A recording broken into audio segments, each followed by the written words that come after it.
I feel like it's a thing that they're all about diseases. Well, I like the podcasts where you can learn things about But maybe it's a podcast. Oh, yeah. Well, because, like, most comedians are podcasting pioneers. So, like, that's kind of our art. You know what I mean? Like, if you were taking an acting class, you were watching the Oscars. You know? The conversations are hard to have. Yeah. Well, not just that, but, like, It's hard to keep a conversation going for a long time and have it be, like, quick. Concise, stage, you know what I mean? Like, ping pong. Yeah, well, not just that. But, like, you add to that, like, comfort level. Like, if it's, like, a strange person, it's like, okay, like, I don't know, like, what I can talk to you about that's going to keep this conversation going. Versus, like, if you're a comic, you know what happens to other comics, and we talk to each other all the time. We're just going to record it. Like, you know, People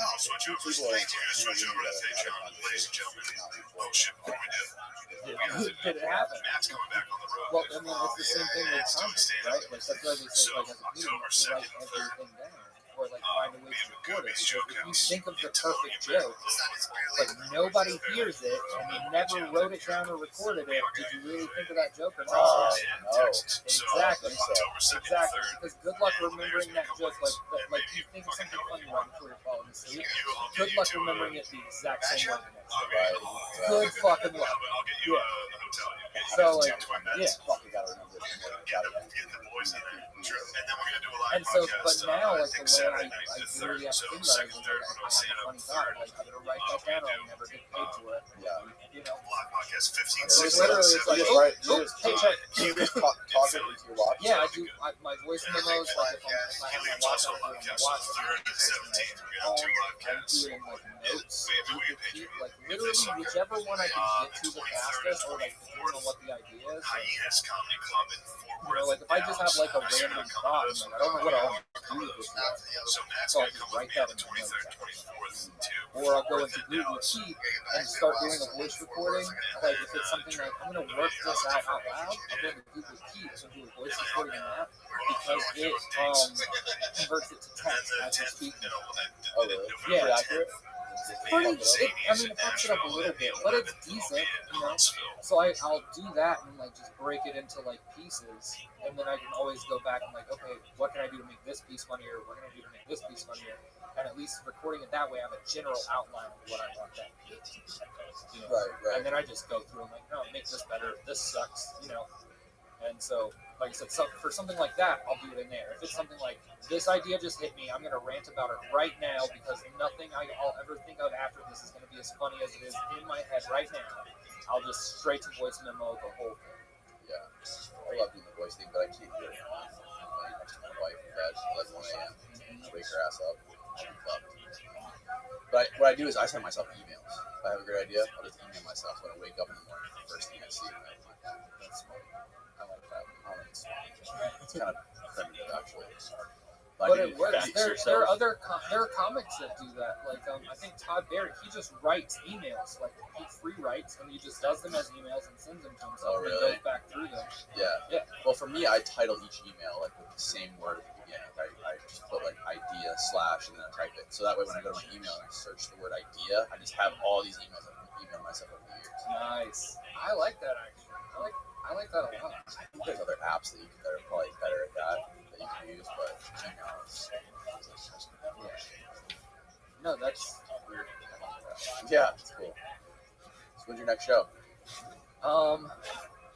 Wednesday night in Tampa. Oh, in Atlanta. Yeah. Oh, you really are.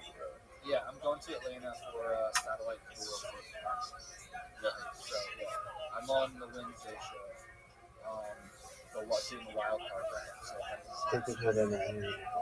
is this new? Like in the past month or two, that comedy clubs have been doing a lot of shows like this. Like how soon did this open back up?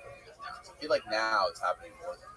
Well, now basically, like, they kind of timed this out to, like, reopen, like, as everything else is reopening. So most clubs have been either limited capacity or, like, clubs have been open for a little bit in certain places. But, like I said, like, we were supposed to do Portland in, like, March, and it's been rescheduled. That's what October or something. Right. But then, like Kansas City was open in December. It was limited capacity, so I think it was like 125, in a 400-seat room. So that you would buy, instead of buying tickets, you would buy tickets like that. Those shows ended up being awesome. Florida's pretty wild. Yeah, we stopped doing a lot. Yeah, so like most of the shows we went here were like just fully sold out. In some places like they kept trying to do that. Like one club had like raised there's like a semicircle room, and like the front row was like floor level, and the next row behind them was like elevated like 12 inches, and the one behind them was picked up. So they just put like plexiglass the whole length of like the rail between each row. So they just separated people like hockey stadiums. Getting real creative. Yeah. Yeah, I remember we decided to go to probably packed to the deal, shoulder to shoulder, eating, drinking, fucking everything, getting wild. Yeah, Florida does not. We literally wild boys. When we were in Ybor, when we were in Ybor with Mike, yeah, it was the most insane experience. We were in this nightclub with my buddy's bachelor party, and it was fucking. We were crammed into this little ass nightclub like sardines. Dead mid. Every mid, yeah. It was. I think it was before July, maybe.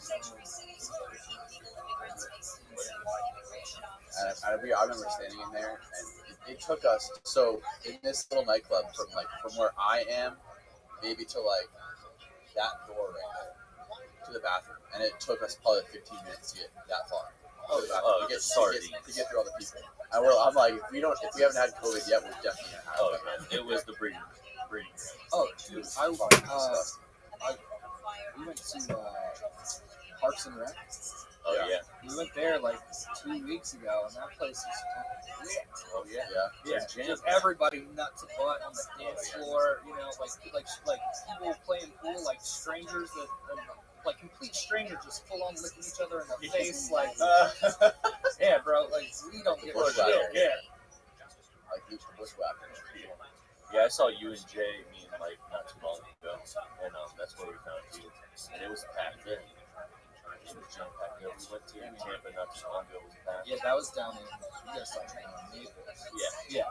Now we gotta go help people customize the safe Yeah. They're like, what virus? Is there a virus? Yeah.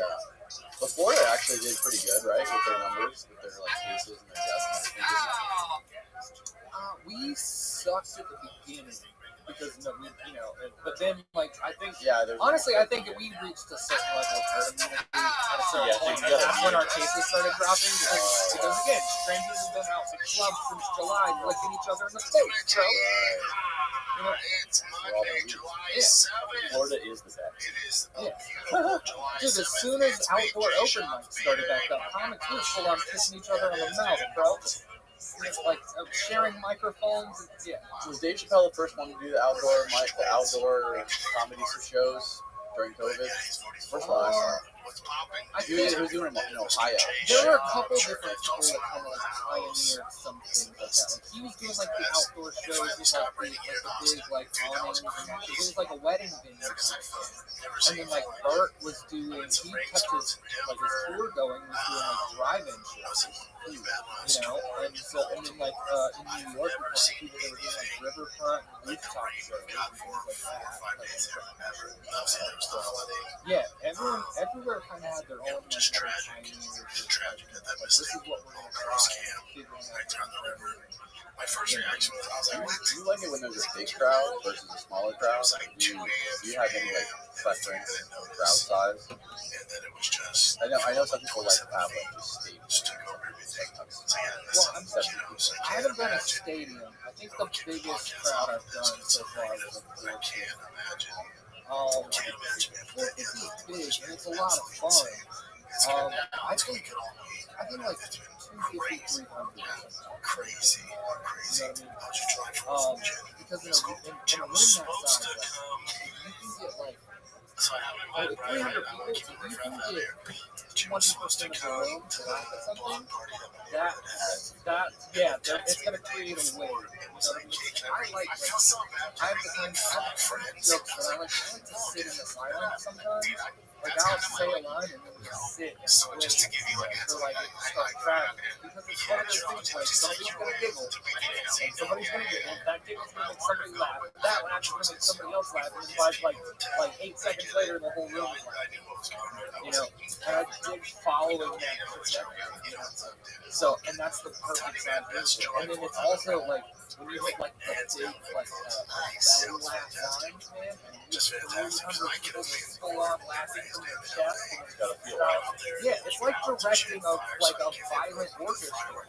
You're like, there's gonna be moments where I want to hit that like the heavy note, and I'm literally forcing air out of all of them. And I went to a fireworks stand, literally. But it's I do a lot of like in the neighborhood, like, I got you. And he just loaded up, and dude, I put on fucking straight up Disneyland experience. Yeah, like we did in Gainesville, we did like a Festivus, like Christmas roast, like, and so we did it like a comedy festival, like I said, everybody on turn to everybody else. It was so different to see my I've done kids again. 2 of them. We did one for like a Christmas one, and then we did one for a sticker for windy things, the snakes, yeah, so she's an open mic, and so yeah, her regular job was tapped him like close to it, obviously super famous, but yeah, close to it. exactly. Her hobby was stand up. Like, we got help And from so- Joe. Exactly, yeah.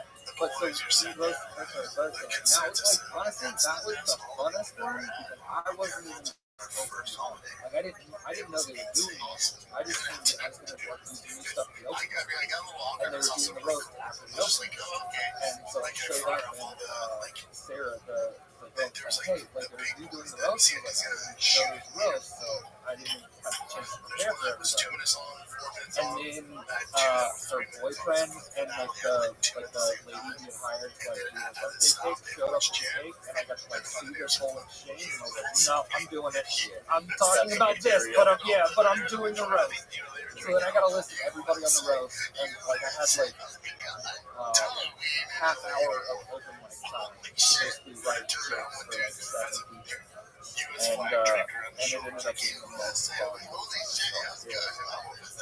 You how often do you like come up with stuff? Between set and live set, like, how often do you just like come up with stuff like right then and there that day and like think of something on the fly versus stuff that you've been writing before? So most of the stuff, like if I think about it, like that day, I won't do it on like a book show. Like I'll be like, okay, I'm gonna go to this like this open mic tomorrow. Or like depending on the show, if it's something like I said, it's one of those things that like puts me in like I know this is gonna work. That's really crazy. Like I'm doing long enough now, I'm not really too. I'll think of something and like Texas like people see like definitely know names actors gonna by work. keys. So Jesus Scrooge McDuck. You know, like and with like 89%. You know what I mean? And I'll take a risk on 89%. You know, I can squeeze that like in a 30-minute set or a 25 or 20-minute set. You're like, okay, I'll have like 12 minutes of business here where I can take a risk and something else in 12 minutes. Get this joke out, see how it lands. These two things You know what I mean? Just so you show it to So, Mike.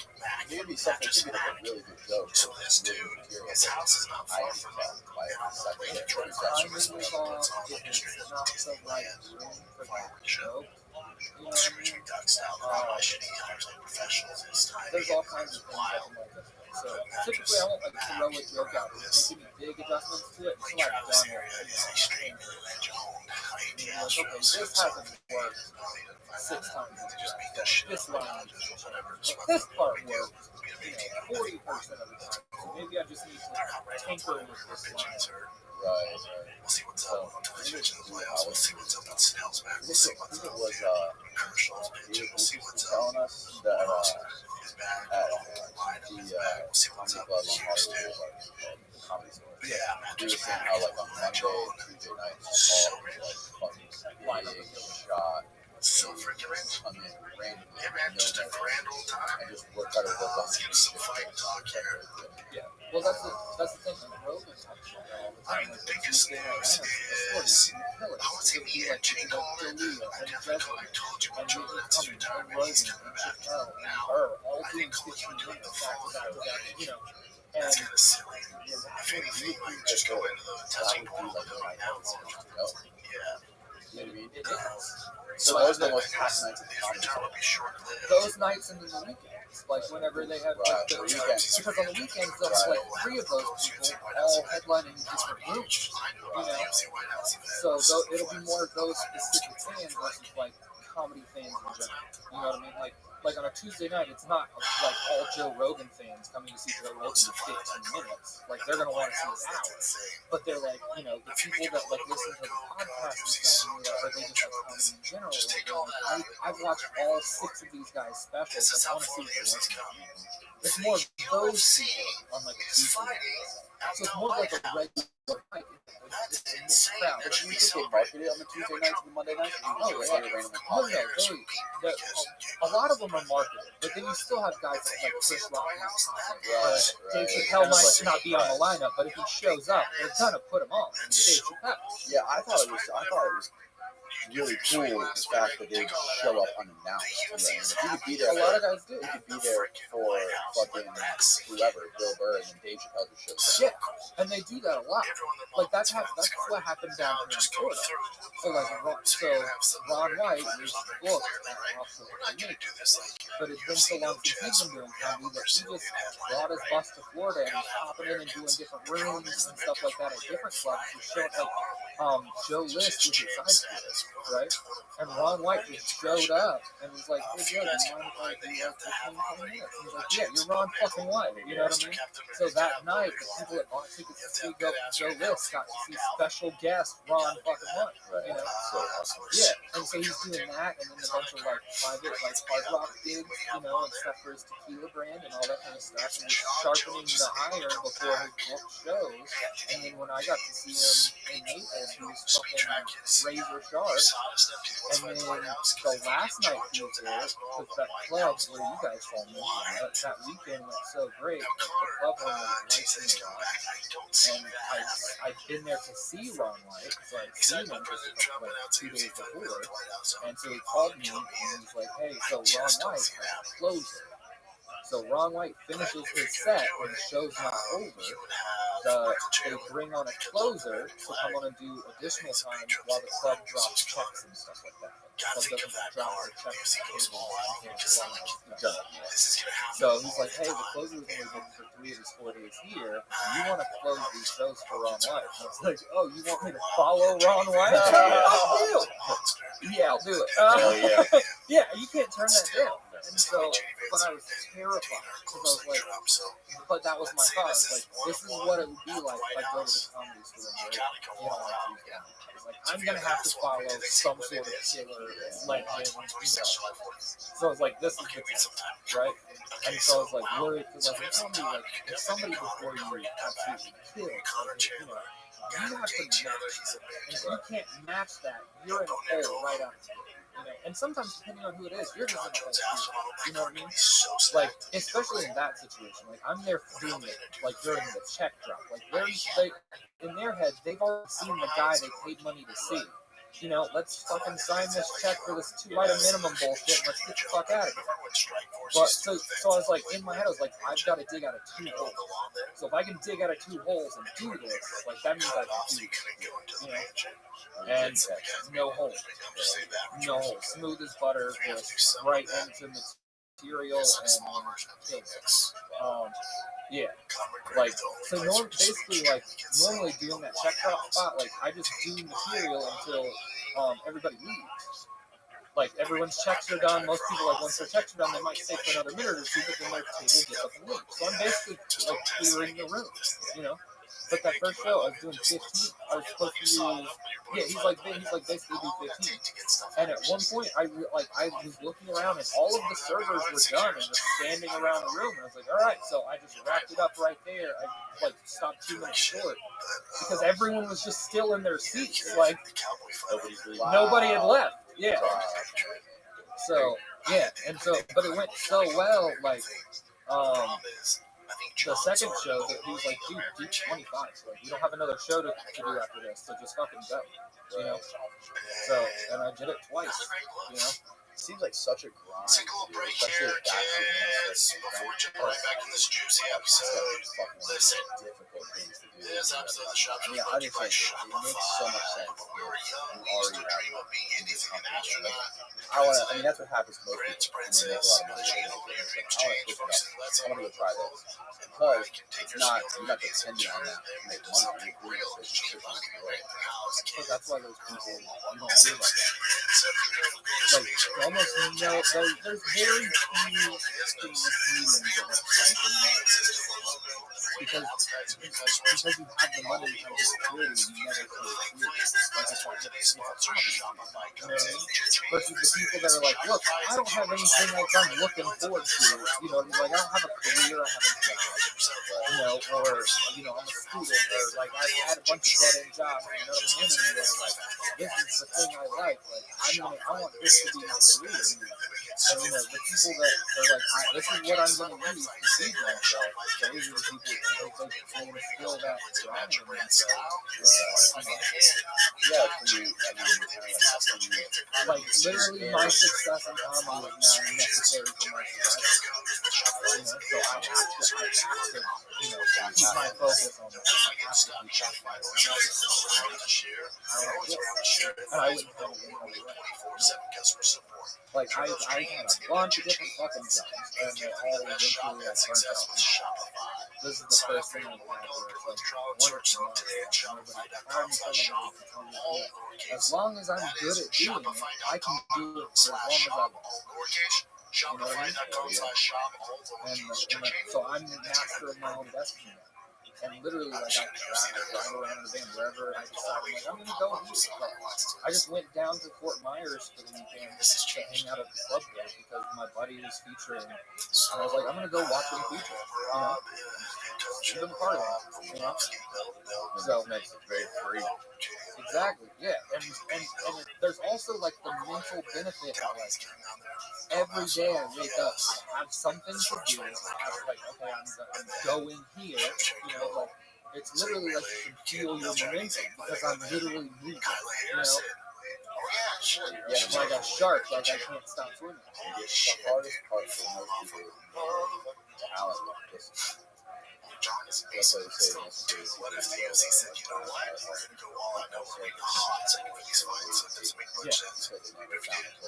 Tom, John, your headline, that's all fucking cakes, right? Yeah, Tom, John. And I struggle with that sometimes. But I also, like, when I'm struggling with that, I'm like, okay, what like muscle can I build up to make it easier to get around this? Like, what muscle can I build up so I can wrestle with this a little bit better? You know what I mean? So when I'm struggling with that, like, I'll go to an open mic and just say what I'm thinking. I'm literally just, I'm going to talk out loud until I find something funny, and this is what we're doing. Like, and now, like, I've created that artificial pressure. You know what I mean? Like, all of these people can't just watch me eat shit for 5 minutes. I gotta come up with something and be, like, basically forcing myself to respond. You know, like, you can't, once you're on stage, like, you can't procrastinate anymore. It's time to work. You're there. You know? It's gotta be good.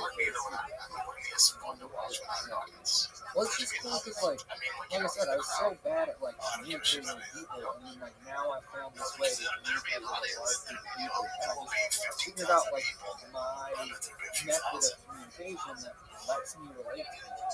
You know what I mean? So, at this point, like, I literally need it because this is how I interact with people. Like, this is my socialization, and I have to have socialization. Every human being does. Like, even the most, like, isolated, like, you know, introverted person needs human interaction. And now I have it. You know? Do you have a podcast too? I'm working on a podcast. You're the only person who wrote this podcast. I know. I know. So I started a podcast early on, but it was during COVID, and it was so hard to get guests. And like I said, one of the things, like, I'm better in person in the room because I can read body language and make eye contact. Versus like a Zoom.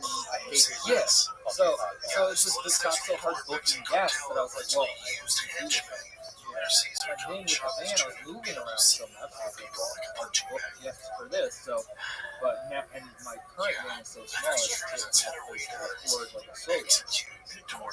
But now with the new band, I'm literally setting up like a house studio and wherever I'm at, like I'm in Mike, like, hey, who wants to come do this?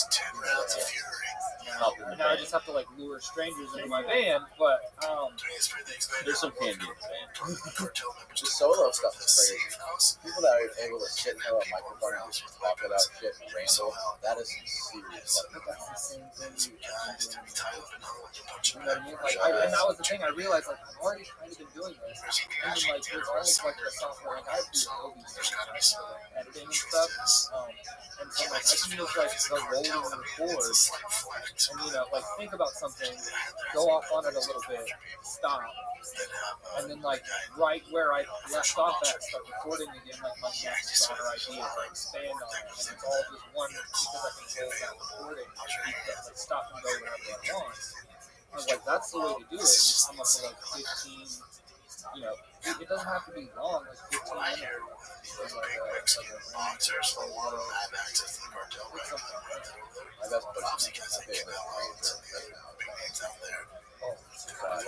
buddy, my favorite he just sits there by himself and just talks. I've never found someone who sits there by himself.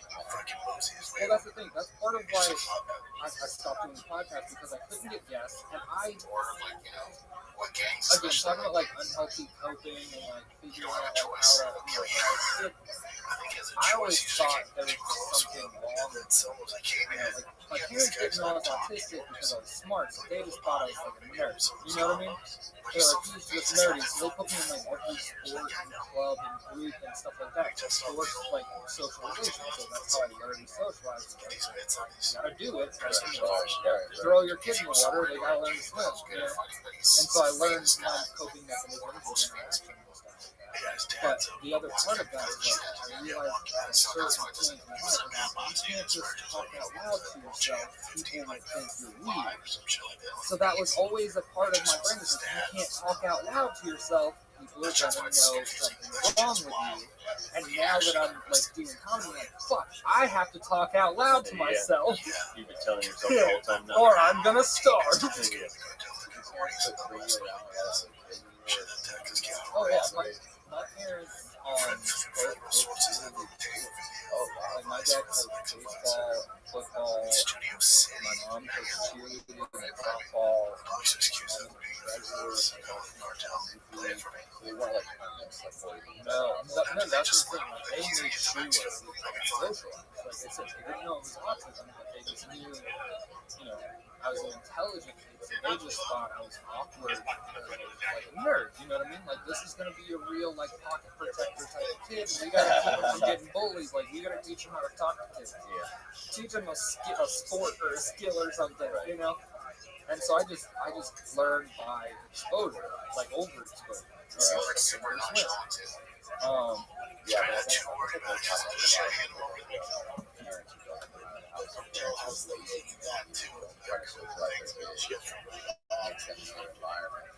Kids like that just grow fucked up. Have you ever seen that Software Underbelly guy, Mark Leda? He has a channel called Software Underbelly where he actually lives in a studio at Skid Row. And he interviews all the homeless people, crackheads, hookers, gangs, and he's done probably a few thousand videos already, 2,000 interviews. He said that the number one common denominator of all those people is their parents fucked them up. Before we get the curve, Lazy does anybody think, let's say, I'm not saying this is happening, let's just fucking build up there.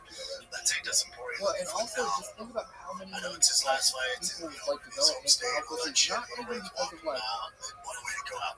Let's say he takes no damage. like purposely or like intentionally bad parenting, or like think about the things like this, like parents were trying their best, but they just didn't know like how much parenting techniques and like things like that, and like child psychology has changed, and all the things we know about like spankings now cause these kinds of like mental health things, like just all of the stuff our parents didn't know, and like they were doing the best they could. You know what I mean? So like, how do you fault someone for doing the best they could with the information they had?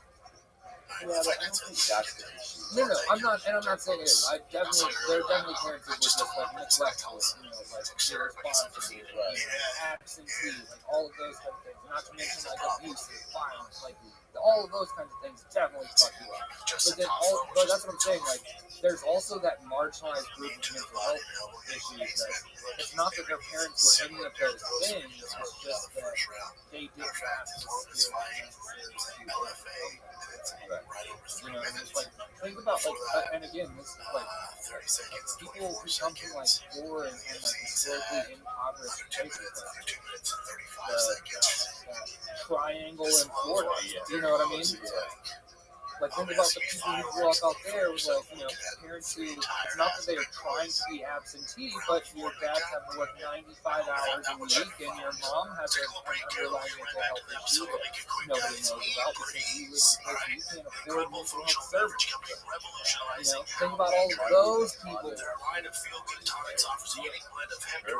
Money is the primary,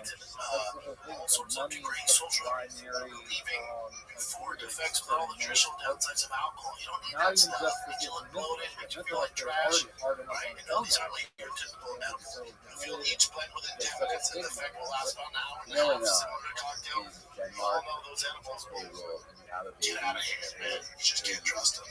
Smell enough for your mom to try, but stackable if you want to dial it up. Also, So when you're looking to turn it up, tune in, or tap out, Breeze has a beverage to help you feel the way you want to feel. Ready to experience the future of drinking? Hell no, to try and die. you know what I mean? Like, I have to get a license to go on the road and drive because I could drastically change the course of someone's life. Why do I not also have to have a license to raise two people and drastically impact the course of their lives? Suspected allergies or medical conditions, or taking the medication, but FDA has not evaluated these products for safety and efficacy. Products are intended for 21 or plus. What times is back? Meta him. Complicator, take my money. Avoid need. And I think that's the bigger thing. It's like, when you have a smaller population, it's easier to pick up on outliers than when you have a large, massive population because you have to worry so much about like your outliers be your priority because by definition you have to worry about the majority. Yeah, definitely. Yeah, having a okay, so Tom Aspinall said that his next fight is actually booked. say it. But it's not saying he can't say who it is yet. That's not hard to figure out. Not a license, but like, shouldn't there be some sort of requirement? So, Like, not saying a license, but like, if you're going to have a baby, you have to completely fire them. You know what I mean? Like, you have to fill out all the paperwork at the hospital. You have to take. You have to. you gotta pay the bill. Like, and I'm not saying like there has to be a test, but at least like some sort of like, hey, I completed the course materials. Like, I have to take a CNA in Florida, a nursing assistant whose primary job is like patient hygiene and things like that. To literally clean people and keep them hygienic, you have to complete like a certificate. But you don't have to complete that same course when they hand you a new one. Right, yeah.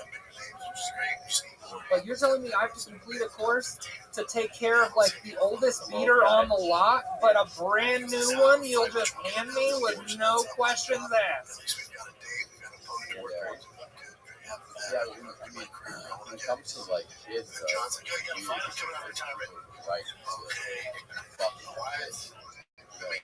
They don't. If they were Is anybody else kind of sick of the John Jones conversation? I love fighting lines. When they do it like that, fighting lines.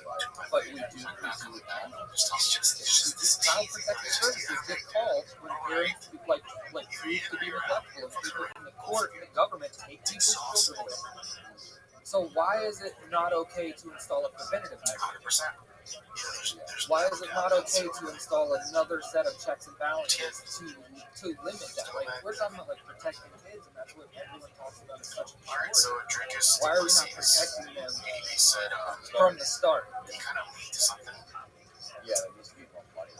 So, That's what I'm saying. Even if it's not like a mandatory limit to have kids, even if it's like make it mandatory high school just education, engaging and patting make himself. early child education, child development, and things like that. Like make that a core curriculum part for school. Because like think about how high the teen pregnancy rate is. Short Florida. You know, Florida's is like, going up. It's hard. something like 38% of high school graduates have a baby within the first year of graduating high school. So why are we not teaching them that then? Like, why are we not updating what home economics? Yeah, so that was. I'll vote you for mayor. I don't know about He that. just said that out loud. He was in it. I don't think anyone wants a mayor. I'll vote you for the warden. Yeah, I think Like, look, guys, I'm still trying to figure out like the budget for the winter parade. So I'm gonna lock myself in the office for 3 days, take some LSD, and I'll have it fixed by Monday. Everybody good? Hang tight. Yeah, everybody hang tight. what's his name? Is he like trying to run for governor? The Raymond Morgan guy. The guy who's like the biggest weed advocate in the state. So I thought this was pretty cool. Yeah, I mean, if you come to Florida, you've heard it. Obviously, Jacksonville, Orlando, Yeah. If you've seen the city bus, yeah, homeless people know. yeah. People with no internet know Morgan. That's a fact. Homeless people have no idea who Adam Driver is, but Morgan and Morgan. Yeah. Never ask Gary.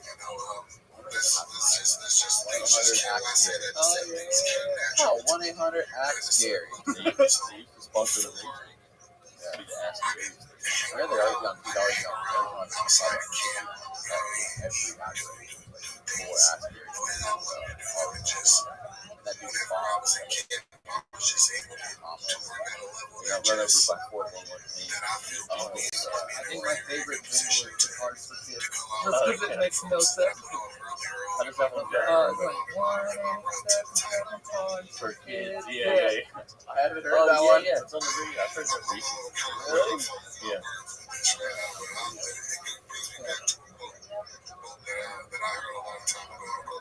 So what's next for you? What's next on this journey with the band? You gonna upgrade the band? You gonna buy a house? No, so I started a GoFundMe. So my band, like I said, and as a shitbox, so it has leaks in the roof. You know, like I got it converted and started driving stuff, and we found out there were leaks in the roof and stuff. And I've tried patching it a couple of times. So I was here in Tampa a couple of weeks ago. So I was here in town. Getting ready to go sleep. The rain had started. Yeah. So in the middle of this rainstorm, I had to like go to Lowe's, get a car, and a bunch of those little straps, and then like try and strap it down over the roof in the middle of this down. I get completely soaked through the hole. And then I get back in the van after the car was rain. Trying to get out of the wet clothes, I soaked everything up. It's like when a golden retriever shakes itself on the carpet, you know? So everything soaked. And I just got so pissed. I started to go away and just let it all out. Like, more just out of frustration than anything. And then, like, I woke up the next day to, like, $3,000 in donations. What? Yeah. Wow. Yeah, so I set the goal as, like, 7,500. Because I was like, look, like, I love this band, but, like, it's got all these songs. Plus, it's such a small band. You know what I mean? Like, I need something bigger and more reliable. And just the response has been amazing. So far, we're over 5,000. Yeah. So we actually it's gotten big enough now that I actually bought a van. I bought a 1990 Ford Econoline, like that Falcon. It's got like a big topper on it with two big bubble windows over the cab. Oh, hell yeah. 21 and a half feet long. It's got like a bathroom and like a sink. Yeah, full deal. But I bought it from like a guy I'd like gone to high school with, like his grandpa's, and I'd been sitting since his grandpa passed away. But the engine wasn't seized up, and so it just needed like tires and brakes. Yeah, exactly. So we bought it and had a total of so it's there now, and they're still going through everything we calculated. So we're basically trying to raise the money to make sure that the van is going to be fully operational and functional and everything like that. And we have to do some updating and things for the inside and really make it speed, you know what I mean? Yeah, because that was the thing, like I converted this one basically just out of desperation, you know what I mean? Like this was the Hail Mary move. And it was also more of like I'm going to do this, get out on the road, and see if this is a lifestyle I can adopt. Right. And then I got out on the fucking road. And dude, there's just something in your spirit like that. So my first trip, I had a show in like St. Augustine. And then from that show, I just started. So I drove until like 3:30 in the morning and stuff like that. Right before like just literally found like on I-10 like all of those big wooded areas in the middle of I-10.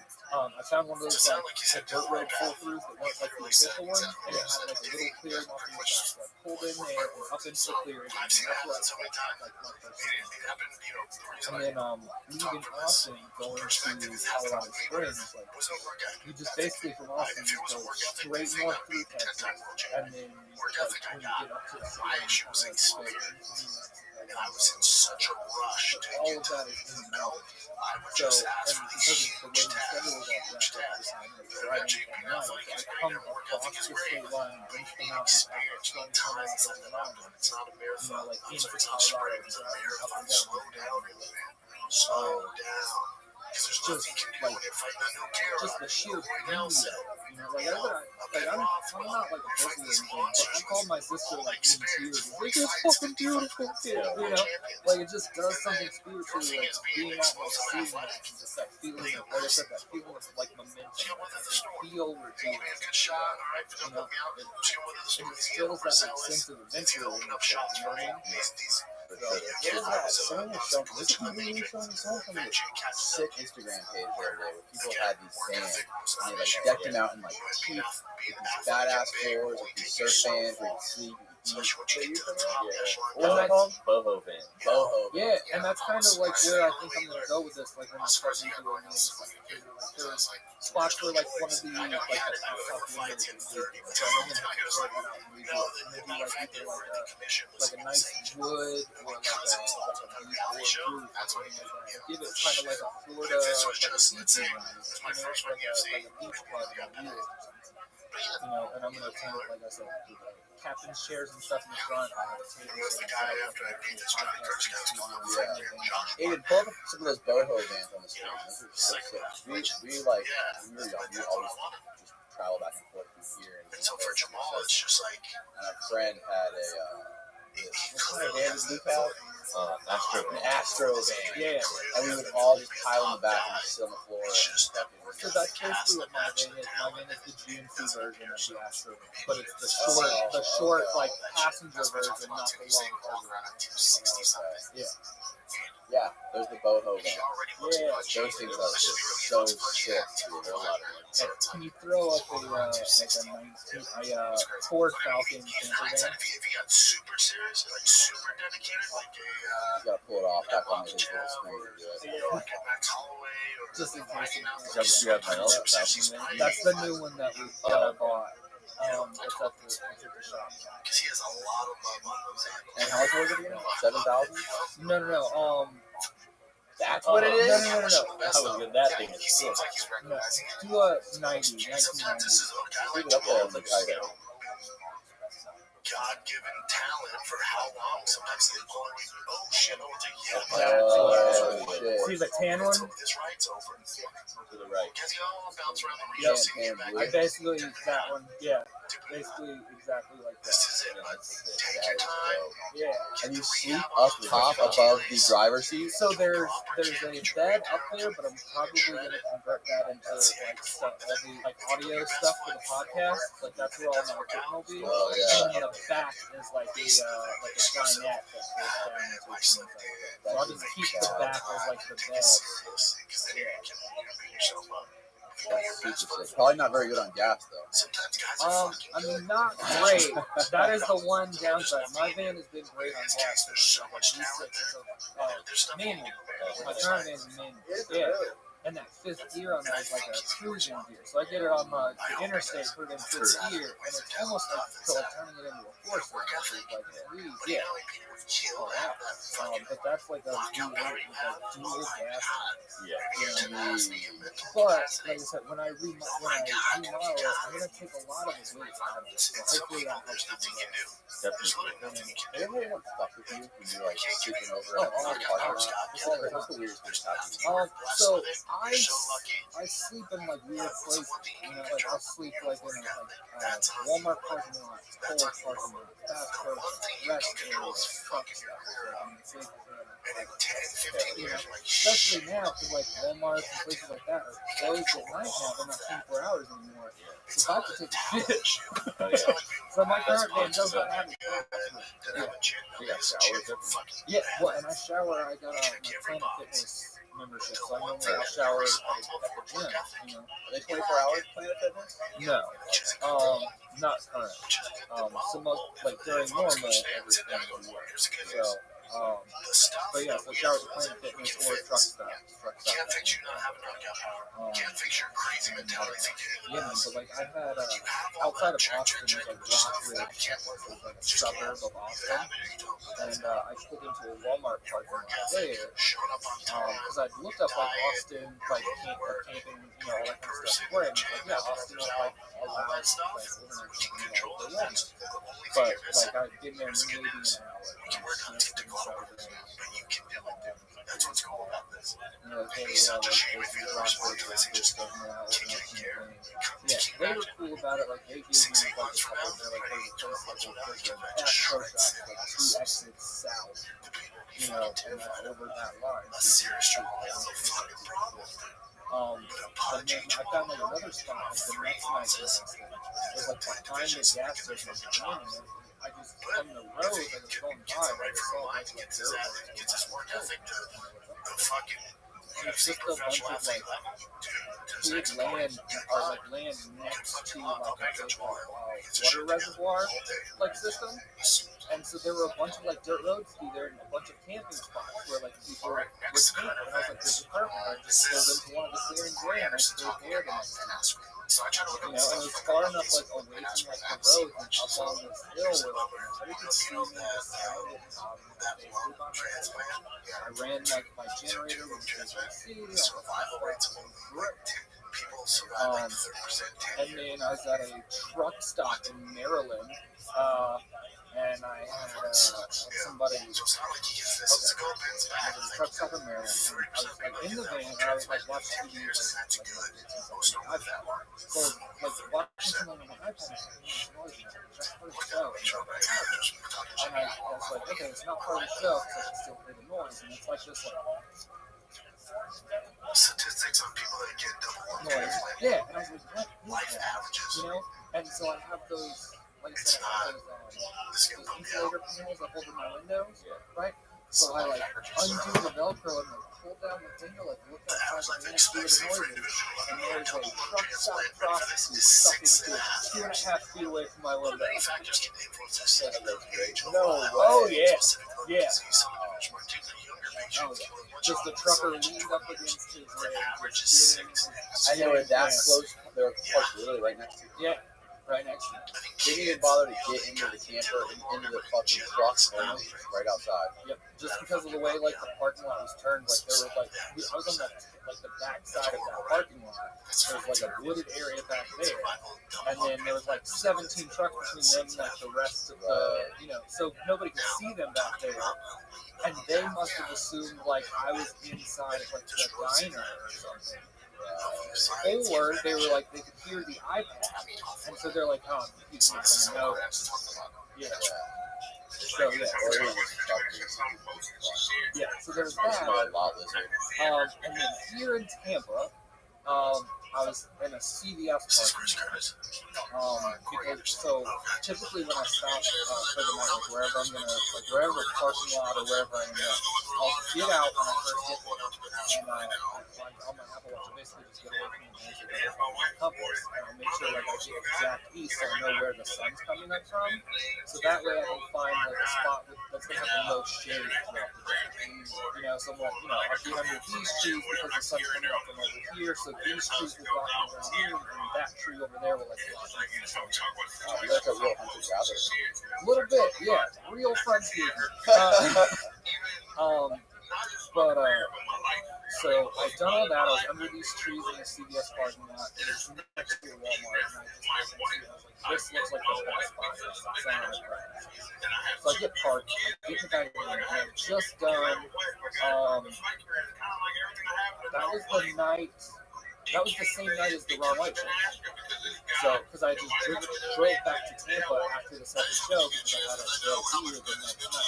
So that's like a 2-hour drive, 2.5 hour drive. So it's like, I'm still amped up, so I'm not going to sleep for the next 3 hours anyway. So, but I get there, I get settled into the van, and I go back and I start watching my recording from the first set, right? And like, it was like 3 minutes in, I get like a big applause break. And I was so giddy and happy and stoned that I was like talking out loud to myself, right? And so I'm literally like watching my video on my phone and I'm giggling out loud like a maniac.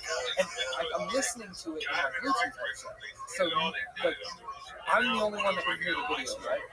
And so I yell out loud, I'm like, I'm a murderer, right? Talking about the video, right? And then I just hear from the ear that doesn't have an earbud in, from outside of the van, I hear, me too, bro. And I literally like panicked, and there was like a homeless guy like who just been going by that saw the van and was like, and he just heard me yell, I'm a murderer, and he's like, me too, do you want to do this? Like I guess he thought I was threatening him or something. Yeah. Yeah, no, he was just checking out my van. He's like, this is the coolest homeless setup I've ever seen. Like, just admiring my lawn, basically, as a homeless person. You know? No. I just heard, basically, like, I was talking about my video. I was like, he's not watching the video. He's serious. You know? Yeah, he's serious. So I was like, seriously, man, like, I'm hard. I'm sure you guys had a great combo. Probably. I've had conversations with other homeless people. So that's the weird part about me. I joke around about it, but I am technically homeless. Well, I'm houseless. Like, I have shelter and that's basically, you know.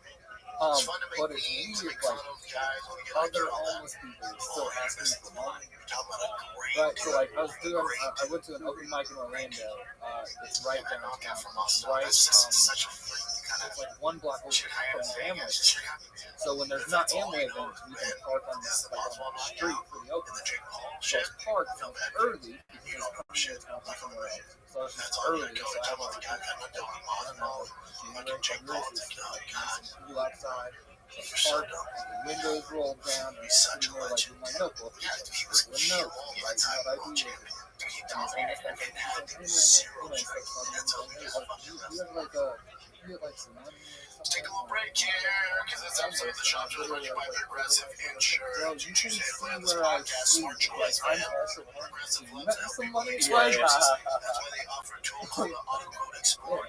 Like, just assume if you can see where someone sleeps from the door of their home, they don't have money for you. That's cool though, with the van and Progressive Casualty Insurance Company affiliates not available in all states or situations. Prices vary based on how you buy. Well, and that's the thing, like, being out on the road, not just being out on the road, but like being at night, being with other comedians, like, again, it's like that socialization that I didn't have for a long time. And so I'm used to getting those skills back, but also it's like people that can talk to you about pretty much anything. You all have this one constant thing in common, so even if I'm talking, like, going off on a tangent about something else, you know, like, it's, everyone understands in the frame of time. Somebody's like, hey, that's do that as a bit. Even if it's something like, you know, they disagree with me intellectually or, like, you know, things like that. Awesome. So I'll just play some more clip though. Go ahead.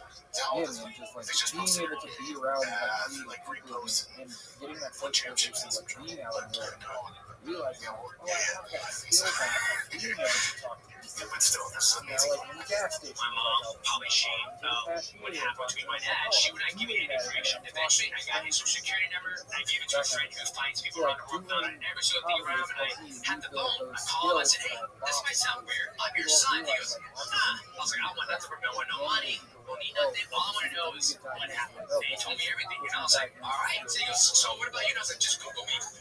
And if you get better or worse, you know what I mean? Like, and that's just not something people Dad just.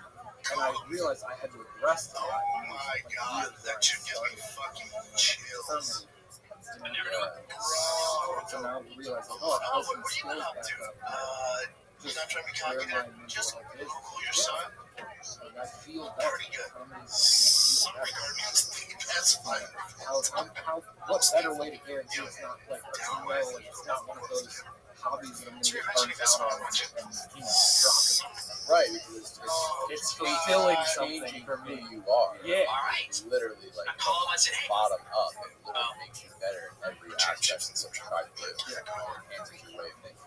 Awesome. So I'll just So it's not only just like this thing that I love to do, and not only they just posted it. They're like reposting one championships and some like not people talk about comedy as therapy all the time.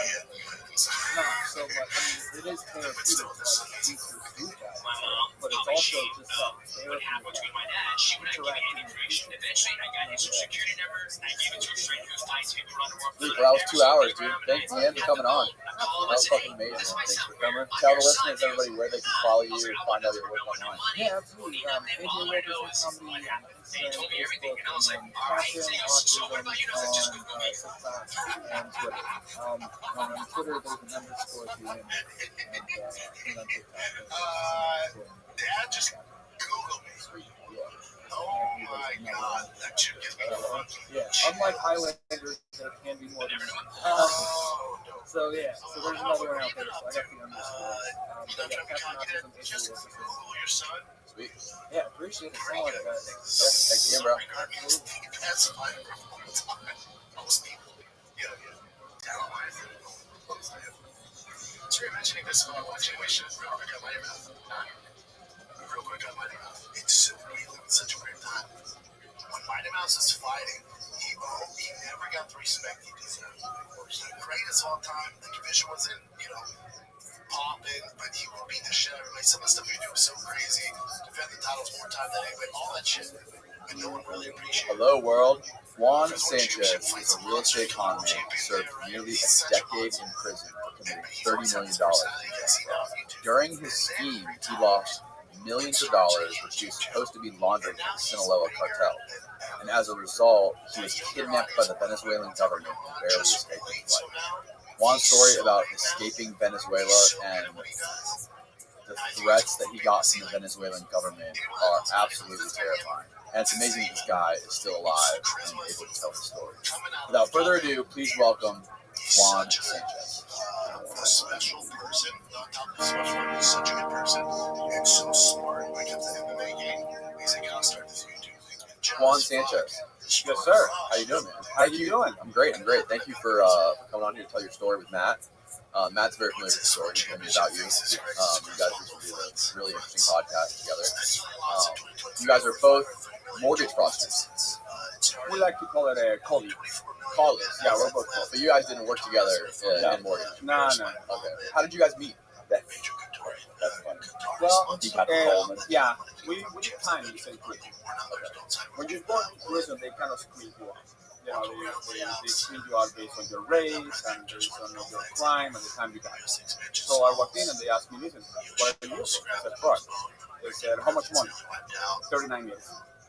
And they just made the numbers in their mind. I said, okay, how much time do you get? I said, 15 years. Okay. Yeah, that's all. You know that guy over there? Yeah, that's Matt Cox. That's who you need to talk to. So I guess he was like the rest of the fraudsters in business. Ooh, is that true, Matt? I can remember. I mean, I do remember him kind of coming over, but I didn't know the whole background where they like when he came over. He was like, "Hey, I want to talk to you." He's crazy out. He said, "Well, let me talk to you about bank fraud and what do you know about putting together fake identities and people and giving them a social security?" And I said, "Yeah." And you put the trade lines, and he's like, "Oh, we're gonna get along. You know what you're talking about." So yeah, we had a little group of they used to call them the smart white people. Smart white. Yeah, and they would tell me like, "Listen, why don't you go play with the smart white people?" And and it would be him and Frank and Doug, and we'll play this.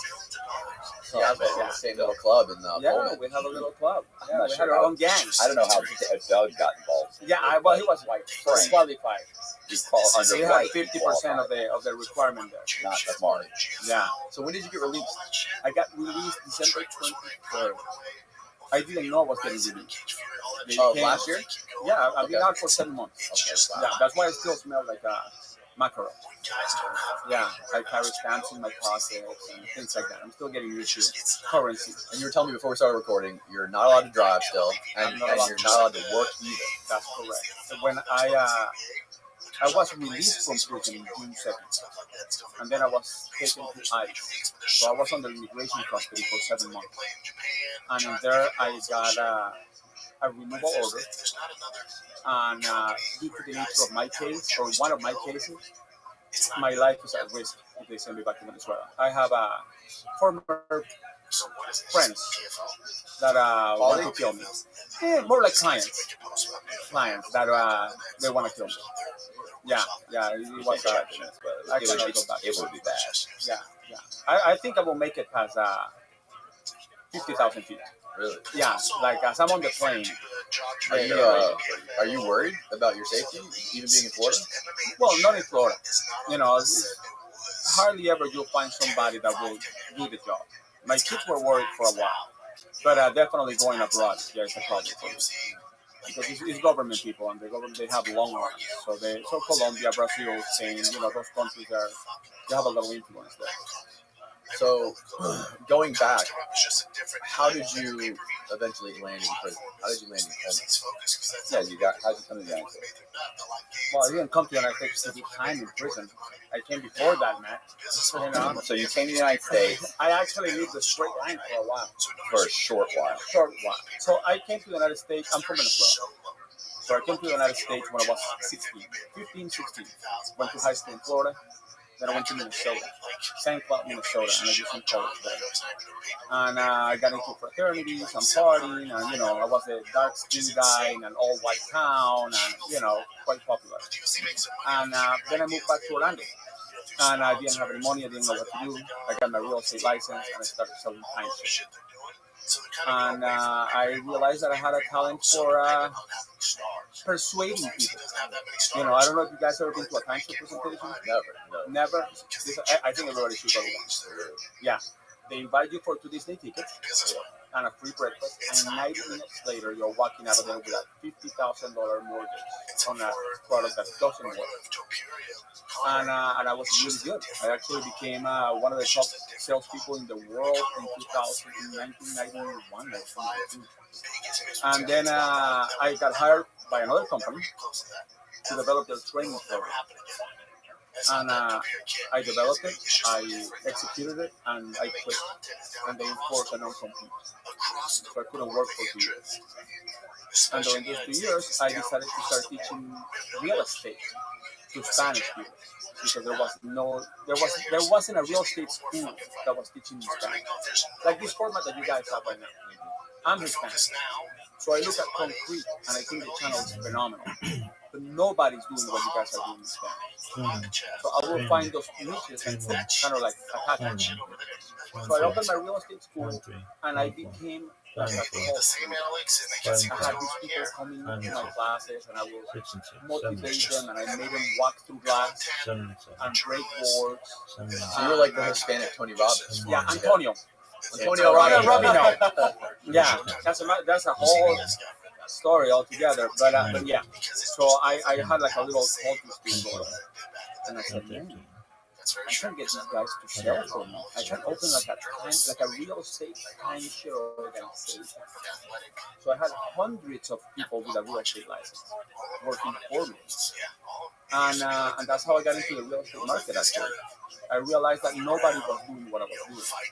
Bringing masses of salespeople to bring masses of clients into projects. What year was it?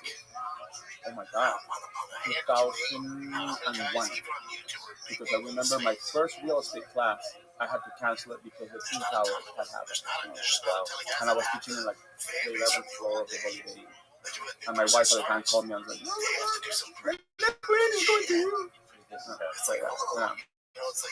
So I did that, and because I had so many salespeople, I was able to sell things that nobody was selling. So developers started reaching out to me, and they said, "Listen, man, you have this property. No, as a matter of fact, I had product here in Tampa.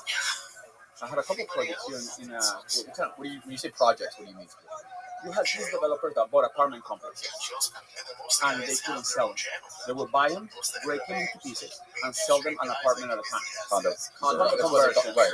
Tampa Palms was big into that back in those days. So they would call me and said, "Man, we made a mistake. We bought this property and we can sell it. Can you help us out?" And I'll say, "Well, 150 apartments. Let me see, I have 300 salespeople. If 50% of my sales force sells one, I'll sell you out in 2 weeks." So I will put it out there in one of my classes, and they will go in there and boom, you sell it out in a week or 2 weeks. And I became well known for that. I was the go-to guy to sell product that nobody was buying. How much money were you making? Well, in the 7 digits, maybe. Plus the real estate pool, people were paying me $300 a pop to take my classes. So I was filling up 150 people every week. So I was doing really good, really well. But then the problem is people like Matt got in the industry, and they started getting the banks a little nervous. So they started saying, "Well, we're going to start asking for down payment." You guys are young. You don't remember the days of no money down to buy a house.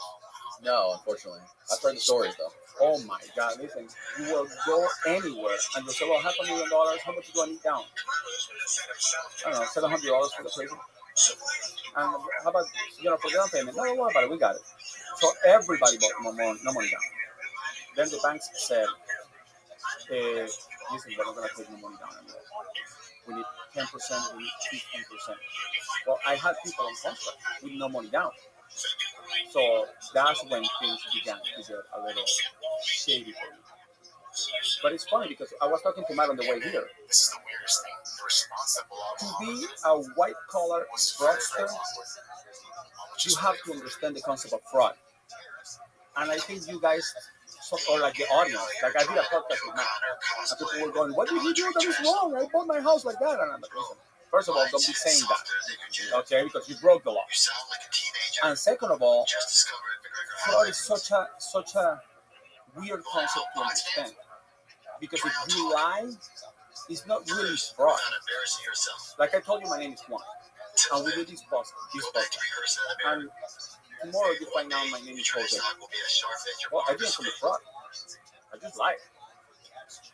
But if you sold product because my name was Juan, and then your vendors come after you because they find out my name is Jose, then you suffer damage. And that's the problem. So as long as the banks were getting paid and everybody was making money, everybody was happy. So the banks are not lending any money. I get a call from this guy. He says, "Man, I have 180 apartments I need to sell them out." I said, "Okay, I'm going in." Whoop. And I look at the apartments and I go, "How much are you selling them for?" 150,000. I said, "Shall I sell them for 300,000?" He said, "Yeah." "How are you going to do that?" I said, "Don't worry about it. I got to increase the value of this apartment complex to 300,000. How much do you want out of each apartment?" They said 150,000. I said, "Okay, so the other 150,000 I can use for whatever I want." He said, "Yeah, I don't care." I said, "All right, that's fine." So what I would do is I would take 2 or 3 apartments and do a fake closing on it. So I will register a buyer. It will show a price of 300,000, and then I will get an appraiser and say, "Listen, can you appraise this apartment for 300,000? These are the comps." So he will use those apartments and increase the value. And then I will take buyers and I will tell them, don't worry about it. If you don't have the down payment, I'll give you. It's $300,000. The down payment is 20%, so it's $60,000. And on top of that, I'm going to give you $80,000 for you to take home on the closing table. And they will love it. Love it. Weren't they suspicious of that though? The clients or the bank? Like the people that are buying it. Like if someone's coming to you trying to What sell do it, they care? Like most people, if you told them, look, I'm going to give you $100,000 and I'm going to ruin your credit. So you're going to have bankruptcy. Your credit's going to be ruined, but you get $100,000. 99% of people will go, absolutely, no problem. I'll take it for $100,000. Like, where's the regular guy from Walmart who works at Walmart going to get $100,000? Where you're getting your buyers from is the key. Oh, like, even if they're suspicious, they're like, they think they're getting over on you. Like they're like, because they figure out that this doesn't make sense. Well, you know what the main problem we have? People will come and say, listen, can you buy 5? And you'll give me like $80,000 for it? I'll be like, well, I'll give you $80,000 for it. If you buy 5, maybe 50. One owner occupied and four investment properties, which means you need a larger down payment. So you get $250,000. So I want to buy 5, or you do like a shotgun trade. You close them all at the first time at the same time, and they're all owner occupied. That's 6. No, I did 8 owner occupied duplexes. One of them. For a 12-borough county sheriff's deputy's wife. And what's crazy back in those days, which is what's happening right now, you didn't have to go in the title company. So you would walk away with like 5, priority mail envelopes. And you'd be like, okay, sign here, okay, now sign this, now sign this, now sign this, but you want 5 apartments. You take it back to the title, so you close it, they send you a check. It was insane. And like that, I sold $39 million worth of real estate in one project. how long did that take? Probably about 2 months. Maybe 2 to 3 months. Yeah. So everything is fine. People are paying their mortgage. Everybody's happy. The bank is happy. I'm happy. The developers are happy.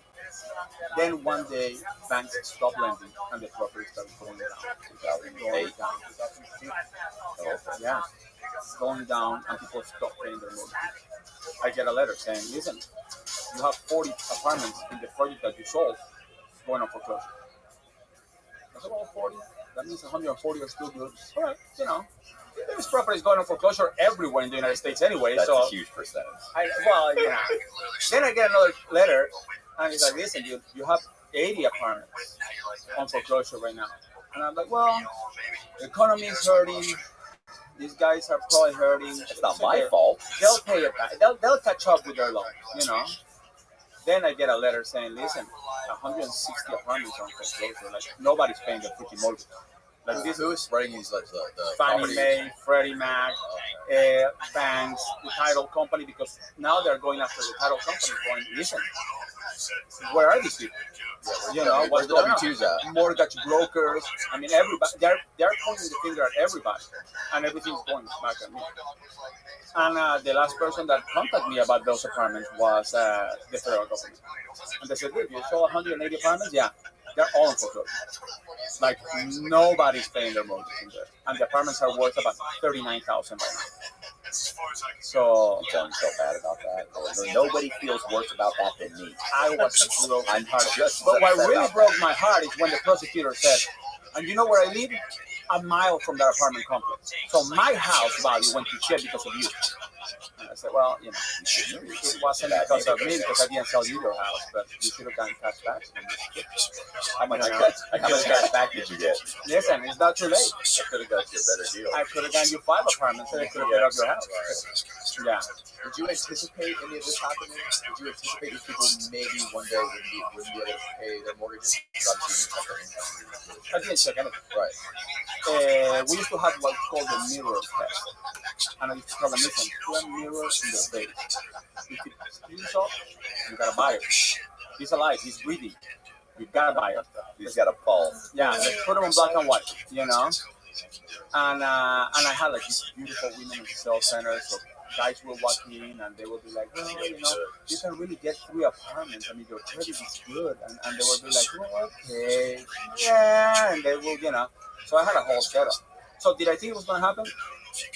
I don't know. I don't know what Matt's opinions on this, but I think when you're on that roll, it's such an adrenaline rush, and you're kind of like getting away with things, and that you start justifying what you're doing. You become emboldened too. Every time there's a problem and you handle it, what's the big deal? You're making that much money. There's an issue. You make a couple of phone calls. It gets handled. So what? It's just the problem is when it starts coming in so fast, you can't handle the problems anymore. And a crime is a crime.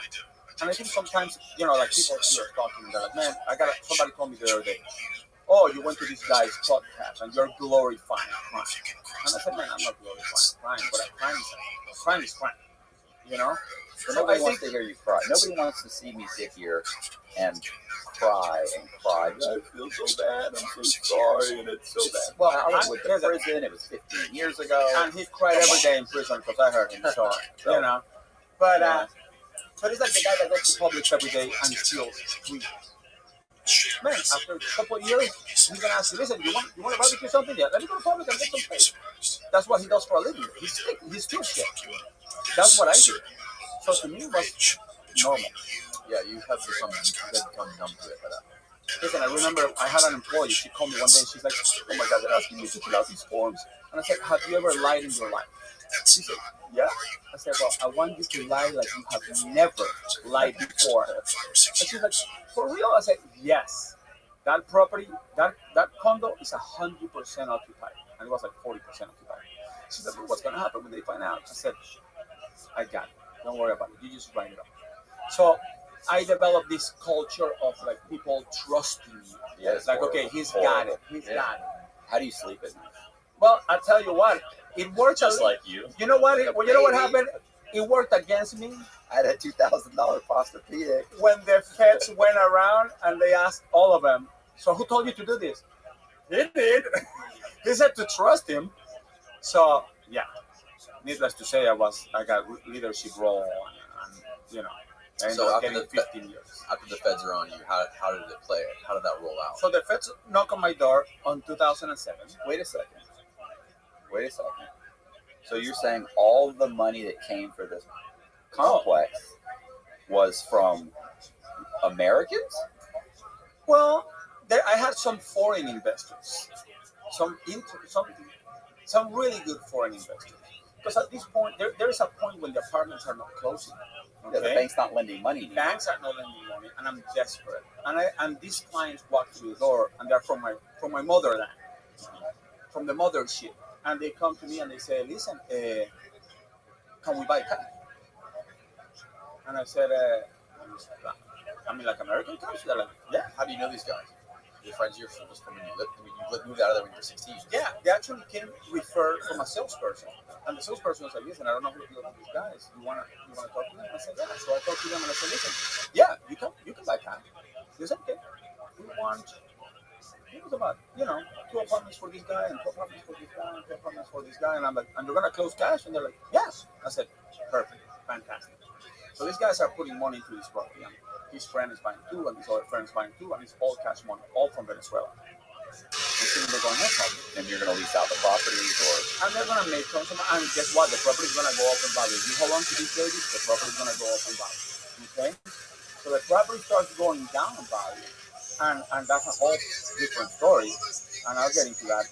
And these guys that are buying cash are calling me over and going, all right, man, we're ready to, to pull out. We're ready to get the money out. And I'm like, well, we may have a problem. What? I said, well, I don't know if you heard the news, the market crash, bro. The money's gone. And they were like, what do you mean, gone? I said, well, like, remember that $200,000 apartment? It's about $40,000 right now. So if you want to sell it, I can give you a buyer for $40,000. Because your guys are not going to have it. So that's when I started finding out that these guys work for the Venezuelan government. And they were like, well, this is what's going to happen. If we don't get our money back, we're going to kill you. I'm going to kill your family. And we have a lot of people that you also scammed, and they want us to kill you anyways. So, it's no problem. and we are the government. And I remember one of the guys said to me once, they said, do you know what a red flag on Interpol is? And I'm like, no. He goes, well, it's when the Interpol is looking for you, and we can make that happen. And I was like, oh, well, I guess it sucks to be me then. I had one.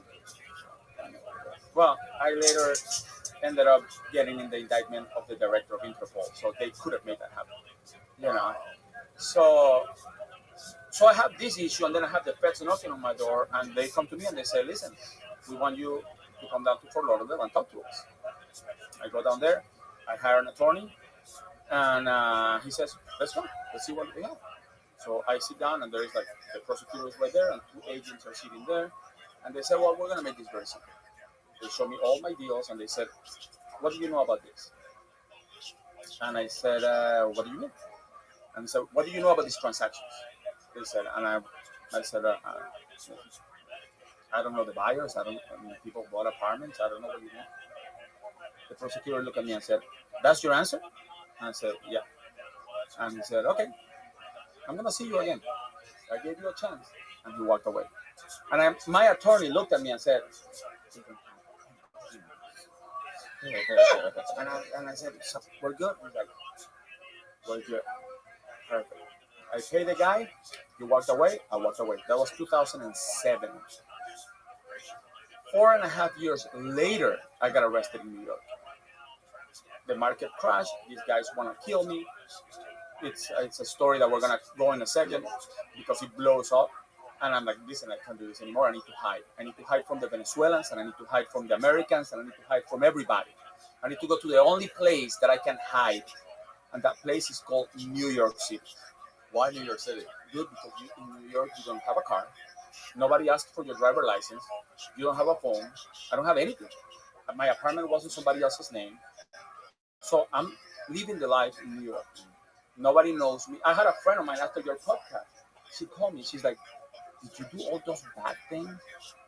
And I said, well, some, yeah. And she goes, so who's the one that we met in New York? I said, listen, the one that you met in New York was the New York one. Yeah. And that's the beauty of New York. You can go there and be anybody you want. You know, a rock star, an artist, anybody. So chronologically, before you got arrested. Yeah. Oh, okay. All right. Yeah. Change the battery. Sorry. Yeah. This camera, I make change batteries every like 30 One. minutes. Oh, really? Chronologically, you just jumped 4 years. You went back to Venezuela. I gotta get back to Venezuela when I get to that court in prison. When they start asking me watching TV. Yeah, but it's not chronologically. Chronologically, Okay. Yeah, don't you, bro? That's what confused me. Okay. Is you're like that. That's when this came, but that's not when chronologically. That's not when you So went I back. got it. Right. So because otherwise you confuse people. I don't understand. So he was arrested, and then they let him out. And people are stupid. So you have to go step by step by step. All right. So Matt, what were you saying? Chronologically, what? I'm saying he just jumped 4 years, but chronologically, he's like, yeah. So he was going to say, When he went to New York. yeah, jumping New York. You're jumping ahead. The Yeah, question he's that a lot of jumping people ahead. have is, why were you running away from the Venezuela? Right. Well, they were threatening to kill you. That's a good but reason. they got really aggressive because they started telling me, listen, we know where your family lives in Venezuela, and all my family lives down there. And they said, we're gonna kill you. We're gonna kill them all. And well, there are some people that I like, but I mean, they weren't it's really a lot family. of money. Like I can get another cousin. Well, you know what's crazy? After I did my time, all my family is like, yeah, man, he ruined our lives. Now we cannot go anywhere. And I'm like, first of all, you weren't going anywhere anyway. And second of all, nobody went after you. They were after me, you know? So during that time, I have these guys calling and calling. And listen, we need the money. We need the money. So at one point, they go, you need to come to Venezuela and face us, bro. You need to come here. We want to see you. We want to look at you in the eye. And you have to tell us that you lost our money. And I'm like, I did it. So I'm dating a girl at that time, and I tell her, listen, I'm going to go to Venezuela. And I'm going to, this is about 2000, I want to say like 2008. I'm going to go there. And I'm going to call you as soon as I land. If I don't call you, they kill me. All right. She said, all right. So I show up in Venezuela, and I have a couple of guys from the military. They used to escort me out of the plane. Like they would open the plane, and two military guys will come in and go to the air attendant, like the flight attendant, like, and I'll be sitting there, and they'll be like, "Hey, Juan Sanchez, can you please come to us?" They were ready for you. So they will come in and they will escort me out, and I kept telling them, "Dude, don't do that. I can't. No, because we don't want you to go through customs, and we want to make sure I'm gonna do that. I don't come with anything." So I go there. The guys looked at me. They said, "Man, you're in deep shit. You need to give us some money, and we're gonna hold you here until we get the money." I said, "Dude, if you hold me here, I cannot get you your money. I need to be in the States. That's where I make the money."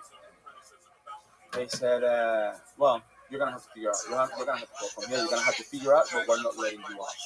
So they locked me in a hotel room in Caracas, and they have these guys watching me, and they're partying, and they're having these sloppy hookers that are going to their room, and they're getting wasted and drinking. I can't do this stuff. Who are the guys? Military?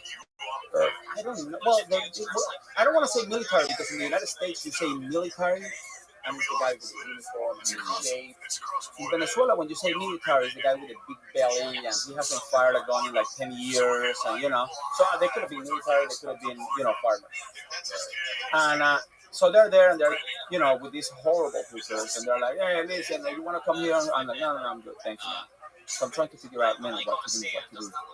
So I'm talking to the big guys the following day, because they're doing this every night.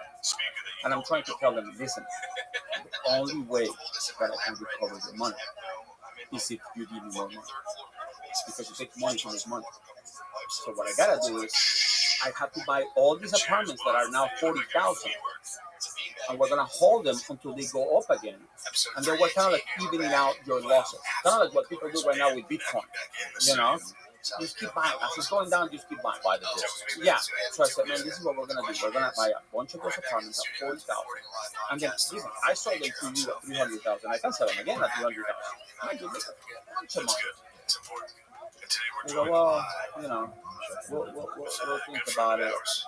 Man, I see that things are not happening. So I told this girl, Michelle, one day that these guys are drunk. The guys are watching over me. And I said, babe, you need to get me on a plane. I need to get the fuck out of here. These guys are going to kill me. They're not buying this whole, it takes money to make money thing. I got to get out of here. So get me on the first plane out of here. I'm going to try to, get my passport. And I'm going to get out of this room. So I pick up my passport. I get out of the room. I go to the lobby, and I'm like running. I'm trying to get in the lobby. Get me a cab to the airport. Get me a cab to the airport. She buys a first-class ticket for like $1,500 one way from Caracas to Miami. She tells me, listen, as soon as you get there, you go to the counter, give them your name, they're waiting for you. I said, well, I'm going to call you when we're taking off. If I don't call you, they cut up to me, and they kill me. So I get on the plane, I land in Miami. They start calling me. Man, what the fuck? I'm like, listen, bro, I need to be in the United States. I cannot recover your money, guys. I need to work it here. Okay. Well, this is what we're gonna do. We're gonna give you the money. But we need you to do some things for us. I said, all right, what's it gonna be? We need you to buy some cars, and we need you to buy some diapers, and some Converse shoes, and a couple of cell phones, and an Xbox. And I'm like, all right. And he's like, yeah, just give us a number. And I'm like, well, the 2 cars, and the Xbox, and the diapers, and the stuff, yeah, 120,000. All right, so they will wire me this morning, and I will do everything. But it gets annoying. I mean, there was a point that these guys will come and say, like, hey, listen, we need 2,000 pairs of Levi's jeans. And I'll be like, good. I don't have time for that shit, bro. I'm trying to, make a living here. So, they have you grocery shopping for them? Yeah, and they'll be like, well, if you don't give us a Levi's jeans, we're going to kill your family. I'm like, so this keeps going on and on and on. Then at one point, I said, listen, I can do this. I mean, I keep losing your money, and I cannot continue asking you for money because this hole is getting a little spooky. And they send me a video. So they're like, okay, listen, you don't want to work with us? You don't want to do what we tell you to do? Listen. So they send me this video, and the subject says, this is what's going to happen to you.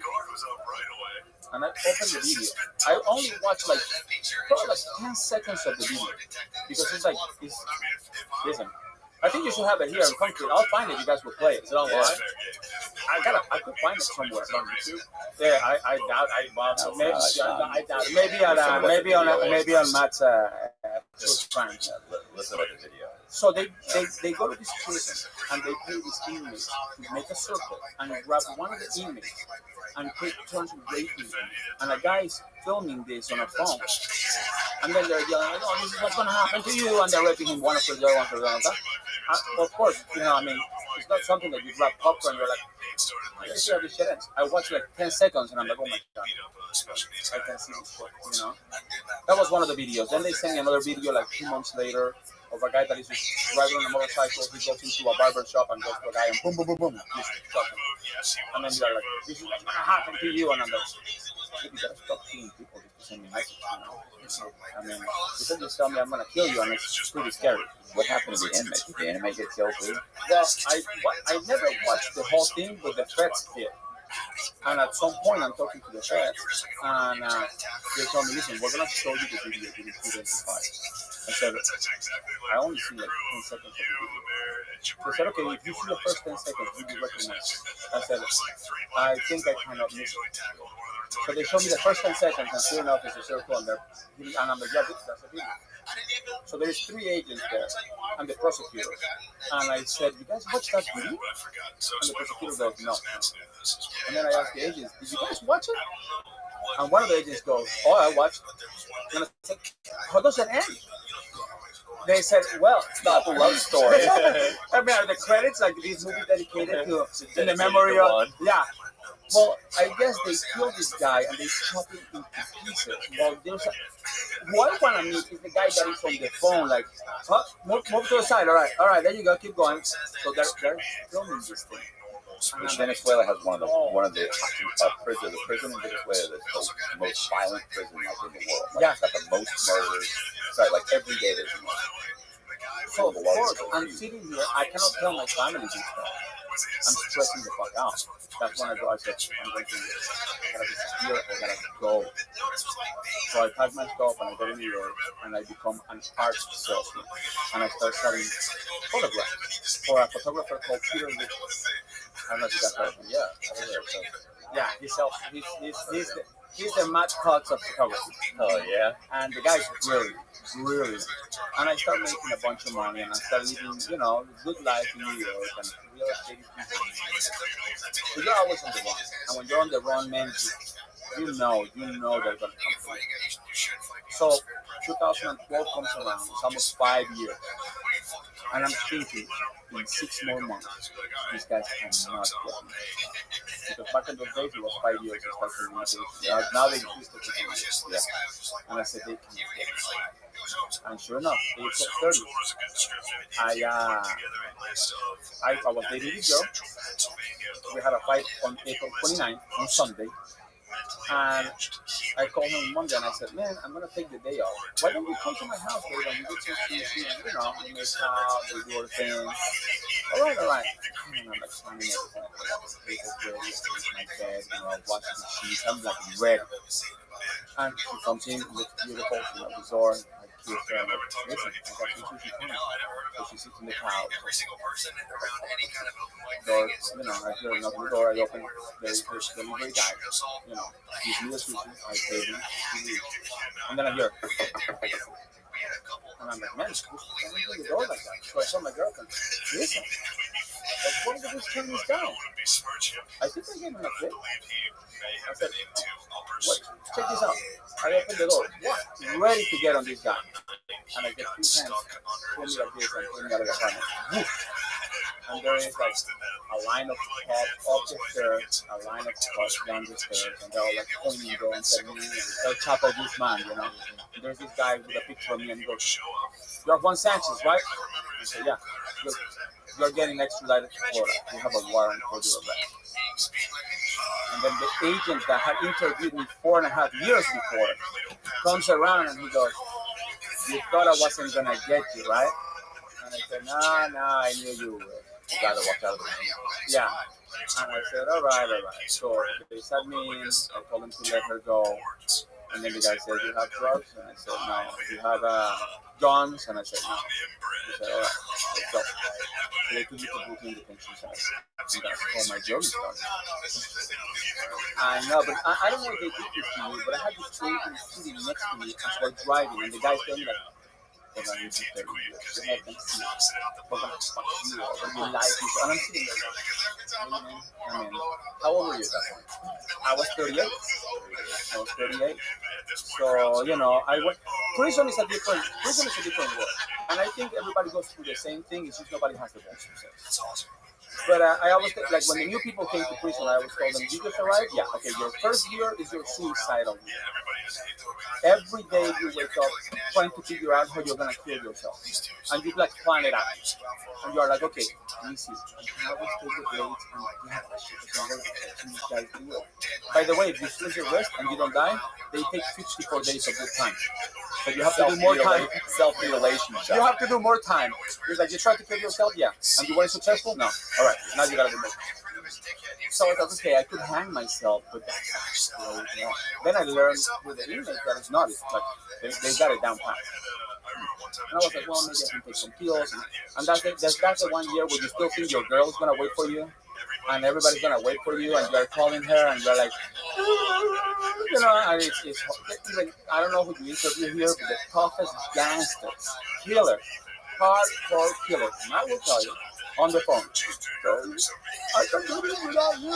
Then they'll hang up and Or worse, on Saturday morning they're calling, "Why did you answer the phone last night? What did you do with it?" Yeah, that's the way to keep it. by the way, what is the show that they play on Saturday morning? Oh, the infomercial? No, Cheaters. Oh, Cheaters. Dude, you go to the TV room, everybody's watching Cheaters. Show is over, everybody goes to the phone. Yeah. Where were you yesterday? Yeah, I know, it's horrendous. So you go to your suicidal year, and then, you know, whoever's going to leave you is going to leave you. Whoever's going to stay is going to stay. And that, and you know, that's kind of how I weeded out. Actually, the family that I was protecting, most of them left. I should have told these guys, you know what? Kill them. Fuck them. Yeah. Let me get a life insurance policy. They're not going to be there for me, so fuck them. You know, I'll give you their address. And, but I got so, I get to Florida. And, How long did it take you to get to Florida? It took me about 3 months. They do what's called visa therapy. They kind of drive you around the prisons. You know, they take you to Oklahoma, Atlanta, Tallahassee, and finally make it to Miami. And I get to Miami, and my family's like, "Hey, we got you an attorney." And I'm like, "All right." So I meet the attorney, and dude, if you think I have an accent, my attorney was like Ricky Ricardo. He's like, "Welcome, I'm your attorney, and I'm going to," and I'm like, so I call my family, and I'm like, "Dude, he goes, well, he speaks Spanish." I said, "Yeah, but I speak English." "Yeah, but some of us don't. So we want to know what the attorney's saying." I said, "You hire him for you." I said, "Dude, I think I want the judge to know what the attorney's saying, you know?" Yeah, exactly. So that's my attorney, and he will come see me every now and then, and he'll be like, "Hey, Juan, no te preocupes. No te preocupes. Don't worry. All good." And I will say, like, "How much time am I looking at?" 5 years. 5 years? He's like, 5 years. I'm like, all right, I can do 5. 5 is no problem. Yeah, 5 years. He comes to me again. All right, the feds give you this. 18 years. I said, "Dude, what the fuck? What happened with the 5 years?" Because it's not over. It's not over. We need you to sign this as a sign of good faith. And I said, "Yeah, bro." Fucking cops. And I said, "Why would I sign this as a sign of good faith?" Because it shows that you are, you know, that you're willing to work with them. I said, "Man," and I remember I was crying, and I said, "Listen, man, I'm signing my life. I have to probably older than you." And I said, "I'm signing my life." So I signed my 18 years. Sure enough, I go to my 18 years, like that song. And I get sentenced 15 years. Oh, that's a bargain. Yeah. So he's like, "Don't worry, I have a defense for you. I have a good argument for you." I said, "All right." So we go in front of the judge, and the prosecutor gets up, and he's like, "Listen, this guy's a piece of shit. He ran away from New York, and roll. And listen, we have to lock him up." Well, my opponent's going to get up, and he's going to pull some kind of, you know, the Chewbacca defense, like South Park.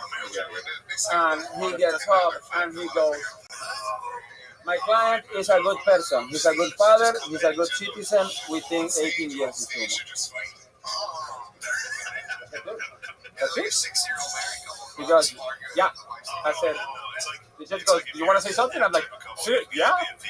So I get up and I start talking to him. And the judge said, man, listen, I'm not going to give you 18 years. But I'm not going to give you 5 years. He said, I'm going to give you 15 years. 180 months. And my attorney goes, we didn't do that bad. I said, we didn't do that bad? We? I said, dude, I'm going to do 15 fucking years. He goes, I'll come see you tomorrow. Well, he never came to see me. So I go to my prison, I go, This guy. Yep. my family paid like $2,000. And it was the money that I had left, like, in case of emergency, break the glass kind of thing, because the feds have taken everything, But listen, Who's it's scamming who? a license to steal. Horrendous. It is a license, like being an attorney, license to steal.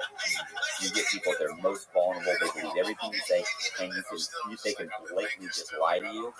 And they know once you sign that document, you are done. They're going to take you away, and you'll be filing paperwork. But in the end, there's nothing you can do. And I have your money, and I don't even have to make your calls. It's horrible. Do you ever think about what would have happened if you wouldn't have signed that document? Oh my God, I know what would have happened if I wouldn't have signed that document. I would have gotten like 7 years. I wouldn't have gotten 5. But it's not. Listen, it's not How over. would that have worked? It's not over. So I go to prison with my 15 years, Meets me. Matt Cox, the rep of the fraudster. The highlight of his entire bit. Yeah, it was a long time, but I have a friend of mine, and okay, so his girlfriend claims that he has a man crush on her. But I have a friend of mine who says that I have a man crush on her. So when I come here, she's like, oh yeah, look at you, you're going to dress up because you're going to go to Matt, blah, blah, blah, blah, blah. And I'm like, listen, I have a lot of professional respect for Matt. And she goes, dude, he's a fucking criminal, and so are you. That's not a profession. And I said, well, among the profession, it is. She's an attorney too, by the way. She's an attorney, by the way, yeah. I said, among the profession, there's levels, It's like the drug business, the guy that sells crack in the corner, it's not the same as El Chapo, Mine is El Chapo of movies. Wow. The El Chapo of Maury. I hope that catches on. I want to see that in the comments section. That should be the title. It's El Chapo de Maury. So we're going to put it on you, bro. Nice. And that's how you get leadership role in an indictment, fellas. 2 points. So I go to Coleman, and then I get this, one day somebody tells me, listen, you're packing out, you're going to Miami. And everybody's like, oh, you're going to get another indictment, you're going to get superseded, more time. So I get down to Miami, and they said, listen, we have some people that are talking about you. Can I say something first? So I remember when we met, and he said he had 15 years, and I was like, well,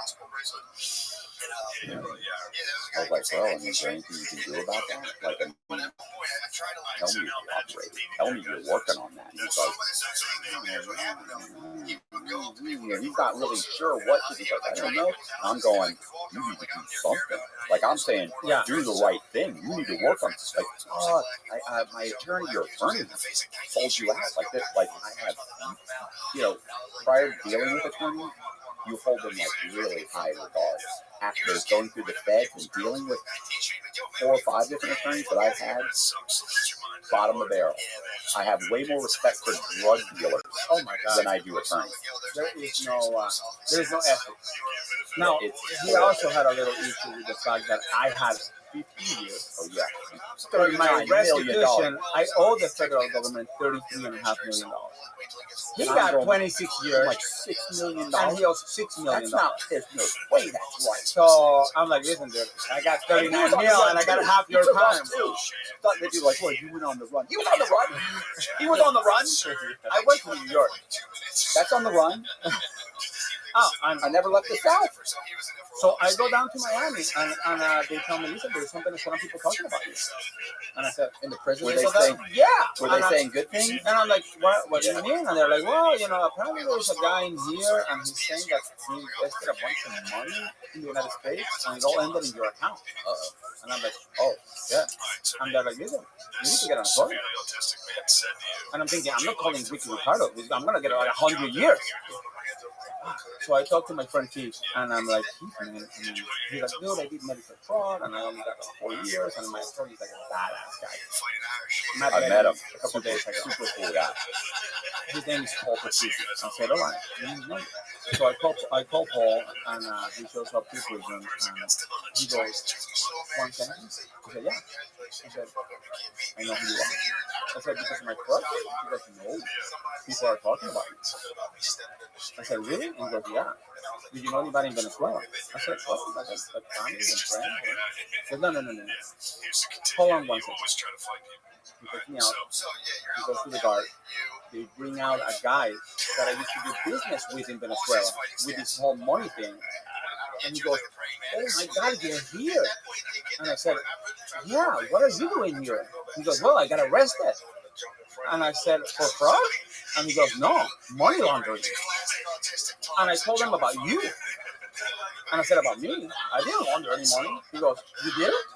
I said, no. He goes, but you did. It all falls under money. It all falls under money. And I was like, oh my, really? And he goes, yeah, and you are the guy that knows where the money is. So you need to talk. So this guy tried to you do 100%. Of course. Everybody. That's It's fraud. how the game works. So I'm like, okay, so I talked to the attorney Paul, and Paul's like, okay, man, listen, if you know the guys, I'm looking for these guys, you are the guy that can do this thing, you got the emails, you have everything. I said, how much is it? He goes, $45,000.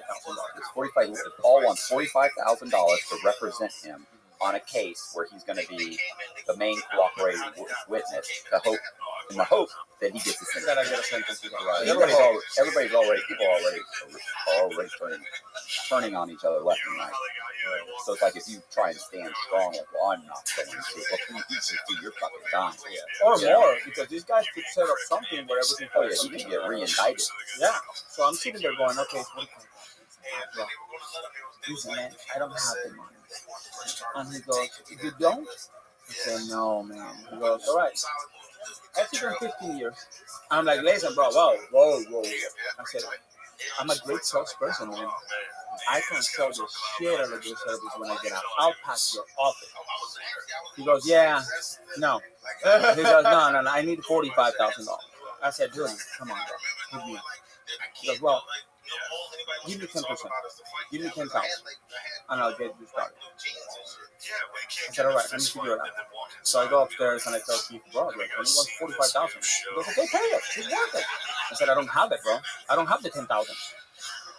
He goes, well, this is what you need to do. You need to pray. I said, okay, and I'm going to pray, and then tomorrow morning, the 10 grand are going to be on mine. Okay? He goes, maybe. I don't know. I said, all right. I mean, what the fuck am I going to do? So I go to my cell and I start praying. And I'm like, man, I know I'm not going to get the money, but give me guidance, you know? And the next morning I go. So I email my ex-sister-in-law, and I go, I need you to send me the list of all my Facebook friends. She sends me the list, and I start weeding them out. Okay, this guy, this guy. I scam this guy, blah, blah, blah. And I leave like, I don't know, 200 people. And I post, I'm going to send you this post so you have it. Okay. I post. Are they online right now? Yeah, they're on my Facebook page. Can you pull up Facebook? And I posted something in March of 2013, and it says, dear friends and family, I know you haven't heard from me in a year, but it's because I was indicted, and I just got a 15-year sentence. And during this time, I have lost friends, I have lost family, I lost all the money I have, but I've been holding on to the only thing that I could. And today, I'm surrendering it to you, which is my ego and my dignity. I need to ask you for help.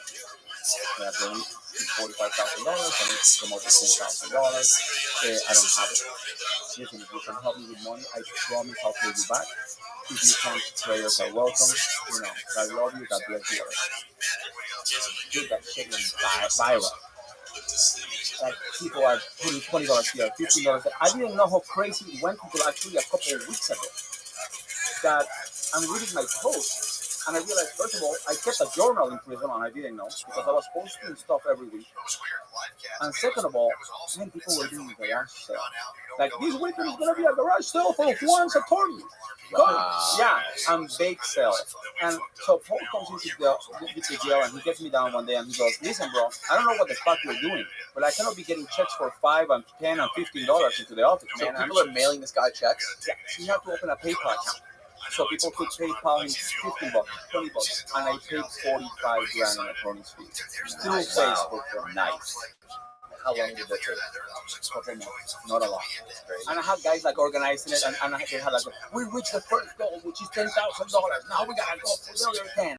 And I had Mindy, my ex-sister-in-law, like, you know, organizing stuff, and I had my friend Mario, who's like my brother in Spanish, like, listen, if you're a Spanish donor, talk to Mario. If you're an American donor, talk to Mindy. And I have this whole thing set up, and they paid my attorney, man. So social media works. You know, and back in the day, there was no Kickstarter or you know, it was like GoFundMe. It was old school. So they paid Paul, and Paul started working on it, and he ended up with video consulting. And I said, "You can solve this. So you can video this, and you can send the email." What video? The guy getting chopped up, and Yeah, so now the feds are coming to see him. now the feds, correct. So Right, now they're coming to interview him. Paul tells me, I found the guy that is prosecuting the same stuff. And he wants to test me. And I said, okay. He goes, you are a very smart guy. I'm not going to be there because I don't need to be there. You can talk your way around this. So yeah, that's fine. Because these are very important people. So like a week later, they get me downstairs. I walk into a room. There's a bunch of people in the street. And one of the guys goes, whatever, DAA. Nice meeting you. And somebody else goes, whatever, FBI. Nice meeting you. And then whatever, NSA. I said, nice meeting you. Whatever, HSI. Nice meeting you. And I said, my name is Juan Sanchez, FBOP. And they're like, oh my God, this guy's so funny. So the prosecutor comes in and goes, you know what this guy said? He said he's Juan Sanchez, FBOP. And the guy's like, oh my God. So we're talking, and the guy says, listen, do you have any paper trail of these guys? And I said, yeah. Give me my laptop, give me my cell phone, and I'll get you everything. They gave me my cell phone, man, because I was arrested. These guys couldn't get a hold of me for like 3 months until the service got disconnected. I had about 580 messages. We're gonna kill you. You're gonna die, motherfucker. And I'm telling the prosecutor, just listen to the messages, bro. I don't have to give you anything else. And he's like, listen, are you willing to cooperate? Because if you cooperate, they are going to kill you. So well, let me call my kids. I call my kids and I say, listen, kids, this is where I'm at. Can we do this? Can we do this? Should I do this? Should I do this or that? You want you home? Do what you got. So he said if you cooperate, the Venezuelans are going to kill you. Did he mean they're going to kill you while you're in prison or once you get out? Well, it happened while I was in prison. And I'll tell you that my last 6 months I spent on solitary confinement, which I don't think Matt knows this. Yeah, you Did I did tell mention you the a last little 6 bit? months, but it Yeah. was, So they put him in a nice facility. It was filled with Venezuelans, with people from South America. Look, he'll explain, but basically, the government was trying to say, let's send them back. You send me back. I cooperated against these guys. They'll kill me. Send them back. I mean, yeah, I had an interview with ICE, and they were like, "But are they going to kill you anywhere in Venezuela? Is there anywhere that you feel safe in Venezuela?" I'm like, "Dude, Venezuela is a country about this big. Yeah, it's like saying, are they going to kill you in Tampa anywhere? Do you feel safe anywhere in Tampa? How about by the river, dude?" They're gonna kill him, man. Period. Especially because one of the guys, the main guy on the investigation, the prosecutor goes, "Okay, this is great. You're afraid. You're agreed with this. You're not a drug guy. You never dealt with drugs. You didn't know you were laundering money. So you are really like a victim of these guys that are extorting you. They're trying to kill you. I mean, this is phenomenal. But we cannot do anything with this thing because there is no extradition from Venezuela. So we can indict them, but they're going to stay there and that's it." And then the prosecutor goes, "Unless you have a way to get him out." Get him out of Venezuela. Yeah. I said, "Well," I have some alternative.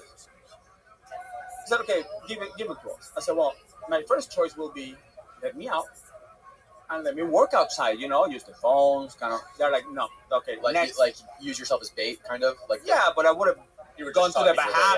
Bahamas and that's it, And they're like, no, that's not going to happen. And I said, well, there is this one guy that applied for a visa to come to the United States, and you guys denied the visa. You told him, no, you cannot come to the United States because you are PNG, persona non grata. I said, I guarantee you, if you call that guy and you tell him that it was a mistake, he'll be here on the next flight.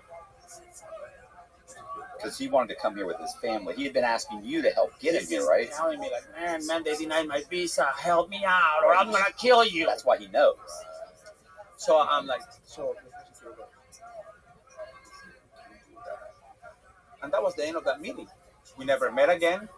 I didn't know what happened. All right. So I go back to my prison. Months go by.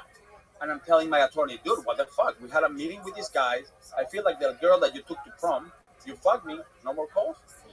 Prosecutor's like, bro. My attorney's like, listen, if these guys don't leave Venezuela, there's nothing they're going to give you, bro. We need these guys here. All right. Man, one day they take me downstairs to go to medical. And I'm handcuffed and I'm standing in line and there is a guard reading names. Smith, John, whatever. And she says, this guy last name, the Venezuelan politician. And I'm like, so I look around and I see this guy walks by me. He doesn't recognize me. And I start going like, so the guy's like, dude, what's wrong with you? You gotta pee?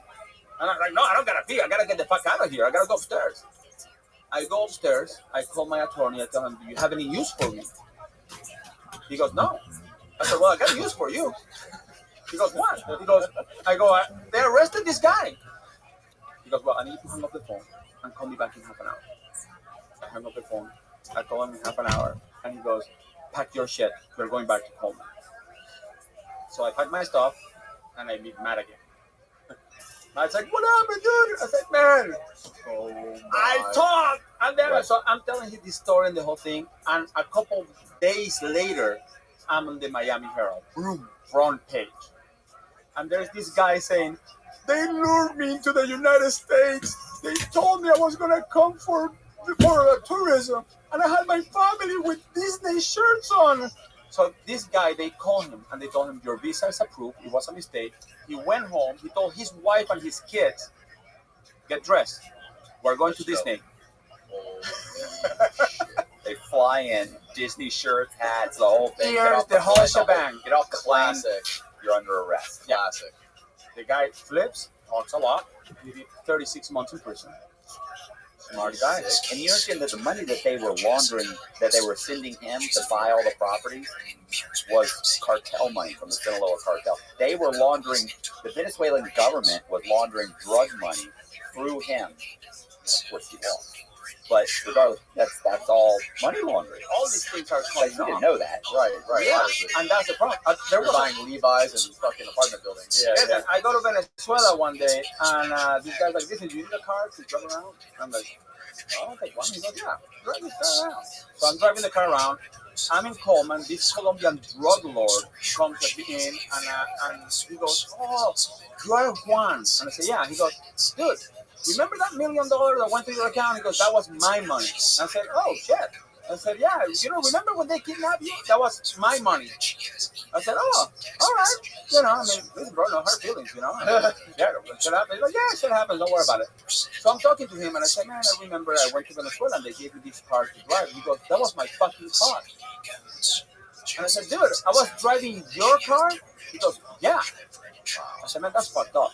They would have thought that I was him. They could have killed me. So it was reckless. It was a disaster. And then I would tell Matt all the time, like, hey, listen, that's my kidnapper right there. Let me go say hi to him. The guys to hold him until he came up with the money he couldn't come up with. Yeah, you don't come up with that. That's just stupidity. It's gone. Their money's gone.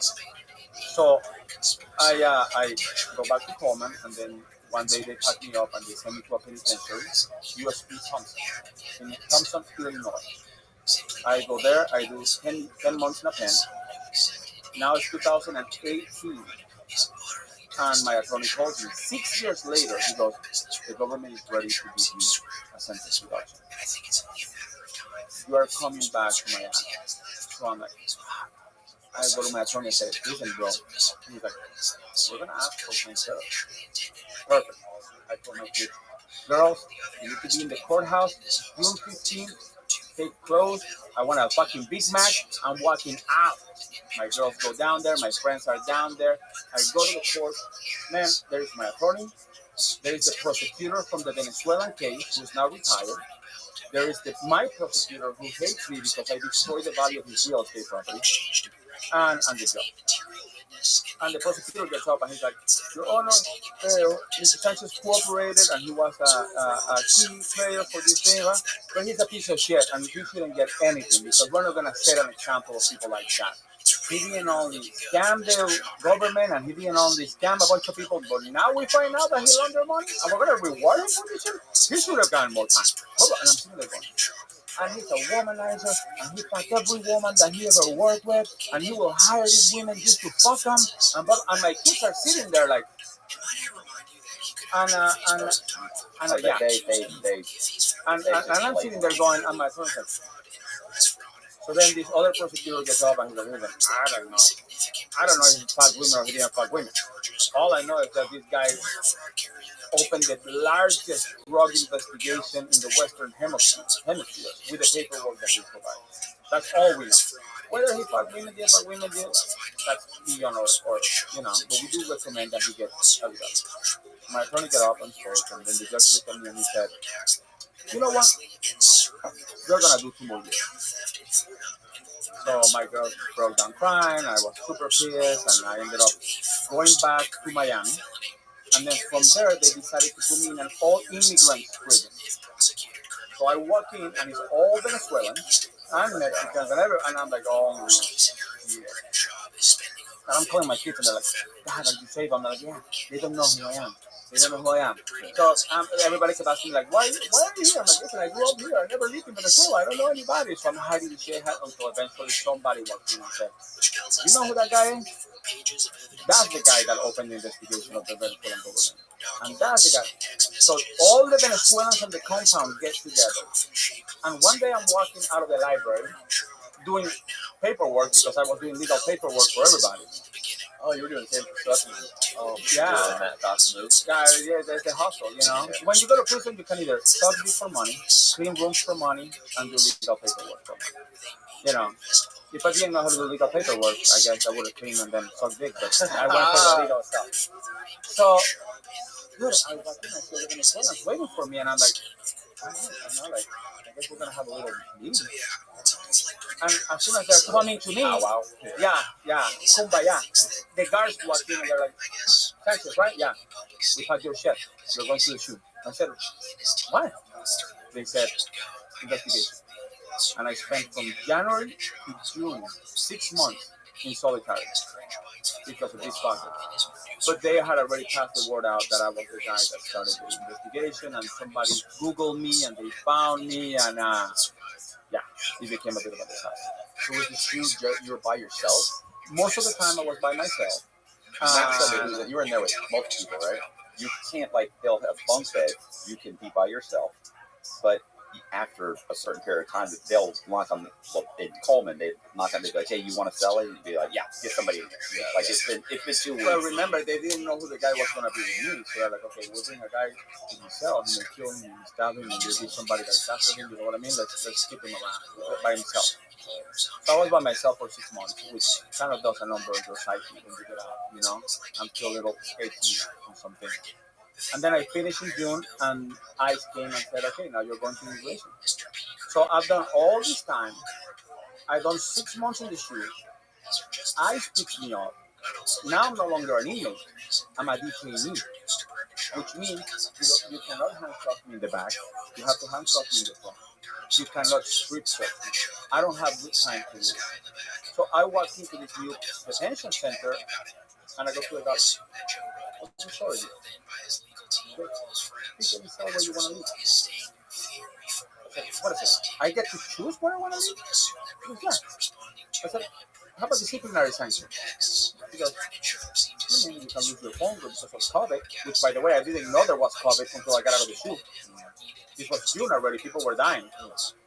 And because of COVID, we can't take your phone for you. I said, so I can do whatever the fuck you want, and you guys cannot do anything to it. And they were like, no. I said, perfect. I love it. So my 6 months of the shoe, I made it up in those 6 months of insulting people. I burned the microwaves. I short-circuited all the dogs. I mean, You did. dude, it was insane. And then the water will come to me and say, listen, son, what do you want? I want chicken. We want chicken, or I'm not. They were like, good. We'll get you chicken. So I will get like chicken on Wednesday instead of Thursday. And all these Hispanics were like, man, from the hero, you know, we don't want Telemundo. I got Telemundo. Don't worry, guys. So I will start some kind of riot for Telemundo. I was insane. I was out of control. And December 18th, I used to fight with all the guards. And you become very, which kind of sucks to say it, you become very racial when you're in immigration. Because you have these guards that look at you like you're an immigrant and you should be kicked out. You know, and you're the immigrant going, listen, man, you're a racist piece of shit. Yeah. So the terms of endearment between me and the guards were not exactly, you know, politically correct. All right? On either way, you know? So I'm yelling at a guard in the rec yard, and I'm like, man, you motherfucker, why do you think I'm a fucking Mexican? I'm a Mexican, I speak English, I grew up here, blah, blah, blah. Because the guards will insult people in English thinking they didn't understand. Yeah. And then one of the detainees comes to me and goes, hey, listen, ICE is looking for you outside. And I go to the detainee, I said, listen, tell that motherfucker, if he wants to talk to me, he has to come here. He's okay? He comes right back out. He says he wants to talk to you. I said, well, I'm here. All right. He goes back in. He comes back out. He says you have 2 minutes, bro, to talk to him or he's leaving. I said to the guard, man, don't go anywhere because I'm not done with you. I go in there, and the guy from ICE looks at me and goes, oh, shit, it's you? And I said, yeah. He goes, man. He says, here, boom, you're getting released. I said, he goes, read it. You're the law guy. Read it. I read it. I go, man, I'm getting released. He goes, yeah, you're getting released. I don't know when. I said, bro, if you're pulling my leg, you know I'm fucking crazy. I'm going to burn this shit down. No, don't worry about it. He goes, believe me, I want you out. We all want you out. I'll try to get you out today. I sign my papers. One day goes by, another day goes by. It's December 22nd. Man, I'm still in there. I start when you're an inmate. I don't know if you ever did this. When you're an inmate, you bang on the doors. You don't use your hand. You ball kick. Back of your leg. So yeah, the back of your leg because that makes it's loud, bro. So I start banging. Bang, bang, bang, bang. The guy from ICE comes. What the fuck is your problem? I said, man, you told me I was leaving. It's December 22nd. Why am I still here? He goes, man, for security reasons, I cannot tell you when you are leaving. But I'm going to give you my opinion, just to get your my opinion is tomorrow by 10 a.m. I said, all right. He goes, all right. He leaves. Man, I said, I'm leaving tomorrow. So I didn't tell my daughter. I just showed up at their house. I had a friend pick me up. I walked out with my gray shirt, my gray sweats, and my, you know, I don't know, what do you call it? You have the video. Yeah. He can give you the video. Really? Those daughters go I nuts.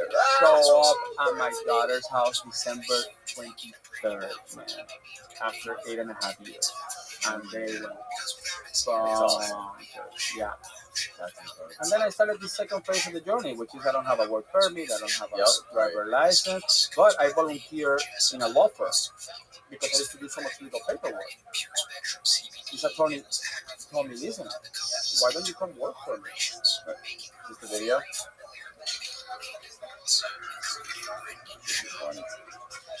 That's my oldest daughter. She has a dog in the house.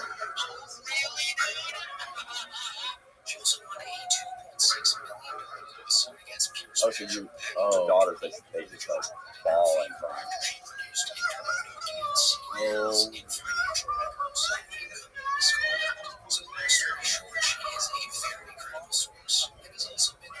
It goes with it. No, let's talk because this just goes on for 5 more minutes. Right. She's she's hysterical. She can't stop crying. Yeah, 2 days before. What was that like? Well, weird because you walk out of prison numb. Like people feel, but you don't feel. So it's like people get sad, but you don't get sad. People get, you are so used to seeing pain and hurting, and all, that. Like people who watch that video and they go, man, why aren't you that more emotional? I'm like, I don't know, it was so real. You're out there and you're like, man, I don't. Because people become interchangeable too. Like you have to, I can be best friends with you. Like you're the coolest guy, and then one day you're on the plaque house, you're gone. I never hear from you again. So I start talking to you, and then 2 months later you're gone. Somebody else comes in. He's cool. He's gone 3 months. Somebody else. So you have these people that you have to understand you're cool with, but you don't even get to like miss them. They're like gone. So imagine if every 6 months or 3 months or a year, your wife dies, or your buddy dies, or your best friend dies, because you're gone.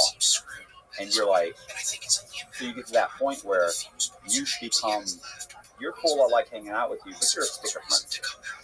Yeah. You're just interchangeable. Like, you'll be gone for months. So you don't allow yourself to get that connection anymore. And you just become, it turns you into a psychopath. You weren't going in, you are coming out. And the problem is, man, now I'm dealing with a bunch of stuff. Like we were talking about the other day, we have similar. If you do fraud at the scale that I used to do it, you have issues. You have issues of you are a sociopath. Because like people ask me, did you ever feel bad about scamming these people? And I'm like, no, it actually felt really good. Actually, the fact that you go to battle and you win the battle every time, that's freaking amazing. But when people look at you, well, the problem is the guy that lost the battle is now fucked out of money. You go, well, but you don't think about that because the money becomes irrelevant. There's a point where $1 million, $2 million, $5 million, $600,000, $20, $30. That's not why you do it. You do it because it's a fix. You're a little sick in the head. So now I get out and I have to be on the other extreme of the spectrum. So the other day I can't believe I'm gonna tell you. The other day I go to a supermarket, man, and the cashier goes, hey, give me the mask. I said, here. And do you have a mask? Yeah, and I'm like, well, in Orlando. And I'm like, that's fine. They usually give you a mask. I said, well, do you have a mask? And he goes, well, we are now selling them for $1.50. I said, are you fucking kidding me, dude? I come here all the time, and you always give me a mask. Yeah, we now sell them for $1.50. I said, you know what? Give me a fucking mask. Here's the $1.50. So as I'm walking out, the manager is standing out, and I said, listen, bro, I come here every day. I buy lunch. I buy my groceries here. This guy charged me $1.50 per mask, and I had to get 3 masks just to prove a point. So the guy goes, oh shit, man, that's wrong. We're gonna give you a $4.50 credit. All right. So I walk out and I'm like, man, I scored. I did it. Yeah. So I go to Maria, who's an attorney that I work with, and I tell her, man, you know what happened? I fucked these people. I came in there. I told them I got 1 mask, but then I told them 3 masks, and it was $4.50, and I got $4.50. And she goes, all right, I'm gonna drive you right back. You're gonna give him back the $3. I'm like, I don't, why am I gonna give him back the $3 if I scored them? They fucked me out of money. She goes, yes, but you cannot fuck people out of money just because they fucked you out of money, because you are not normal. You see, you don't know the difference between $3 and $1 million. So if you get away with that one, the next one it could be $100,000. You gotta go back and give this guy his $3 back. So I had to walk in there like a 5-year-old, like, I'm sorry. I lied. She walk you in there, hold your hand, walk you in there. Let me tell you, she does this shit all the time. Like, I run things by her, and she'll be like, listen, let's talk about this. Okay. What happens to these people that you're going to do this? Well, they may get fucked, but they may not get fucked. Okay, that is a problem. And we're not doing that right now because you're on probation. Okay, I guess I won't do it. See, to me, it's funny he says that because I'm actually the opposite. Like, I went to Dunkin' Donuts the other day. I handed her like $20. The girl counts out the money, and she gave me back like $25. Plus some change. I went, when are you give me $10 too much. It was, I gave you 20. And she's like, no, I gave you this. I went, no. You gave me, I give you 20, you just gave me 25 or 26 and 12 cents. My coffee and my thing is this. And she's like, no. She goes and gets her manager.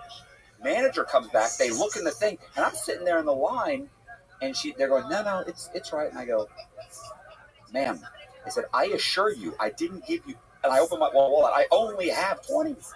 I didn't give you 30. Yeah. I go, you gave me too much money. Now, I said, I'll leave. I'm good. She goes, hold on. She opens the register. She looks at it. She goes, yeah, you're right. You gave me extra. Here's a free coffee. Right. Well, no, I gave her the money back, and I was like, and I drove, and I left. But I mean, that's how did that make you feel in that talk? You know what? It seems silly. It doesn't make me feel. It's a brand new feeling for him. It didn't make me feel any way at all because here's the problem is like it's constantly like people contacting me about fraud. I could do this. I could do this. And it's like, no. It doesn't matter. Like, it was a long time ago. I would have been like, how can I do this? But now I'm like, they're looking for a reason for me to file. I do one thing. I get in front of the judge. I'm done. I can never be in front of him. Like, there's silly things the other day. The cameras the other day. Literally, this is what happened. So I ordered these cameras, right? Like, I have a buddy who bought cameras for me. Keep talking, I gotta pee. Okay, so I had a buddy who bought cameras for me. I get the cameras. Amazon says you have to be there on Saturday to get the cameras. You have to sign for it. Okay. So on Friday, I got another package. I go out, I get my package. I go to open my box. I look down. There's 3 little boxes just sitting on the right. I went, look down. Sure enough, they're for me. And I went, huh. And so I pick them up, go back to my house, open up the boxes, and it's the cameras. Okay, first they said to be here Saturday, came a day early, 3 of them. And now I have to make payments to my buddy. Like, I don't even have the money to buy the cameras. Cheap. So I was like, oh, cool. And of course, and I thought, yeah, we're supposed to sign these. Nobody even signed these. These are expensive. Where's someone took them? And my first thought was, like, I'll never sign for them. So I can just call. Yeah. And right. Let me stop you there for a second. That's what my friends tell me. That thought is not normal.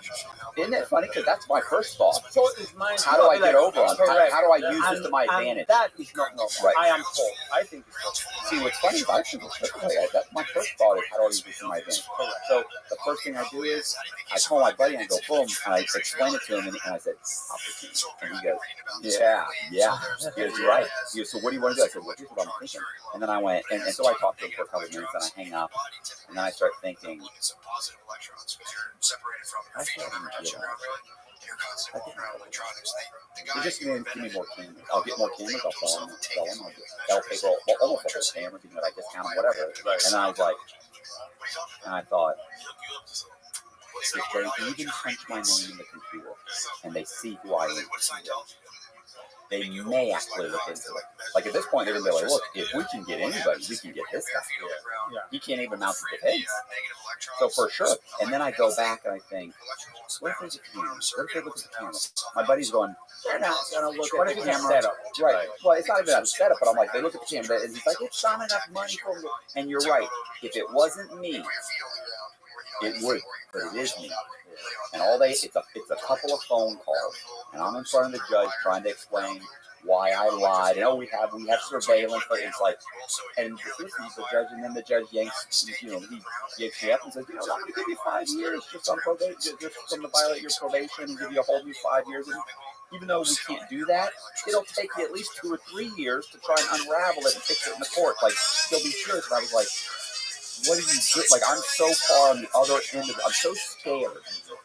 Like, I'm so terrified that, but you're right. My first thought is always, how do I do it? How do I bat? How can I do it?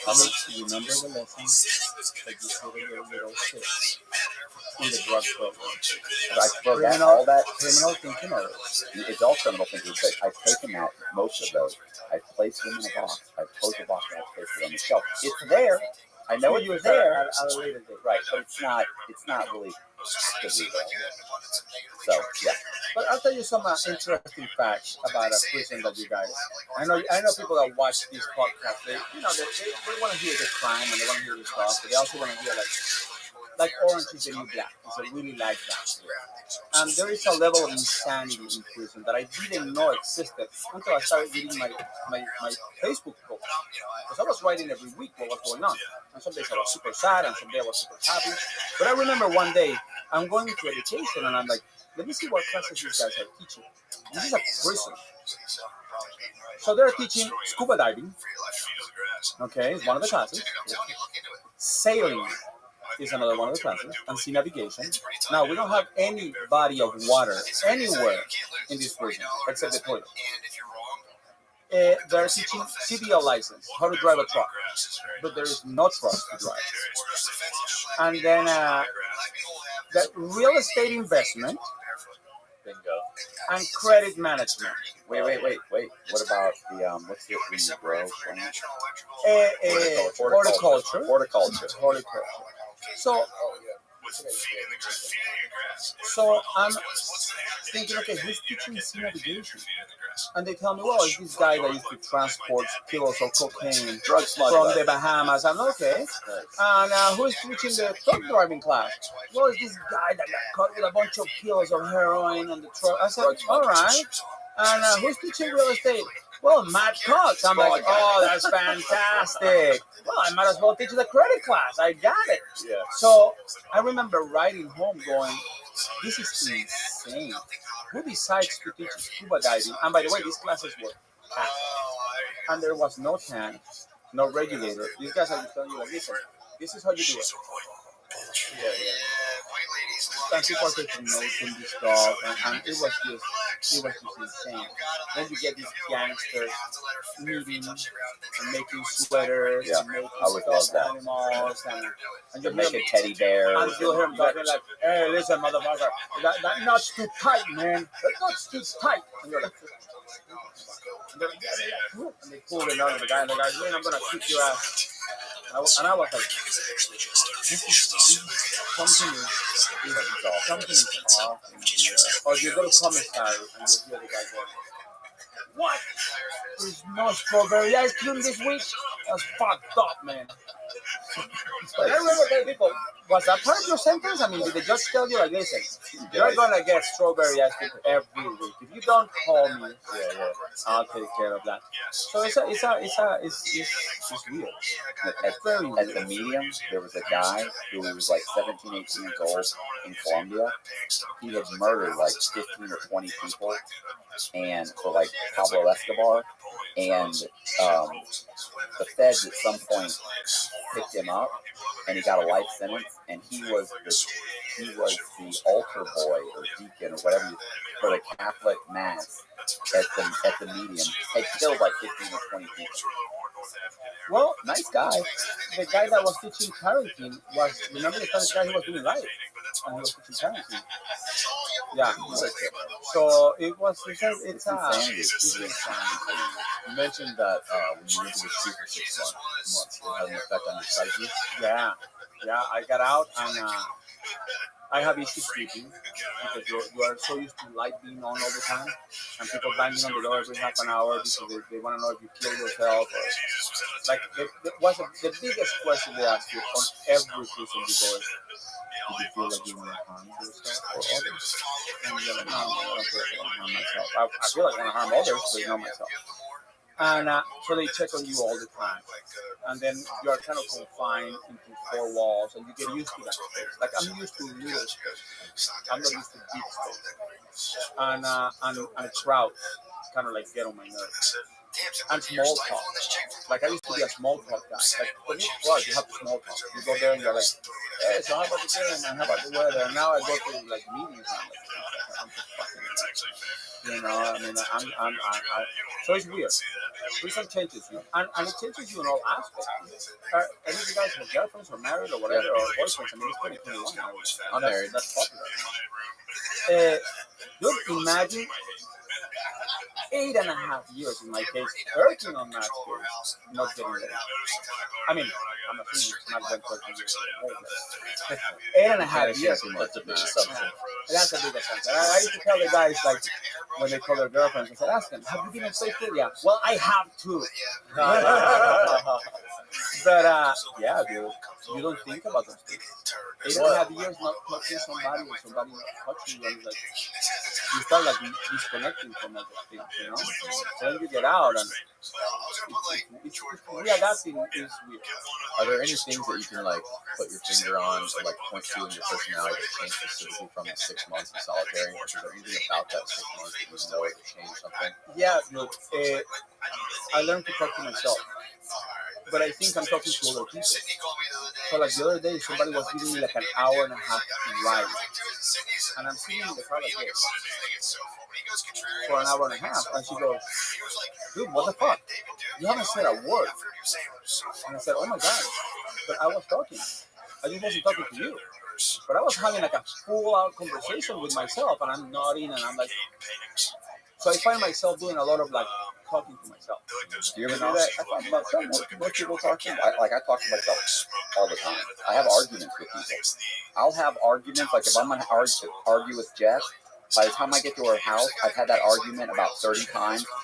I've answered overcome every objection. I have rebuttals to everything she's going to say. So by the time she actually gets an opportunity to start the conversation, it's over. So I'm going to win the argument. I've had it 30 fucking times. You're done. I win. Yeah, okay, thank you. Okay, I feel good about that. I feel better about that. But yeah, that everybody has, but that she's gonna win the argument? No, She does. She does. Internal dialogue, I think, in general. Yeah. I mean, that you do a lot of like. I guess you live your life over and over and over and over. You get like these snapshots of your life when you're sitting there and you're kind of thinking. So I don't know. You just walk out of it. I have issues sleeping in a big bed. So sometimes I sleep better in the house. That took a long time. That took a long time for me to sleep on that. Dude, I go to the couch and I'm like, man, this is weird. You know, the big bed, I don't sleep well because you're like rolling and it's like, man, this gets endless. You said that at one point. You said that when you talk about yourself to people in prison, you say that like, I'm crazy, man. I'm crazy. Don't fuck with me. I'm crazy. Is that really you, or is that just sort of like a personality or a hat you're wearing? I think you go a little crazy. When you've done some time, you go a little crazy, and you don't know you're crazy. Crazy becomes normal. Like we were talking about it the other day. I mean, somebody. Let's say he gets whacked with a lock in the head, and he's on the floor bleeding. Your first thought is, let's help this guy out. Our first thought is, shit, we gotta take a shower, man, because we're gonna close the shower. We gotta get some ice. I need to get ice. I need to get some coffee. Can you get the radio from that guy? Because that's my fucking radio. So it's I gotta put it in a cop out. I literally, guy got stabbed one time. Before they locked us down, I had filled out a cop out for his room and put it under the counselor's door. So we're literally the next day when the counselor comes in, they're all locked down. Why? I don't know, but cops want you in. I mean, I did. I got it. Well, you asked if the guy came back. No, he's in a coma. This guy just got stabbed up a little. Can I move to the bottom bunk? So you become a little, that turns you a little crazy. And especially when you get the new kids coming and there are new inmates and you kind of don't have patience for that. You earn your stripes, you know? And you do some crazy things. I mean, Matt did his own set of crazy things, and everybody got their own set of crazy things. This is a proof from tattoo. Wow, that thing's pretty fucking. I've been looking at that. I think it's pretty fucking incredible. And let me tell you. So I go to the pen, and you didn't have that at No, what is it? And you do understand that this is like not you. This is not how I see you. Well, you know, I'm business gangster. And you think about it. This is Michael, our friend, our archangel. Stepping on the devil. But so I go to get the pen, and the thing of the pen is getting tattooed. So I'm like, I gotta get tattooed. I gotta get in. So I called my daughter and I'm like, man, I gotta get some prison ink. And my daughter's like, you know, they're no gangster. And they're like a white collar criminal. And I'm like, no, you know, and I'm rapping to them like, you know, like Kendrick Lamar, damn, I got pictures, damn, and they're like, that, stop it. you're brown. Which, by the way, I was told after your podcast, somebody corrected me and said, no, you are cinnamon mocha. Cinnamon mocha. I said, so I told the guy, I said, listen, I want to get tattooed. He goes, because you got to make your own ink. I said, how do you do that? He goes, well, you got to get Vaseline, you make a fuse out of toilet paper, and then with a battery, you light it up. You put it inside of your locker, and you let it burn. That black dust, I guess, I don't know what you guys call it. Like the ashes that stick to the sides of the locker, you take your ID and you scrape it in a piece of paper. Then you get shampoo. You take the alcohol patch from the diabetics, and you put a couple of drops of alcohol in a little bottle, and then you shake it with the ashes in it. And you shake it until it turns black. Then you run your finger, and when it runs, you tell the guy, it's ready, bro. Let's get this done. So he goes, well, you need to get the needle. And I go, well, where do I get the needle? He goes, you gotta go to the church and take the guitar and cut one of the trees. So occasionally the priest will be like, dude, we're missing 5 or 4 strings from the fucking guitar. Can you guys stop tattooing, please? You know? I mean, we cannot sing. So you get a piece of the string, you strain it out, they burn it up, and then the tattoo gun is made with the motor of wall clock, a toothbrush, and a pen. And they put the needle through that, and they start tattooing. That shit is so toxic that you break into a fever for like 2 days. And you got like the shakes for 2 days, and then you gotta wear long sleeves because if the guards see you tattooed and it's fresh, you lose 54 days. Once that is healed, they know you fucked up. So once that is healed, you're taking your shirt off everywhere and you're walking out of the shower, and then they'll tell you like, listen, come here. You didn't have that when you came in. I do. Well, we're good. We have a picture of you without it. Now let's come in and take a picture of it. Right. So yeah, so I got my tattoo. Did anybody that you know, or did you ever get sick with COVID? I got a couple of friends that died out of COVID that you knew because they came from COVID. They died. Yeah, they came from COVID. A Dominican guy named Manolo, dark skin, he plays also. That was yeah, he was in coma for a long time. He died of COVID. Well, that vaccine is kind of like a prison vaccine. You're getting all those. No, but some people get like MRSA and shit like that because they get tattooed and then they go take a shower and it's like, that's bad. That I've seen some people get all fucked up. But you know how much this was? A pair of shoes. $25. And the guy told me, listen, I'll do the whole sleeve for $250. Some mackerel, some stamps. And I was ready to do it, but they moved the guy. So, you know, now I come out of the streets and this was $350. What are you doing, bro? Gangster, bro. Business gangster. That's the future, man. Matt, why didn't you get any tattoos? He had some. He got a tramp stamp. Do you have a tramp stamp? You guys got tattoos? Don't say stuff I have like one, that. yeah. Yeah? Do you? I just actually recently got it for a friend of ours who was learning to get tattooed. She had to do some like. Oh, you don't want to do that. Yeah, I did. No. You don't want to get a tattoo from a guy that you started. You don't want to get a vasectomy from a guy that you started. You certain things you don't do with guys that you started. Not a vasectomy, but the tattoo is cool because I had no reason. I had never had interest in getting tattooed before, but it was like a. Is it good? Did it turn out It's good? decent. Yeah, it's decent. It's alright. Yeah. You get addicted though. Yeah, it is. I can see how it's definitely addicting. You definitely want more. And then you see it and you're like, man, the one that I really wanted was this one. So I can put, and then before you know it, you're working on a sleeve. You're running out of canvas pretty soon. Listen, this is the guy that had a bunch of procedures done on him, and he's complaining that I got a fucking tattoo. Come on. What if I don't like it? Like my fear is, I have a fear of commitment. Like, what if I get something that's like trendy now, and like 5 years from now, people are like, that's stupid. What are you thinking? Like my brother actually got a tattoo, and it was the you guys don't know this is the keep on trucking tattoo, where the guy walking towards you, and the front of his foot on the bottom of the sole, it says like keep on trucking. So his foot's real big. And then he got another one of like Tweety Bird. He's got like these stupid tattoos that he later, I'm like, what are you doing with tattoos? Shirt. Yeah, but it's trendy. Like, yeah, but I didn't know that. I didn't know it wasn't going to be cool later. It's like, everything is stupid. Like she's got all these ridiculous tattoos. Then you've got other tattoos that are just like not him, but you have a knife with a stake going through it. Like you're not a biker. I thought it was cool. I saw a guy in prison getting his whole head Louis Vuitton, like a purse, and I had a guy. I actually drew out a bunch of things. His whole sleeve was Louis Vuitton. The pattern. I met him when he didn't have that, and then I saw him in Oklahoma, and I'm like, what the fuck? And he's like, I know, man. I said, what were you thinking? He's like, so well, Louis Vuitton will hire you. Yeah. You know, I mean, you have a job there. But yeah, the skull is a little bit too much. And then you have the guys with the tears. Yeah, they're sad. They're very sad. Yeah. It's sad. It's a crazy world. I mean, Yeah, I mean, all the different prisons and pens that you went to. What was the worst one you were in? What was the worst prison you were in? Obviously, Coleman was probably the nicest one. oh, Coleman was pretty good. I was thinking about that. It was great. I mean, Coleman was pretty good. yeah, I thought it was great. It started getting worse as time goes by.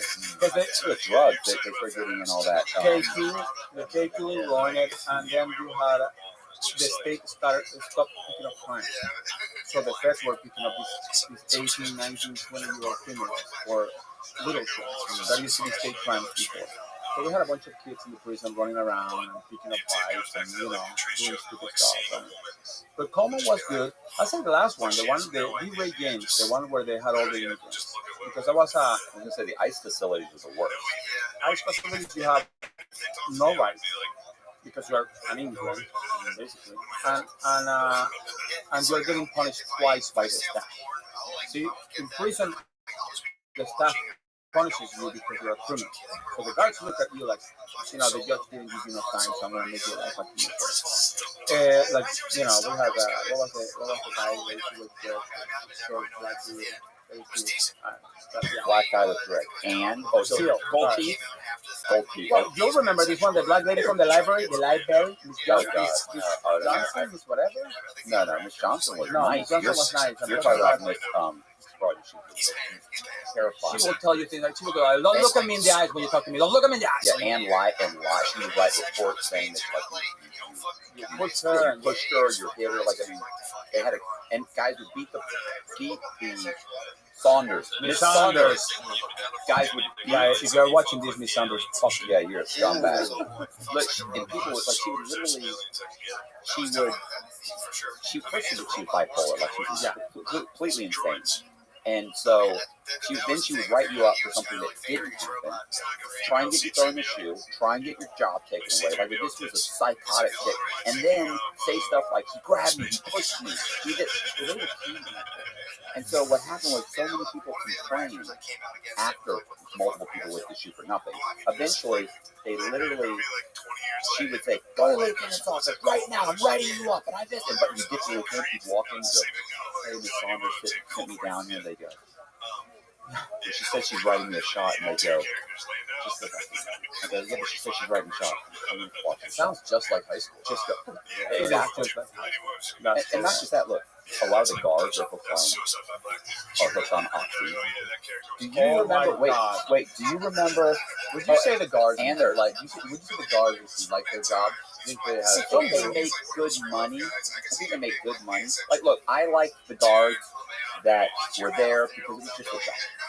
And then there were the guards that actually, like, literally, they would pay to be there because they have an opportunity to be sadistic and it not touch that system.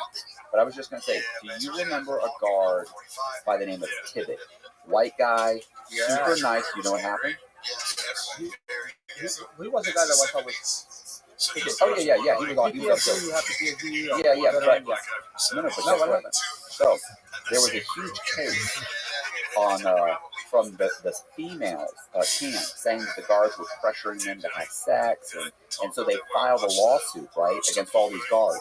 Tippett was named in the lawsuit, so Tippett drives to Coleman on Christmas, or right around late December, I think.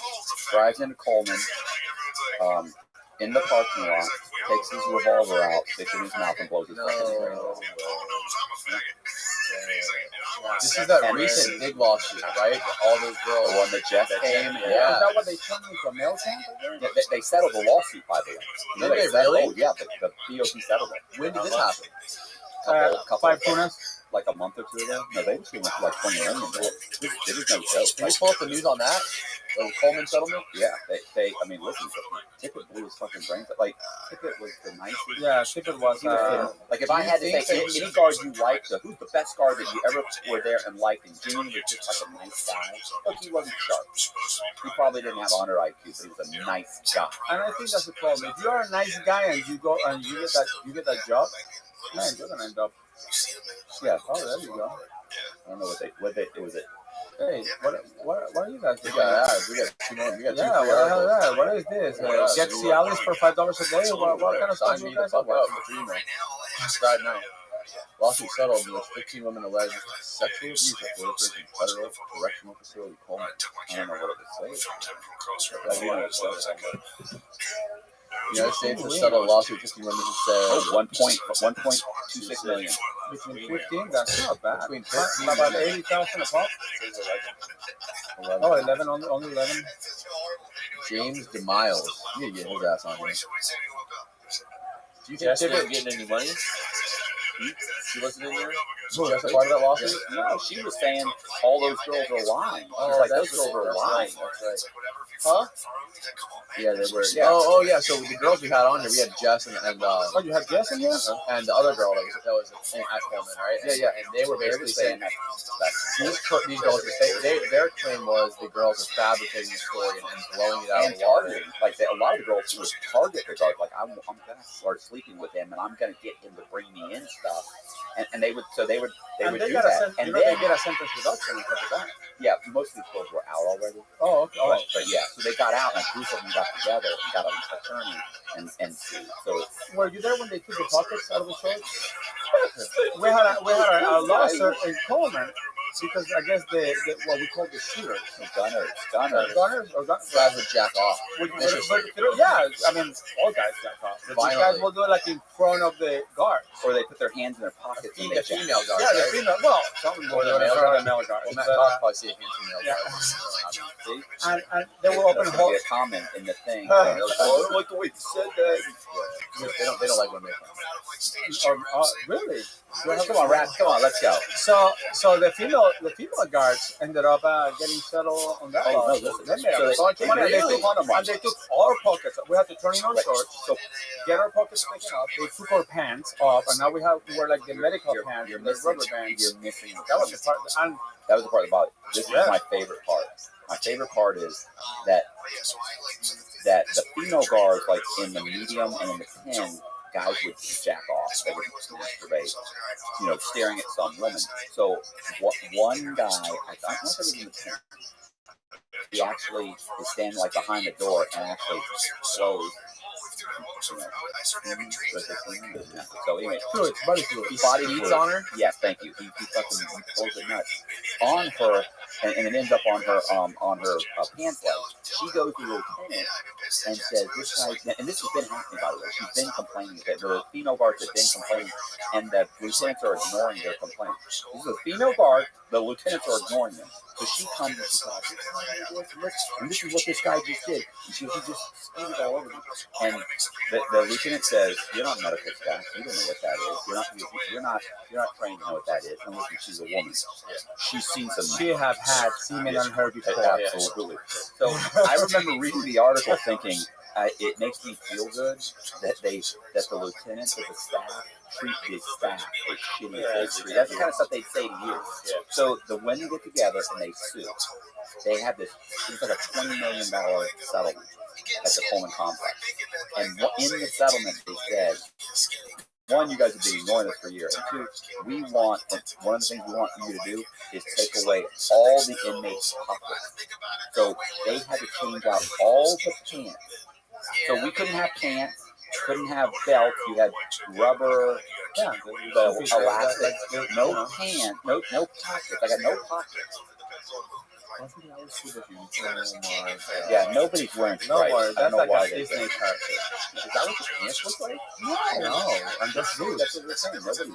Yeah. They're like, Listen, if you go to my Facebook, I actually have some Yeah. pictures in there. all in person, yeah, 2005, 2014. Yes, they were ignored. So it would have been in 2014 or 15 when they took away our pants or our pockets. There are guys jacking off so much. And my big thing away. is with the rubber bands on the waist, you can jack off. Oh, $20 million right there. Listen $20 to million that. settlement. See it? Throughout my shift, inmates were masturbating everywhere. It felt like a free-for-all, one woman said. According to court documents, I probably saw 25 to 30 inmates masturbating during one shift. Which let me put that in perspective. There's 1,900 inmates in Coleman Law. So really 25 guys masturbating at, is a very low number. Well, I don't think that's so low. It speaks about the erectile dysfunction that exists in prison. Yeah, which is the real problem. It's a fair number.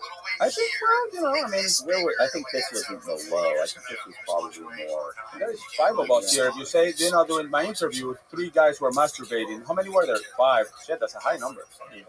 But 25 out of 1,900, That's probably standard. that's like they had the red guys. They got a hole in the pocket. They put their hands. They got a hole in the pocket. Yeah. And this, Eyes black, white. Yeah. That happens. And That then happened a lot in the real estate class. That's fucking. Yeah, it was unbelievable. You get some characters in prison, and then you see the.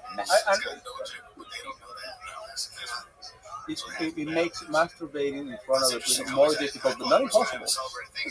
More difficult. you do understand, like, these are the things we're talking about. Like, how, imagine that's your life. This is your life. Being around guys that are literally, you're sitting there, you're doing work at the library, and you look over and some guy's staring through a window at a female secretary. Yeah. And you're like, And you're teaching GED. Yeah. And you're like, listen, guys, pay attention here. Don't look at the masturbator. Pay attention right here. Algebra, fellas. That's your life. Yeah. That's, so you get out and you're not. yeah, you're Quite not normal. all there. Everything, the world, you see the world through different lenses. Did it get better, Matt? How How long? You've been out for what? 3 years? 2 years. 2 years. I've been out 2 years. So what happened is, and I said is that literally, of course, I gradually, I lived in some spare room. My world has slowly gotten bigger, and like even sleeping, literally. Oh, I didn't tell you this is good. So Stacy, I said Stacy's right. She had a room, and she had a closet. I put my bed in the closet. There was a huge closet in the closet, and I used to sleep in the closet. And when I put my bed, I said, "Well, I'm gonna put my bed in here." Oh, because I said, "I'm gonna have this my art studio." And she goes, "Well, why don't we use the closet? And why don't we can move?" I go, "No, I want to put it in there. It fits in there. It's good." She's like, "It's so tiny." And I go, "It's twice as big as mine." As a matter of fact, bring the toilet. Well, I was like, right. And she was like, "You can't be serious." I'm like, I feel comfortable. I slept great in that room. I felt Jess would come over. She'd sleep. She would be like, and I'm like, it's weird, right? And so then eventually I moved into a bedroom. And then you have to think too, for the first 6 months to a year, I had this constant feeling like they're going to get me in the room. Like, remember I told you, like, I miss my friends. I think about my friends in prison. Like, to me, this is temporary. I should be back in family. Like, I was like, it wouldn't bother me at all if I was at Like the end of Shawshank Redemption. Yeah, and you, and look at this, you end up getting out, and you reach out to the people that you did time with, that you were actually hanging out with inside, so they end up connecting sooner or later. This is the people that understand you, right? You speak the same language. Sometimes when I say some things, like with my daughters, I have to explain what I mean all the time. Or I was telling Matt the other day, I was at the doctor, and one of my kids called me, and I said, "I'm a medical." And they're like, "What?" And I said, "Oh shit, I'm not the doctor. I'm not in medical." you know, or one of them has a backyard, and I keep saying it the red yard, and I'm like, hey, let's go to the red yard. I'm like, shit, no, the backyard, not the red yard. What about we said with your girlfriend? You were like, oh, if somebody talked to me like that, whatever. Listen, yeah, that's you just start arguing. Well, it's funny that you said about the closet. I got into an argument the other day, man, and I was so pissed. You know what? I'm gonna lock myself in the fucking closet so I can think. I said, yeah, there's too much space here. I just cannot get my head straight. Because you want to complain. And then when people talk to you, you kind of snap at them like, what? You're gonna think, this bitch talked like that to me in prison, I would have stabbed her. Oh, remember the thing? Well, I'm not stabbing anybody, but I tell you what, the one thing is, it's please and thank you. Oh my God! When I first went to prison, like nobody's saying please and thank you. That's soft. You're soft. Like first of all, like I put no bass in my voice. I'm talking normal. In prison, what's up? Hey, yeah. So listen. Hey, let me get some sugar. Like any type of sweetener is sugar. Like any type of like. Like they don't have that they call sweatshirts or sweaters, and they're like, hey, let me get a sweater. So you realize very quickly, no, they're all sweaters. You know, they're all, and there's all these things, and they stop saying please and thank you. That's off the limit. If you do that, you're soft. You're soft. You're basically a distance. You stop saying that. You want to get out here, and I'm like, hey, let me get some coffee. It's like, please, would you wipe it? And you start realizing, like, I'm an asshole. I'm I was kind of an asshole when I went in. I'm really an asshole. At least I said please and thank you.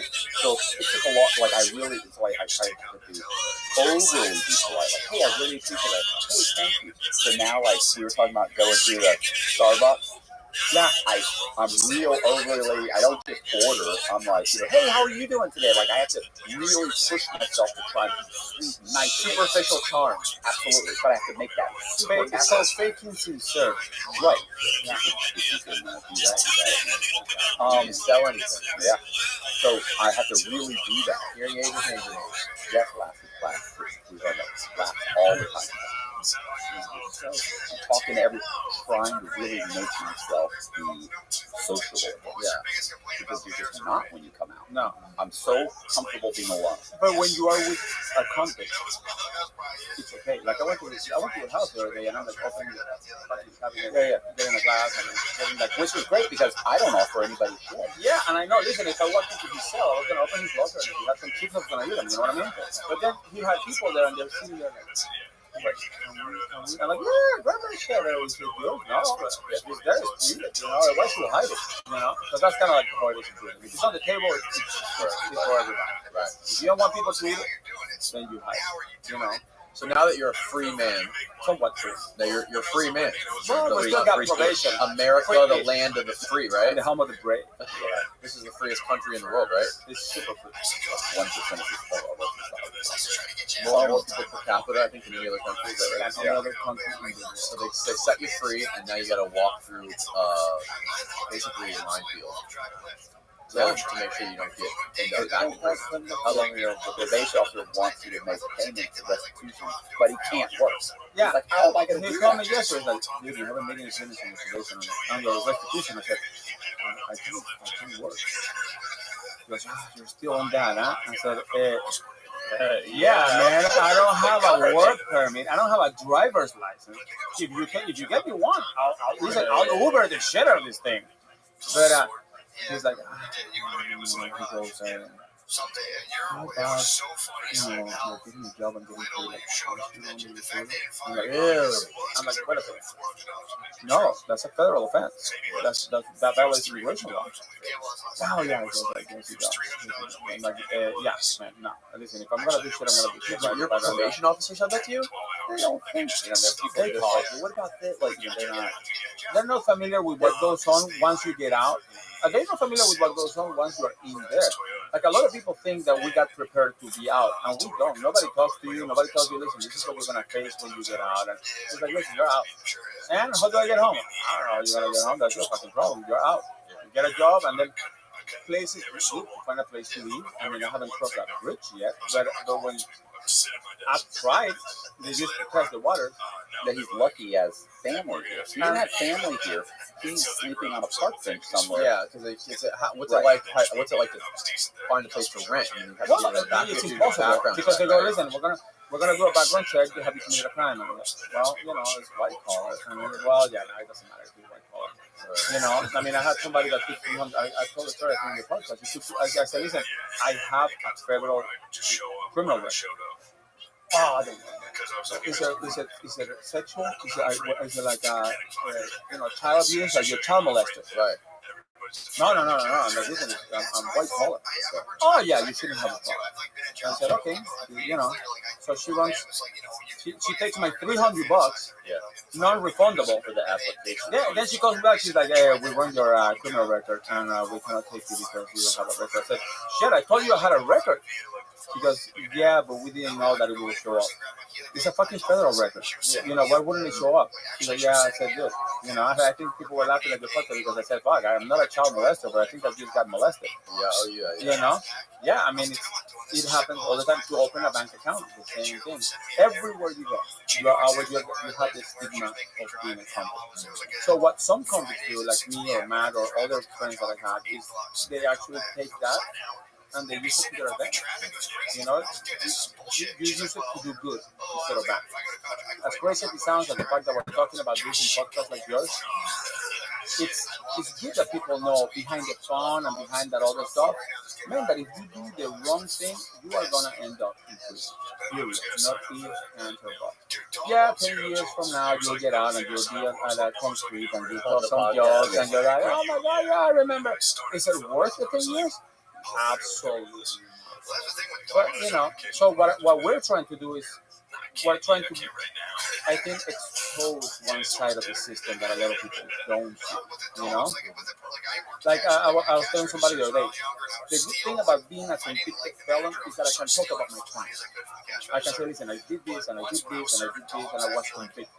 There's a bunch of people breaking the law right now, and I see them on late night TV, and I see them on podcasts, and I'm like, oh my God, this guy is getting a bunch of fucking people indicted if they do what all this zero down real estate stuff, and all these NPP loans and PPP loans, and all this, I see them online all the time, and I'm like, man, these people are going to get a bunch of people fucked. They are getting a bunch of people fucked right now. You know how many Bozak said, I don't know what it was, like five. He basically paid like $250 to $300 for like 5 or 6 different places. They're just taking in For Arizona. application fees? Application fees. He's like, I walk in, I'm like, look, this is what's going on. Boom, boom, boom. You'll be fine. You'll be fine. No, we had this problem. No problem. Filled it out. Bam, they just take my money. So that happened over I don't and think over. the full skull tattoo helped you stay. No. Yeah, but he didn't look. He was like Justin Bieber when he was in prison, Right? I mean, this was like said that. this was Oh, like you saw before the tattoo? Yeah. well, he had like the rock star thing, right? And he had like a couple of them, but then he showed me a picture of it. Is he joined a gang? When he got out of prison, he did it backwards. Plus, remember when I said I wrote an article about how Trump had signed an executive order where he was going to deport all the Puerto Ricans that had convictions? Oh my God, you told that story here? Yeah. Why did you write that article? Okay, because I was laying in bed one night, and there were a bunch of Puerto Ricans at like 11:30 at night. Like we're supposed to be asleep. A bunch of Puerto Ricans were in front of my cell, and they're all like, How do you know they're Puerto Rican? "Oh, because they're Puerto Ricans." They're Puerto Ricans. How do you decipher a Puerto Rican from a Mexican? Because the Mexicans. Oh my Okay, No, so I'm serious. I'm asking a serious question. accent, you can Really? First of all, clicks, they hang out together. Okay. Yeah. But the key is everybody has a number. So the Hispanics segregate? Yes. We're not all created. Yeah. So they're going, and I know most of these guys. They're 50 Shades of the Grey. 180 people. There's 180 people. I know who the Mexicans are. I know who the Spanish, who the black guys are. I know who's from Miami. I know, So these guys are like trying to go to sleep. And the whole thing is it's not the kind of place where you can go, hey guys, can you please move? Because now it's now they're screaming at you, and if you scream back, now you got a major problem. So you lay there, you put something over your head, you put your earplugs in. I'm laying there and I'm thinking, go. And I thought, man, I really wish they'd all just go back to Puerto Rico. And then I sat there and I thought, and I thought, oh, that'd be great. And I thought, Trump is something else. And I thought, that's what I'm going to do. I'm going to have Trump send them back tomorrow. So I go to the library the next morning and I write up an article that says that Trump has just signed Executive Order 720514-12, and that any Puerto Ricans that were born in Puerto Rico that came to the United States that have a felony conviction are being deported. And then I go in and I add in quotes from the director of the Federal Bureau of Prisons, from what was that? The old U.S. attorney, the Attorney General. No, it wasn't. This was one prior to me. Yeah, Sessions. So I put in a bunch of quotes from Sessions saying it's perfectly legal. I put a quote in from. And you gave numbers. Currently, there is like 45,000 Puerto Ricans. Out of them, 28,000 are deportable. I looked up like all the things. I looked up the name of the not statute, but the agreement where Puerto Rico became a possession, like why they became a possession. Like I have this is a huge article. It took me hours to write it out. Then I read it over a few times. I read it. Adobe Photoshop. Photoshop the CNN logo on top of it. I don't have nothing like that. So I write it We had out. a copy machine. That was the Right. thing we had. So I write it all up, and there was a guy who ran basically there's a lawyer that everybody signed up to that sends out like a newsletter. So I basically made it in Jeremy Gordon. So I put it in Jeremy Gordon's recent newsletter, changed the name of the inmate that was sent to, who he signed up to, and then so it looks like it was a printout. Like it went to him, he printed it out on his computer, and it came from Jeremy Gordon, and he printed it out on his computer, and so that's just what it looks like. Like this is an article for legit article that was in the New York Times that Jeremy Gordon is, and it's a part of his newsletter. I had other things that Gordon had talked about, so I then go make a bunch of copies of it, and I post it on the bulletin board. I then go to some guy and I go, hey, bro, I said, you got anybody who says Puerto Rican guy? I said, is he single? And he goes, what is that? What are you talking about? You say so-and-so. Walk away. He shows it to so-and-so. Listen, lit the fire. Then I actually took fake news. I put it in all of these different, units. Like, and I don't do anything about it. Probably the next day or 2 days later, I'm standing in the shop hall, and there's a couple of white guys that come from sitting in front of me going, man, I hope they send them all back. And I'm thinking, they're going back and forth because, well, I mean, they come here, they commit crimes, they're U.S. citizens, you can't just send them back. Trump can do it. Trump, it's already done deal. It's done deal. So when I'm saying, he's not even believing that. Listen, by the time I get back to the unit, by the end of the day, I've heard 10 different conversations. I walk in, there's a whole group of Puerto Ricans together, and there's one of them reading it over and translating it for the other one. Another day goes by, he comes up to me in the library one day. I'm sitting there, he comes up, he sits there, and he goes, what's going on? I go, because you were teaching GED, right? Yeah. And I go, hey, what's going on? And he goes, you heard this thing about Trump? And he signed this executive order? And I went, he goes, yeah. He said, they're going crazy. And I go, because now I'm getting nervous, by the way. It's gone so viral throughout the prison. I'm now starting to think they're going to throw me in the shoe. Let me help you there, because there's a side of the story that Matt was not a participant of, because he doesn't speak Spanish. Yeah. But they're coming to me because I'm the paperwork guy. Yeah. And they're like, hey, Venezuela, come here. Yeah. Check this out. And I'm reading it, and I'm like, this doesn't make any sense. You're an American fucking citizen. How can that's like saying they're going to deport you to Alabama. That shit doesn't work like that. I don't know, man. Because, my sister, she heard about it on Telemundo. And I'm like, she did? And they're like, yeah. And then somebody's like, CNN last night. Remember, we were on the TV room. And they're like, oh, my God, yeah. And I'm like, man, this doesn't make any sense. None of that happened. They're making it up. It's just exploded. Yeah, people are calling their moms. Mom, you need to talk to my attorney. I cannot go back to Puerto Rico. I testified. They're going to kill me there. Yeah. The counselors are walking out, calling the Hispanics. We had a town hall. Guys, we're doing our research. We have not gotten any news from the BOP that this is going to happen. You need to slow down. It's a whole. I mean, this So shit is I'm like... getting scared. So Oh, now yeah. that you understand, they'll like they'll really. So when I go to Matt, I'm like, dude, have you read this shit? What the fuck is this? This doesn't make any sense. And I'm like, you have to swear you will not. And he's like, what? I go, I mean, like, you can't go and tell your buddy. And you think, oh, he won't tell anybody. You understand? You can't tell anybody. And he's like, and I go, into it. He goes, oh my God. He goes, he looked at me and he goes, these guys are going nuts. And I go, I said, you know what you need to do? I go, you need to tell all of them that you can file the paperwork to get them to stay here, like where they will not deport them because they're in trouble. I said, tell them to send you $125 and you get the paperwork. And I said, you'll file it for them. And he goes, and he I said, we'll write up a form. Yeah. And he's like, I'm like, do you know how much money you make? He goes, oh, you're kidding me? Yeah, I'm all $10,000. There's hundreds of these guys. Like, they're going nuts. Matt, you would make a great CNN or Fox executive. Yeah. Well, years later, I'm out of prison. He's been out for 2.5 years, and I missed all the politics and all the shit. I was in prison, you know.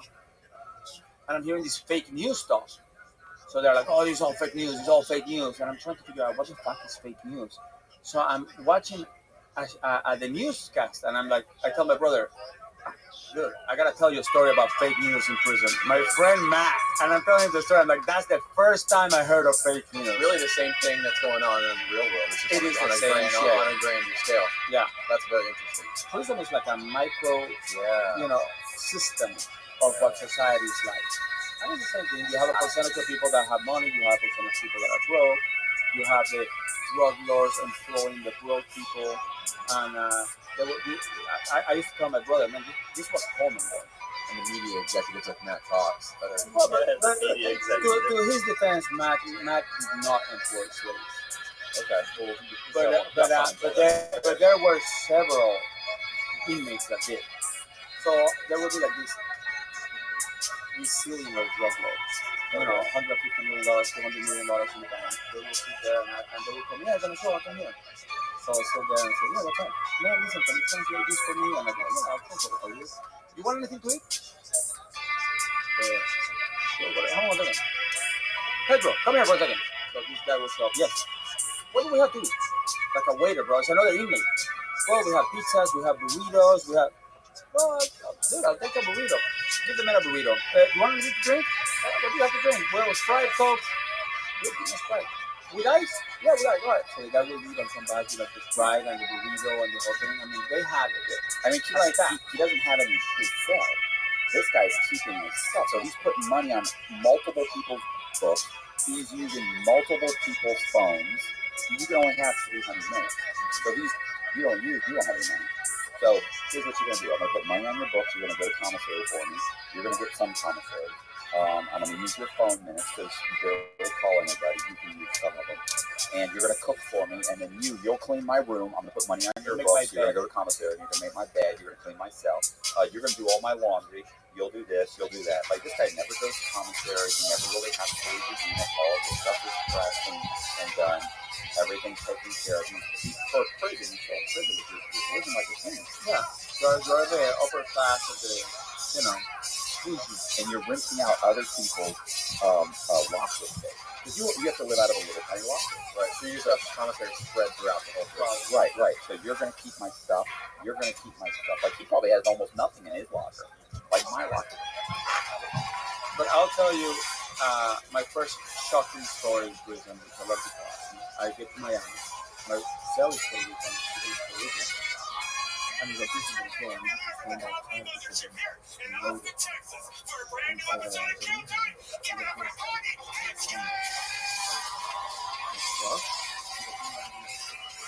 Dude, why are you tearing? What's going on? He goes, what? I said, what do you have?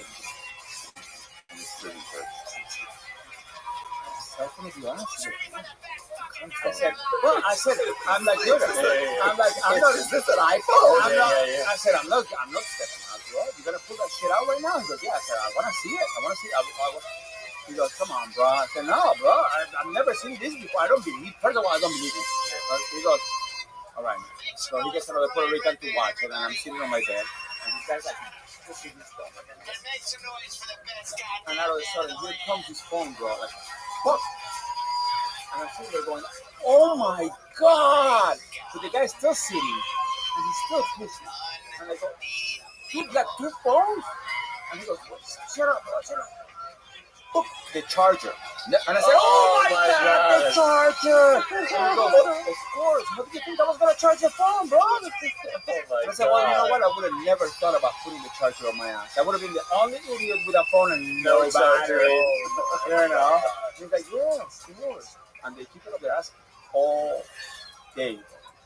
All day. And not little phones. I mean, we're talking about decent size. iPhone 11 Pro Max. A tablet. iPad.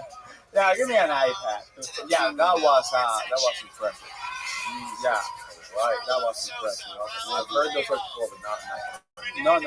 Listen, it's and I tried. I had to ask. I was like, you guys, I'm like, let's sit down and let's talk about this. You know, at what point did you put a cell phone up your ass? I mean, How long did that take? do you have to work your way up to a cell phone? I mean, it's like, yeah, you practice with a bar of soap, you know. And I'm like, oh, that's incredible. A bar of soap. Yeah, so you gotta practice it until you're kind of comfortable with a bar of soap, and then you work your way up to a cell phone. I said, well, you know, I mean, I'm I glad don't feel that good right now at all. Like my stomach's upset right now. Well, I mean, I remember I posted on Facebook, and I said, I guess these guys travel light, you know, because they were talking about, back at those times, they were talking about they were charging for a carry-on and stuff like that. And I said, no, you just pay for the weekend. And they said, you look at some gas. And travel light, you know. Yeah. So, yeah, the charger, the phone, I mean, it was just one story after And the other. you just got demonetized. Yeah, right. Yeah. Well, can I mention the brand of the phone so you can get maybe some endorsement? Yeah. Well, that's a great way to end it, man. I appreciate you coming on here. Yeah. I appreciate you telling your story, man. No, man, It's anytime. fascinating. You're a really good storyteller. Anytime you want to have me back, I Absolutely. think, am I your first Hispanic guest? No, you're not actually. Bustamante. No, we got. Oh, listen, bro. I had a buddy who's ex-CIA. Ex-CIA. He came super cool guy. No. He's done a couple podcasts. Yeah, on here a bunch. Yeah. Oh, Yeah, he's smart guy. smart guy, nice guy, cool guy. Man, he's got some stories. Oh, yeah. Some of them you can tell, some of them you can't. But I can't know talking about this. Yeah. No, Yeah, man, this was thank great. you I'd for love to having have you on me, again. man. Absolutely. Has Matt written your book yet? The whole time I was trying to write it, and he kept saying, "This is what a bunch of these jerk offs say." No, I'm going to do it myself. Stop it. You're not going to do it yourself. Let's start this. When I come back. And it never happened. Never did it. Never did an outline. Always was going to. Even said this a few times. When I get out, stop. Yeah. You'll never have this much time in your life. When you get out, you're going to do it. Right. Stop it. Well, the silver lining to all this, it's an uphill battle when you get out. It's, you got to walk through minefields to stay free. And there's a lot of hoops you got to jump through. But the silver lining in all of this is that true crime is the most profitable endeavor right now. So far. Yeah, you need to write your story. Yeah. Because there's a lot more to a story. Yeah. But what's great is how delicious Liquid death was. Murder your thirst. And if you are, solid death is a whole different story. Liquid death is the way to go. Cool, man. Well, thanks again. No problem, man. Goodbye, world. All right. Hasta mañana. Crutches, wheelchair, fat, gay, not gay, people who lost their socks at the hotel, every type of person. But tonight, I have put together a lineup that would make Bill Cosby wish he wasn't a rapist. Because this panel tonight is two of the greatest Kill Tony legends in the history of the fucking show. Two legends of stand-up comedy, two of the best comedians in the fucking world. We're really doing it, Red Man. We're really doing it. Welcome. We're really doing it, Red Man. How are you, Tubby Jamboree? Red Man. gentlemen, we are back with Hello. the Galactic Explorer, Mike Hastebeck, our UFO correspondent. Great to be back. Lots going on, guys. Who is this Eric Von Daniken? Eric Von Daniken. Eric. Von Daniken. He's a super interesting guy. 40 years ago, he was really kind of a nobody. But having ideas that the aliens that people were talking about, and it was the question that he asked at the beginning 40 years ago, was God an astronaut? So that kind of made the industry of science kind of take a step back. So he started looking at things from the perspective of why is everything flying? Why are they talking about everything coming from the sky? Why is it always heaven? Why are they flying carpets? These are flying horses, flying. And you start to look at them in those periods of time, he started to believe that these were all vehicles. These were actual vehicles they were using. The people at the time just didn't know how to put them into work. There wasn't an airplane, so it was a flying carpet. And so he started to travel around the world to really kind of see, okay, let's go to one of the places we went to is a place called Pumapuca. It's a place in Mexico. And we started to look at some of the stones that were so cut. They had done with some sort of a tool. We couldn't really understand how this happened. But the Indians that had lived there for hundreds of years, even their folklore talks about the star people that come back. So again, we're talking about God. And so we start to hear the same thing over and over again. We travel to the South America and the cities, and everything here is based on astrology. The buildings are based on astrology, and life is based on astrology. So then when you go to Peru, you find that same sense of knowledge on the planets and where they are during certain times of the year. Obviously, if you want to know when harvest is, so people kind of just fall back on that. But like the Mayans, one of the peculiar things the Mayans were able to pick up on, the planet wobbles. I don't think we knew that till the 60s. Maybe the early part of the 50s. But the Mayans knew that like from the get-go. So how did they know that the planet wobbles? So are these, again, now we start to look at the bigger picture. We start talking about the Mayans flying circles. So you're like, was it really a serpent, or was it maybe a cigar that you see around today that he identifies with and really didn't know how to get a name for? So Eric Von Daniken really, at that time, now listen, he was also ostracized. He was told that he's, all you are is just a story maker. There's nothing real about what you're saying today. And this went on for 40 years to him. And today, he's a leading advocate across the board on UFOs and aerial phenomena. So he is putting on huge presentations across the nation. People, matter of fact, everything's just sold out. There's no additional room. There's just so many people going to hear what did you know about this guy? It was actually the book that he wrote was called Chariots of the Gods. There was a movie made about it as well. And so the book asked questions about particular pieces of artwork. What are they trying to represent? One of the Mayan kings is sitting in some sort of a device, and you start looking at it. He's showing something to his feet. He's got his hands on something. He's got his mouth on something.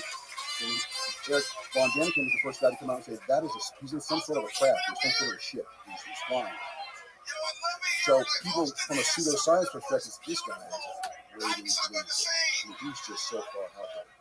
And today, what they're finding out was, and I think really what he brought to the table was, he went to Egypt, he went to South America, he went to Peru. He started finding the same thing at each of these locations. And during this period of time, there was no communication between people. Still trying to understand, how did the South Americans know to do pyramids? How did they do this in Egypt? How did they do this in China? There's pyramids now they're finding in China. They just found more pyramids in Antarctica. There's now the same pyramids in Bosnia. So he has literally the awakening. It's been something that is obviously a long time happening, but now people are really starting to see what he was talking about. So now you look at Peru, they had these large faces with these big eyes. and you couldn't see these drawings unless you were in the sky. So they go to Easter Island, and in a cave underground, and again, I'm very curious as how these guys even had light to do this, they carved those same faces in the stone. Easter Island was just that, it was an island. It was 4,000 miles from New England. Of course, these people are all extinct now. They actually made these big heads and had them all surrounded on the show. But they didn't, until the communication got what it is today, we didn't know that all these things were the same. And now that they can start to travel and start to see, hey, this was the same as here, we're just calling it something different. If you look at some of the very, very intricate carvings that were done, these were concrete carvings, and everybody was carrying a purse. We started noticing this purse seemed to be universal with the Egyptians, with the Mayans, all these different groups. And we started talking to the NASA astronaut one day. The NASA astronaut pulled up a picture of all the astronauts carrying this life support system with them. It's actually hooked up to their systems to get onto the rocket. So it's like, what if the people at that time were witnessing these guys carrying some sort of a life support system? They didn't know what it was, so it just shows up as a purse on all these different drawings. So it's amazing when you really start to think about the bigger picture of it, because how could Peru know what South America was doing? How could South America know what the Egyptians were doing? So it just became one of these things that where nobody really seemed to do that. So Eric von Däniken started to do that. He started to show everybody, hey, wait a minute. How could they possibly know this? Was this just a lucky guess? Did they know that the pyramid, or he went to, I think one of the first places he ended up going was India. And India had, what do they call it? They actually had a name for it. They looked like, they were pyramids, but they looked like these flying craft called, The great Kevin Spacey. Aiden, go through your pictures. You probably in there. Charlie, what do you love about obstacles? They're called Arunca Brahmanas. And they were actually flying vehicles. And if you look at the towers, Aiden, it's this one right here. yeah, if you look at the towers they built through India, these towers are amazing. They are so intricate. There is so much going on with these actual towers. But you're like, were guys in there with chisels? Come on, man. You break off the hands. There's no way you could do some of the really small, intricate work that's required to do it. So he started looking at, how are they doing this? What's causing this? And India, even today, I think I'm going to put that on my bucket list, because it's definitely one of those amazing places on the planet to see. It makes you scratch your head and go, how could somebody do such intricate artwork? And it's hundreds and thousands of years old.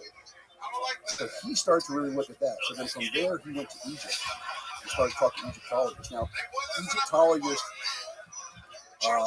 still don't have a view that this has anything to do with aliens. They still believe that it's all based on humankind. And there's two beliefs in this. You got the scientific side that says, hey, we started from H, and kind of came down the road. And you have the religious side that says, no, Jesus and God did all this, and we made us who we are today. Whichever way you believe, we end up coming at the end with the greatest thing on the planet. So, and yet, there's got to be more to this in the bigger picture than things going on. You wouldn't have all this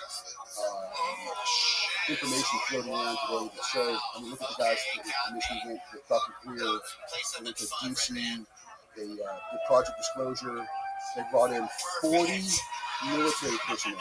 They were all verified as who they were. Now, Dr. Greer is a doctor, he's an emergency room doctor. Oh, there they are. Explain what these are. Now, the center one, the Ramana, Look as big as you can get it in. that is the actual craft they said they flew around it. Now, the towers on either side these are structures in India today. These are religious towers. And what is that that goes through the center of it? In the middle one, or on the end? In the middle one, each side, two things that go up. You know what? I'm not sure. They were trying to show some sort of anti-gravity material that actually let that thing take off and land. But they talk about these things flying around in their religion and actually having fights in the air, shooting each other down. So, of course, what did the Indians do? They designed the buildings to look just like that flying craft did. So, I mean, is that an accident? And if you look at the detail, I mean, these things are huge monster. And where is he at? He's in India.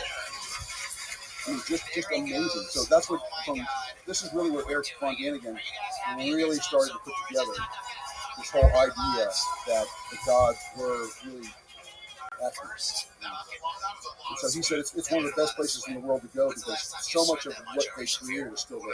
Yeah, do you think that like potential alien sightings back then in those times, in the times of the Maya, times of the ancient Egyptians, do you think that aliens maybe weren't as sophisticated as they were like in the 90s or in the 80s?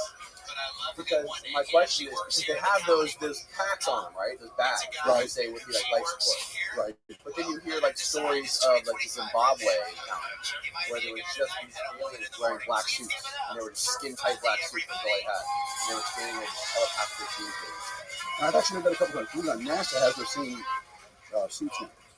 They're getting rid of all the big heavy space suits. They're trying to do a skin-like suit that fits over your body.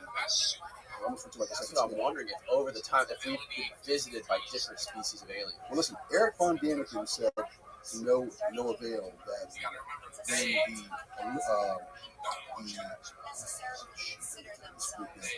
one of the groups that were coming here, they were really kind of like fallen angels.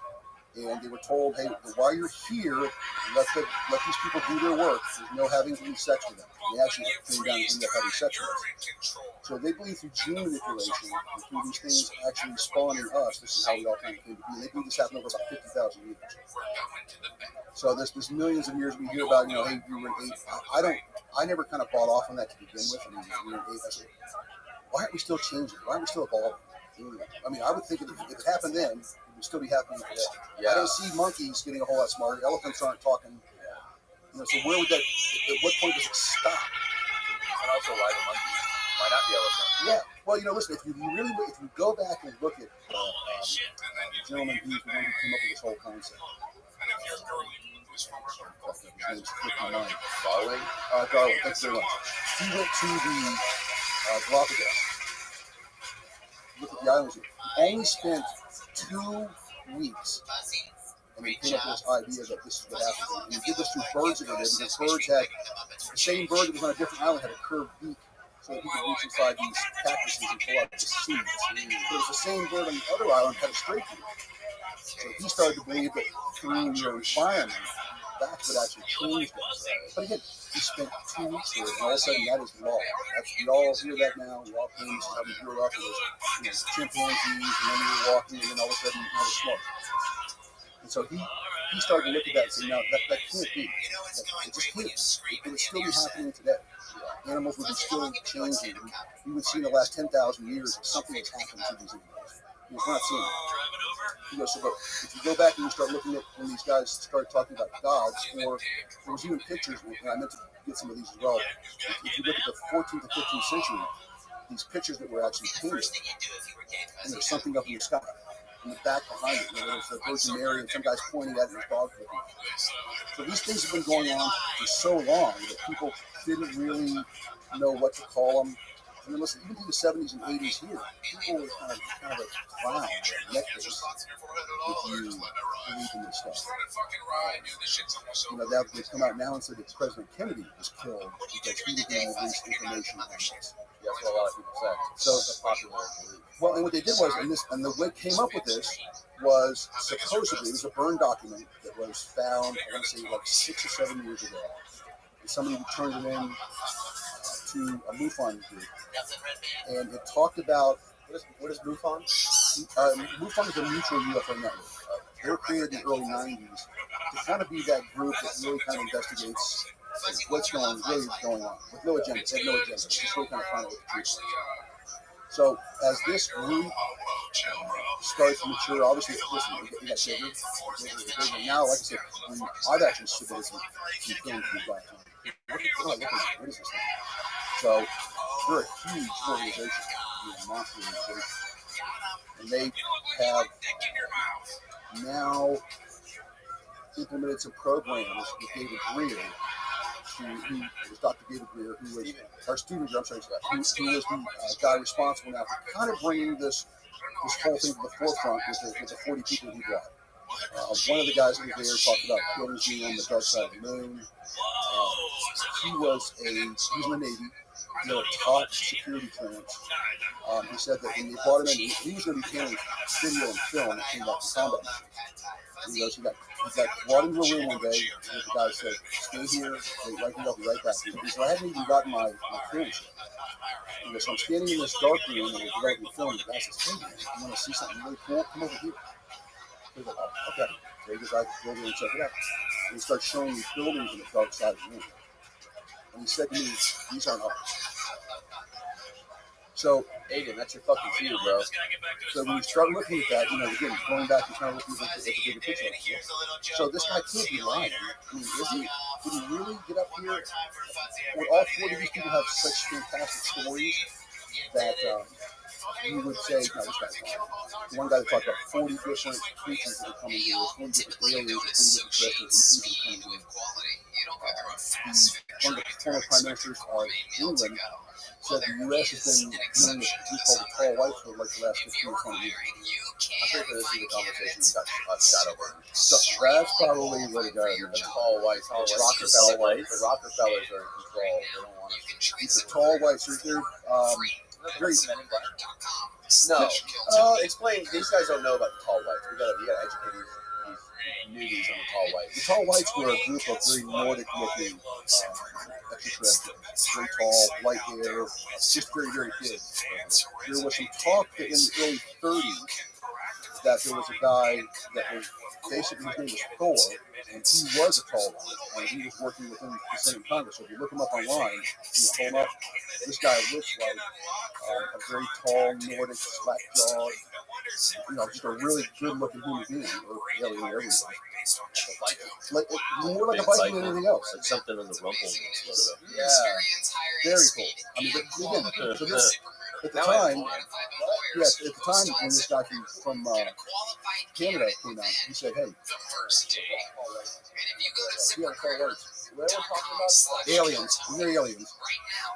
But he said that UFOs were as real as planes of fire in the house. I mean, there's no denying they're there. We know they're there. Whether the government wants to talk about it. And I think again, in the bigger picture, that if the planet, let's just say the tall whites, here we go. Let's talk about it. That see the blonde next to him. That's really kind of what they say they look like right there. Now I see.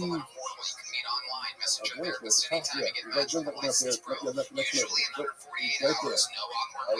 there. Edward Snowden. Do you think he's a tall white? So, well, I mean, listen, he's living in Russia right now, and I'm sure they're going to stay there as long as he can continue to tell them secrets. Because once he runs out of secrets, he's coming back to the U.S. Yeah, they're going to send his ass back. I don't know. I don't think he's definitely not going to come back to the U.S. He's going to go to prison. Well, it's just, it wouldn't be a choice. Yeah, the Russians will hand him over and go, "Hey, I know you guys want this guy, so here, we're your friends." I think the Russians are letting him sit there and be safe and be comfy because it's kind of like a fuck you to America. Yeah, I definitely go with that. For sure. They, like I say, I think that they think they've got the upper hand having a guy like him. Yeah. So, I mean, I've listened to him talk. He's definitely smart. He's definitely intelligent, for sure. Is he playing the game? Probably. But somebody somewhere is dealing with, and I think this is how it works out. I think each country has found a UFO. I think that each country is kind of doing what they do to develop that information as quickly as possible. And I think whoever's running the show is kind of watching that, trying to figure out, okay, who's my best student? Who's really the smartest of all of these? I do.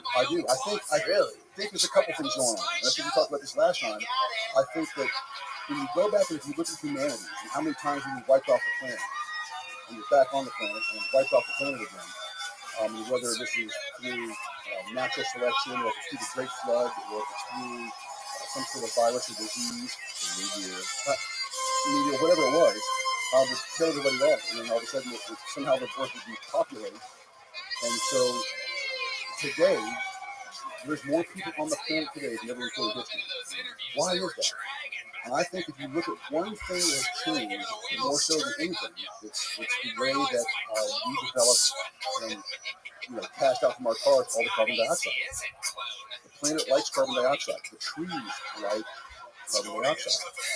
So I think that we became so good at that that's really what they wanted. So I think we're kind of like a bacteria. I don't think it's the same way as if we see a bug on the ground, we kind of look at it and walk over it. I think they kind of do the same thing with us, and I think they monitor us though. So obviously see what the health of us is. You want the bacteria to keep doing what it's doing. And I think when you look at kind of the history of mankind, I mean, you live near the water, you have a populate, you destroy everything. If you look at a good virus or a good, toe fungus, pretty soon all of a sudden the toe fungus is taking the nail off. And I think that's kind of what happens here. And I think so they start to watch that. Here recently in Egypt, now let me back up. About 40 years ago in the Sinai Desert, they found this green glass. And they couldn't really figure out where the green glass came from, other than the guys who were head of our nuclear program here back in the States knew that when they set these bombs off in Vegas, in Nevada, that they, right near the center of where the glass was, the sand would melt, it would turn green. So they came back and started looking at the rocks and check this out. They found one of the, on King Tut's coffin, they found this green beetle. And they couldn't figure out where this green beetle came from. Where did this stone from? And they said it's definitely from, 4,000 degrees that it takes to melt sand. So it's obviously a big event that takes place. The Egyptologists have always said, well, it was a meteor strike. Well, I mean, the ancient alien guys are like, okay, well, where?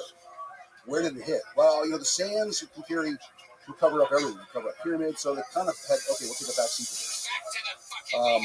4 weeks ago, they found a carved picture of what looks like a bomb, just like the A-bomb. The A-bomb looks like.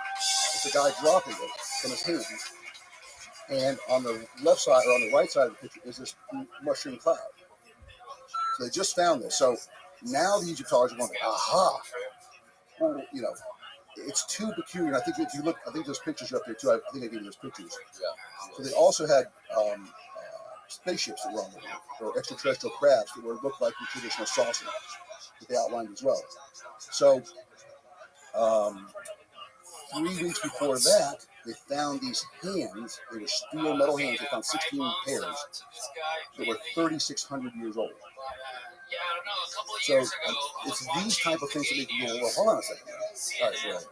All right, let's do this. How do you know they're 3,600 years old? Yeah.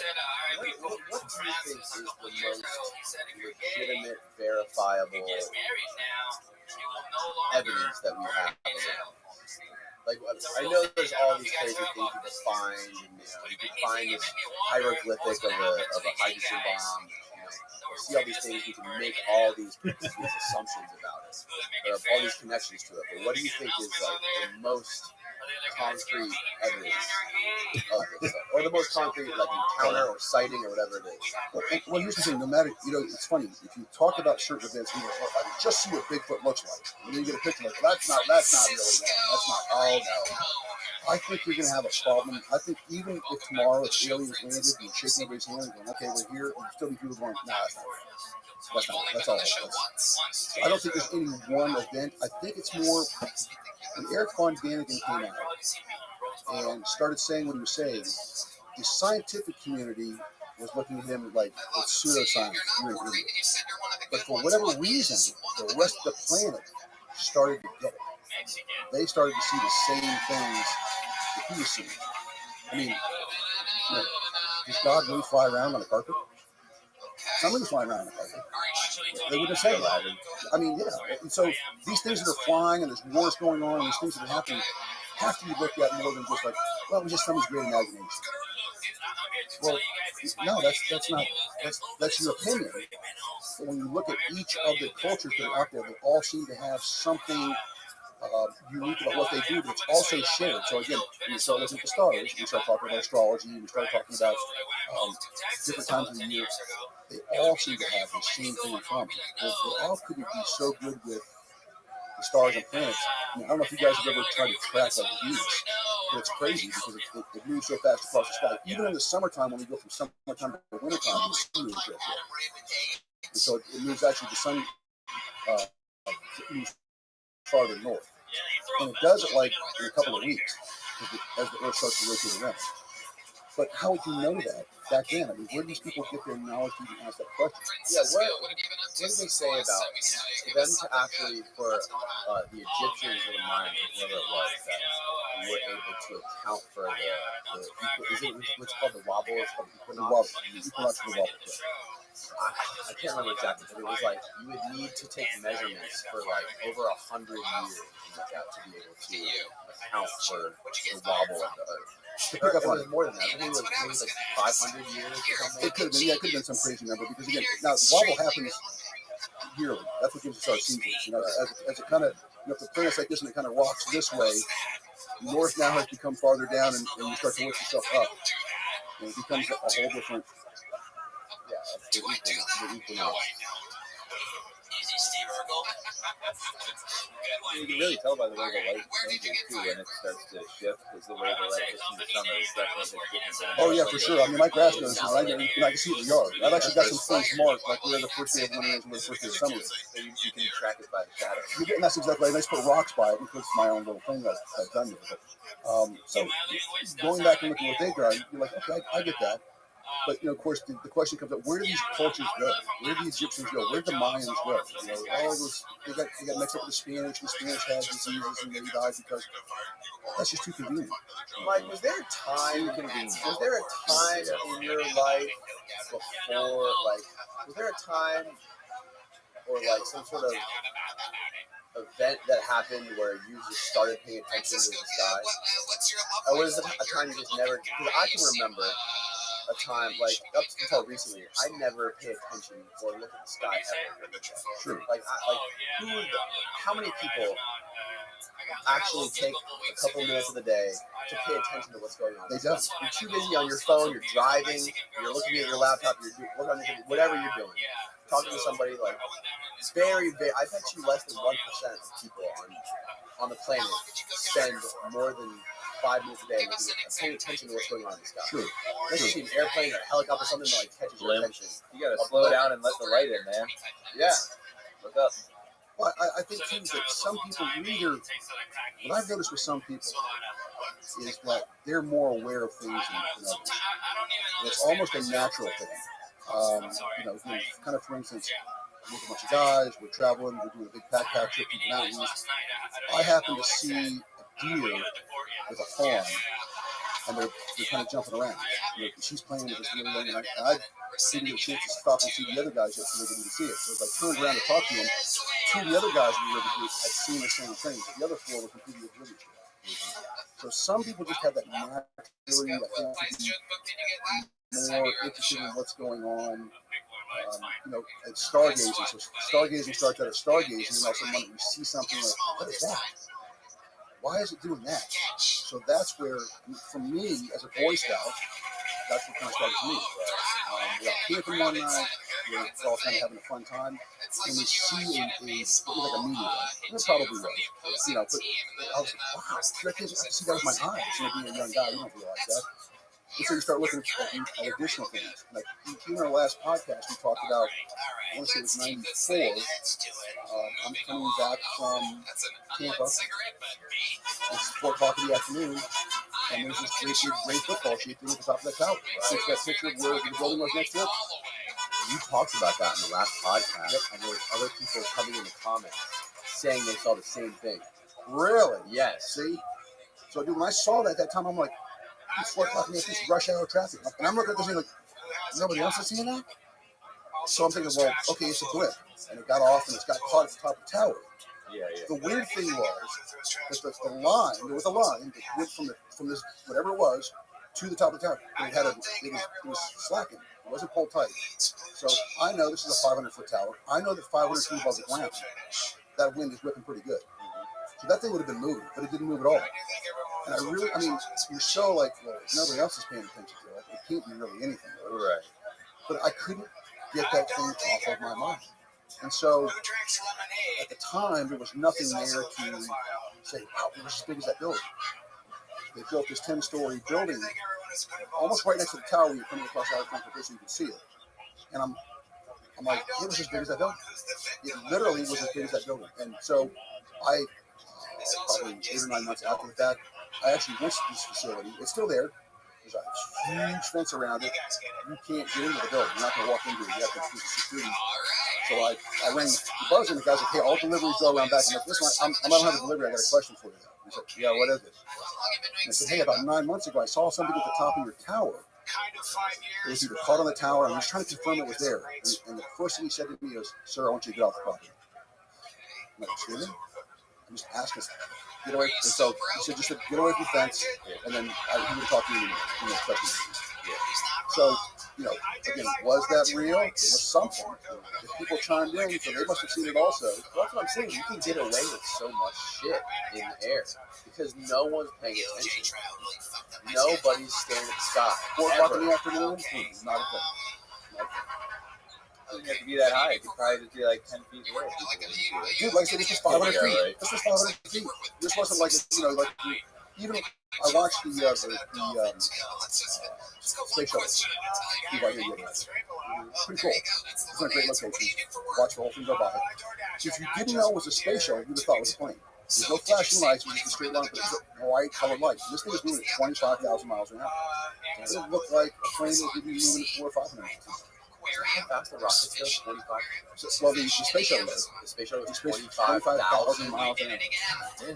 Well, see, that's why when they have like a part, all this space debris up there floating around, right? It's moving also at 25. It'll punch a hole right through the side of this thing. So they're always constantly looking at space junk and trying to figure out. But again, watching this thing go through the air, if you didn't know it was coming through that night, you just thought it was a plane. I know the people who go, what are you doing? I'm watching the space shuttle fly. Sure you are.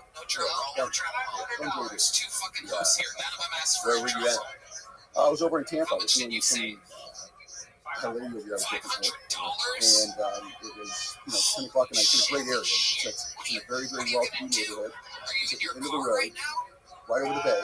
I got a perfect view. I can see everything. I can see over to McGill, and I can see over down to Howard Franklin. I'm right at the point. Matter of fact, there's no houses there. That lot is at the end of this piece, probably going for 10 minutes. So you can give you an idea of the kind of area that it's going in. Yeah. But nice and dark. I mean, I can see everything out there. And just a really, really cool event to watch. You watched it with like binoculars? No, just your eyes, man. Just your eyes. You can have no problem watching it. So those little type of events, start to happen. Then, my son had a couple things happen. Something so weird. This is in our neighborhood. Now, if you look at this area we live in here, that's why I have a problem with this area. There's not enough UFOs. If you look at the map, hey, did you find a map of UFO sightings in the United States for the past 10 years? It shows you all the reports. You report UFO sightings. Absolutely. And this is like one of the dead zones. The west coast of Florida. I think there might be more activity with the military bases. Well, it's funny you said that because I actually watched, they were doing special operations will run certain vehicles at certain times of year. So these Ospreys, the Marines use for special operations. They were flying around them one week. And I knew that's what they were, so I kind of went outside and watched them. And this is what I set the roof on. As I'm watching this, and I had my phone out, and I'm kind of zeroing in on this one Osprey, and it's probably 25 or 30 miles away. And I wasn't trying to videotape this, but something shoots out of the side. I like to have the aliens Zoom out. That works. Look at that, dude. Florida's looking a little hot. Zoom in on Florida, actually. I thought they were all over on like. Cool. We're looking real hot. Yeah, holy shit, those are all you, Mike. Mike. Dude, there's something in the air every single night. Actually, this area I'm way off. I thought what I saw there was like none in this area. All the ones that I saw in Florida were like centered around the Cocoa Beach area. Definitely. Well, listen, people are more aware. So they're a lot more apt to report something today than they were 10 years ago. Everybody has a phone now, so they can pull it out and record that event as well, whatever it is. I mean, so all those people do wrong. I have a question about the frequency. Do you think that the increased frequency of UFO sightings has anything to do with the privatization of space travel? Now that it's moving to individuals who might control our access to planets, moons, interstellar space instead of government, that they might be able to influence an individual more than an entire government? I think so. Well, listen, the real key to privatization of space is so that you no longer can ask legal questions like, what's it called? You can actually go through and ask for certain data from certain industries and ask for that data. So, and I can't, there's an actual name for it, but that's the time. But you can go in and ask this. When you're a private individual, you're not required to give that. Okay. So Elon Musk, if you want to see what, there's a whole group of people that say, hey, we never went to the moon. You couldn't go. You didn't have the capabilities of going then, and you certainly don't have the capabilities of going now. One would have already been there. So they would petition for the Freedom of Information. They would petition NASA for the Freedom of Information. They had to give it up. Elon Musk does not have to do it. He doesn't have to release anything to you. It's all private. It's all intellectual property. Correct. So Bigelow is another aerospace guy. He used to own the Skinwalker Range. Skinwalker Range is a huge thing going on right now. I don't know if you guys have been watching that. No, what is that? Really interesting. Skinwalker Ranch is in Utah. It's been based on aliens, UFOs. Skinwalkers are a Navajo belief. And when the Utes, the Paiutes, and the Navajos were fighting, the Utes turned on the Navajos and supported the military, or the cavalry. And so the Navajos were made to walk from Arizona to New Mexico. A lot of them died. It's an ugly story. But they said because the Utes did that to them, they created this thing called the Skinwalker and have cursed this area. Well, the interesting thing is that this particular range, the Skinwalker Range, was owned by several groups who've all sold it. The last guy that owned the place, Ray, used to raise cattle. And they were these real high-end, he was really involved with what he did. He got to know the sheriff. At the time, the sheriff was liked to ride as well. So one day they were talking, and he said, hey, I'm missing 3 of my prize heifers. I don't know where they're at. Someone's around the farm, but I don't know where they're at. He said, hey, listen, let's get together Saturday. We'll take the horses out, we'll go ride, and we'll go find them. So they rode all day. They couldn't find them. So they came back, and he said I wanted to go in one of the horse stables. He got a hoof scrape to get some stuff that he's got part of his horse's hoof. He goes, when he walked over to this large room and opened the door, there's 3 cows in there stacked on top of each other. Stacked cows. Stacked on, they were standing on each other's backs. Standing. They thought they were close to death. But the sheriff said, no, there was snot coming out of the snare. You can see the blood on his pumping from the neck. He said, pull him down, maybe we'll put some water on him. And they back alive. And they did. So, how are they not roped? Like their legs were. I didn't need all the details. He just said when they opened the door, the cows were stacked on top of each other. Now, this is the sheriff, and he's like, the people that own the property, obviously, they're dominating around them. So, on the it's just a really funny visual to see 3 cows standing on top of each other. How is that alien related? What is so scary about that? I mean, the other being weird. So on the last, all it takes to see people out is just do something a little bit out of the ordinary. Well, I think They're pretty out of the ordinary. Well, even when he got there, he said he never understood that the guy had locks on everything. Locks on the inside, locks on the outside, locks on the barns, locks on everything was locked up. He just said, hey, it's a very dangerous place. And the sheriff said, that should be okay, that should be it. So on Tuesday night, the nephew of the last owner was on the show.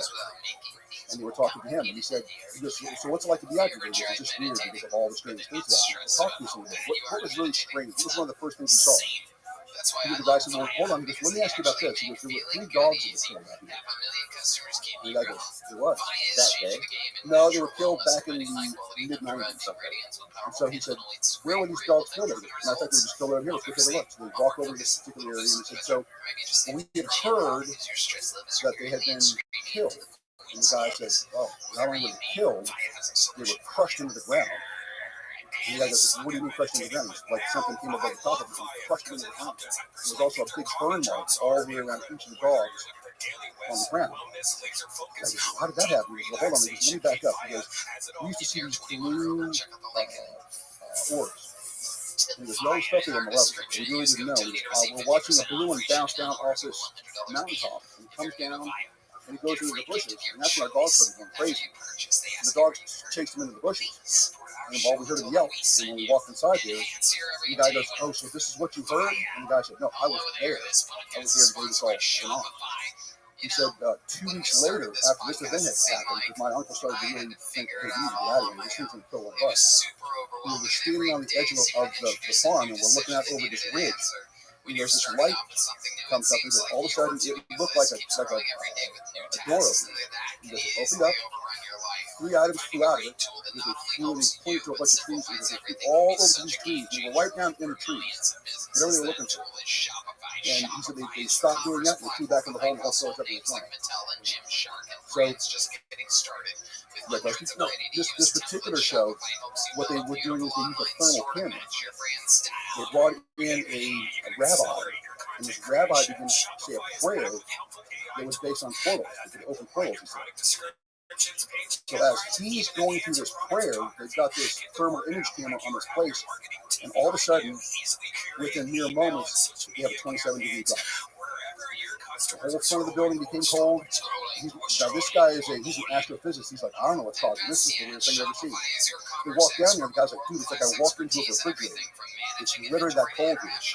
He goes, are we looking at some sort of a portal? I see an eye. I think it looks like an eye. Is that a portal? Maybe he's only picking up on the residual effects of it.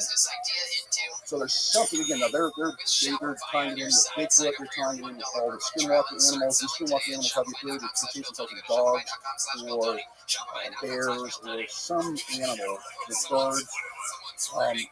And so all these different events that are going on, now they're trying to figure out a way to measure this. Well, they kept finding all these crazy microwave that were bouncing all over the place. And some of them were borderline dangerous. One of the guys, they were told, hey, no digging on the property. And the guy's like, no digging, that's ridiculous, it's a ranch. Hey, I gotta put holes in the ground, this is ridiculous. So he decided one day, I gotta work with this. So he starts to dig a hole. Almost at the same time, he said, I got the worst headache that I've ever had. He goes, as a matter of fact, got so bad I had to go to the hospital. Got to the hospital, had a pump. He goes, the fatty part of my skin had separated from my skull. And the doctor said, I've never seen anything like this in my life. Well, he started talking to other guys, and he goes, that's what microwave energy will do to you. So somebody was shooting some sort of a microwave energy beam at you, hit you in the head, and that's how they got created. So on the last show, they started digging, and they finally realized that some of this energy was magnetic. And they were bringing in different devices and testing it to see what it was. And they started digging again, and some weird things started flashing. And he said, there's something moving on the ground. Now, whether this is salt water, and it's moving particles, or we're picking up something that's moving pretty good.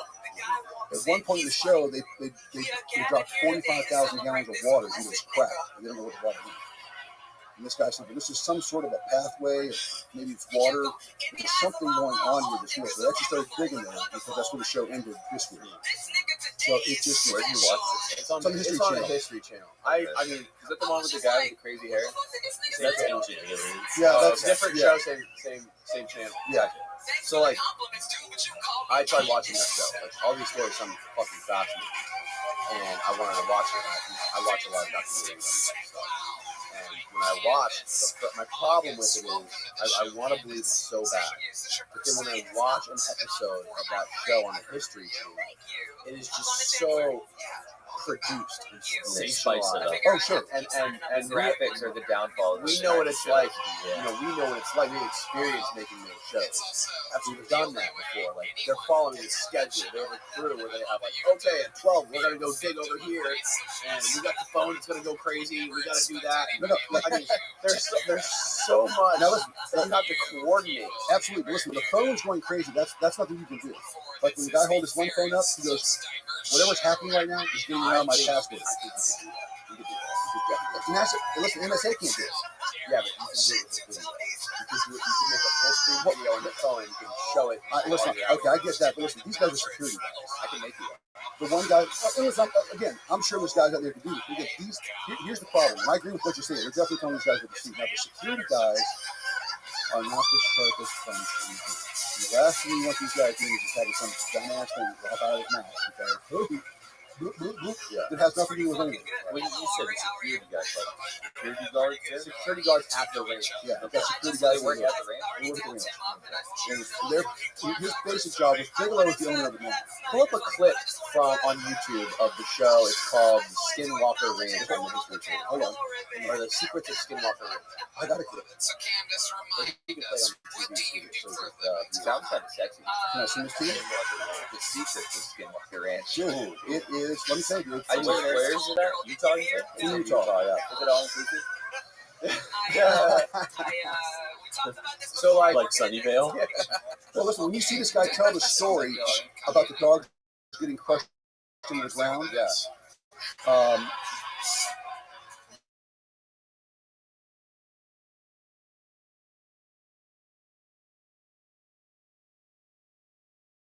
those are facts. So there's no way you can really people who initially reported it. So there's just reports. Correct. Now, and the I find course. it hard to believe. Well, and again, listen, I'm with you. Even the guy that's out there told you his name is he's a physicist, astrophysicist. What would you believe? Besides There you go. your own eyes. There you go. I mean, so okay, all right. So he's the astrophysicist right there in the back now. And he goes, "How can I be famous on TV? I'll buy the Skinwalker Ranch and I'll sell it." But listen, That's it. Now here's the other side of the coin. When the last family that owned the ranch, they found material on the ranch that was extraterrestrial. They took pictures of it. Now, the last show they actually brought it up, they brought him into the game. So what happened to this? We sent him to Bigelow. Bigelow won't give it to us back. Now, Bigelow said in the first show, Because Bigelow's doing real research now. He's not trying to sell shows with history. no, well, listen, I think this History Channel stuff and these sensationalized shows like this do a disservice to what's actually going on. I think they make it look like a circus act. They turn it into a circus. well, listen, don't forget, nobody has that perspective that you do because of your job. So when they watch this again, what they're trying to do is get the story across without having too much drama. So the story is something's going on.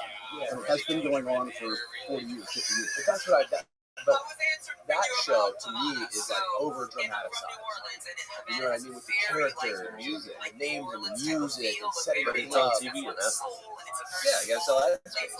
Well, that's is what it's all about. Is that nobody's gonna. You can't tell the History Channel a boring show. Well, I mean, Listen, listen, you can tell That's what the History Channel is. It's just boring shit about history. It's History Channel. It's not boring. That's just it. that's one of my favorites, man. Especially with stuff like this. it's Unless better. a few joints watch that channel. It's not better than Trailer Park Boys, but I mean, it's the next best thing. Yeah, but you're not trying to learn anything. Right. Except for how to retire at 35. By the Yeah, way, I I watched the first episode of Trailer Park Boys. That's the most mind-numbing show I've ever seen in my life. It's great, isn't it? It's such a waste of time, but it's so good. Especially you burn with fatty. So, Yeah, I get it. It's all good. Yeah, so like I say, the facts are the facts. But whether, like I say, when you start looking at what, I don't want you to say this, I want you to say that, because we're not going to get it. So the last thing I want to have is a bunch of hillbillies walking around the set. So if I tell you what to say, it's going to put you in a better position. It's good. Like you said, you're going to start commercials now because it looks good. But the facts are what they are. The numbers, the information. He's bringing gauges that read these microwave energy. When he got burned because he pulled the top off of a sword just to look inside. The guy said, "Hey man, don't do that. Don't take that off until we get a reading." He took off this. I don't know now. He had radiation burns on his knuckle and above his eye. So he had a surgery on his knuckle to have some sort of bone growth taken out of his second. The doctor told me that these radiation burns. It's exactly what it looks like when you treat people with cancer and radiation. Same difference. Wow. So, okay, so before we got to the Skinwalker subject, you guys, what were we talking about? We were talking about, you asked the question about, like Amazon. Oh, the privatization of spaceflight. Yeah, what was that? What do you think would be increased volume of space sightings, UFO, whatever you want to call it? Does that coincide with the privatization of spaceflight, space exploration, and everything that's going on in the private sector to try to own the space experience? And is it easier to influence an individual over an entire government? Is it easier to influence an individual over an entire government? So, like, having a sit down with Jeff Bezos or Elon Musk, is that easier to control him, or try to work with From the government? aliens' From the aliens' point of view. Okay. So would they be coming and like seeing what we're doing here? Is it more convenient for them to try to negotiate with an individual who owns a company versus Our entire government. government? Maybe Elon is an alien. Well, let's talk about that as well. I mean, Or maybe one of them. Maybe we are. I showed Danny one, of course, one of the big talks that I do all the time are the reptilians. Yeah. So I sent Danny. That's one of the most bogus ones. Well, now, I like that. well, it sounds ridiculous, Okay. but now, How do you say it like it's just like a kid story? I like that listen, episode. Very interesting. and listen, until you go here, a guy in Houston, Texas, has a heart problem.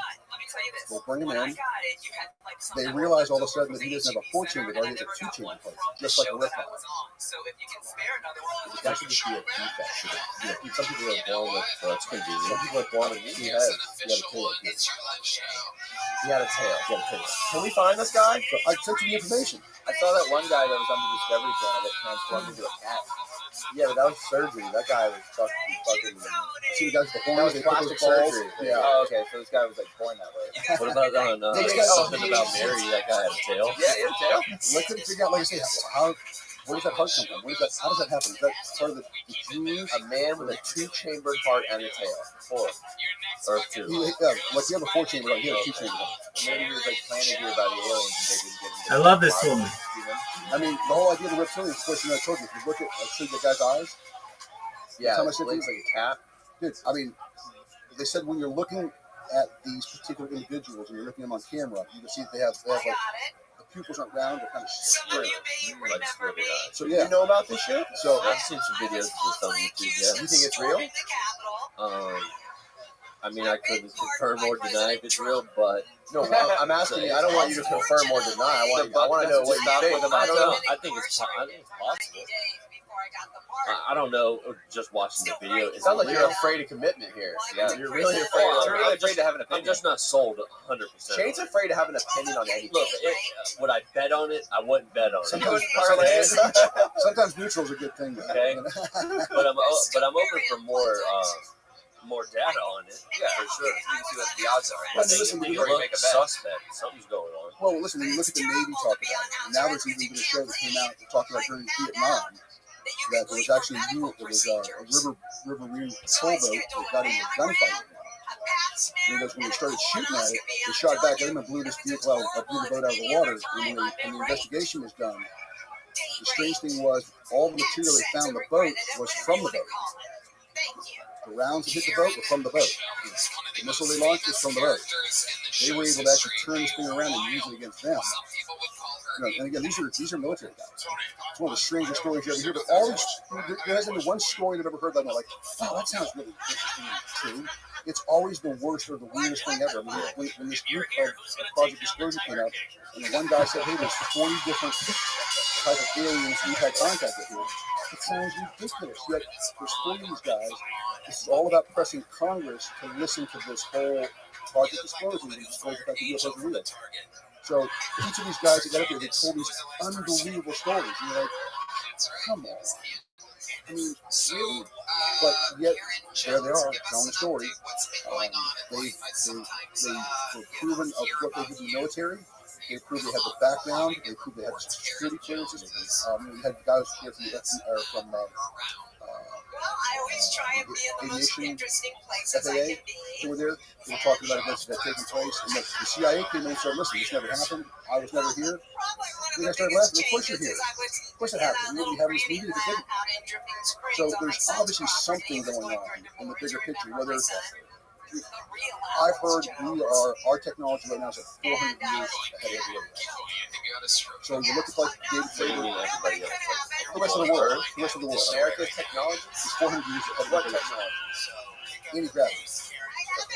I never even heard of anti-gravity until this year. No, Bob was already bringing it up. He talked about anti-gravity, but nobody ever said we have anti-gravity. It's here and working and we're doing it now. That whole the David Flavor, with that Tic Tac, they say that was ours. We're doing it. Some people say that, Well, the group that just came out said that's ours. We're going to conflict. But again, what a group? China, to the U.S., not the Pentagon. It was the Pentagon. The Pentagon said that was ours? That was ours. It's all, none of it's ET. No. There was I think it was the New York Times article just came out 2 weeks ago that said that the headline of the New York Times article was there's no evidence. Correct. But it also didn't say, it said they don't know what it is. They came out and said it was ours. Yeah, well, is it really ours? Who's they saying that? But at the end of the day, they're definitely saying it wasn't extraterrestrial. But they also said, the New York Times article also said they did sudden, there's more photos that are coming up. Some other girls now have actually videotaped it from seriously on the ground. So this is a new deal. Videotaping it TikTok. Yeah. Where? Flying between some mountains. She's like, what is that? I don't know what it is, but you look at it and you go, that's the same thing. That was on TV like 2 weeks ago. David Favorite, you say now that looks like the same thing that Favorite saw, that he was flying a plane. This is one, flying right through the mountains and just buzzing along. Oh yeah, didn't know what it was. Now, nobody said the show that was a TikTok, but when you look at it, you're like, dude, that's round, it's long, it's just like when you talk about it, there's no flying, no wings. And like I said, there's just so much information coming out. So it's hard to stay, up on it and stay, where you need to be to It's like a full-time job. Yeah. Oh, it's definitely a full-time job. Well, because listen, too, there's a lot of fake stuff going on. We're talking about now about drones and numbers that are going up in the air. They just reported 14 UFOs around a Navy ship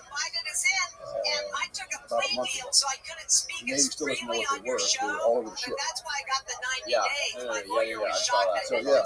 So, again, was that us? Was it not us? Are they trying to do that to see how these guys will respond to it from a military perspective? I don't know. My favorite out of all of the recording, I mean, like the abduction stories is crazy with Betty Wilson. Yeah. See what it's like? Betty, have you heard of the Betty and Barney White story? Or the Betty and Barney? And then who's the other guy? Yeah, there's a couple of The guy who's in Arizona who got abducted. We were talking about it because there's like 25 people who all had the same exact story. There's more than 25, actually, like half the school set. Yeah, so in the 90s, like 1993 or something, a spaceship landed in a field outside of a school in Zimbabwe, allegedly.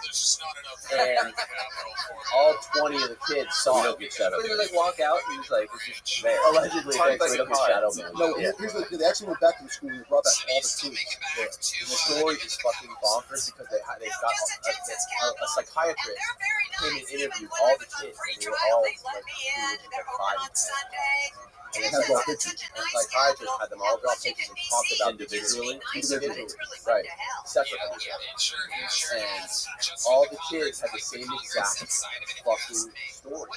How these little creatures, childlike figures, came out of this space, this saucer, and stood there, and they were like within 10 feet of them. And they all, or a couple of them that were closest to the alien, they said they had these like visions in their head of like technology is bad, technology is going to be like the downfall of the human race. And there's no like verbal talk, but they all like had these thoughts of like how technology is bad. And they thought like now they're discovering there's documentaries just put out where they interview them now, they're all like in their 30s, 40s. And they're all like, recalling what happened back then. The story hasn't changed after all. The story hasn't changed at all, yeah. They interviewed all the kids back in the 90s, and they just interviewed them again just now. And they all like have been thinking about it ever since. And they believe that it was just telepathically communicated with kids. But we all know that homosexuality is caused by overbearing, castrating, ball-busting bitch moms. They're using crazy technology. That's what I thought. A bunch of hypocrites. They are a bunch But of maybe ours is going to destroy us like Terminator. Everything's going to kill us. How are you gonna come down in some crazy anti-gravity spaceship? Travel thousands of light years. It's like, you know what? Technology sucks. Don't use it. Well, here's the interesting thing. One It'll of the guys, fly away now. oh yeah, Right. well, one of the guys that I was talking to, we were talking about this whole thing. He said, I don't think we fly millions of miles, but I also think with these portals. And he said, if you think about, just think if you were a fish, you're in the water, and you were looking up. And I took my boat and set my boat. Now you can see the bottom of the boat. If I pick that boat up, in your mind's eye, that boat just disappeared. So now I bring that boat up again and set it down over here and go, check that out. How did it get over there now? So whatever on the other side of reality is that. So these things are moving around. It's sort of that same ideology. He goes, but they're huge. They've been here all along. They're not traveling millions of miles. There's more dimensions they can travel. Different forms of matter that we probably can't even see. Right. Like it's water, air, Sure. time, gravity. Well, they just showed that one of the interesting things was this pilot in Alaska. He's been there for 40 years. He goes, I've never seen anything like this. They have a volcano yet. He goes, so I'm flying some customers out to a place where they do hunting. He goes, I look over the volcano, and he goes, we kind of been getting a big path, and we're puffing out some smoke. He goes, there's something in a cloud. It was trying to hide in the cloud. It was doing a terrible job, but you could see it.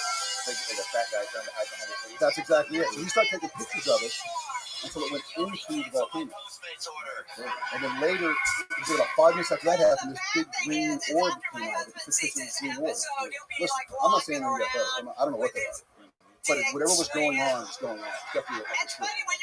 So I think the orbs, just like we saw, because they're seeing more identical to what we saw on other TV shows now with drones. So whatever the drone was able to do, whether the drone is making a noise that likes to hear, because all these things, that one that you took the video of, changed directions and came up towards that. And then you thought, hey, someone's shooting my drone. Yeah. And even when I was watching this, somebody said that. Because this, whatever, the first one came by close, the second one came by real close. Right. And I just refer to them as dirty cotton balls. But I think those, whatever they are, that's part of the Earth. The Earth is a living entity. They are here protecting the Earth, whatever they are. Because they seem to be always, I'm trying to get this from Tyler. I took a video about 4 years ago of this thing at night. It was in the wintertime, very cool out. The sky was super clear. And there was this ball of light. And it was literally looked like if you had a laser and you just kind of radiated around. And I'm like, what the hell is that? So the one thing that I noticed, if I took my camera out and I tried to follow it, what I noticed was if I took that camera and held it like on a pen and moved it, and the light was moving, and I was actually doing the camera, right? That's not going to work. So I had to position the camera to get this thing to fly through it, so that you could actually see it. Right. And I managed to do that. So whatever this thing is, and it was funny, I had the feeling like it's having a good time. It's fun. It's like it's playing in the wind, whatever this thing was. But that's what I feel these things are. Now, the extraterrestrials that are coming here, if you go back and start looking at the Anunnaki, and you start really looking at the Anunnaki hard, they talk about, they took us as humans, because the Anunnaki and the Sumerians didn't want to be mining all this gold. They ate gold back then, because they said, listen, our bodies are electric. By eating gold, man, it just absolutely makes your body the most perfect, the way your system operates is absolutely perfect. That's what I tell myself when I drink a bottle of gold slugger. There you go. It's that gold slugger doing it, baby. So he said, so when they would do that, he said, so they decided they didn't want to dig this gold anymore, so they started breeding with us. And he goes, what they did was they changed the DNA and they made it so that we thought about nothing but gold. And we really had to change the whole lot. We're still thinking about gold today. So, more so about Bitcoin. Definitely about Bitcoin. Down, nowhere fast. No, it was halfway there, and then it took a U-turn. I forgot the keys. Yeah, Damn it. left my phone at home. Actually, yeah, it was Elon and Saturday Night Live really tanked Bitcoin. Did they really? I'm surprised. He said it was No, he said it wasn't. It wasn't. Environmentally friendly with his mind. All of it, like computer processing. But he did shout out to Yeah. That's what he wants. And I laughed because he said something in his last interview, and somebody yelled something from the crowd. He goes, I don't know, I think it's 420. And everybody kind of chuckled when he smoked weed. Oh, everybody was like, oh, your stock's going to drop now. My stock is going to drop. Yeah, exactly. Drop for the day. Come on. But there's talk now that he's, an extraterrestrial guy. No, but he's not. Whenever people ask him about extraterrestrials or UFOs or aliens or whatever, he brushes it off. I don't even think about that. Well, because I don't want to be looking at my dreams. Yeah. I want you to get away from me, so I'm not going to I'm doing that shit. So it's funny that a guy like him is a believer. you can't find a picture or a video that looks like it's at least shot on a modern day iPhone.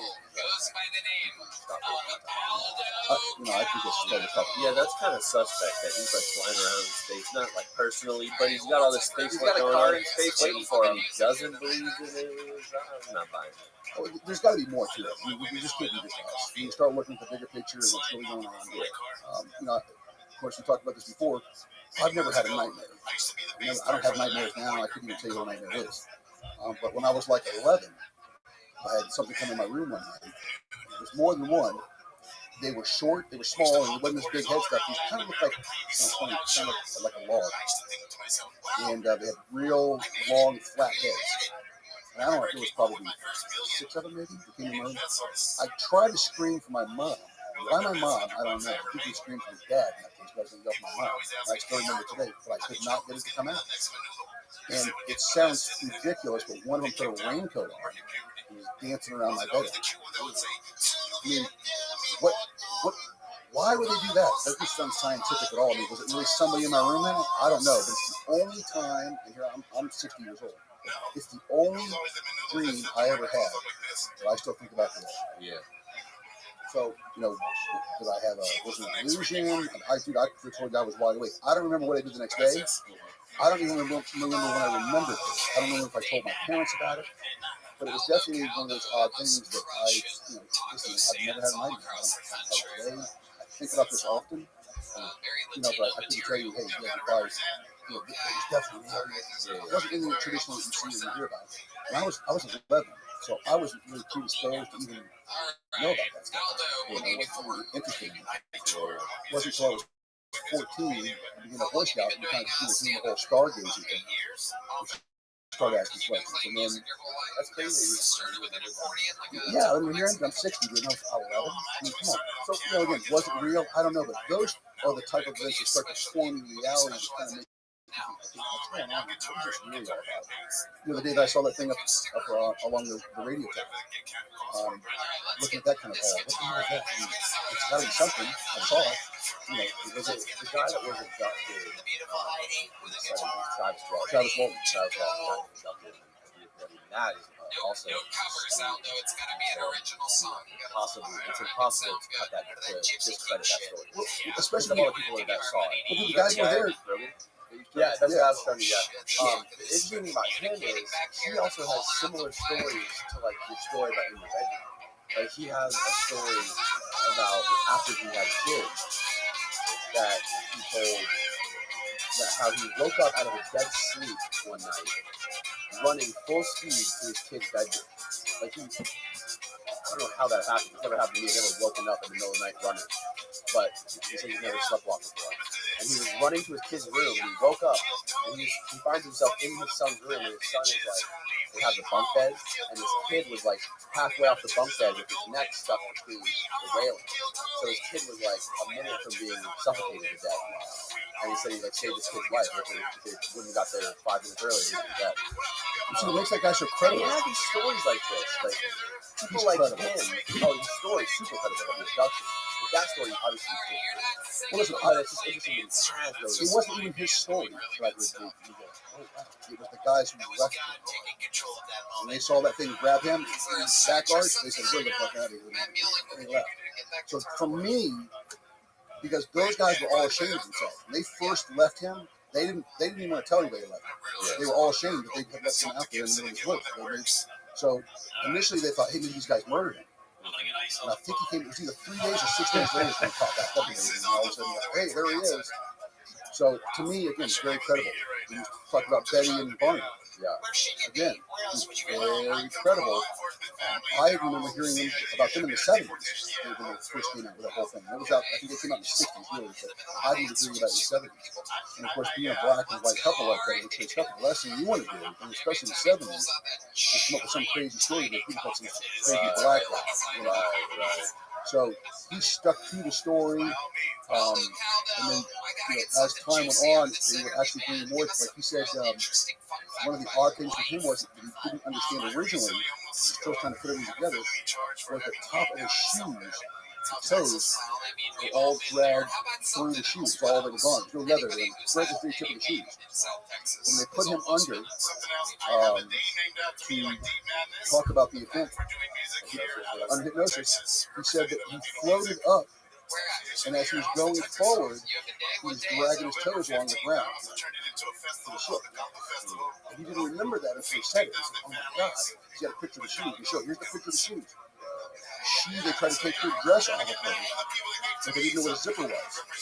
So they started tearing the dress and pulling on it. Didn't know whether it was a second skin on her or what it was. And so when she got back, her dress had all these weird tear marks in it. And her dress is still around. I think she was still around also.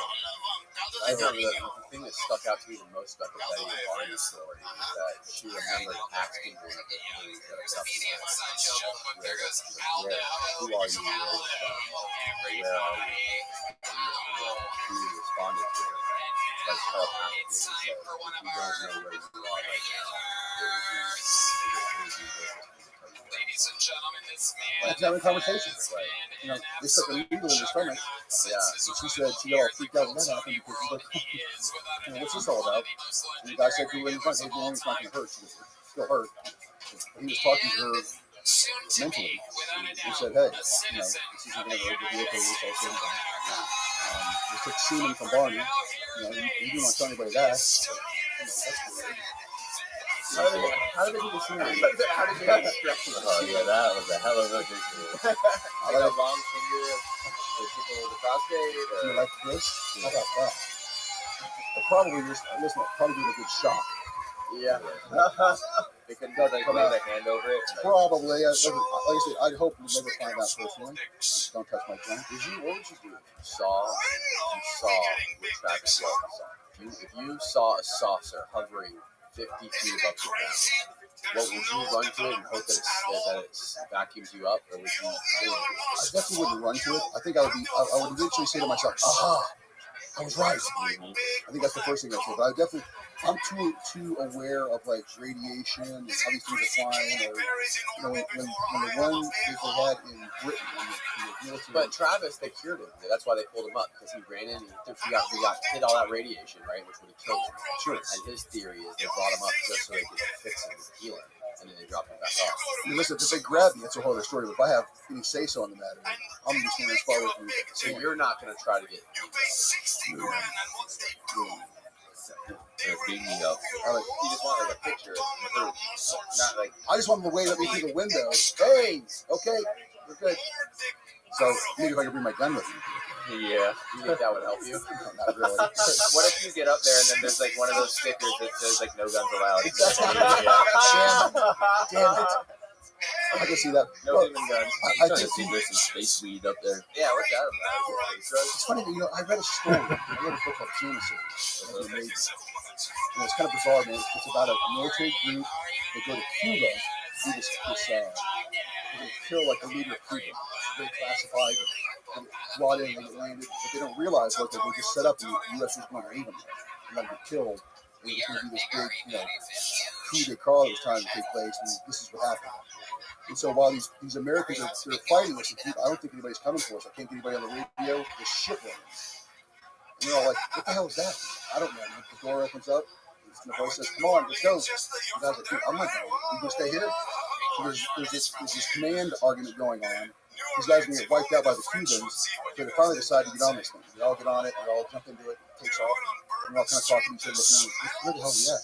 What's up, world? You just watched a clip from one of our exclusive Patreon episodes. That's right, you can get weekly, pure, uncut content straight from the jungles of Colombia. If you want to watch the full episode, make sure you go to patreon.com/concretevideos. Candace August showing her husband around her old hometown. Taking him back to see the sights. Sorry, how's life? What else is going on? Anything crazy? I don't know. Yeah, we went to Mobile, Alabama, then New Orleans. The power went out during the show 4 times in Mobile, Alabama. Wow. And they just go. Hello, world.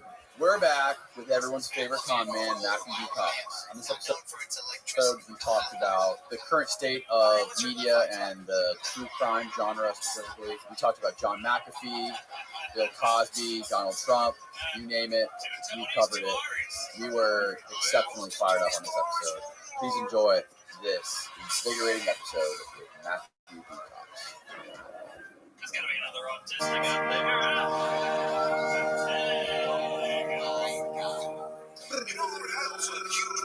Matthew B.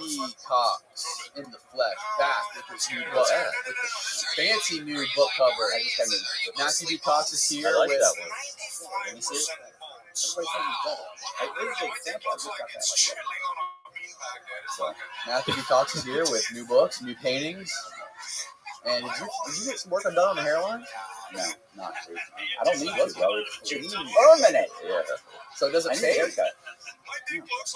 It's not like Botox. You gotta get a touch up every now and again. The hairline, you just do it once, and there's no maintenance required.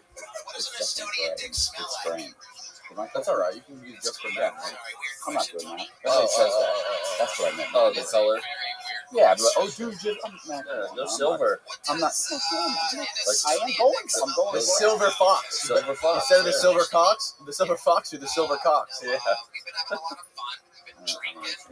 It's like this moments like this that I think. Why the fuck am I Why here? are you striving?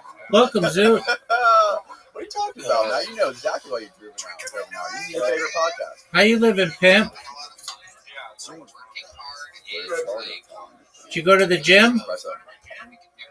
Bro, I love your new podcast. You got a new format on your show. You're interviewing people just like this. You got conmen coming on there talking about the stories. You're interviewing them. It's great. I think it fits you. All right. Yeah. Are you ready for me? Yeah, it's way better. It was very weird watching you do like the straight to camera shit, like Horrible, like bro. Graham Stephan. Hold on Hey a second. guys, this is me today. I'm drinking a Starbucks. You're just resting? You're resting. You're resting. You're resting from all your rest. Yeah. Okay, that's fine. You're allowed to do that. What else is good in your world?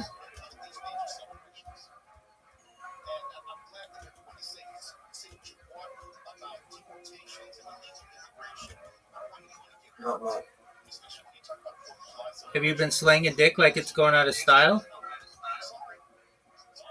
Yep. What number is Bonnie Blue? 9. She's 9? What happened, Zoo? Right now she's 5. Oh, I thought you said she's 9. All right. Are you proud of her? Yep. Okay. Are you ready to play? Yep. Okay, well, you're going to... Would you rather be first in line to fight a gorilla or last in line to fuck one gorilla? The latter.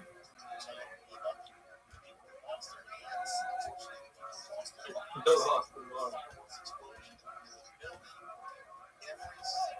All right, big dog. Just one moment.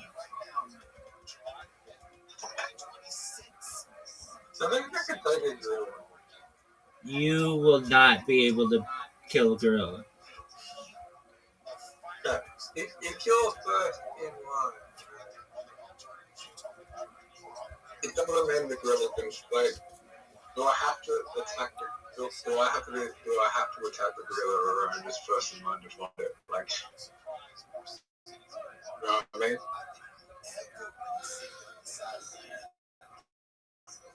I don't know what you mean. Can you please elaborate? If I'm first in line a gorilla, it doesn't mean the gorilla's going to hit me. Yeah, it'll probably fuck you up.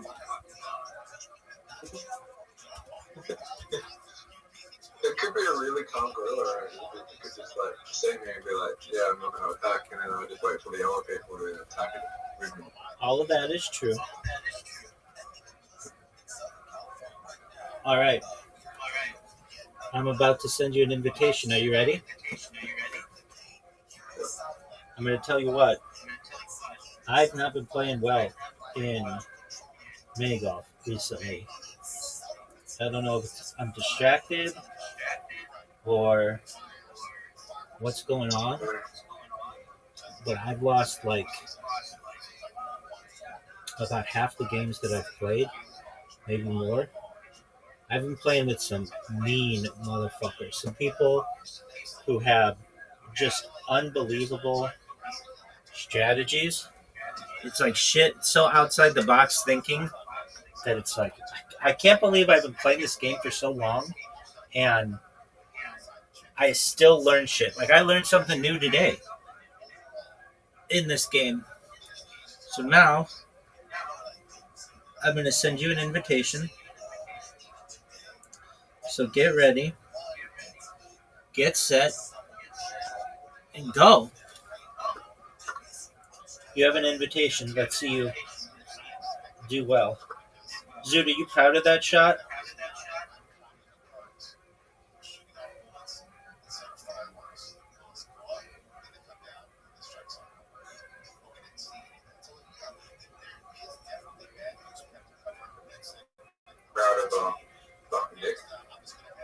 Oh, Zoot, that was an amazing shot.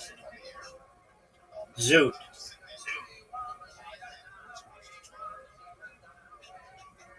Zoot, that was an amazing shot. Not as good as this shot. You need one of the best shots of your career right here. Oh, wow.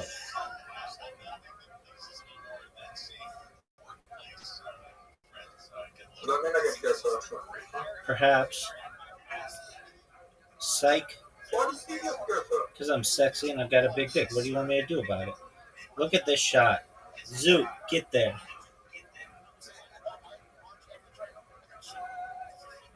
Zoot, that shot was not good.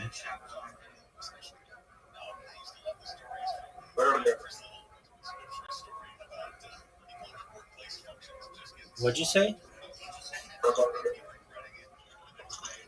What'd you say?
And man, it's hard to do that. Like, it's hard to.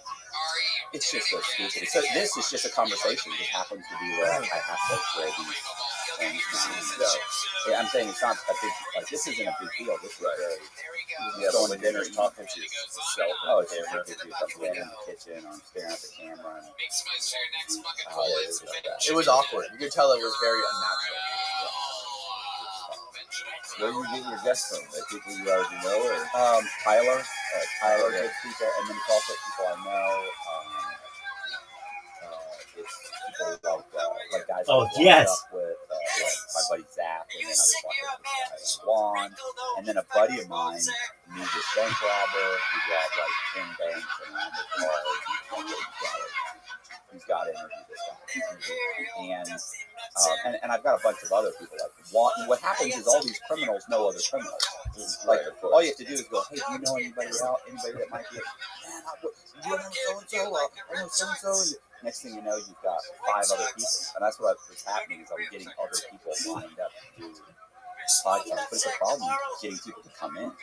Oh, really? Yeah, well, they don't want to travel, right? Well, They want yeah. to pay for What the if travel. somebody's in 3 states away? I can't. I'm not Danny. I'm not a big shot. I can't pay $300 for a plane thing and $150 for a night. A night at a hotel. I can't do all that. That's the struggle, bro. Do it on Skype. I don't want to do Skype. You don't want to do Skype. Skype is horrible. It's the worst. Some people do only Skype, and it's just so fucking weird. I don't even like. I just turn it off if it's on Skype. Yeah, unless it's like a super rare interview where someone can't come here. Somebody like fucking snowed in. Snowden's clearly Snowed. I had to risk it for concrete. for concrete, yeah. Thought I could sneak in. That'd be great to start concrete. Oh my god. Could you imagine? Or McAfee. McAfee. McAfee. How do you say his name? McAfee. Yo, Cam. I'm saying McAfee. Like McDonald's I coffee. thought it was McAfee too. Yeah, it's McAfee. McAfee. I'm pretty sure it's McAfee. Okay, are you done, or can you play? The guys in the comments. Yeah, the area last part. Didn't you do a video? You did like a video. Like Can a you deep play? dive explanation on McAfee in the store. Okay. I don't know about deep, but we did have a little bit of a conversation. My buddy, What did you find out about him? What did you do?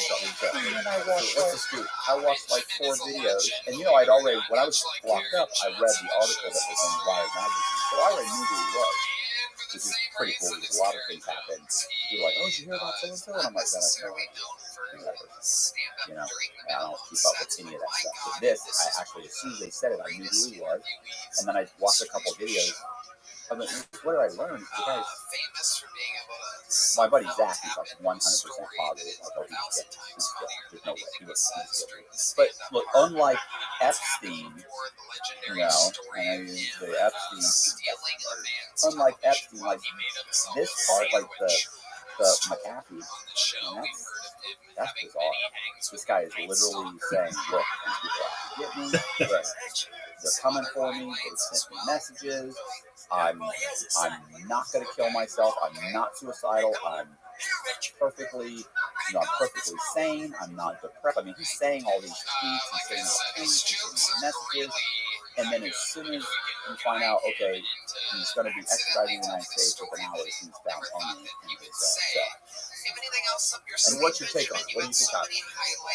Well, I mean, first of all, do you think he killed himself? Or do you think? What do you think? No, I hate to say, oh, he didn't. I don't know. I don't know. Right, no, this is all speculation. Right. But I mean, I hate those guys who rush to judgment, and it's like, it reminds me of. That's what podcasts are about. They're about being Monday morning quarterback. I know, but I hate that. They're about slinging your ideas, slinging your opinion. You know what bothers me? When I grew up, whatever you say is a fact. But look, okay, when I grew up, you guys probably don't remember this. This woman sued McDonald's because she spilled her coffee on herself and she won like $5 million for whatever, or whatever. Right. Hello? I'm doing a podcast right now. All right. Who is that? Bozak. What's up, Bozak? All right. Let me give you a call back. Like he calls you every time we're doing a podcast. Does he? Did he last time? Yeah, I think so. So the woman in McDonald's, this is like the reason I feel like this is like the woman in McDonald's. Everybody went nuts. The media went nuts. They were like, "This is ridiculous. They're giving her all this money," and they made a snap judgment. That was the soundbite was she drove through the drive-through, asked for coffee.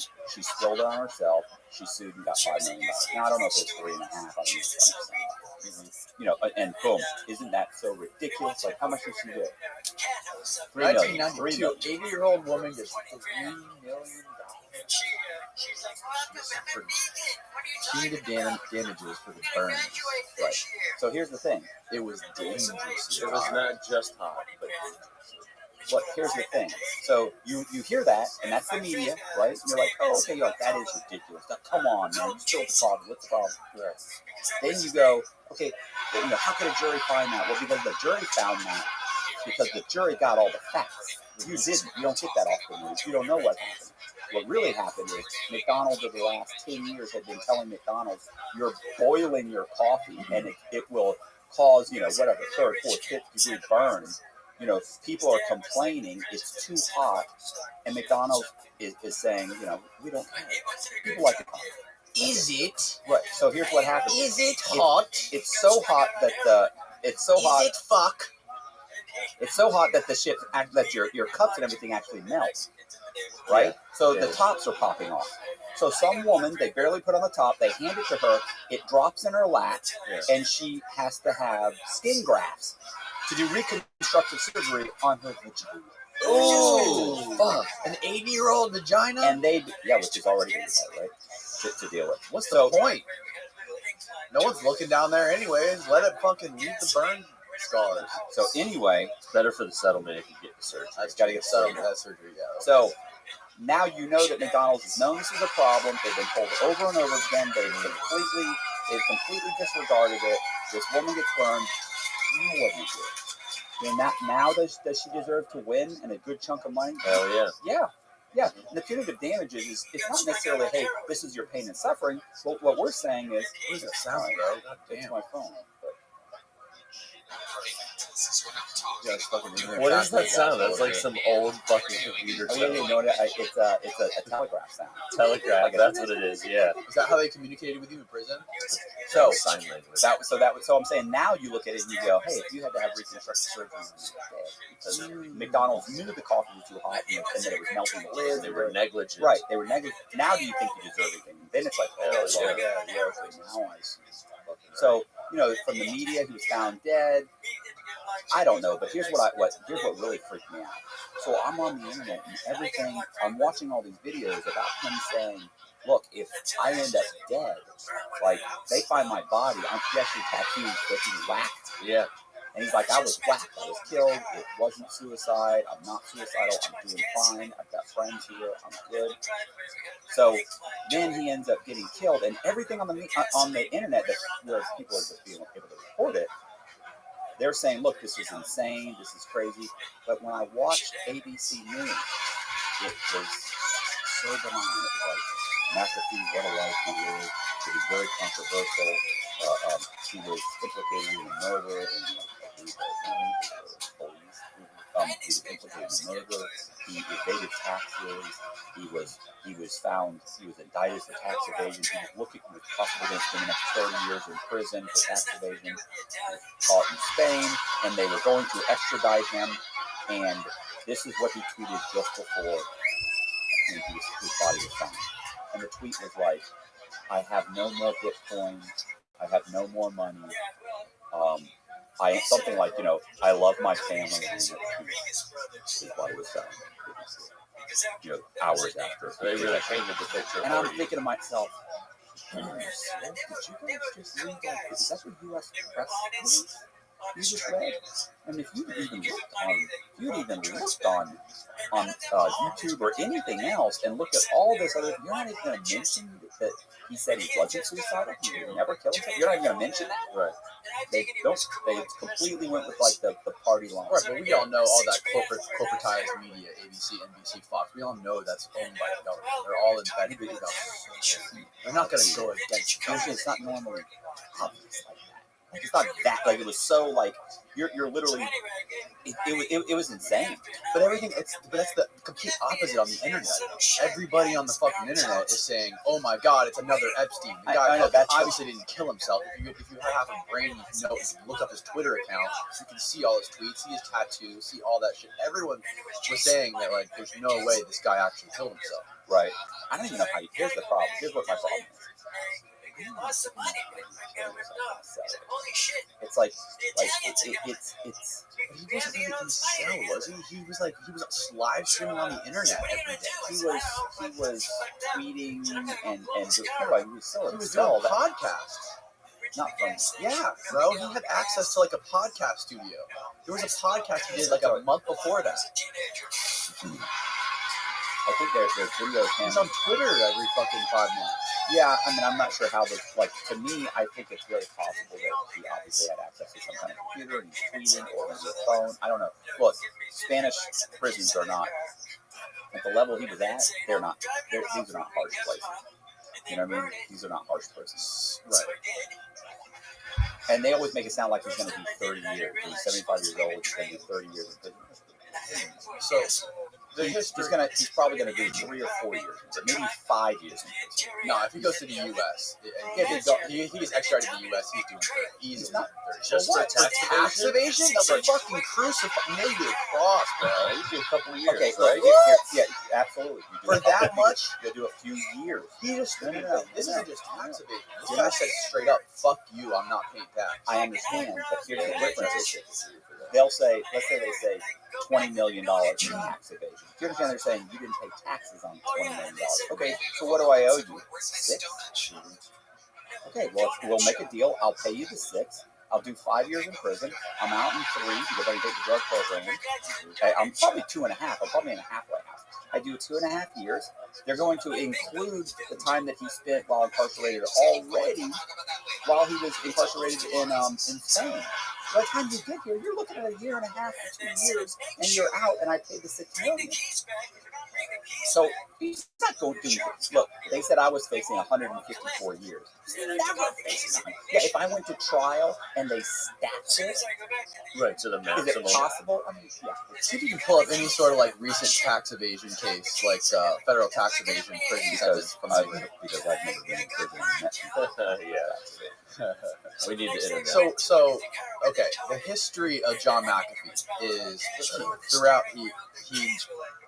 the 80s and 90s, right? He was living large. At some point, I think it was in the 90s, he sold his part of McAfee antivirus to Microsoft. He got $100 million. Right. He should have got billions. And years later, it was a ton more. Yeah. Right. And he was a nut. His dad committed suicide. His dad was an alcoholic.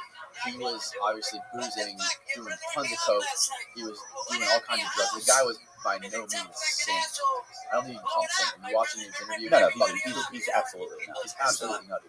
So, all kinds of drugs. And a lot of people say he's a fucking egomaniac. Yeah, he's definitely narcissistic. So if you're him, and it's 2000, I'm not telling you. There's no way. I'm taking out everybody else I can. Right. That's a good point. I mean, Yeah, that is a good hardly. Sorry, but go ahead. So I'm saying he's obviously a fucking egomaniac, and he had a problem with drugs, big problem with drugs and alcohol, and he was a little fucking loser, more than a little, right? Just judging by his Twitter. So if I'm John McAfee and I am depressed and I am considering suicide, why not just fuck with everybody? 3.5 years, 3 to 5. That's it. 3.5. 3 to 5. Okay, I thought it would be way worse. I thought they tried to make an example out of you and try to like pin you to 20 years. I mean, if you go to trial, you know, can you get 30 years? Yeah, you can. Nobody takes that to trial. Nobody's going. Look, if you're just blatantly guilty, Right, especially when others are saying, I'm not paying fucking taxes. You have no trial dates. Okay. But he did some other scammy shit. He pulled some Bitcoin scams. He did some Bitcoin pump and dumps where he tried to like pump the price of Bitcoin. But they haven't. I don't think that's not. I think he was indicted for tax evasion. Like, they may have superseded. Alex Jones said he was a spy. Alex Jones said that he was a spy for a bunch of other countries. And all kinds of things. Anyway, what I was getting to about his personality and creepiness and drug abuse and shit like that. Right. If I'm him and I do want to kill myself, why not fucking go crazy and try to fuck with the world, try to fuck with the internet and just make some sort of crazy legacy for myself and say, maybe if I do want to kill myself, maybe I'll fucking tattoo of myself whacked and make the whole world think when I go out that I got whacked by the feds. I mean, yes. Why not just try to troll people and make some sort of legacy out of it? You know what I mean? Why try to fuck with people? Because, dude, the fact, like, how much do they give a fuck about John Mayer? How much do they really give a fuck? The guy who committed tax evasion and did some Bitcoin pump and dumps? Maybe he's got some info. I mean, yeah, that was the other thing he said. He got all this. That's some info. Got info on corruption and so forth. First of all, that part didn't phase me. Yeah, there's this thing called a like he's Raymond Reddington from the Black. Like I'm gonna suppose what's the term? There's a term for people who forget what the fucking word is, but it's basically like a term for like a suicide bomber. Like a suicide bomber comes in and someone shoots you, you let go of the trigger and everyone's it's a dead man switch. A dead man switch. Yes. A dead man switch. So that's like what he kind of had, like a dead man switch. So if he got a bullet, if he got killed, the switch would go off and all of the info, all of the shit that you have and everyone would get released, right? Right, exactly. That's what they say about Epstein too. Like, why would he have a dead man switch? Because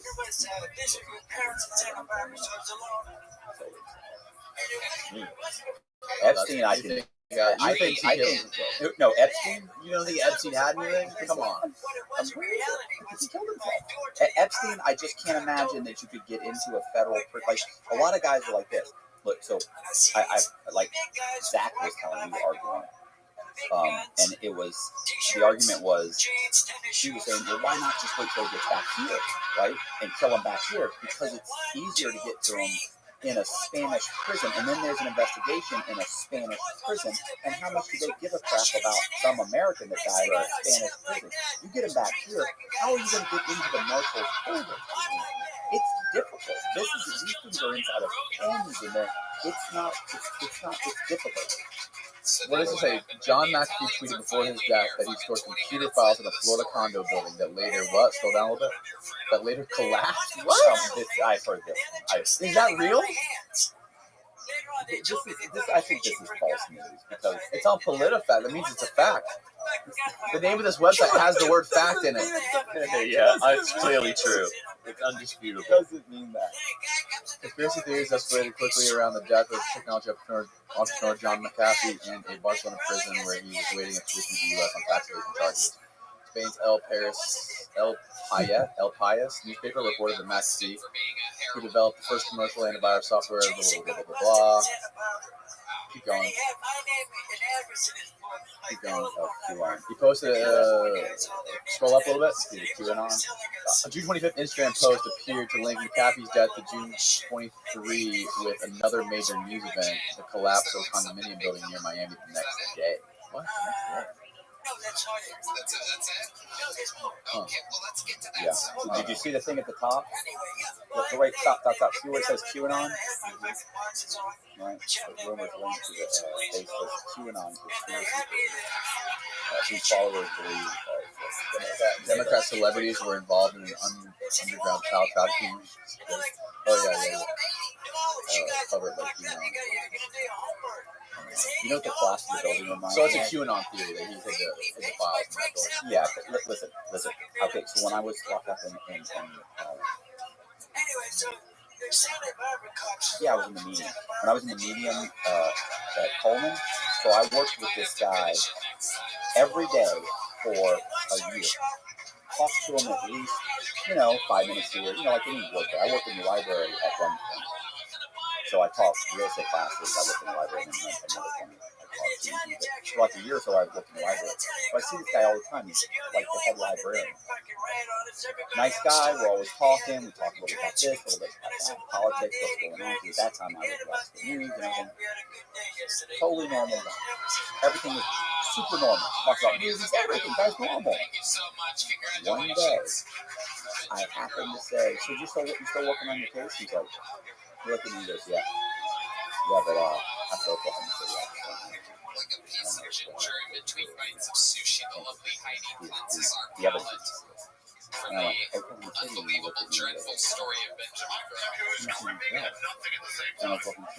It's really good. And I went, But that one didn't really have the twists and turns of way before Oklahoma City.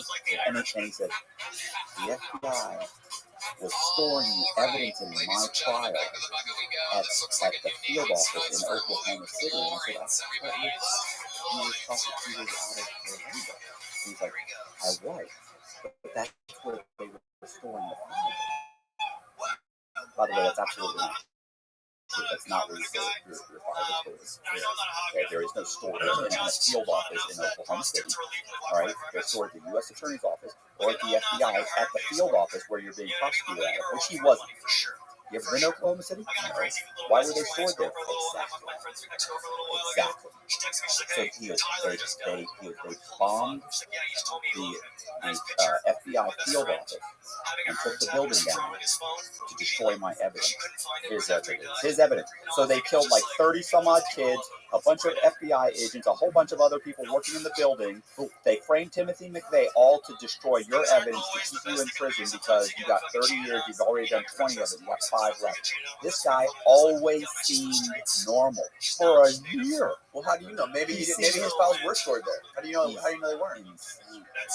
They are. You just said he was normal up to the point he said this one right. Look, you could talk to Frank Amadeo and have a great conversation with him and just happen. You could feel for a year, and then one day you happen upon something and he starts telling you about how he's going to take over the world. Some of these guys have these little dark room somewhere in their head, and one day you're opening up doors, and you open that one door and you find out the guys in that one little foot. That's the QAnon guy. But isn't there a conspiracy? There is an FBI. I don't know anything about it, but there is a conspiracy about the Oklahoma City bombing. Right, except for the fact that when they talked to Timothy McVeigh, he laid out exactly what he did. He didn't say I was hired, I was framed. He was saying, like, yeah, this is what I did. Because they fucking brainwashed him in MK Ultra. Okay, let's move on. They brainwashed him. Insane. What are you doing? They fucking brainwashed his ass using LSD. Part of QAnon. Listen, I'll play half the guys on. Look, I'm spitting facts, okay? You can quote me. You can fact check everything I say. I told you about that. I tell you about the one guy that told me. This is after Trump had lost. He was about to step down, and this guy sent me an email saying, "Look, I have evidence of government corruption and this and this and this." And so these guys will say this kind of stuff, and if they're persistent enough and they sound credible, this guy seemed kind of credible. Like it's worth a phone call. It's like, all right, here's my cell number. Shoot me an email, or here, I'll talk to you this time. I talked to him. He was telling me about how Trump was working. I forget who he was. Oh, and China. And that they were about to bomb. China was going to bomb some facility that was under like Mount Rushmore, and they were going to collapse the entire our entire economy. And we were doing it, and he's like, Trump's been working with him the whole time. He goes on and on and on. And I'm listening to him, and he's just nuts. And I'm listening to him, and I went, hey, after tomorrow, Trump's no longer president. He's going to, when this happens, oh no, he's still president. He's going to be president. Yeah, well, I'm pretty sure that the guy was, and honestly, like I didn't, now when these guys call, like when they say crazy shit in the comment section, now I'm like, email me, bro. We've got to get you on the podcast. Yeah. Like, I need to talk to you, This buddy. crazy I'd be fucker. like, Bro, this podcast has turned me into a conspiracy theorist. oh, I'll bet. The motherfuckers I get on here are fucking wigging my, are changing the way my brain works. And you know, you can manipulate facts. You can tweak it here, tweak it here, to shift it one way or the other. The media does it all the time, but if you get somebody who's really good, you can, man, you can really twist up some stories. Yeah. I don't know. I kind of miss Trump now that he's not in office. No, he was crazy. He was fucking phenomenal. He was great for media, great for the internet. There was a headline every single fucking day about him. Oh, now it's just like, I miss him. I truly miss him. listen, it's sad. Like, I feel bad. Like, I'm like, I hope there's no major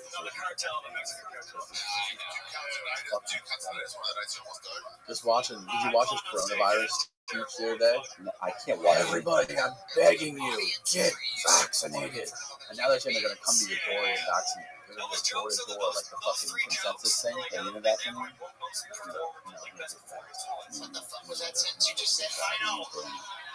They're not implanting. They're not implanting those chips in me. Yeah. Hulk Hogan told me all I need to do is say my prayers and take my vitamins.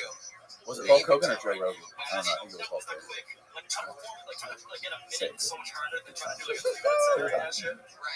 I love your Trump. You think he's going to be president in 2024? I would love it. Nobody's ever done that before. I know, right? Are you sure? I don't think anybody's ever been in a term, left for a term, and then come back for another. No, I don't think it has either. You always looking at somebody smarter than us. I'm pretty Yeah, the Trump's good. Did you see Tucker Carlson? I already sold one to Trump. Did you I really? had 3. Go get it. Show it to us. Let me see what that fucker looks like. Well, the one that sold it sold. Well, you got 2 right there. You wanted me to walk off with the headphones on. Got it. Snap. Yeah, Austin will get it. Oh no, Austin changing the battery. You can get the Trump first. That's what you were playing, and that was the plan. That's like when someone's holding a glass. Look at that beauty. Grab it. Yeah. Basically where your head was. There you go. Boom. Trump 2024. Are you selling this shit on your website? No. You have to email me. Or go to my website and get my email. No, website? No. You can go to, No, go to my YouTube channel. My YouTube channel. There you go. I gotta plug the YouTube channel. Colby would be What proud is of it? me. Inside True Crime, Matt Cox? Yes, you can Matt Cox or Inside True Crime. So explain to me, what was your process in creating this picture? What was your creative process? I used the It presidential. looks like it was printed on a fucking printer. No, it's a screen print. Then I go back and I paint over the screen print. Then I screen print it again with the little dots because I like the little dots. What's the word? What's the term for that? The little dots. I don't know. Isn't there an artistic term? Don't you have a fine arts degree? I don't know. What is it? It's pointillism, but it's not pointillism. Okay, there you go. Pointillism. Yeah. It's basically it's called a modified screen print, where you're using. It's like I love how you did the sides too. The side, how you painted the sides. That's fucking dope. Put a star in there. Ooh. His mom or grandma would pay top dollar for that thing right there. So would my dad probably. You know what I was thinking about doing? He's fun. He was fun. I like that one's cool too. I like that one. It's kind of like a burgundy background. The Marilyn Monroe show. I've already got 3 Marilyn Monroe. I did like 5 Marilyn Monroes, 3 of them sold already. Did you do a Charles Manson? When you have the Manson and the Marilyn.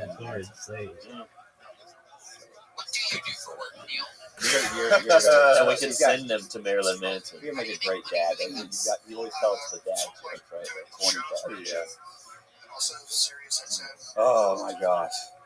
So you're selling these things on your website or on your? You just got an email you can sell. Yeah, you can just email. How much? What do they go for? I $285, and I mail them to you for it.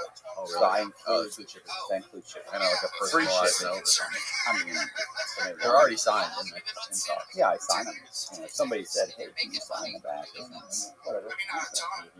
I even got special boxes that fit them perfectly. And I got it down. And the bubblegum girl one, like that's a Really? Yeah. Rob Zombie one. and then I started selling the screamer. The red screaming. I love the one. What about the special one? Oh my god! All right, so I do get guys, and it is weird. It's really gay. I knew he was gonna say Listen, guys ask me all the time, bro. I want a portrait. I'm like, of who? And they're like, of you. And I'm like, no. You know, I haven't done one. You know what I'll do? I'll just do a screen print. I'll screen print them, and I'll paint them in and do whatever, and I'll throw some sharps in there, and then that'll be it. I can knock those out, and I'll sell them the same thing. Anyway, why are you laughing? Funny. Like someone What said, am I supposed to say? So you say, I want a portrait, and this is what you come up with. This is what I came up with, and Danny hates it. Let's see. But I don't hate it. We don't care about. I think it's Danny's fucking opinion. beautiful. No, I think it's fucking. No, you I think it's hilarious. Hilarious. Okay. It is fucking comical. But it's great. I love it. I'm not hating it. It is just. It's interesting. So this is Matt's self. Yeah. Oh my. What do you call that look you were doing? What's that face? Me messing with. I don't know. That's like, hey, what's up, baby? Do not make that face in prison. All right, come on, man. What's going on? How much does that one go for? How did you take that photo?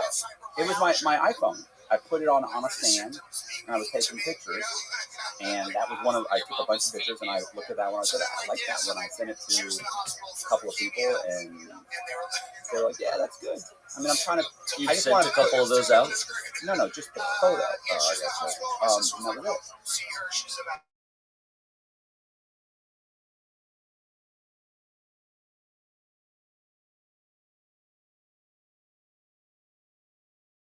Anyway,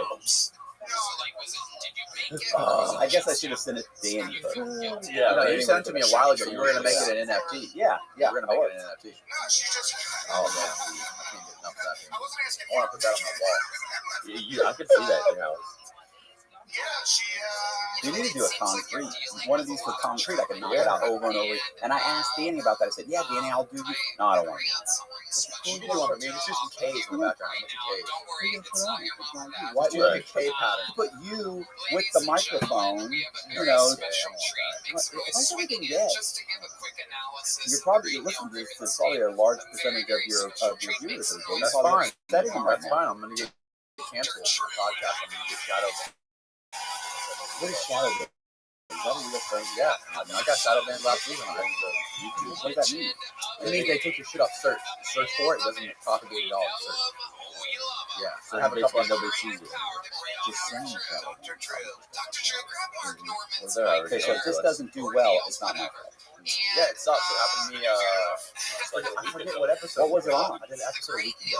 What was it on? Was the guy, the It was FBI? no, it was the guy. It was Tom O'Neill. He wrote a book about Charles Manson. He spent Oh, 20 years investigating the Manson murders and basically found all these holes. In these Why would that be shadow ban? So the title, I think I went a little too crazy with the title. Reduce the title. I didn't have to tweet it at YouTube, and I asked YouTube. I said, hey, what's the deal? Why is this episode not appearing anywhere on search? And you search for the literal exact title of the episode, and it doesn't appear on search. It's impossible to find it unless you actually go to the channel, go under videos, you'll see it. And they said, oh, it probably got flagged in our system, which means it's invisible on search. And then the next morning it was back up, it was visible. So it's a thing they do. I mean, So it's a real thing. It's a real thing, yeah. So the title of the video was something like the CIA's secret program to brainwash people how the CIA brainwashed Charles Manson with LSD, basically, something like that. and I guess that triggered their system. And they took it off search. That's crazy, isn't it? It's fucking crazy that they do that. That they have something that will literally take your shit and make it invisible to people. That's not crazy. Well, no? Why? Why wouldn't they do that? They own the fucking platform.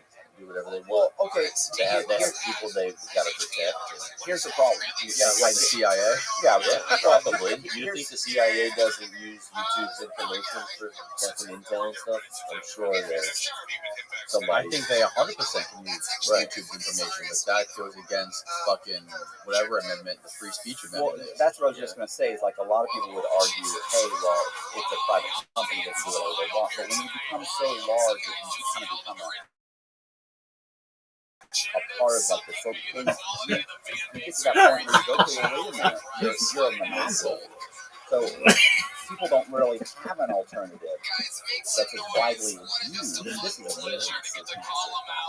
Like nobody else is there. You say, oh yeah, you can use that. You can use no, you can't. Nothing's like YouTube. So at that point, you kind of have to start abiding by like the constitution. You know what I'm saying? Well, it's like a new No. You're saying what they're saying is no, it's ours. No. You know, you have to start abiding by, you know, like the Constitution at that point. There comes a point when you're so large that you're like a town yeah, square. right. You're a monopoly. You can't, because now you can actually start swearing things. You can start censoring. But is that real? Do you have to do that? I mean, you do. I think you get to that point. It's kind of like So there's no law saying that. No, well, yeah, that's what I mean. They are monopolies. Well, I mean, yes and no. Look at Microsoft. Back in the 80s, when Microsoft came out, they started saying, Microsoft started saying, hey, listen, you're a small software store that sells software. Great. Yeah, we want to sell your Windows. Okay, here's our Windows. So you can sell our Windows, but we also need a percentage of everything else that we're selling. Some people say that when he wakes up in the morning. Yeah. So here's the problem: is that they were doing that. Well, that becomes illegal because you become basically it's almost like racketeering. And their whole thing was, well, they don't have to sell our product. They sell Windows because it's the main product that's being sold out there everywhere. So you're basically saying you can go under, or you can give me a portion of your business. And people are doing it. Well, they launched this massive investigation. That's back when they were talking about breaking up Microsoft. Like this thing's too big. We're going to have to break it apart. And you know, they thought it, and they actually didn't, but then they stopped doing that also. They said, we'll stop this practice and this practice and this practice. It's really scary. It's really scary, especially if you're on your own, you're independent, somebody who's creating your own stuff, and this is how you pay your bills. It's how you make a living off making videos, posting shit on YouTube. Right, because you have to literally, you're constantly worried about these boundaries that you have to stay within. Like there's YouTube channels with guys who specifically talk about guns and firearms and like the Second Amendment and all this stuff.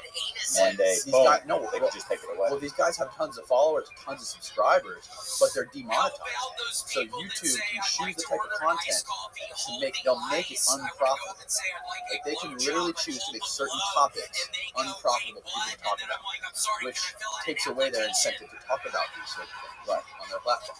Which is crazy, which influences the culture of everything. Yeah, I'm absolutely. I mean, look.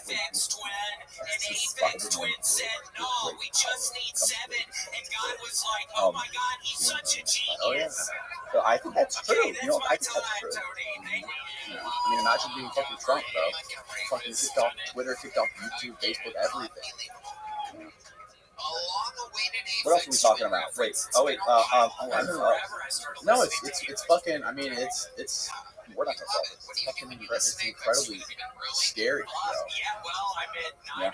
You have to stay very and you can't. And the other thing is those people, they're not gonna talk to you. Like they're not gonna. You think that you can just send them an email or make a phone call and say, hey, can you work on this? Can we work something out? Let's. You know, I'll promise to behave from now on and follow your rules. No, they don't. You're done. They can suspend you for whatever the fuck they please if they don't like what you're talking about. They think that it could be even by accident that you get flagged for something, or like a troll flagged your video for something that they don't like. That's right. Yeah, Boziak got a video taken down or demonetized because in the process of it, he talked about how he got like an upper respiratory infection from wearing masks. And he went to the doctor, and the doctor was like, well, how masks do you have? He's like, I don't know, 1 or 2. He's like, how often do you wash them? He's like, barely ever. He's like, how long have you worn that? He's like, oh, I've worn this one for like a week. He's like, that's a problem with being worn more of these infections. So during the conversation, talking about the infection, he's like, I'm sick of it. Boom. What happened to it? The video? Yeah. Oh, yeah, it got taken down. They took, no, it was a strike, whatever, it was a strike. They took it down. Strike on his channel for saying that he's sick of the mask. Yeah, it was a strike. It wasn't like a copyright strike. It was some other kind of strike. And I said, did you fight it? Did you? Because they watched the video. He was like, no, I don't know what to do. What am I supposed to do? Like, it doesn't matter. It was a 5-minute video. And so, it's fine. But yeah, it was just because it happened in the course of it, just said this. And he was really only saying that he was just, He's tired frustrated. He's just frustrated. He's not telling people not to wear it. Right. But they struck him. Yeah, it's crazy. They do that to a lot of people. They do it to legitimate doctors that go on YouTube and talk about their studies on the coronavirus. They talk about their patients who have had COVID and what they think the science, or what their opinion is, or what their research says about the science, or whatever. And if it goes against like the official narrative, YouTube, it's done. So there's no area for conversation about it. There's no room for nuance. As long as it's against the official narrative, YouTube will strike you and demonetize you and ruin your ability to profit off of whatever you're talking about. Or even ban you from little corrections. Like having a shop. Don't go out of the yard. Yeah, the yard, exactly. You want to get sapped up? Jess said to say hi. She said, say hi to Danny. Hey, Jess, what's up? Yes, she is. Yeah. Hey, Danny. Hey, Hat Rack. All right. So Jess is back? Oh, yeah, she's back. That's it. What did you say? Oh, yeah. Yeah, but that was... They're back and forth. Listen, I saw her the 2 weeks after, or 2 or 3 weeks after we broke up. I saw her more than I did for the 3 months prior to that. When you're together? And was furious when something happened, and I was like, yeah, well, and she was like, I understand you're going to be dating a bit. And I was like, well, I mean, I've already been on a couple of dates, and she was like, it's been a week. I was like, it's been like a month. And she's like, are you? I mean, she just went nuts. And at that point, like, that night, not next night. Oh, yeah. She wants to make sure you're not going on no more fucking dates. What's going on? You knew this was going to happen. Like, you couldn't wait a little bit? What are you doing? There's no grace period. Yeah. I mean, we break up on Monday. I'm on a couple I'm on days. Tinder on Tuesday. On Tuesday, I'm hoping I'm lining shit up for Thursday and Friday. Don't get crazy. That must be a lot of work having to go on these dating sites to try to find bitches, try to find pussy on there. It's a lot quicker than going to a bar. Yeah. You don't like going to bars, right? No, everybody's just height. You're height now. Like, deal with guys 5'10". I'm a huge disadvantage. Huge. You can't deal with that. You just go on Tinder, let them know right off the rip, 5'2". Yeah, exactly. I thought that. You just immediately, any of the ones that are like, oh, and left. What is your height on Tinder? What did you put your height at? 5'7" with a good pair of shoes. That's what you said. They really say Is with that a bio? You guys do say 5'7". Hell yeah. Hell But does it say with a good pair of shoes? No, you can't put that. I just say 5'7". But now you're just disappointing. And the thing, like, they're not. Welcome, Aquarius. At some point, How was your day? I'm telling you, I'm not 6. All right. Are you ready for me?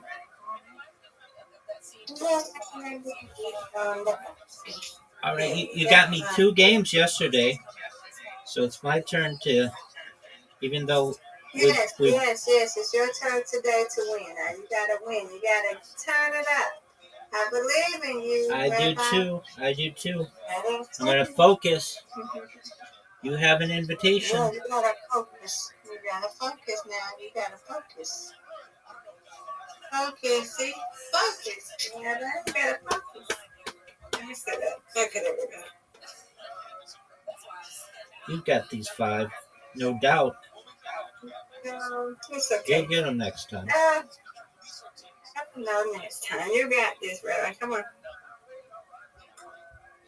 Okay, I'll put 2. I'm gonna get these 2. Yeah, you got it. Got them. Good job. Thank you, man. You're welcome. Ooh, Let's see. get it. Nice spare. Thank you. You're welcome. Come on, Rabbi. Get it. You got this. Almost. Get it. That's what I'm talking about. Yay. All right, here she goes. This is one of the hardest splits that you can have.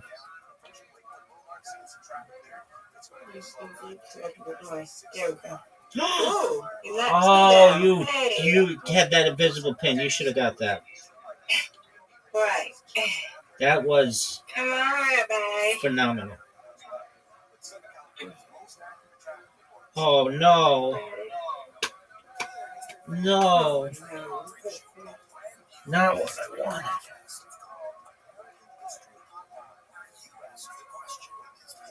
What a strike. Folks, did you just see that? Come on, Rabbi. You got this. Miss Aquarius with an amazing comeback.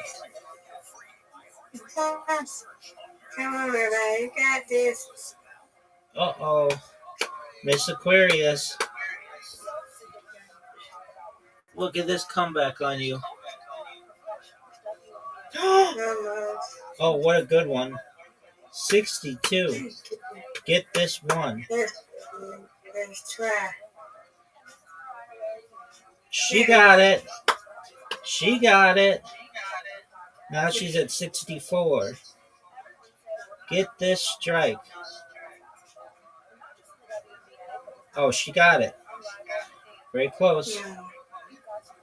All right. Come on, Rabbi. You got this. Come on. That's what I'm talking about. Yes, that's what I'm talking about. You better get it. Yes. Get another. Okay, what are we at? I just need you one. Got it. Yay. Just get one. And I got them both. Yeah, you did it. What a tight game. You win, I win. Yay. I win, you win. All right, Mr. Aquarius. Your turn now.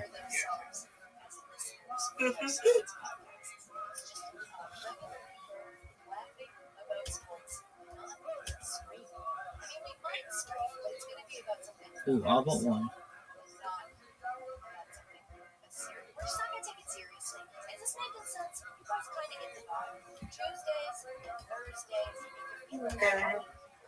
Come on, Rabbi. Nice spare. Thank you. You're welcome. Yes, That's Rabbi. what Yes, I'm talking about. I said that's what I'm talking about. Get it, Miss Aquarius. You got this. That's okay. Tough one.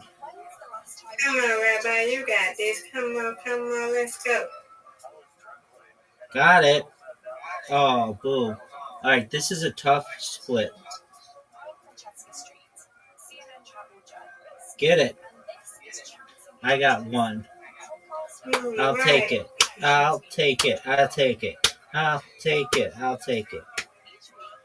Get it, Miss Aquarius. Okay. All but one. Get it. You got it, girl. Thank you. You're welcome. Come on, Rabbi.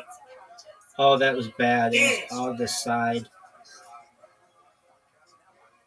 Okay, I need all of these. You got this, yeah, you got this. Got it. Oh, no. It knocked the ball out of the way. Oh, no, no, no, no, no. Oh, Get it. Oh, but when I said, oh, but when I said, oh, but when I said it's Miss Aquarius' turn to win. no. Oh, yeah. I missed it. It's okay. Come on, Rabbi. Oh, come on. Yeah, you got this. How is that one still up? It's basically in the gutter. Get it. You got it. Good job. Thank you. I said thank you. Ooh. I said thank you. Get it, Miss Aquarius. Strike a Rooney. Come on.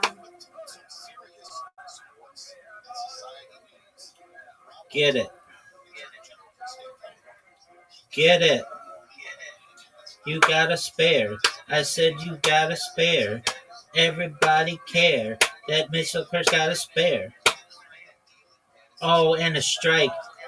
No touching you today. Yeah. Come on, Rabbi. Let's see if you get to get it. I'm not touching you. Maybe. Mm-hmm. Maybe. Don't say that. I don't think I can Good get you. spare. I don't think I can get you even with a strike. Get it. That's all right. You win, I win. I win, you win. Yeah. Good job, Miss Aquarius. Yeah. Nice job. Yes, you too. Thank you, ma'am. You're welcome. Okay. I'll see you in the morning, guys. Willing. God willing, We'll sweet play again dreams. tomorrow. Excellent. Sounds like a plan. Take care, Miss Aquarius. Alrighty. You too. Thank you. Good night. Good night.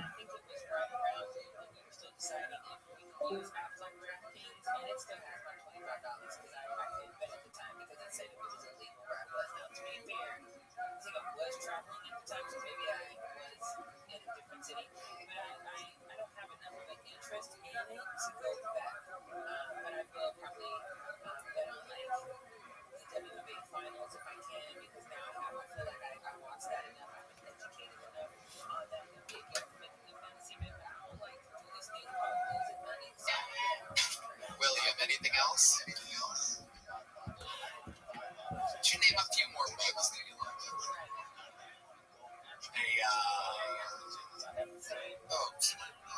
Why did that bitch say Jacksonville? He said bugs. He's like, what kind of bugs? I'm trying to think of bugs, bitch. I don't need to fucking... It's sure as shit not Jacksonville, you stupid bitch, for the fucking places I like. Seriously, what the fuck is that, you stupid bitch? I'm already obviously having a really hard time up here tonight. Seriously. I gotta go to the fucking doctor tomorrow. You stupid bitch. I'm almost at 1,000,000 fucking meters on the row machine. I'm sure your stupid ass couldn't touch that, you stupid bitch. You're probably horribly out of shape. I've been doing it every day, you bitch. Ladies and gentlemen, this episode brought to you by Incognito. Mark Norman, tell us your what's shaking? The pods, you're on tour. What's the website for tickets? Hey, marknormancomedy.com. Yeah. Road, Prince Allah, quit it up, comedy. Great Ari Shafir, where are you at? Mark Norman's doing a special November in Boulder, Colorado. Everyone come see that. Wow, vlogging Mark Norman's special taping 6 months out. No. Are you up to anything? I've got a new podcast called You've Been Tripping. Have over 20 listeners. Ari Shafir and Mark Norman, we always love it. The Protect Our Parks boys are in town. Go see them on the road. We love them. We love them. And we love us. You love us. I love me. Come see me on the road. Yes, indeed. Believe it or not, everybody, you're not going to believe this, but this actually isn't me. It's Adam Ray, everyone. Kill Tony, Hall of Famer, guest of the year. multi-character legend, and now I must admit, this is indeed my new favorite character. Joe Biden, Dr. Phil, I mean fucking Jeremy, Elaine, Adam Ray, and all the greats, and now Tony Hinchcliffe has joined the fray. Adam Ray, ladies and gentlemen, has done it again. I must say, while we always had a guest of the year, I'd like to announce that this year we will have the first ever Host of the Year award here on the show. And there are only 2 nominees, and they're both me, everybody. It's me and me. Rabbi, love you guys. We love you. We did it again. You guys were here for another episode of what used to be the #1 live podcast in the world. It is now the #1 comedy show in the world. This is Phil Tony. Thank you.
Here in Austin, Texas, for a brand new episode of Kill Time. Give it up for Party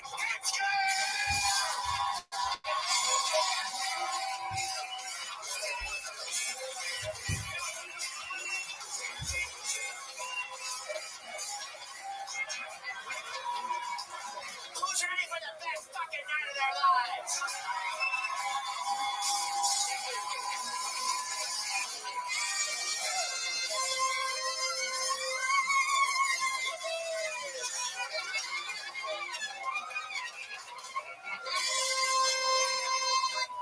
Make some noise for Brian Redband, everybody.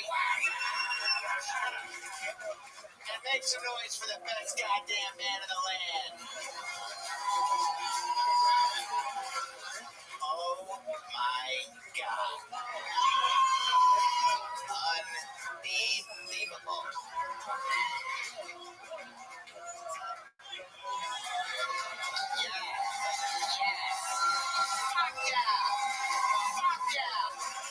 Who's ready for the best fucking night of their lives?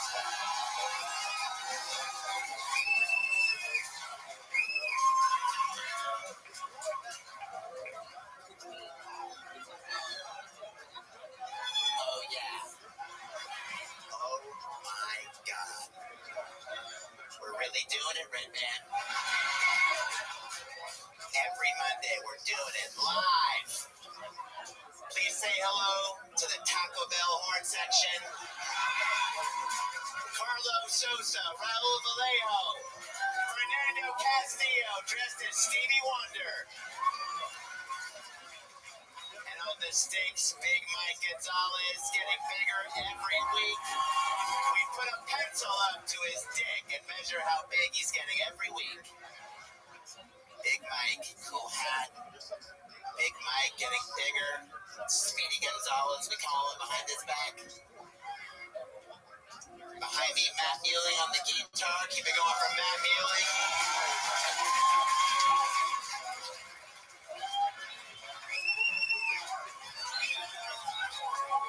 John Dees right behind me, the great John Dees. And speaking of Dees, keep it going for Dees Madness. D Madness, ladies and gentlemen, the one and only. Oh my God. We've got an amazing episode planned for you. I can't wait for you to see what we have, but before we do, here's a little bit more from the amazing sponsors who make it all possible. That's where we talk about Incognito, and Tacobus.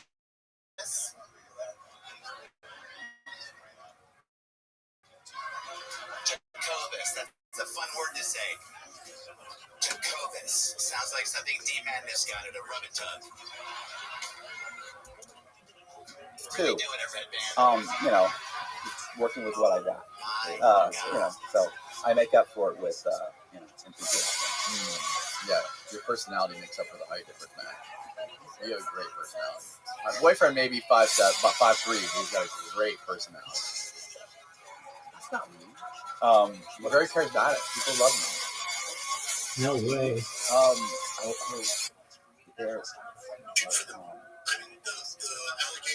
I'm negotiating with these guys for a podcast, to do a podcast, a true crime podcast. You already have a true crime podcast. No, like one that's like heavily produced, like one that's on, Wondery, like a serial type podcast. Exactly. Music, suspense, and interviews, but it's not right. Who are you negotiating with? Big Tech? No, it's a little bit everywhere productions. They're out of LA, and I've been talking to guys. So they're just on a shopping agreement. No, we haven't done. We've just been going back and forth with the lawyers. Bro, you know how many motherfuckers I've talked to in the past month who tell me about shopping agreements they're in? Oh yeah, I got a shopping agreement. I'm gonna quit my job next week. I got a shopping agreement. I'm gonna be on Netflix. Don't baby. quit your job, bud. My literary agent called me. Sent me an email, then we talked on the phone. I think it was yesterday, and he was like, "Look, I've got these guys. They produce this, they produce that. They want to option the rights to your story." And I was like, "Wait, my personal story?" And they're like, "Yeah, your personal story. They've got a Netflix thing, and I'm like, And I could tell he was like, could tell I wasn't, all excited about it because I've been through it over and over. It's like, I talked to maybe 3 or 4 of these people a month, and it's always the same thing. We're ready to go. We have a production company. We've got to deal with these people and these people. We're gonna. These people are in with this. We have a first look deal with Sony. We've got a first look deal with so and so. We've produced this. You can look at my IBM or IMB or whatever the hell that thing is. You can look IMDb, and and you're right. It does look pretty good, by the way. Anybody can put one of those up. But it looks good. And they tell how they're connected with all these different things, and it's huge and it's massive. And we're ready to go. I wouldn't be shocked if we weren't in production within 90 days. We've got a meeting scheduled next week. We're ready to go. We just need to go ahead and sign this up, sign the option, and we'll go ahead and get going. And yeah, I notice your options take 18 months with an extra 6 months automatic extension. Right. Well, yeah, that's standard. Obviously we need that. Why do you need that? You had a meeting next week. You're shocked if we went in production. Why am I signing an 18-month agreement? Well, that's just the standard. It's not standard. Stop saying it's standard. There's no standard. That's not standard. But they are all. It's always 18 months. Because just a few days ago, an official was reported the picture what they really do is this. of information that further You sign one. You've got a true crime story about fraud. You've got one about murder. This guy had some crappy novel that came out. That's an interesting kind of story. So we've got an option agreement with Temporary. And they put them on the shelf. And then when they get the Netflix meeting, they go in and they pitch, hey, what is this? Right. Well, they can say, we're pitching Shark in the Housing Pool. And they're like, man, that's amazing. What else do you have? Well, we also have this. So you're one of a bunch of people that they've got. But they're not really pushing just you. They make it sound like these things a movie about you. What are you talking? They're already talking to cast members, right? They're not sure who's going to play you. Is it going to be so and so or so and so? Our whole team is ready to go, but I need 18 months. you know, we're talking about a $40 million movie here, really? Yeah. But you can't give me 20 grand for my option? Yeah, they like to sell you this pipe dream, Right. like that you're going to get some crazy deal and you're something special. But in reality, it's not. It's really like just like the biggest scam. They're brokers. Yeah. They're all just brokers. They're hoping to get you locked in so they can sell. You know what it is? It's like flipping contracts for real estate. Yes. Exactly what it is.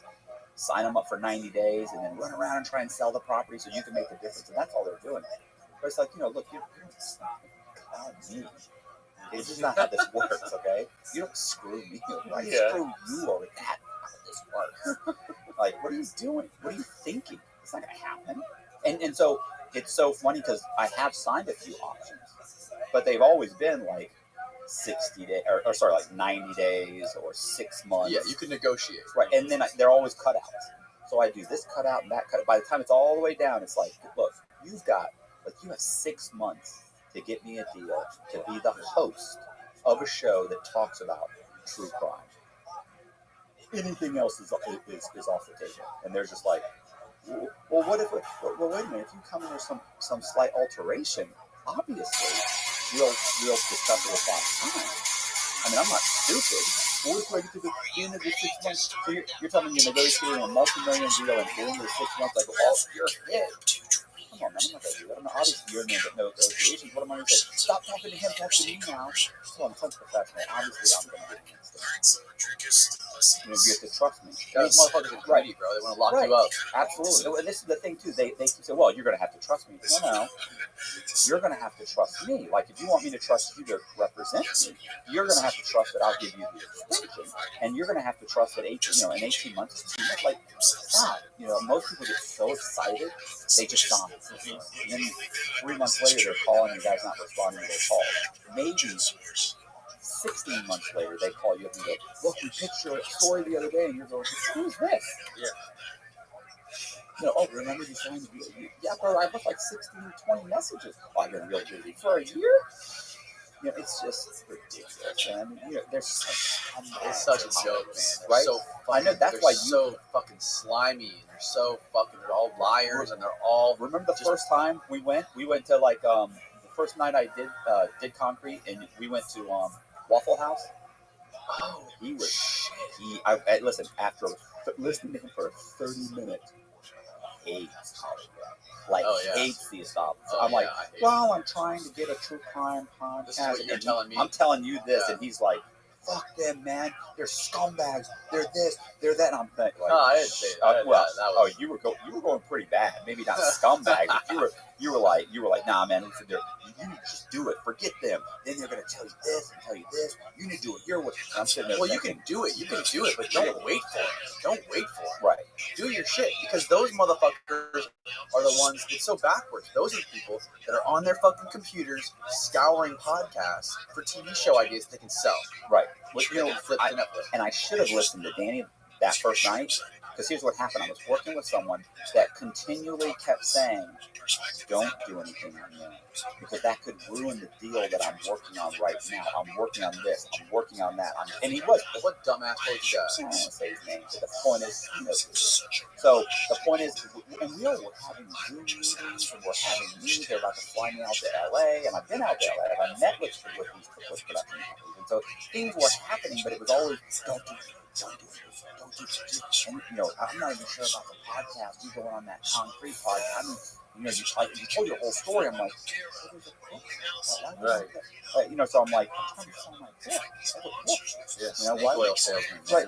And he's going on and on. I mean, he meant well, but I'm saying you were right. Like, the moment I started going, yeah, I'm not waiting anymore. It's just stupid. Danny was telling me, go, just start doing it. Just start doing it. I was like, no. Like, if I just started at that point, I'd be at least a year, maybe a year and a half ahead of where I am right now. Instead of having like 30,000 subscribers on my channel, I'd probably have 100,000 subscribers. I'd probably be paying all my bills and everything. But I didn't. I kept waiting for like the big Hollywood deal, the big mainstream. It's so easy. It's so simple to understand. Do you think Joe Rogan would have got $100 million from Shopify if he would have waited? Yeah, no. Right. Obviously, that's like the most extreme example. That's what I said. Spotify. Right? I just said Shopify. I might have said Shopify. So yeah. Yeah, absolutely. Like, and it's funny too because another friends are like, I'm like, do it, just do it. Start doing it with your iPhone. Start this. I do say the same thing. Yeah. Just do it. And they're like, yeah, but I want it to be good. I'm like, don't you understand? This is what you didn't tell me. Do it. And do it as good as you can, even though it's probably going to be pretty bad, because it really doesn't matter because nobody's watching. So don't worry about it. You got 3 subscribers, and those are 2 of them living your life. Yeah. At least make a couple bucks while you practice. Right. Just put them out there because it starts the process of getting the subscribers and getting the watchers. So starting tracking, and then guess what? Leave them up. Because 2 years from now or 4 years from now, when your channel's doing great and it's making money, you can look back on the very first videos you put out and go, "Oh my God, that was terrible! Look how bad this one was!" And you'll laugh about it. It's better to have it out there. Yeah, I'm so embarrassed of our first podcast. They're so fucking awful. Are they still up? I'm still dumb as hell, but I was so much dumber 2 years ago. It's incredible how dumb I am. I'm gonna jump in. It's not that incredible. The moment I disagree with it you, amazes me how dumb I am. But yeah, it's so true. I want to stop you. Yeah. What's so? How come on your first one? Like you've been doing this for 3 years, right? Almost 3 years. I think it'll be 3 years. I think this like August. Who's the first person? Ben. The first 2 like 4 podcasts were all with Ben, and then we started having guests with Ben. And then is that the one that was like in your kitchen or something? It was it. No, you want to hear something crazy? Ben he bought this fucking mansion in downtown Clearwater that used to be owned by some fucking millionaire Scientologist, and the basement was an auditing. So you know where they do? You know what auditing is in Scientology, right? Oh, audit. Okay, yeah, definitely. I know that. So I thought you meant audit. I thought you meant they were CPAs. No. Like they had a CPA. No, it's where they hook you up to the electronic machine, and then you tell all your fucking deepest secrets or whatever. Right. So it was basically like a sound studio. It was all soundproof and everything. It's already pretty much set up. A studio. Yeah. And before it was owned by the Scientologists, it was owned by somebody that was related to Presley's, like one of the Presley's daughters. Lisa Marie Presley. Lisa Marie still Presley. lives over there. So it was her old house. So she used to have a recording studio downstairs. And then after that, it was an auditing room. And then after that, when Ben moved in, we turned it into a podcast room. So that was the first studio. So the first episode of the Concrete Podcast, we're in a fucking Scientology auditing room. And you had a screen up, right? No, we were just in a tiny little room with a plastic table. Okay, the one you were thinking when we're in the other room in this building. Oh, okay. Yeah, I liked that setup. Yeah. Did we ever have you in there? No. But I had watched it, and I was like I'd been watching different ones, and I was like, this is a good setup. I mean, it has 4 TV right, like screens. I'd watched Tommy, my buddy Tommy, with MSCS Media. That's yeah. The Indian guy. Oh, he's Italian. When you say that, which is hilarious. So I say it all the time. I was like, when was that? Don't tell him I said that. I don't want him. Don't whack me. But tell him not to whack me. I don't want to get whacked. This is a total Joe Rogan ripoff. Like, I mean, he's got the Joe Rogan. This is all a Joe Rogan. This is a Joe Rogan ripoff. But he's got the angle, it is identical to Joe Rogan, but the big wire. It's horrible. Like, the big mic Everything. But he even got the, and I'm like, why don't you just set it the way you like it? Well, I like the way Rogan does it. I'm like, no, you're not Rogan. Like, do your own thing. It's all kind of the same, but even I'm telling like lower the camera angle. Why are your camera angle? But that's how Rogan had it. If you look at the first, like a lot of people. There's no more original ideas, Matt. There's no more original ideas. It's true. It's sad but true. It's all about how good you are at hiding your sources. And he's not very good at hiding his sources. No. Oh, I've messed with him when he's on camera. I've yelled at him. What are you doing? And he's like, I like Joe Rogan. He's not lying about it. He's like, what? So, yeah, it is pretty identical, right? Yeah, it is. So is this, though. I mean, all podcasts are fucking from Joe Rogan. He's the one who started it. That's what everyone's trying to do. Everyone's trying to be as successful as he is. And that's why I want to do the serial for the true crime thing. Yeah, I love serial. It's super different. I love those podcasts, too. Yeah. It's just so much work to make them. You know what I mean? Right. That's It why takes so much. It's like making a documentary. It's an audio documentary. it really is. That's why I was saying with you, like that's how I want to do it, and I can't do it on my own. I don't have the time, the equipment. That you're like, just sit down with a mic and start doing it. And the problem with those is they're really good, but you can't put out a lot of them. So if your platform is YouTube, then it's not going to be It's not going to be as successful because YouTube's all about putting out stuff every week, every day. It's 12 a season. Right. That's what we're converting to 12 of them. As long as you can do that, are you going to do that alongside your normal podcast on YouTube? Yeah, or are they going to say shut down YouTube? No, that's a part of it. Well, we can't cover the same material, which is fine. I've been covering my material. So you can't even promote it on your podcast? Like, hey, there's a new episode coming out on no. They would want me to do This that. is what it's about. No, they would want me to do that. What I can't do is I can't talk about, let's say, the ship, the thing I'm researching right now, the ship robberies.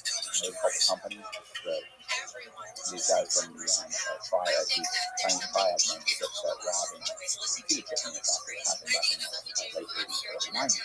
So I can't cover that story on my personal podcast.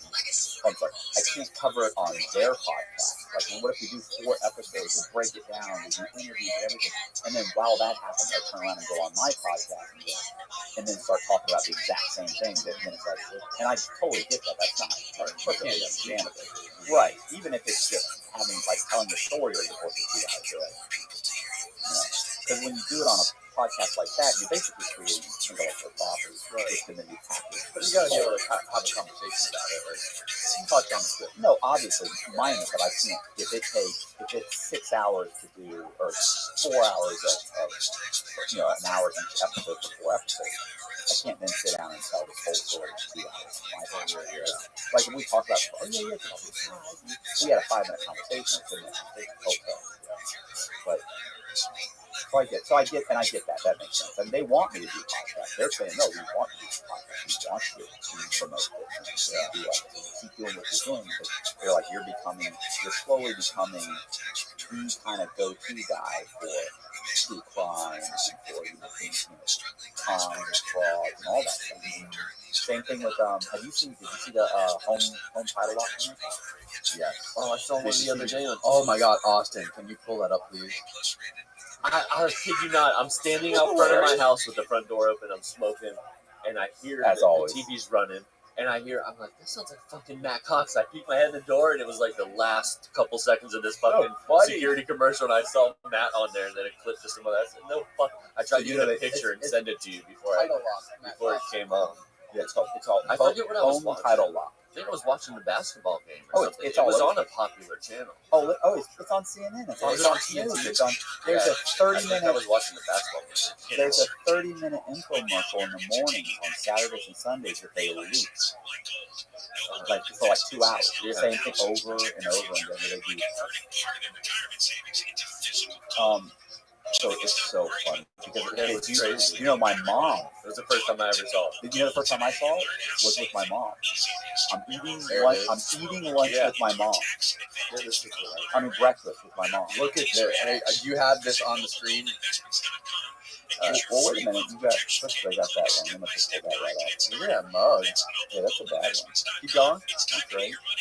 Wait, you Con Man reveals the truth about home title. Whoa! God damn, that's loud. Can I make it bigger? This must be it. Yeah, that's fine. I've always believed that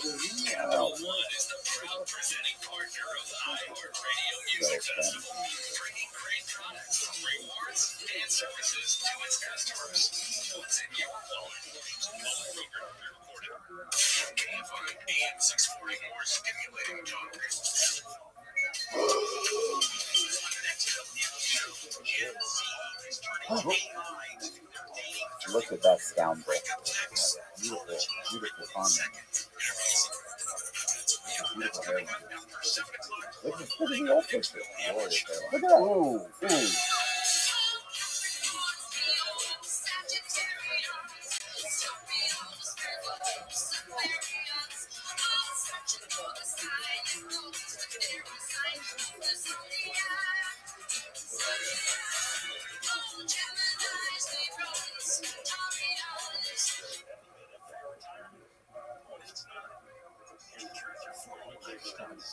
you. Gingrich. Why is he in They had they always have a big time guy who's their main spokesperson. They had Rudy Giuliani for a couple of years. Really? Yeah, they had Glenn Beck.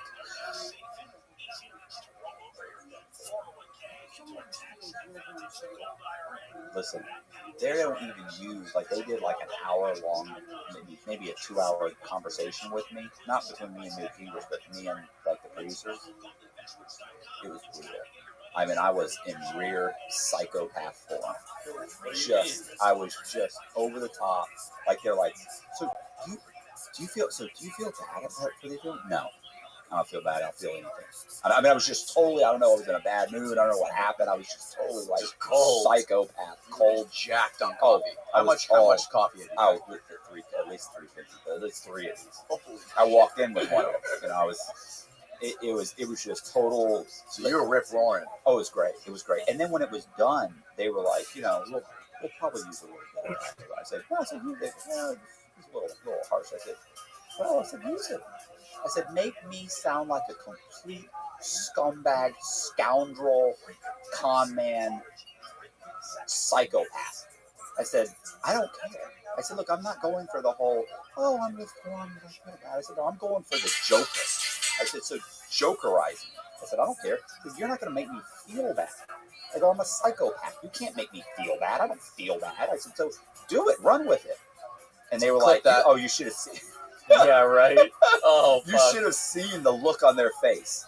They were like, and I said, "Run, do it." I said, "I got no problem." I said, "Listen, the people that know me and like me and care about me, they're waiting for me. Like, and I'm not looking for any new friends. So if everybody else hates Mike, that's fine. Whatever. Nobody's gonna hunt me down and kill me. I'm good." So my point is, you know, I told them that. They did the commercial, and so the guy called me, the producer. And I was like, bro, he's like, did you see it? I was like, you didn't really? He's like, I know, he's using it. And I was like, it's fine. I said, are you concerned that, he's like, we didn't want to make you look too bad because you're kind of like a spokesperson, kind of. Yeah. Like, you know. And I'm just sell some life off. Yeah, we don't want to scare people. I was like, oh, man. So anyway, look, the commercials are doing so well. They called me back.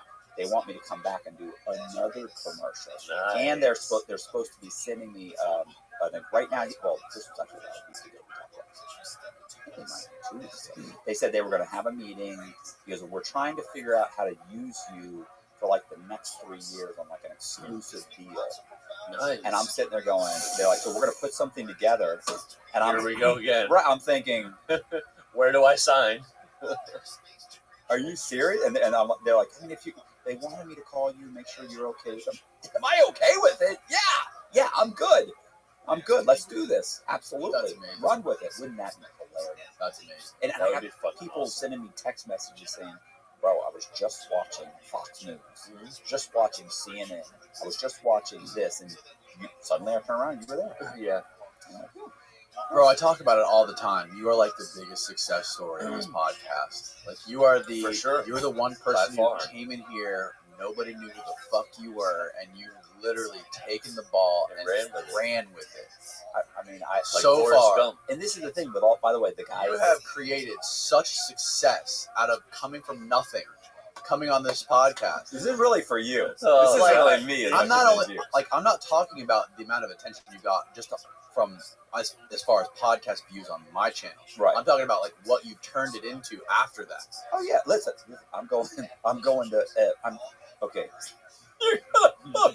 So I think I'm supposed to go to Chicago in a couple of weeks to be on somebody's podcast. I've been like all over. I've been to like Ohio. I've been to California. I've been to Illinois. I've been to Puerto Rico. I've been all over the place doing podcasts and doing like I told you about, like when I went to Puerto Rico and they gave me like $1,800 to like fly into Puerto Rico and have a lunch with these guys with a couple fucking billionaires in Puerto Rico. Right, they just wanted to hear my story, and then I leave. So you were basically just like entertainment for the night. A couple billionaires. And I was telling the guy, like, so I mean, why? And they're like, we usually have somebody come and I saw your stuff and I sent it to the other guys and they love your stuff and we just like you to come, just have lunch. I'm like, I can't do that for free. Yeah. No offense, but I gotta get paid. Could you imagine they fly Matt to fucking Epstein Island the night they pay him $1 million? Would you do it? Yeah. Hell yeah, he'd fucking do it. What? So Clip that. I want the thumbnail of that to be Matt's face with Epstein Island and Epstein's big dome house in the background. so look, so I'm going to Amsterdam. Oh, You know that. yeah. They've watched I'm going to Amsterdam for 4 or 5 days at the end of August to be in there's a 6-part series called The Psychology of Con Man. And there's 6 parts. They got one guy from Asia. They've got a guy from Germany, a guy from France, a guy from the UK, a guy from someplace else, like Japan, and they've got, and guess who represents the United States? Matthew Cox. No fucking Look, way. when I was Zooming them, and they were like, and I was like, so wait a second. So I go, so you got a guy here, I go, so are you saying that I'm representing the United States for like the top con man? Like that, and they were, you could see, they get scared. Like they're looking like, and they were like, I would have to say yes. I go, yes! Yes! I go, let's do it! And they were just like, I said, that's awesome! That's awesome! They were like, oh, this is not the response we typically get. So you're going to fly me in there, you're going to do a battery test. I said, so you're going to try and figure out what makes me a con man. They're like, yes, it's going to be a battery test. There's a psychiatrist. Oh, really? And I'm like, I can't wait to see that. Sign me up. Let's do it. And they've watched all the stuff I've done. So it's that. Then I'm also going to like it's the Association of Mortgage Brokers. I'm going to that. That's in Alabama, Association of Mortgage Brokers. They're flying in. I'm flying in, and for one day, I'm flying in the morning. 45 minutes, tell my story. 15 minutes Q&A. Jump back on the plane, fly right back out. Wow. What's the flight out? That feels like a 13-hour flight. To Alabama? Oh, no. I thought you were talking about Amsterdam. Amsterdam's like 15 hours. Yeah, it's probably pretty bad. It ain't like it's worth the flight. Hopefully it's not a fucking 6-hour turnaround like that. Listen, it's not like I've never been in a small, uncomfortable airplane for 15 hours at a time. It's about like, you put me in a small box and stuff like this, and I'll be like, I can eat a sandwich doing that, go to the bathroom. I can open up a little juice box. I can do everything with my hands like this. Yeah. True You can crime. file a 995. True crime has there's something about true crime that's like blowing up in the last couple of years. The last like 2 years, I want to say. No, it's not the last 5 or 10 years. It's really been getting big. It is fucking like true crime has become one of the most popular genres right now. Not only for podcasts but for shows like Netflix. Now they're kind of getting converted into like the Netflix series. They're like converting like Dirty John, all of those. Yeah. So like my wife, all she watches is fucking shit about people getting raped and murdered. Women love they like the really. That's all my mom watches. It's like 70%. She's either watching the news or she's watching the IG channel. Yeah, I can't watch all that. It's Some of the stuff on TV though is just They're true stories. They're true stories, but the way they fantasize and drama stuff. Like there's a UFO thing on History Channel about Skinwalker Ranch, and it's just the way it's produced and the way they Skinwalker Ranch. There's a ranch in Utah that has all kinds of paranormal phenomena that happen. All kind of paranormal phenomena that happens with like crazy magnets and fucking up iPhones. It's weird drinking water out of a can. It is. Right? I mean, I don't drink beer anyway, but even when I look at it, I just Hold it up. Yeah. Hold it up with a smile. Do a promo for Liquid Death. What? Who is it? Liquid Death. Liquid Death. It's a water company. What do you think about the water? It tastes like death. better than the top. Their slogan is "Murder Your Thirst." Murder your thirst. Look at that. They sent me a fucking giant stack of water and sparkling water. Nice. It's good. It's good. I don't know, sparkling water, but this is good. Yeah, it's good. Great. It's drinking water from the Alps. It's like drinking water, melon water. Up here, Yeah. been washed out really good. Anyways, the shit that's on TV shows is it's so overproduced and dramatic and just dramatized. That's the word. That it just makes me just like whenever something's overproduced and dramatized like that, it just makes me skeptical of it. Yeah, it's like watching American movies. Yeah. Method Con man walked into the office. Yeah. Another single mother. Yeah. So, Oh yeah, true crime. And then women are like half it gets better. It gets better. I got called. Another thing, I got called from a guy who. Have you ever seen it's called it's on A&E. It's called 60 Days In. No. I've seen it on the scrolling through, but I've never watched it. Okay, so I've watched a couple episodes because this guy contacted me like a week or so ago. Like, I never check Instagram. People contact me on Instagram, like I check it maybe once or twice a month, and they'll be like 30. And so as I'm going through, like, accept and oh, cool, thanks, and giving me little responses. This one guy says, hey, if he hadn't put A&E in the name of the show, he would have gotten nothing. Yeah. Like, if it was just like, hey, bro, watch your stuff, you're awesome, give me a call. But instead he's like, I'm so-and-so from, I'm Tony, Tony from A&E. There's a bunch of guys have reached out. A bunch of my fans have reached out to me and said, I need to interview you, I need to contact you, I've watched your stuff on YouTube, great stuff. Really want to talk to you about being interviewed and talk to you about A&E. Like a week or so. Like, oh God. So I responded. I talked to him the other day. He wants to interview me for some show for A&E. Talking about possibly trying to do something. For the 60 Days In show? No, for something totally different. But they're like hooked in with him. He was basically the star of that show. Okay. And so he's now doing kind of like a spin-off. And so, same thing. So there's lots of stuff that constantly happens. You're just trying not to get hooked into that trap where you signed up signing about stuff and then nothing has to get your hopes up. Right. But imagine if you didn't have a podcast, you didn't have any sort of other thing, you didn't have anything else going on. Like, oh yeah, they want to sign you up exclusively for them, and you have nothing else. Now you have leverage. You start putting out your own shit that you own. You have leverage. Right. What it's funny too, because guys always tell me, like I always get guys like, what is that you pay for that? What is that like? Yeah, nothing. You do all that for nothing? Like, yeah, but you do understand. So then you have to break it down. Remember what's happened. Like concretely put me on, like I was already out and doing stuff, but like, I was already in a couple magazines and I was trying to, you were still in the halfway house when you were doing that show. No, I got out. I wouldn't do it in the halfway house. That's right. You wouldn't do it. You were not allowed to. Super scared. And he was even like, well, before I couldn't. I can't disappear for 4 hours. Like, there's no way to go across. Listen, you're so scared in the halfway house. Like, they're knocking people off. Yeah, they're ready to send you right back to jail. So, he's like, yeah, come over and this. I'm like, I'll hold it. And then, so I got out, and then he called me. I'd been out like a month or a few weeks or something. So I answered your questions. Yeah.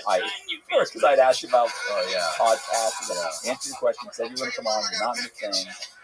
I had somebody call. Somebody didn't show up. Somebody rescheduled last minute. I got nothing like in the camp. I need to do something. I need to come out. So I came out. But I would explain. I said, look, Danny put me on a course because of the podcast. Put me on a course and got me exposure that I never would have gotten had I said, "Oh, you know what I'm saying?" Or you would have, he'd have been like, "Screw you! I'll just have a conversation with anybody for forget it. I'm not going to do it." Okay, so then where would I be? I'd be pushing books on my own. It has been said that I have had people tell me that I am the Joe Rogan of Florida. Oh God, who the fuck gassed you up like that? No. It's been said. It's been said. It could be a fact. I'm just saying. It could be a fact. No, you didn't fuel that comment to his head, did you? No. I've had a guest come on here and say it, and I've seen at least one comment that said that. So it could be true. Anyways, you've done great for yourself. You've really taken off. You really. I'm not making much of money, but a lot of things are happening. Like something's got to hit. There's so much stuff up in the air right now. Like, there's so much that's being thrown at the wall. Something's got to stick. Yeah, but it's not about one thing sticking. It's about staying consistent. And that's what you're doing. No. I'm staying on. I'm putting stuff. I'm putting up. And the energy. It's a snowball effect, right? It's a snowball. Yeah. The first podcast was a spark. That with the right now, and it's all the it's. And I like doing the podcast. Like look. Like Juan, I'm gonna interview this chick that it's great. Juan's great too because he works. Who you talking about? Juan Sanchez. Okay, he's the ex-con that you just Yeah, he's the guy from Venezuela, like that kidnapped from Venezuela, he laundered $39 million. He's the but just so happens he knows a chick that was a high-end model who was bringing girls in. I'm gonna say from like Brazil or something. I don't know. It was some South American country. I don't know which one. But she was bringing girls, so they can come in. Like you can come in for like 90 days. You know, come out, whatever. So they would come in for 90 days. So this woman's getting phone calls from women in, let's say, Brazil. She's Spanish too, and they're calling her and saying, "Look, I can come to the United States for 90 days. I need to make some money." And she's setting like supermodel hopping. And they're coming in and they're working as high-end escorts. She's okay, yeah. I mean, not a best possible. She's a pimp. So she's being a madam to these women, and they're coming and they're going like a Jizz Lane. Jizz Lane knocked out. Yeah, that was that. Oh, was it? Oh, no. He's Procuri. Yeah, but these are adult women. These are they're not kids. Oh, no. Sex trafficking. Kind of. Anyway, look. So this chick comes in. So these girls are coming in for 90 days, and then they're going back to like Venezuela or Colombia or Brazil with 50 grand. 50 grand is going back there, like going back there with like $400,000. Right? It's a huge amount of money. You can buy a condo and still have years worth of income. So they're going back there to come, and so then those girls go back there. They tell this person, this girl, next thing you know, she's running left and right. He sent me an indictment. I read it for his indictment. I read it stipulation of the fact. I read counts with 400,000, counts with 100,000, 200,000. This girl got paid 80,000. This girl got 60,000. This girl got. I mean, these chicks are coming in and they're just lining them out. Like, this chick's probably got a crazy story. This is a pretty interesting story, and she did this for years. So she's coming in. I'm gonna do her on my podcast on Wednesday. Next Wednesday. Juan's gonna come back. Juan's gonna do concrete. Yep, it'll be better than mine because. And you're gonna be here too. Oh yeah, I mean I'll be whatever you guys decide. But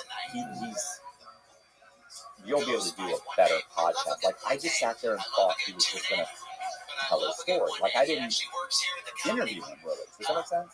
Because I heard him say his story so many times, I thought he was going to just roll it all out. Yeah. But he's like, I haven't told anybody that story. Like, when did he tell you that story? Years in prison, 7 or 8 years. So he went. Keep in mind, he left. He went to an ICE facility. So he had a whole thing after we met. So he hasn't been telling that story. So he was like, yeah. So here's what I did. So he threw out some stuff, and I was like, whoa. I kept having to go, whoa. What about this? And he was like, oh yeah. I was like, yeah. So what happened? Then he tell that story. And I go, whoa. What about the story about how you got the money to pay for your attorney? This is a good story. Yeah, that's how I tell that. But it's like, it wasn't as good. You know, like I felt like it wasn't good. Colby, my video editor, he was like, "Bro, that was amazing. It was a great story. It was great." I was like, but I had an anticipation of what it was in my mind. Man, you know what would be great for the prison industrial complex is if the people who own the prisons, they set up in the prison cells, they set up podcasts, so everyone in prison could have their own podcast, their own YouTube show, and the prisons could make so much fucking money by pimping out these prisoners to have a true crime podcast. That's imagine it. Imagine how much money they could have. Selling it. Fucking arrest them all. Fill those prisons up. Now we can have more podcasts. Make more podcast money. We can have deals with Spotify. That escalated quickly. I was gonna say they're all already filled up. Yeah, they're already filled. You really just need to bring it up. So okay, prison owners, if you want to make more money, do deals with Spotify. Fill the prison cells with microphones and set up podcasts with the prisoners. That way they can have their podcasts in prison, and the prisons can do Spotify deals directly. And it'll be fucking hands over fist. Millions.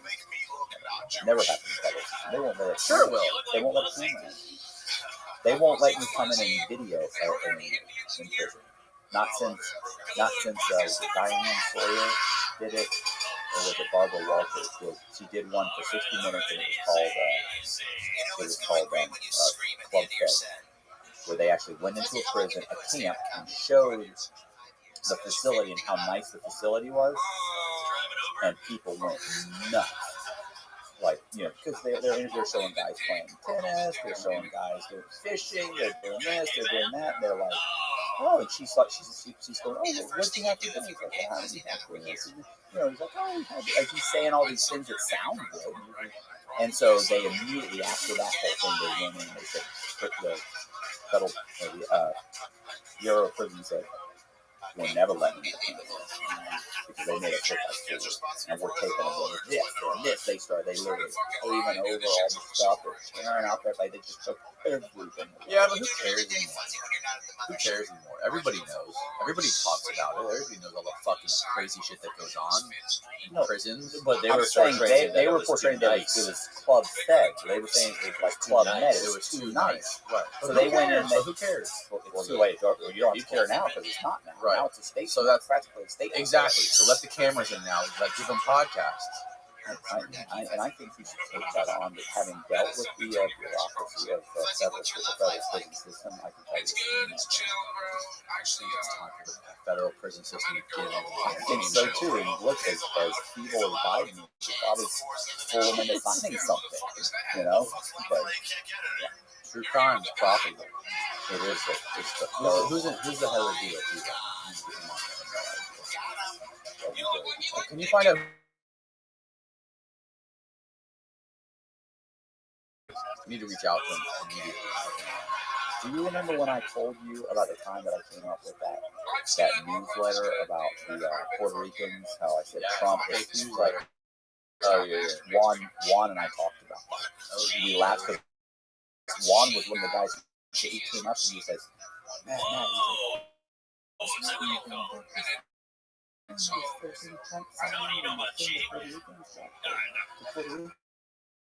love cheese."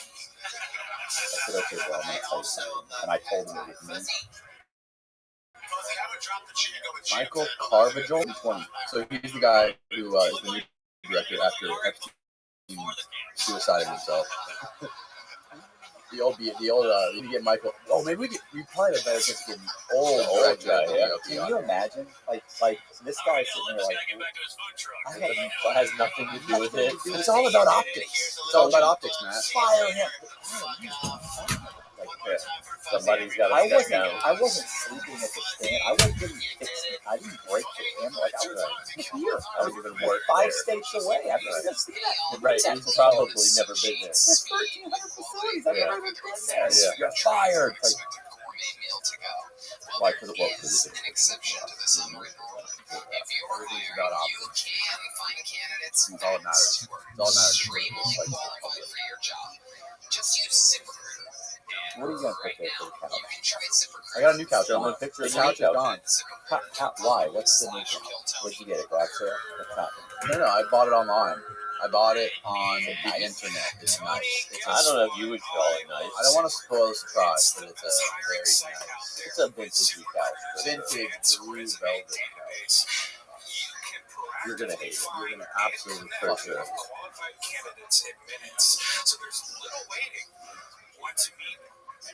I'm tagging it. But this is nice. This is nice. You like the drawings of the fishermen with the butts and the heart? You see the news? You did not even notice that. Can you go grab that for me real quick? You gotta show that. That's right. What do you think? Let's analyze this art piece right here. Look at this. With your art degree. What is your art degree opinion on this artwork? We got a noose with a beach in the background. We got the Florida with the 666, and we got the fisherman's asshole with the heart around it.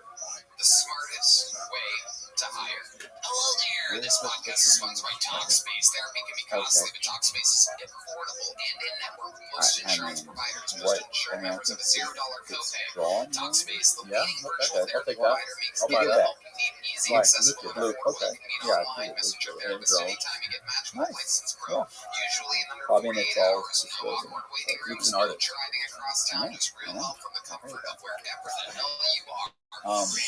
There's a degree. I know he does. He has an arts degree. I don't mean that mean. I've never seen anything he's done. Except for this. I meant to ask you this. What's the difference between a fine arts degree and a liberal arts degree? What's a liberal arts degree? You really don't know? Is that what your mom has? My mom has a master's degree in fine art. Fine arts. Master's. What is your degree? I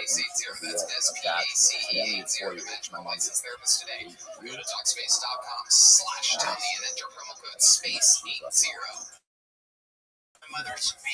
The National Association of Schools of Art and Design, NASAD, which accredits Bachelor's of Fine Arts programs in Visual Arts and Design in the United States, states that the professional degree DSA focuses on extensive work in visual arts certified programs of gentle studies, whereas liberal arts,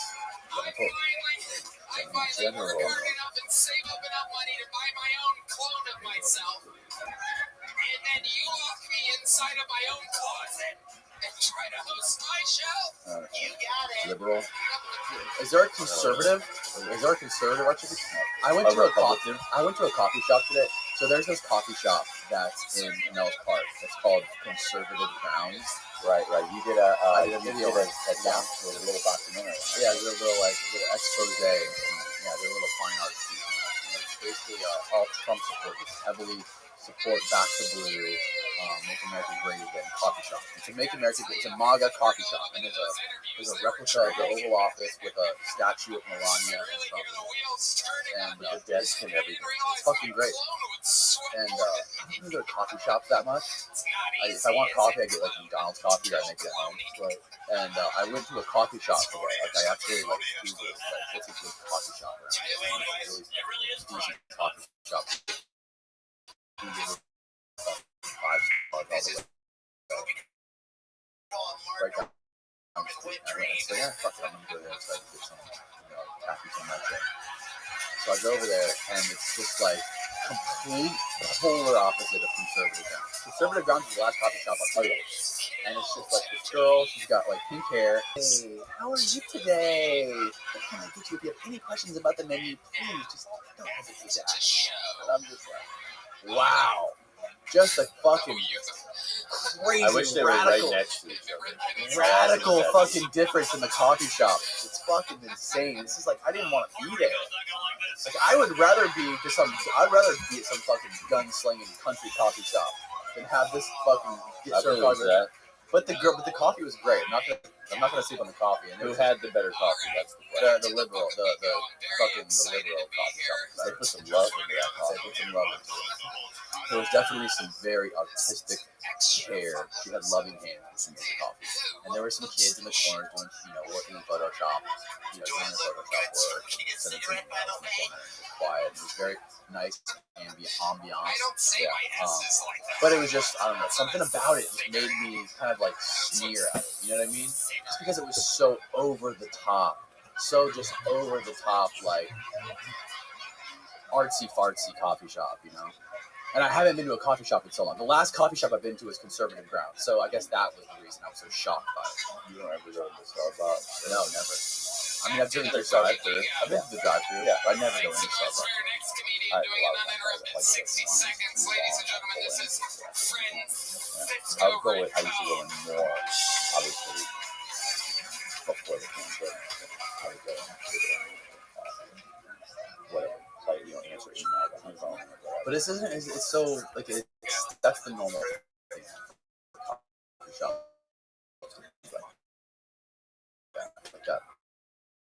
The coffee shop I went to. I think so. It's a place to kind of hang out. Yeah. But why aren't there more conservative coffee shops? I mean, I think that she's like, do conservatives not like coffee? No. The hell out of it. Right. Just drink it at home and jobs. That's why. They're too busy making America great again. No, that's why it is. The conservative people, they have jobs. They're making a living.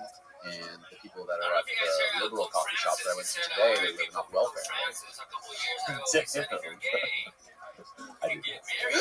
I'm canceled. I've had too much whiskey. Oh yeah.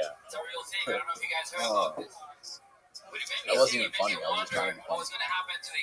But anyways, I thought it was a funny take. The coffee was fucking great. The girl was super nice. She was a very sweet girl. Yeah, she was very affectionate and loving. I'll go back. We'll go back there for sure. And I was wearing a Marilyn Manson t-shirt. She did not like that. She made a comment about my Marilyn Manson t-shirt. She said, oh, Marilyn Manson shirt. Francisco She's been canceled. You know that. You know Marilyn Manson. He's a singer. Yeah, he got called out. He got called out by one of his ex-girlfriends saying that You've only been on the show once. He's been canceled meaning what? you know what cancel culture is? Oh, well, so now nobody. Basically, it's You know like what Me Too is? yeah, but it's You're not Puerto Rican, you said your mother was. What is one of the what do they call it? Where you suddenly everybody decides they're going to go target. What do they call it when Yeah. When you try to cancel, when you say that they've done something wrong. there's another name for it that it's against that target, and you're not going to go there. That kind of thing. Yeah, so what do they call that? It's called cancel culture.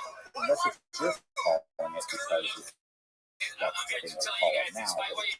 But you're boycotting. Thank you. Kind of, yeah. Yeah, It's like you're boycotting. boycotting. Yeah, so it's like, well, you're boycotting. Right, so Marilyn Manson's being boycotted right now because one of his ex-girlfriends said that he was abusive in their sexual life. I love that any woman that says anything is Yes, exactly. But a or you're, couple, you're fucked if you do. Right. I think a couple other women piled on after this. They always piled on, right? Yeah, like Cosby. So you Like Cosby, you exactly. You raped 50 women over the course of 30 years. None of them ever did. I thought it was hundreds with Cosby. Yeah, I think it's like whatever. But saying, that you did this for the last 30 years, this is what you've done. None of them came forward. One woman said something and they all rushed in. Right. I was in a party in 1979. He drugged and raped me too.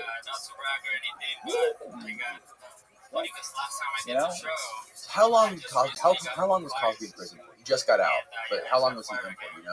4 or 5 years, right? No. Was it 3 or 4 years? Like 3 or 4 years, right? Yeah. So what? Do you know the actual like the story behind his case? Like, no, it was a civil case or a criminal case. It wasn't criminal, right? It was civil. Well, it started civil. It started civil where basically this woman was suing him, and he decided he was going to settle a lawsuit. And they settled it because she said, "Look, you gave me whatever. You gave me something. It was Quaaludes, yeah. Quaaludes." And which kills me because when they say it like this, we were at a party, you drugged me, you raped me.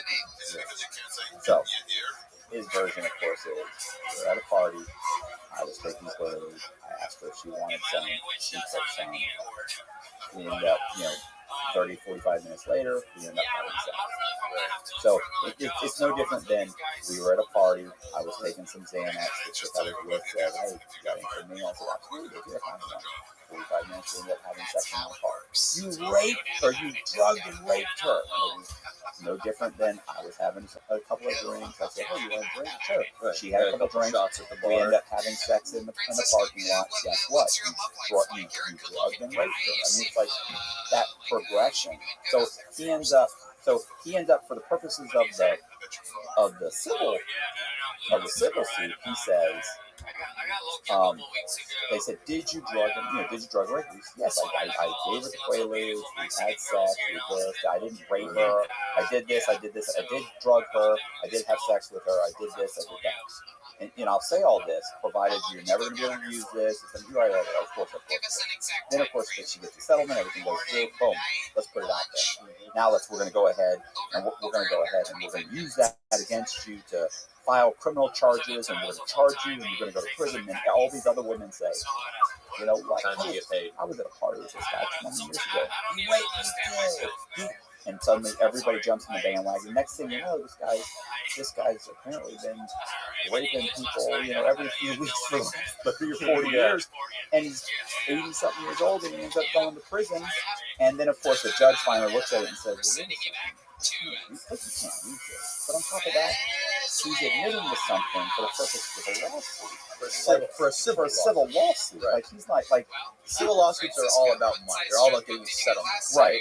Criminal lawsuits is actually for prison time. Right, so that's the way you make it right. Like that, if you and I get into an argument or something, and you cost me money somehow, you get me fired from my job, you do whatever, you slander me somehow, and I get fired, and I lose my house, I turn around and I sue you, and then I prove that that's true, that what you said was a lie, and you got me fired, and I ended up losing my house, I had to start over. Well, guess what? Now you owe me money, and that's how you do it, because I can't come over and club you, and I can't throw you in prison, because it's civil. It's not, what you did was wrong, but it's not illegal. So, you handle it civilly, and that's what they handled it civilly. We handled this civilly, because we have a difference of opinion. You're saying I drugged and raped you. I'm saying we were at a party, we both got fucked up, and we had sex. It's a difference of opinion. But I don't, obviously, I'm Bill Cosby. I don't want this to go any further. I'm an 80-year-old man. You want me to give you $2 million? That's nothing. But then it suddenly hits the media. Everybody jumps on board. He ends up going to prison. But a reasonable judge looks at it and says, no. He would have said, I flew in on a UFO. On a magic carpet. Yeah, exactly. Yeah, I Yeah. flew in a UFO and I beamed you up and had. I just said anything for the purposes of the lawsuit just to get rid of it. Like, you can't take that, because he's saying that's not what happened. Well, you said it on film. What are you talking about? I said, of course I did. It's civil, and I was never going to use it. It doesn't matter what I said. I'm trying to get the I'm fuck trying out to of here. get this done with. I'm an old man. I'm dying. I'm going to be dead soon for that. And I'm worth $100 million. Civil lawsuits are all about who's got the more money to spend on a lawyer, right? That's at the end of the day. That's what it comes down to. Who's going to get the farthest? Who's going to fucking? Sometimes it's about look. Well, somebody's always trying to get money. You have more leverage if you have more money. Whoever has more money has more leverage. They can hire more. Like, if you're just wrong, you're wrong. You know what I'm saying? Sometimes you're wrong. It's hard to be on an even playing field when one person's broke and the other one has 60 lawyers on their payroll and they're worth $1 trillion. It's hard for me to sue Amazon. Right. But if that person who has the 60 lawyers is also a celebrity with a reputation to uphold, then it's even worse. The smaller person but then they have leverage. And the smaller guy has leverage because they can put their story out there. Right. Well, it's like the guy with Nike, the guy that just is going to go 2.5 years. The guy was Stormy Weathers' old attorney. Stormy Daniels? Stormy Weathers? That's it. What's that by this? Stormy Weathers. Stormy Daniels' old attorney, which is Avante? Something Avante? What's his name? No.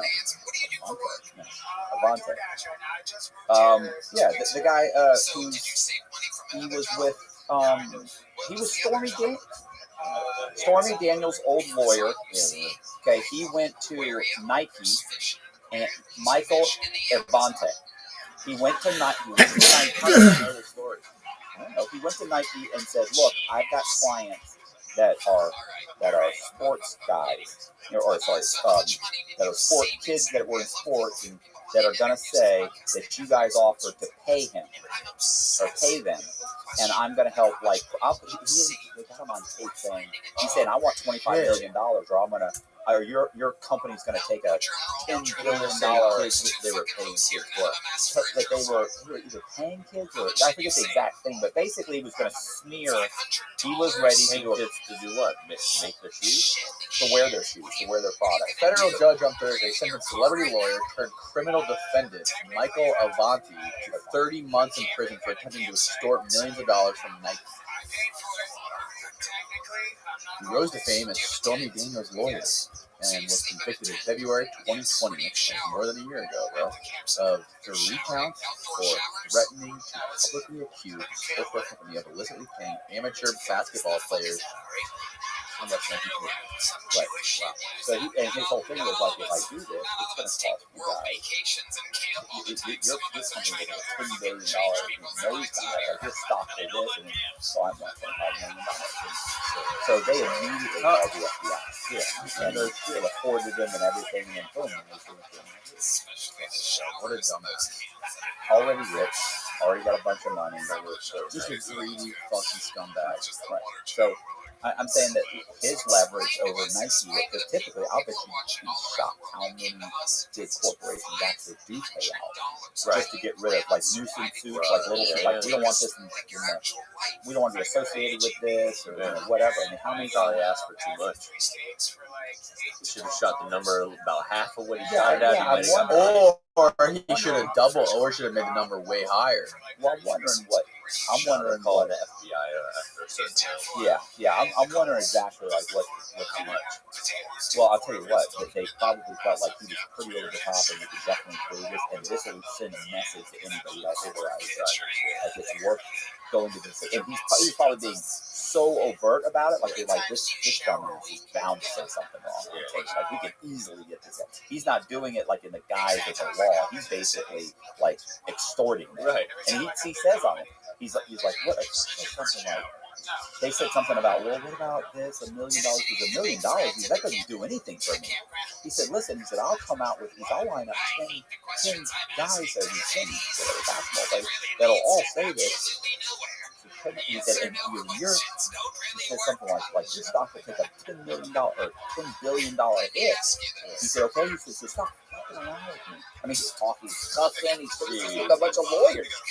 Yeah, he's probably in his office, fucking taking shots of whiskey, doing lines. Yeah, so they're probably sitting as lawyers who are wired up are like, that was perfect. Yeah.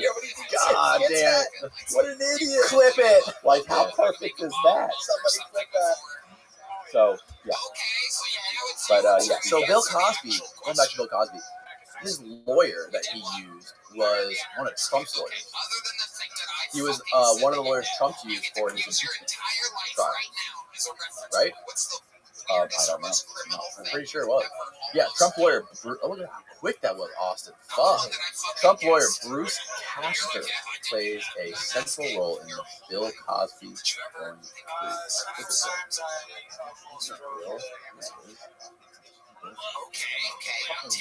No, that's his lawyer. Bill's lawyer, Bruce. What's that, Bruce? He said, look at Bill. Look at Bill. I said, look at Bruce. You're all fucked up today. Run it back, bud. Your words are all jumbled up. Run it back, pal.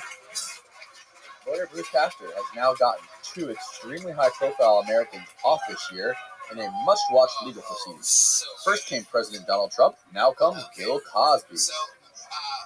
That's crazy. So what is the reason? So Bill, when he went to prison for a few years for this case, basically the judge who looked at this said, you can't take this evidence, you can't take the shit that went down in the civil lawsuit, you can't take it to a federal, you can't take it to a criminal, transfer it into a criminal lawsuit. It goes against the rules, right? Well, I mean, he was just he's saying that it's different. First of all, You're not not allowed to use it. We all agree this cannot be used. You cannot, this is for the sole purposes of this trial, blah, blah, blah. And then they end up and give it to the... So obviously rape is a very bad thing. It's not good to rape people. Yeah. Especially when you're getting, you got hundreds of people, you got hundreds of women saying that you raped them, right? It's like, you should be in fucking prison if you're raping hundreds of people. Right. But what he's saying is... There's also statute of limitations. You know what I'm saying? So the statute of limitations on almost all of them is up. Almost all of them. But I love that it's all up, but they all get to come in when you're sentenced. They all get to line up and say, wait a second, there's statute of limitations. I didn't rape her. You said you did. We're going to let that stand. Letters are out, right? So they get to go in and say, So are they saying it's fucked up, right? Like, it was fucked up. They should not have locked him up? Yeah, what they did was they said, this evidence could not have been used, and as a result of that, I'm throwing it out with prejudice. So you can't use it, you can't bring it back, and I'm dismissing the charges with prejudice. You cannot re-charge him. So the state can't come in and say, oh, we're going to charge him again and without the evidence. No, the judge will say, 1, you're not using it again. 2, you're not charging it. He's going. So here's the thing. What were you saying? So you don't think the whole time he's going through his trial or whatever, him and his lawyers have to know, like, you can't be using this evidence, Yeah, right? but it's always subject. I mean, it's always subjective. Like, and look, there's stuff where it's clearly you cannot use this evidence. And the U.S. attorney will argue it, Your Honor, but this and this. And sometimes the judge will go, well, I'm going to allow it. And it's, what are you talking about? Like, the defense will say, statute such and such says, I disagree. And they'll, knowing that, you understand that this is going to, this will be appealed, and they will be thrown out, and the whole thing will be thrown out. But the judges know, and the U.S. attorneys know, they're like, hey, but think about it. It's going to, the child this way. By the time he gets to prison, by the time he appeals it, by the time he does this, 2 years. Then, even if he gets a new trial, which is probably pretty good, it's going to be 6 months before we have to do the trial. We'll delay it as much as we can. It's a matter of 3 years. Maybe 3 years before he gets back in front of a jury. So we can probably negotiate with him during that period of time and say, look, immediate release, but you have to plead guilty. And most guys, even if they're innocent, say, all right, fine, just let me out. Like I'll be a felon. I don't care. Just let me out. Like, they're so, now it's 3 years they're traumatized. And you see how the system works, and you realize how stacked against you it is. So you realize right away, look, I'll do anything just to escape the situation. Like, I've got 20 years, and you're going to let me out after 3? I'll take it, even though I haven't done anything. Most of the time when they do stuff like the Innocence Project comes in and stuff, and they'll say, look, turns out that all this evidence that you have against this guy, you said this is his blood, you said this is his fingerprints, you said this is this. Guess what? Not his blood, not this, not that. Most of the time, the states will come in and say, we're going to retry it.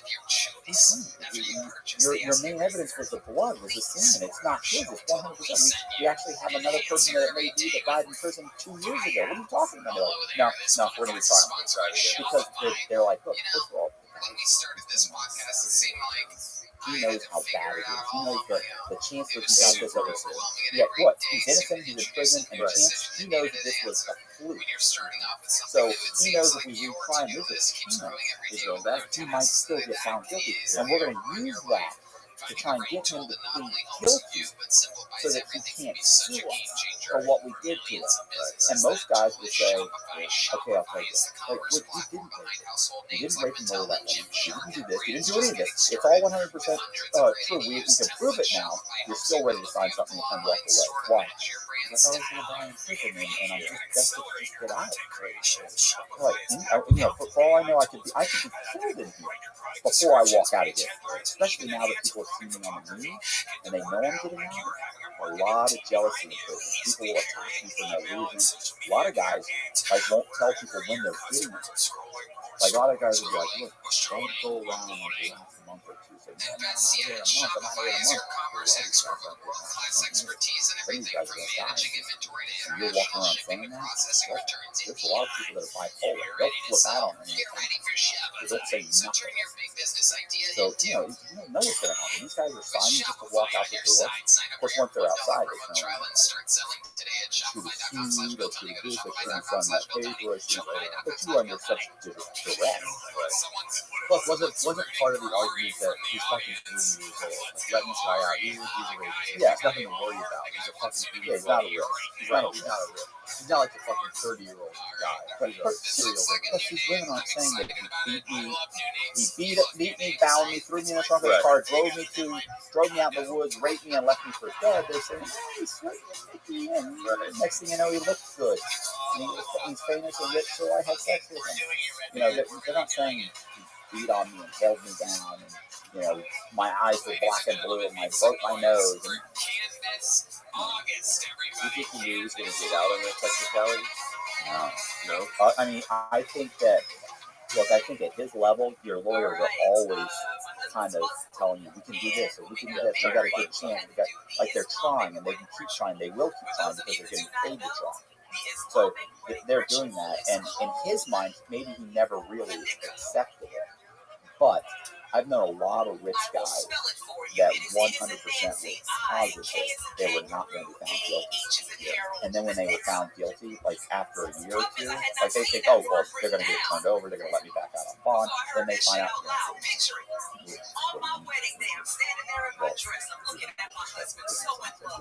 We're gonna do as quickly as possible.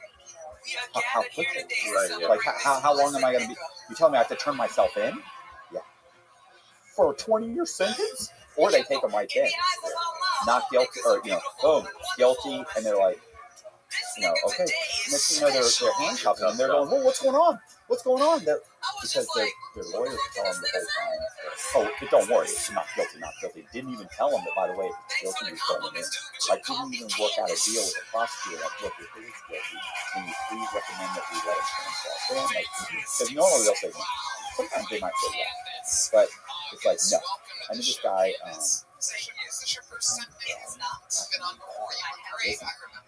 Bradley, after a few years, he was just devastated. I think he did like 10 years on a 25-year sentence.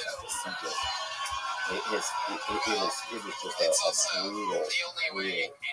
they got. And he eventually got it overturned, but I mean, literally it took like 10 or 11 years before he got it overturned. His father served almost his entire sentence. His father got like 15 years or something. He literally was getting out by the time they won the appeal. I mean, that's how long they can drag it out. Donovan Davis, he's been locked up he's been locked up 5, almost 6 years. He's at a camp right now.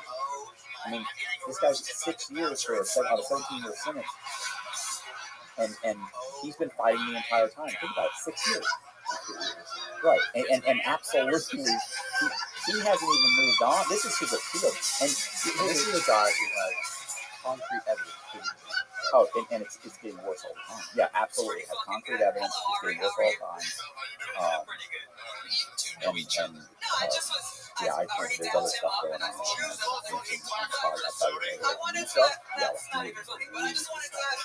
Like corrupt.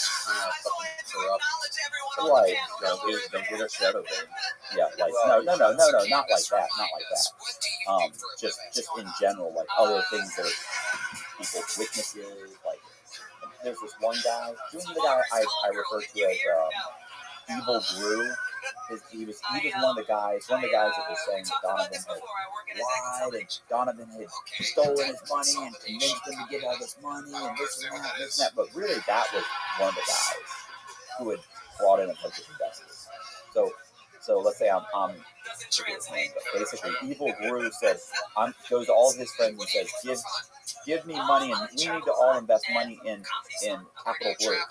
So they all invest money. Well, then, of course, when it all collapses, he's put on the stand, he says, Donovan is the one that came to all of us. Well, all these guys are actually like, Donovan. Well, and a lot of their money, so what ended up happening is, this guy actually was running a Ponzi scheme himself. He's been re-indicted for stealing money from people. He actually was raising money to get a kickback from Capital Blue to get these guys to invest in him. Like there's and then when he got on the stand, he blatantly lied about all kinds of stuff. So that guy, that's a whole thing. Roman Detti, his name's Roman Detti, Chris Roman Detti. He's right now, he's indicted, he's ready to go to trial. So there's all these other things that are happening. There's a couple other things I can't tell you about, but it's like when I tell you what's happening, you're gonna be like, whoa, good stuff. Anyway, but yeah, let's just keep involved in that stuff. Look, 6 years? You've been playing for 6 years. You're not even through the process. He hasn't even lost. He just lost his appeal. Like for a new trial, his appeal, and for a new trial, he just lost. Now he's able to fight his what's called the 2255. You're able to say that basically my lawyers were ineffective, and he's got a great case for lawyers being ineffective. But that's another 3 years process. Right. He'll spend 10 years before he's fighting before he's exhausted his legal remedies. 10 years before, and by the way, He's still paying these lawyers his own money. Yeah, he's still paying. These aren't the same lawyers. He fired them right away. I mean, keep in mind, one of his Meanwhile, he's got a wife and kids. He's got a wife in Orlando that are fucking agonizing over the process. Yeah, Christy Davis, I talk to her all the time. I texted her a couple days ago, just on this new event that happened. Look at Pete. He's been fighting his case for 20 years. Pete Racine, The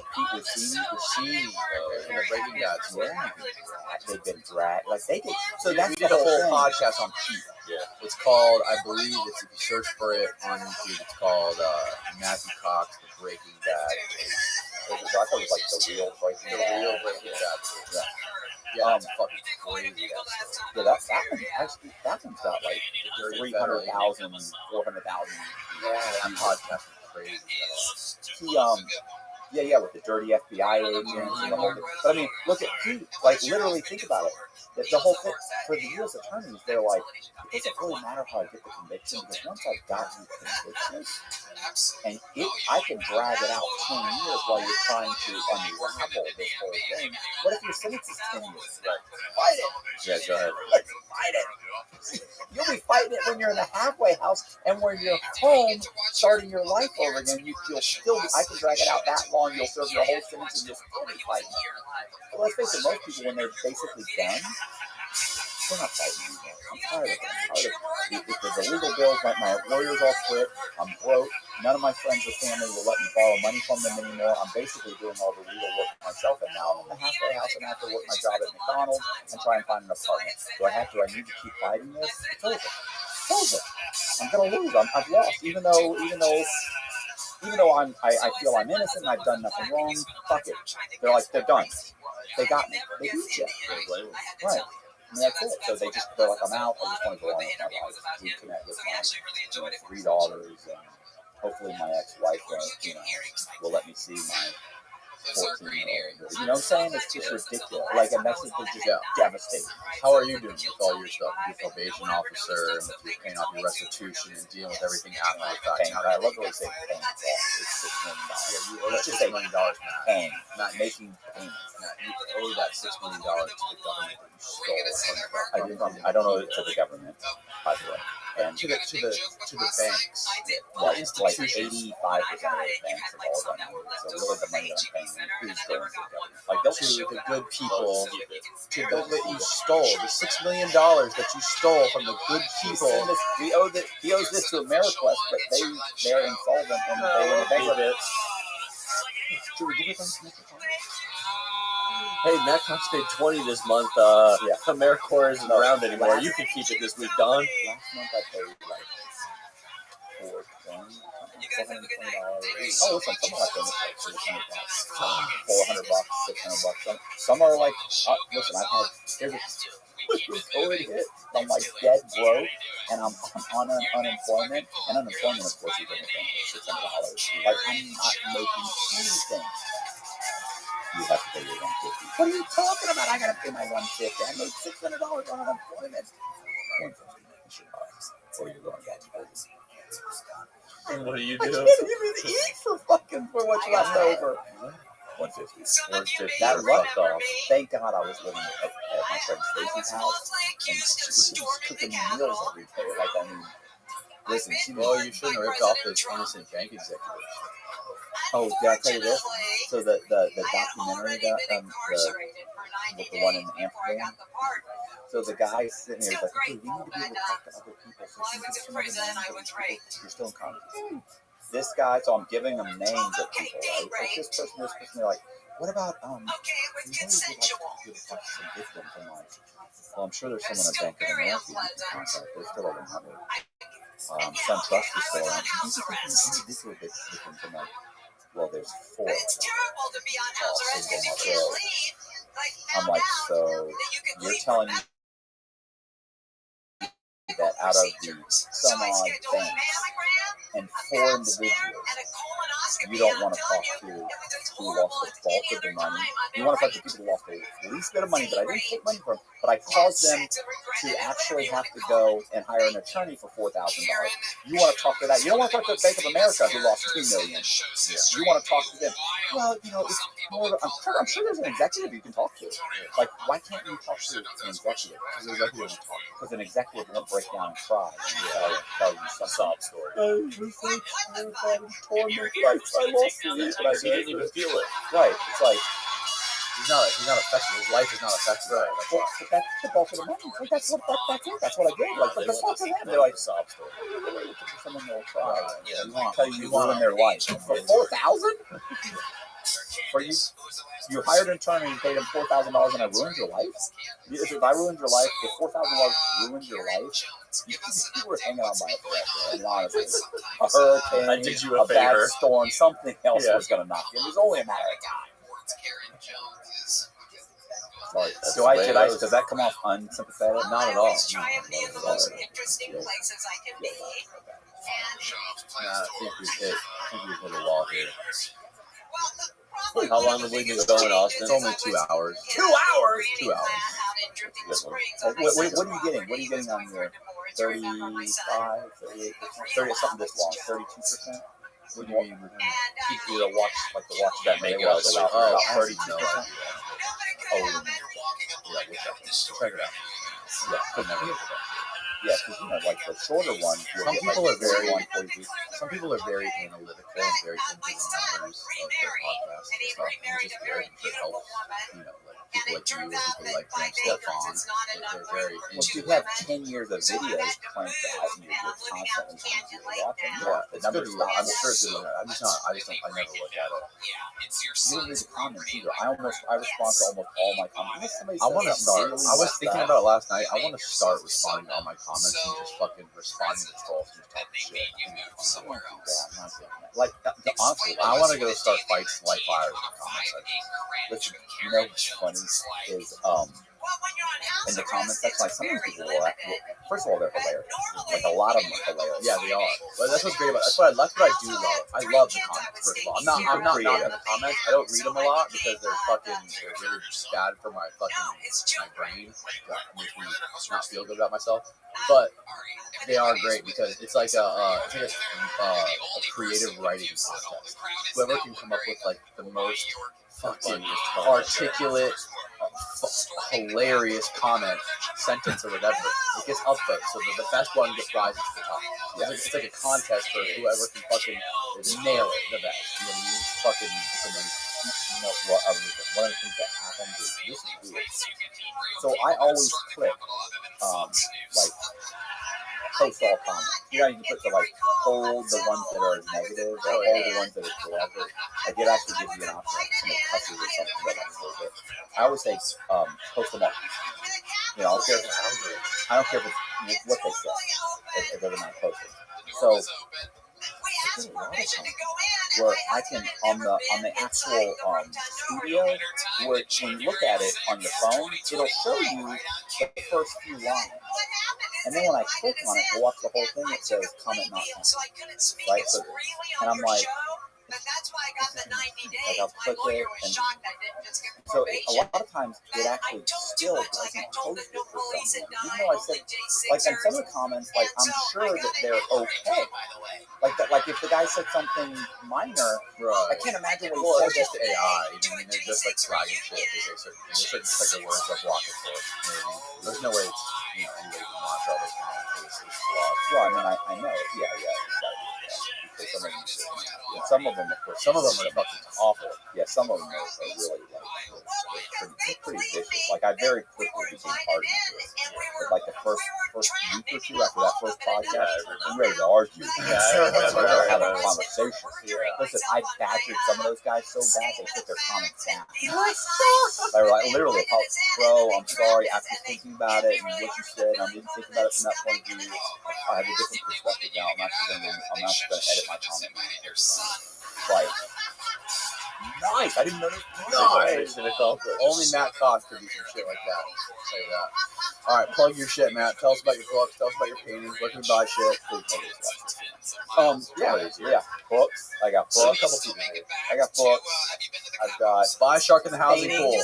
paintings. You can contact me. Danny's gonna put my email in the description. Go or just he's like I am. Or go to my channel at Inside True Matt Cox Inside True Crime. Watch my videos. Like, subscribe. You don't do anything. Buy some shit. Yeah. Title lock. Share. Newt Gingrich. Title lock. Awesome. Subscribe. Title Buy. lock. Subscribe. That's so awesome. Go to my channel. Subscribe. I need. Bro, I got 30,000. Almost 31,000 subscribers. That's fucking awesome. You're killing it on YouTube, bro. You're It's killing so it. awesome. I remember when you were like, "Oh, I got 1,000." Yeah, I got 1,000. I was thrilled by that. I didn't even know. I had 1,000 before I even knew. He had to tell me what it was. I'm like, these little things.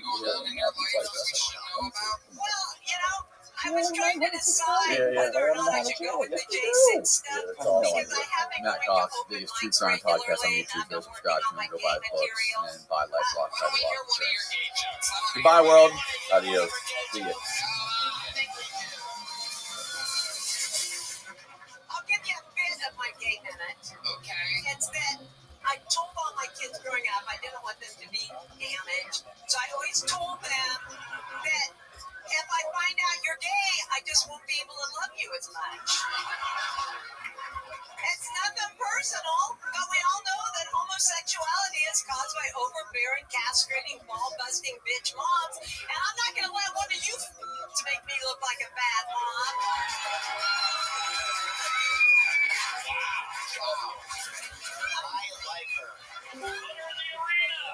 Welcome. Hello, world. Mike McClellan began his How study you living, pimp? UFO abduction. What up, my dude? Yo, Rabbi, I've been trying to get your attention for like 5 years. Excellent. we want to talk to you. All right. Well, No way. I'm here, pimp. What's up? Living the What dream up, dude? every Yo, day. every time I've ever popped on server on Raid and Ross's, you've been live. Like, and I always tell people that he is the most dedicated I've ever seen in my life. Oh, 100% easily. Do you mind if I tell you about myself? I would love it, actually. Thank you so much. I'm Rabbi Rothschild. I stream my life 24 hours a day, 7 days a week, 365 days a year for world peace. I've been doing so since the pandemic. That's more than 3.5 years. We've seen the death of a queen, the birth of AI, the coronation of a king, and everything in between. Have you ever seen the movie The Truman Show or the television show Big Brother? Excellent. Well, that's essentially what my life is. The Economist magazine stated in 2018 that data had overtaken petroleum as Earth's #1 resource, and I have more data archived on the internet than any person ever, which may make me a very influential person. And if that happens, I'm going to make you Brinks and you Missing richer than you could ever imagine. I'm going to take care of your friends and your family. I want you to be able to pay off all of their debt if they have any, create generational wealth, and just be able to start charities and philanthropic organizations of your own. How does that sound? That sounds amazing. I already love you, Rabbi. Excellent. Well, I appreciate that. So what else do I talk about? I talk about like things that I want to help the world. In addition to ending world wars and instituting world peace, I want to ensure that we are able to end world hunger through the use of technology such as agricultural drones, floating greenhouses, saltwater greenhouses, hydroponics, vertical farming, cloud seeding. I want to help end world thirst through the use of technology. I'm sponsored by a cryptocurrency. It's known as Harry Potter Obama Sonic 10 Inu. That's what all of my pillows and all my merch is. It's worth about $100 million. And one of the things that we do is we build wells in developing nations such as Nigeria. I want to continue with those types of good projects. I'm also an advocate of life straws and, most importantly, desalination technology, where we pump Earth's seawater onto land to make it drinkable for people.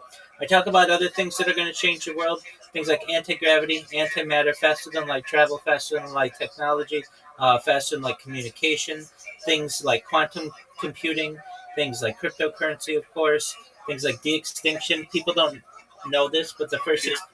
Go ahead.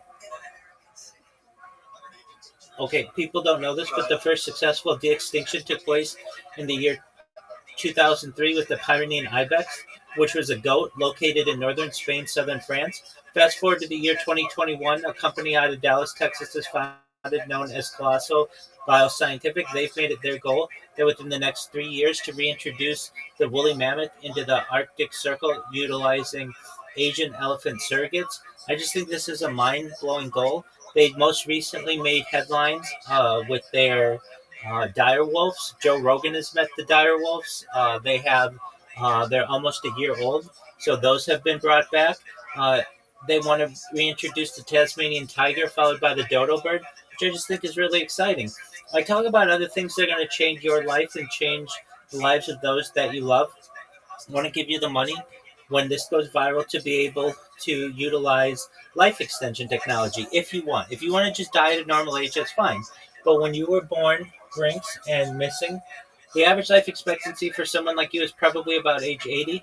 I want to increase that to age 100, 120 through the use of technology such as oxygen therapy, human growth hormone, stem cells, cryonics, cryogenics, cold shock therapies, things like perhaps ambrosia therapy, nootropics, and get you to age 100, 120, but eventually you may get to 120.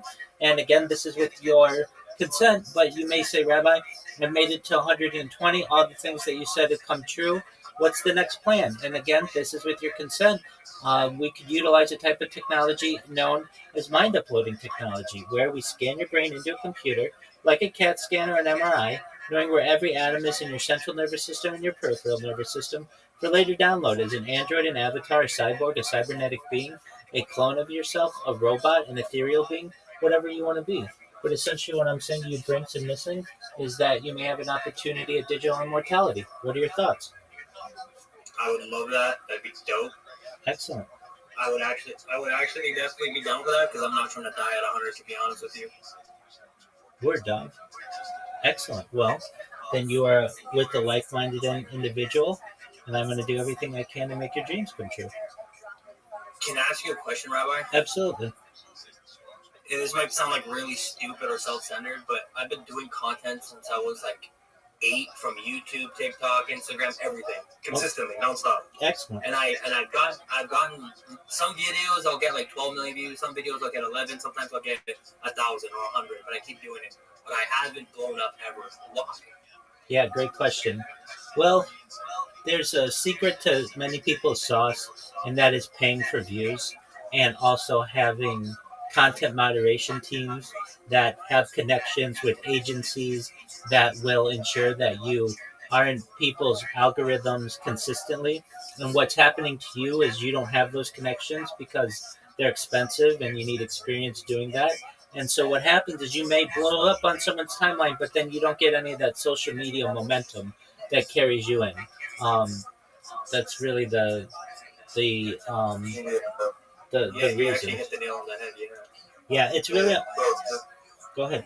Bro, told me, I don't know why my name is missing now, but we've spoken before, 20 months after. Oh yeah. And, Dude, you're the dude who you do TikTok. Yeah. Bro, so I was telling him, it's like, I was competing with Aiden, freaking Neon, all these people who are paying all these clippers tons of money and have huge clipping teams. So to be able to compete with these people, you're competing with all the watch time, like on TikTok and everything. So you need a whole team of clippers behind it, and, tons of accounts posting every day. Can I say something that might be wrong, but I'm gonna actually. I agree with you where you need that whole team, and this is gonna sound messed up, but I've tried finding clippers, but every time I find clippers, they either suck or anything. And then you just told me about that one website. Am I missing? Is there a certain community of clippers that is an invite only thing? What am I missing? Why don't you create your own clip bot? It's very easy, and then all your content will automatically be clipped. Oh yeah. Oh, I don't know how to do that, to be honest. Okay, so what platform do you want to clip? I stream on TikTok mostly because that's the only place I get viewers. Okay, so it's pretty easy to make a TikTok clip bot.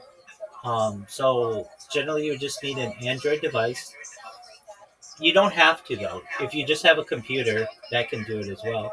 And now before I tell you how to do it, the one issue that you're gonna run into is that the clips aren't always going to be perfectly tailored to your audience because it's done by a robot. But you can go through the clips and say, "Oh, this is a good one," and "Oh, this is a good one." So you can do that manually. It's not too difficult. What you do is like your TikTok. How long is an average TikTok video of yours? The ones I post are the ones that I like a stream. Like a stream, I'll stream for on average I'll do like 2 hours. Okay, without stopping. Okay, perfect. So you've got a 2 hour video, but you don't have time to necessarily, I mean, you can go through and clip the best stuff. However, and you can have your audience clip the stuff, but there's nothing stopping you from just having a bot that just every 30 seconds of your video clips it and puts whatever title you want in it. Now, is it going to be perfectly tailored to your audience? No, because you don't have AI assistants to do that. But it'll basically give you, over the course of 2 hours, if you have, let's say, a minute clip or 30, if it's a 30-second clip, 30-second clip, that'll be 120 in an hour. So 2 hours, you'll have 240 clips. And, holy shit, that changes everything if I had that many clips. Yeah, so now will they all be amazing? No, but they'll be. Yeah, but that's the interesting since like, well, you actually could do it. There's a way you could do it perfectly. Actually, you could. Like, you would have to script. You would have to clip farm and like script. Because if you're just streaming, it's gonna like take up parts that are like not interesting. But if you tailor it in the beginning, like you do it out like a whole scripted, then yeah, it probably could work really well.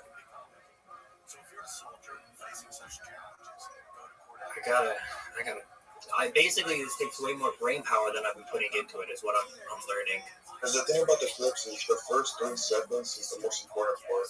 So like, yeah, the problem with the clip part, yeah, I'll get tons of clips, but there'll only be like a few viral ones. That's true. That's how pick it up with that exact. How are you guys with the conspiracy theories? Do you guys believe in some of them, not all of them, type of thing? I believe it's a propagandist term. I just believe in knowledge. So whatever knowledge you want to drop, go for it. Okay, so I make videos. My best videos that I make is when I'm like ragging on someone, or I'm using like if I make a video of me ragging on someone, for some reason the algorithm will push it to everybody. If I make some kind of wholesome account, like I made a video of me ragging on the new New York mayor, and I got like 12,000 views in like 2 days. But then I made a video of me like being nice to the New York mayor, like supporting him, just because I'm playing both sides of the fence, and I got no views at all. Do you think it's because those social media platforms are trying to make me post certain type of stuff that fits their narrative, or am I going crazy? It definitely is. So there's an old saying in the media, specifically in news: if it bleeds, it leads. Meaning, like, the worst things are the things that are the first things that you're going to see. It's what people want, and so negative things have a much better impact, and it's what people are looking for. So they want clips and they want content that is going to be negative against somebody. Look at any an influencer who I've heard this about a lot recently is Joe Rogan. Joe Rogan has all this mass amount of appeal, and you'll see people who make content that comments on his content, and they barely get any views if they say, wow, Joe Rogan did such a good job in this video or this interview or on this subject. They don't get any views. But if they go in and say Joe Rogan is corrupt or Joe Rogan is not funny, they'll get tons of content. Or I should say they'll get a huge audience from doing that. So then they see what works, and that's negative content. So that's why you're getting so much. Like if you were to take the president and say that the president right now is doing such a great job, you're probably not going to get that many views. But if I don't know where he just went. Oh shit. He'll be back. Yo, what up, Brinks? You're good. So take an example of the president. If you say the president's doing such a great job, even though the president has 50% of the nation's support, you're not going to get that many views. But if you say that he's doing a bad job, you're going to get a huge amount of views. The previous president would have been the same. He had 50% of the nation's support, and you're not going to get that many views if you talk about things that he's doing that are positive. But if you talk about things that he's doing that are negative, they're going to have a huge amount. Just think of the things that you Google, and if you or look up in YouTube or whatever, many of these things are negative if you're looking for some type of entertainment value. Basically, negativity breeds large audiences, and positive does not, because people expect it to be positive. But when you can put something negative in there, then that creates an element of excitement, and that gets a lot of views. That actually makes a lot of sense. So it's not necessarily a conspiracy theory, it's more so just human nature. Human nature, exactly. Yeah. That's what the algorithm is, just human nature. Yeah, that actually makes a lot of sense. I've never had it put like that to me before. I always just assumed it was the algorithm trying to make me feed into its narrative. You know what I mean? And I play into it. I'm not even gonna lie. When I noticed my ranting videos are doing better, I just kept making them. It's just, I don't know, man. I'm half Jewish, half Middle Eastern, so it's like I don't want to make certain content, but then like I know if I do, it'll blow up. So like I'm like, I don't know. It's like a catch-22, bro. I'm kind of like lost when it comes to social media. Okay, well, no one says you have to do religious content. Generally, religious content isn't. Well, not necessarily religious. Let me rephrase. So not necessarily religious. So like, I don't want to rag on like certain people and say like, okay, the New York mayor.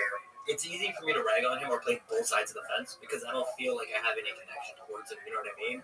But then like, when it's like certain creators doing certain things, I feel like I don't know. I just maybe I'm putting too much emotion. Bro, it's at the end of the day, it's all an act, and everyone in the game knows it. So you just gotta play the game accordingly. That's actually a valid point. Everyone, all that shit behind the scenes is all scripted. A lot of these guys who have beefs on behind the behind the doors, it's all bullshit. Like, you remember when Aiden Ross and Neon had beef for like months, and like it was all fake, and now they're like best friends and stick together all the time. It's right. It's all scripted. In the wrestling world, it's known as kayfabe. Basically, like when you have two wrestlers in professional wrestling, they look like they're beating up on each other, but they're not. It's all a ruse. It's all a facade. It's all fake. It's known in the wrestling world as kayfabe, and that's what many times happens in politics or in the media. One type of content that I'm starting to see that I think is really easy to do and can get you a lot of views.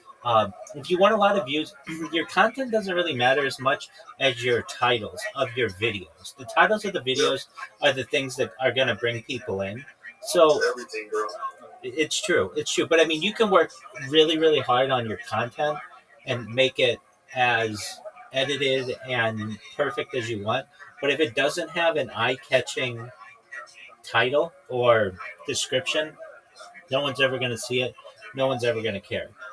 But you could have some video that just barely brushes on something that you have in the title, but if the title gets people's attention, it'll get a lot of views. I would say that one type of, like, it's easy content that I see. So I watch a lot of Joe Rogan. I'm just going to use Joe Rogan as the example. So Joe Rogan has a team that goes around the internet, and if you use his clips for too long, they'll take down your account. All right. So what you can do, though, is find someone who has already clipped and like created content using his clips and do reaction videos to that video. So basically, what do I mean? I mean, it's somebody who has thank you. They've taken like interesting parts of his video already that is all the work. That's uploading and cutting all the content. You take their video and you do reactions on their video. And I keep seeing this. It's almost like Inception. Like there's just reaction video on reaction video on reaction video. But the thing is that makes this really powerful is you're not going to get copyright infringement because you're just using content that somebody else used that was originally Joe Rogan's. And that means you don't have to do all kinds of editing. Like, as you know, half the work of content creation is the editing portion, and it just takes so long. So, for instance, if I just go to YouTube right now, and it could be anything, I don't know what's going to come up, but if I go to, like, I have some like history podcast, I mean, that's fine. Okay, so Kill Tony, do you know what Kill Tony is? Yeah, of course. Okay, excellent. So Kill Tony aired tonight. It was a really big one because um, Adam Ray was Kill Tony for like the first half. So he was Tony Hinchcliffe in like disguise or whatever, and you could go to that Kill Tony episode and go through and clip it and then upload, have all these different clips. But that's going to take so long for you to do. Or you could just find someone who's already done that, and then you do reaction videos to the person who's already done all that clipping. And so what you'll have is the original Kill Tony, and then you'll have the next person who says like, "Oh, see what this person did," or "See what Adam Ray did here," or "See what Tony Hinchcliffe did here," and then your video where you say, "Yeah, that was really great. It was really great insight, yada yada yada." And it's much easier for you to be able to use those clips, to not worry about copyright infringement because it's fair use, and create more content. I think it's a really great way to do it. That's actually genius. I'm gonna be honest. I actually never thought about doing it like that. I've seen. So you know how I've been doing reactions so far? I'll literally sit there and watch like a 2-hour long podcast reacting to all of it. Okay, yeah, and it takes too long. Exactly, it takes too long. So you already have somebody who has created reactions on the most interesting parts, and you just do reactions of their videos. It's genius. Another way, it's genuinely genius. There's a girl. Okay, so you guys probably don't know. If you're like really into Joe Rogan lore, you'll know this. The person who's been on Joe Rogan the most amount of times, his name is Brendan Schaub. And he had, okay, you know who this is? Yeah, the UFC fighter, absolutely, comedian, 100%, 100%. So he has a podcast known as The Fighter and the Kid, and that podcast is with Brian Callen, and they're the number one and number two most repeat guests on the Joe Rogan Experience. Well, Brendan Schaub is getting into some major trouble. He's getting sued over like it was like a CBD company, and he just got served paperwork, and there's like a bunch of YouTubers who are putting up content about this. So one of the big ones is Podcast Cringe, if you've ever seen that one. And they do a really good job of digging through all of these videos and all these clips, and their stuff is really highly edited, really highly polished. Well, you could just literally just do a reaction video to podcast clips, who's already taken all of the stuff from Brendan Schaub and Joe Rogan and all of that, and make that your content. And then you don't have to watch a 2-hour video because they've already done this. Now, the way that I kind of got this idea of doing reactions of reactions, Brendan Schaub sued a small YouTuber like you, like me, like somebody who doesn't have a huge account, and he sued this person because he said that they were using his clips unfairly.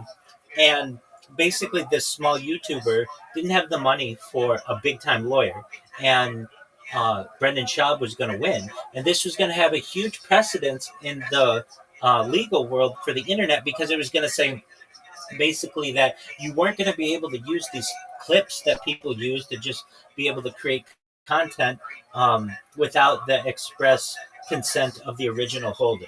Well, fortunately, this white knight of a lawyer came in and defended this small YouTuber, and it turned out that they actually won the case. So this means that you can go through these YouTube accounts, these podcasts, and so long as you are making an effort to create or give some type of commentary on the work, you can make that your own, and then you can publish it. Well, that means that this has given a whole new genre of media, which is just reaction videos. And so what you do is you take reaction videos of those reactions videos. So there's this girl, she has a small account, but it's blowing up. And what she does is she takes reaction videos of the Fighter and the Kid reaction video, the Fighter and the Kid podcast. So she doesn't have to do all the editing and stuff. All she has to do is look like a hot chick, and then just watch the reaction videos, and then pause it whenever she wants to talk about it, and then literally she can just watch the whole clip and not have to do any of that big time editing and making sure that it is as polished as you need. So what you can do is just go to someone who's done a reaction clip on something like, for instance, the New York mayoral race. You take someone who already has reactions to that, or clips, already clipped it, and then you just go through and give you don't even have to talk on it. You could just have a voiceover on it, and then just stop it whenever you want, and basically you just have to put your own creative license on it. And then where you're really going to make money on it is changing the titles into what you feel is going to get a lot of people's attention. If you do that, you can put out a lot of clips that are really pretty polished because somebody already did all the work for you, and you can gain some traction on the internet that way. That actually makes so much sense. I'm kind of upset I never thought about it doing it that way. Yeah. I like the way your brain works, man. That's genius. Well, I appreciate that. What you will end up having... Go ahead. I got a question. Go for this might be presumptuous, and I'm sorry if it is, but I like your idea of ending world hunger, like wars, and not hunger, because I feel like that might be impossible, but wars and world peace. What if I wanted to give you indefinitely 80% of whatever I make on social media, and you just be my manager? Oh, I don't give want me that. the ideas, and I'll implement them. I'll do it for free for you. You come in here whenever you have questions, and I'll give it to you for free. Actually, that's amazing, to be honest. Thank you, bro. Absolutely. A lot of people wouldn't offer that. Yeah. I mean, I'm always here. You can ask Tony Montana. I'm always here. If you ever need any advice, I'm here. I've given him a lot of advice when it comes to TikTok, and we just run ideas past each other. They're not all my ideas, but we brainstorm, and I've never asked him for anything, and I don't want anything from him. The only thing that I want of anything is for him to be successful, and if he ever has time, he tells his friends about what I do. But that's something you would do anyway. That's all I ask. Just spread the word. And you did that. Yeah, he told me where to find you. I've literally been in Aiden's servers watching you on live. I'm not even joking, probably since pandemic. Excellent. And I've never really gotten your. I think I even told Tony this. I've literally never gotten your attention until today. And he told me, "Yo, you can just go into his server and talk to him." Right. And I had no idea about that. So let me explain why. I'm in a lot of different servers, and I only want to talk to adults. I don't want to talk to children. I don't want to talk to anyone under 18. Just because I talk about things that, frankly, sometimes are inappropriate for children. Like, somebody will come in here and ask me for relationship advice, and I want to be honest with them. Like, you need to bring your girl an orgasm and things like that. I want to have those types of discussions with them, and those aren't appropriate for children under 18. So, yeah, I get that. You want to have the raw, real conversation. Exactly, and I don't want to have to censor myself. And then, I just want to really interact with mature people. And a lot of times, you've got some 13 or 14-year-old who hasn't been on the internet that long, and they just want to play fart noises when you're trying to have a conversation with someone else or whatever, or they just want to scream or, play a soundboard, and that's all fine, but I don't want to do that. So what I do is I give people a portal into my life where they can watch me whenever they want. I don't do anything inappropriate online, on camera or anything like that. But it gives people a portal into my life, and then if people are interested in what I do, they'll click on my profile and see that I have a Discord. They'll join it, and then they're brought right in here, and we're able to have discussions. That's how Tony Montana found me, and then he was able to spread the word, which is all I ask that anybody does. And now I have had the opportunity to meet you. He did. He plugged me into the right direction, I'll be honest. I do really appreciate that, too. Absolutely. A lot of people think I'm a bot. I'm not a bot. I'm 100% a real person. And then when they find out I'm a real person, they're shocked. They're like, I see you all the time. I mean, in a bunch of different servers, all over the internet. And it's like, yeah, I mean, I'm just living my life the way that I would normally live it. Learning, watching podcasts, interacting with people. It's just the fact that I'm comfortable enough in front of a camera that I don't mind that it's being recorded. That makes sense. And you just stay live 24/7, like you just never go offline. I do my best not to. So if I ever have like I haven't thankfully had one in a long time, but like if there's ever like a major power outage in Southern California or something like that, I have backups. So I have a bunch of GoPros that I use. But fortunately, I haven't had that do that. If we've ever had like they've had to do like troubleshooting on the Wi-Fi, like then I'll just be on GoPro. So I have some like 99.9999% of the time I'm up, and I'm always streaming. The only time that you'll ever see one of my streams down, aside from what I just said, is when I'm restarting them. So I restart them every 12 hours. So what does that mean? Like I'll go over here and I'll restart this one for 12 hours, but these other 16 YouTube streams are still going simultaneously. Then once this one's up, I'll go to this one. But yet, these 15 plus this one, 16, they're still going. So, and the reason why I do that, I'd love to just always have it going, but the stream doesn't get saved that way. You have to restart it every 12 hours to have YouTube save the clip. So I don't say that I have the longest stream in global history because there are other people who have that, and I don't want that. Frankly, I want the most amount of data archived to the internet than any person, and I have that. As of right now, I'm live. Just for your own curiosity, on the left side of this server, you're going to see a section that says 24/7 live YouTube streams. Do you see that?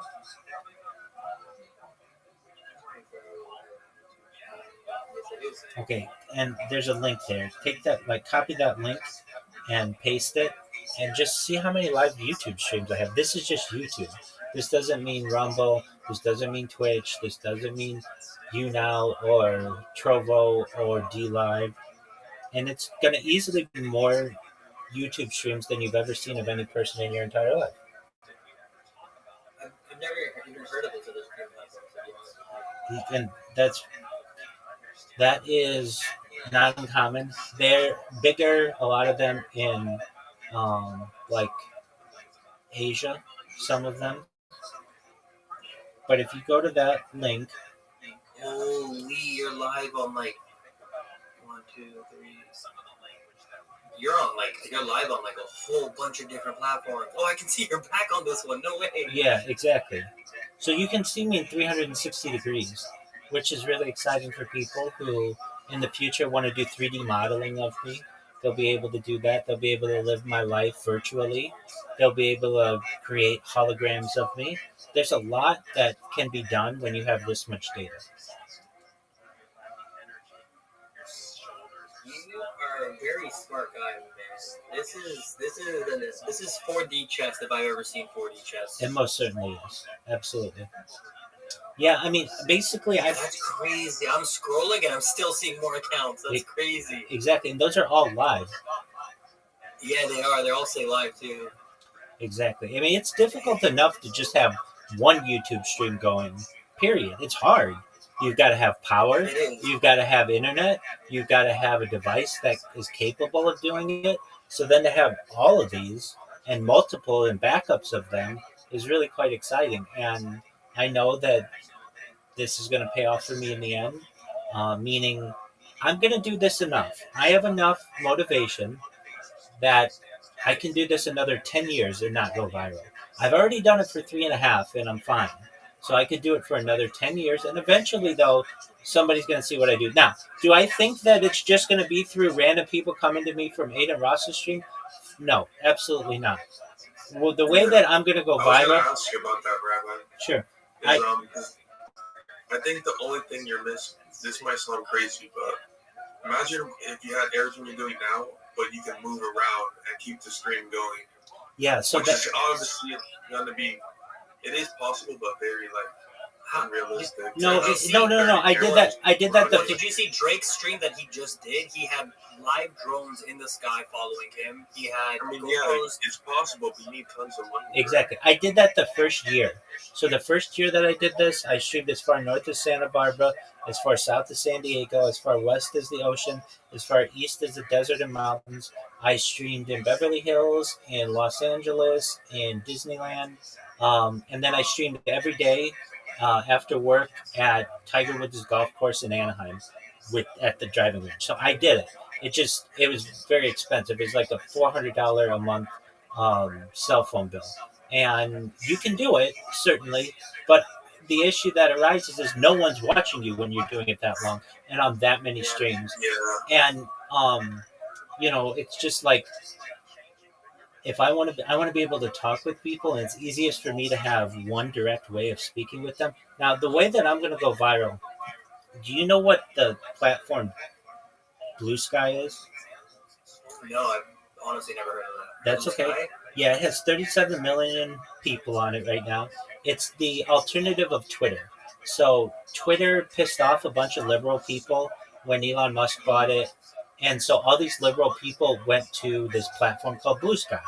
And I'm going viral on it any day now. And the reason why I say that, I mean, I have people on here who, man, today alone, I had 35 people tweet about me, essentially like post about me. And this isn't me paying them. This is all organic. And how do I do it? So I have robots. I'll show you. That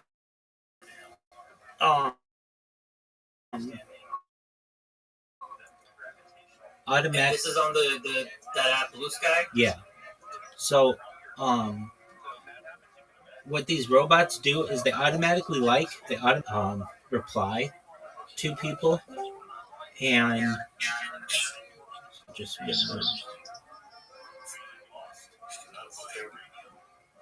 okay.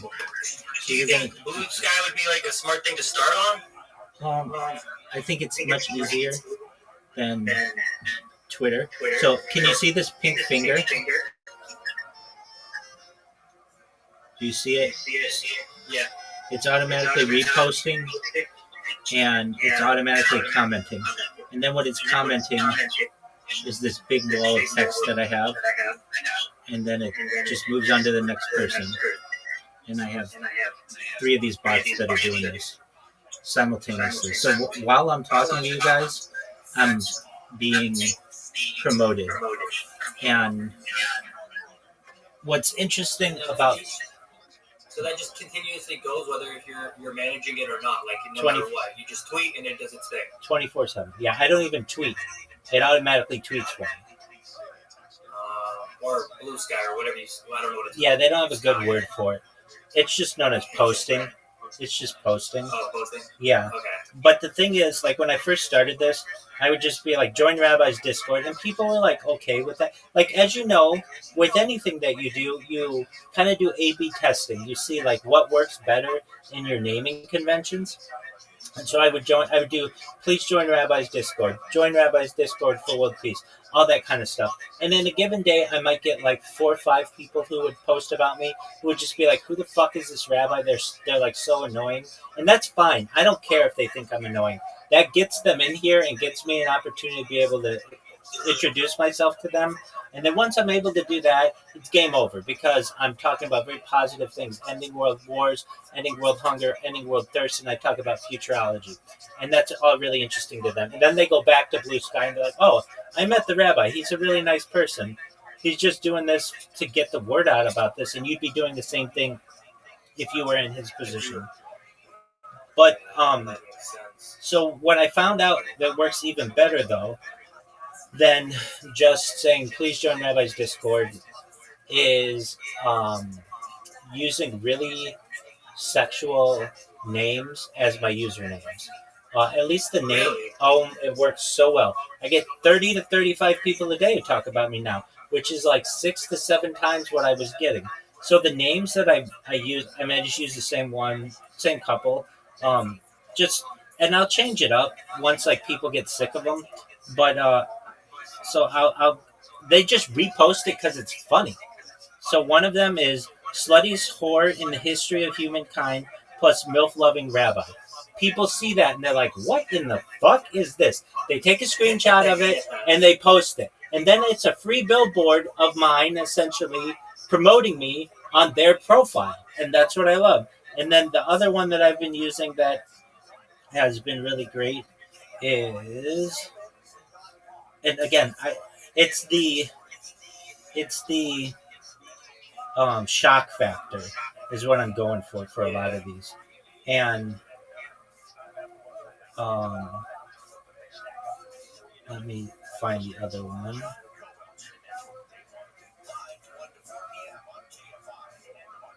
It says,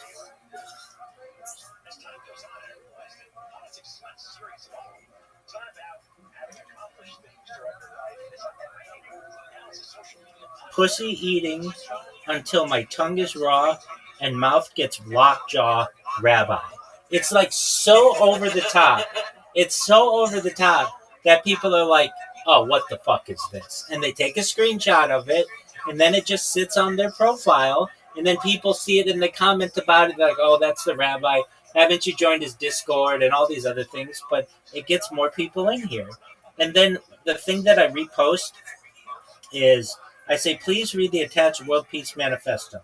Now, why the word manifesto? Whenever the word manifesto is used, it gets people's attention because, I mean, it goes back to something crazy. Exactly, but it goes back to the Communist Manifesto of Karl Marx. Okay, and then I say, the biggest pimp of all time has been live streaming 24/7, 365 for 3+ years. Please join the Discord to discuss Santa Claus machines, invisibility cloaks, MILFs, and more. Data equals the number one resource. Please share to be a trillionaire. Now, people are like, what in the fuck is that? But that's exactly the reaction I want them to have. Look, I went through and I said, like, please join. I have all this data and blah, blah, blah, blah, blah. People don't really pay attention to that much. But when you go in and you tell them, like, some of the things about which you talk, that's of interest to them. This guy, I did a reaction video to him. It was so funny to me. This guy made a meme. So do you know that meme of, I probably can just show it to you. It's a Vince McMahon. He's like the owner of like WWE. I don't know if you can see my screen. Yeah, Vince McMahon. Exactly. Yeah. So this guy, like raging and then goes like the red eyes. Exactly. So the first picture says Santa Claus machine. If you don't know what a Santa Claus machine is, it's essentially like a replicator. What do I mean by that? It's basically a device that's connected to every element in the periodic table of elements that can make whatever you want it to make. So, like, if you want to make a car, it could make a car for you. If you want to make a dog, it can make a dog for you. It's basically like a 3D printer, but more advanced with not just plastic like a 3D printer does, but all of the elements. And it's something that we'll have in the future, and it's known as a Santa Claus machine. The next thing is invisibility cloaks. So what's invisibility cloaks? I mean, it's basically what you see in like Harry Potter. It's basically like Harry Potter. Exactly, Yeah. a blanket. Okay. But this is becoming a reality. We already have invisibility shields. Basically, it's a shield that you put in front of yourself. It's used in like the military, but it's a shield you put out in front of yourself, and it replicates whatever's behind you. It has cameras, and it replicates that on the shield, so it just looks like you're looking at something normal. Then MILFs. Why my obsession with MILFs? That gets people's attention because it's sexual. It's like, oh, what the fuck? This guy wants to talk about MILFs? It's funny to people. And then becoming a trillion. Makes it even more peak because it's like, oh, he's a rabbi. Exactly. If I come in here and I say, hey, let's talk about world peace and ending world hunger and ending world thirst, that's all cool. But it doesn't put asses in the seats like MILFs does. Oh, MILFs? This motherfucker wants to talk about MILFs? What kind of wild person is this? And and that gets people like to create their own memes of you, which means like now I'm basically living in your head rent free, and you're gonna think about me, and you're gonna think, wow, I wonder if that person's still streaming or doing whatever they're doing. And yeah, I'm still streaming. I'm doing it all, and that's just a little example of what I do. But at least on Blue Sky, It gets me a lot of attention, and it's attention from real people. Twitter is filled with bots. So when I did this on Twitter like 2.5 years ago, before they had a lot of their AI bot defense mechanisms, and I was able to get a little bit of juice on Twitter, but it's like a sea of people. There are like 1 billion Twitter users, and most of whom don't use their Twitter accounts anymore. So it was just the same people over and over. With Blue Sky, because it's new and because it doesn't have all of the protections that Twitter has, it allows me to become like the public enemy number one on the platform. But people, when they find out what I do, I'm no longer public enemy number one. They become huge allies of mine, and that's what I want. So if I were you, I would get Blue Sky account, I'd get a Mastodon account, and I'd get a Truth Social account, because those are the really big microblogging platforms that are available to people, and that of which you can take advantage. And if anything, you just want to get your username so that somebody else doesn't steal it in the future. That's another good point. I know people made a bag of selling Instagram usernames just by collecting them when it first came out. Absolutely. You could do the same on Blue Sky.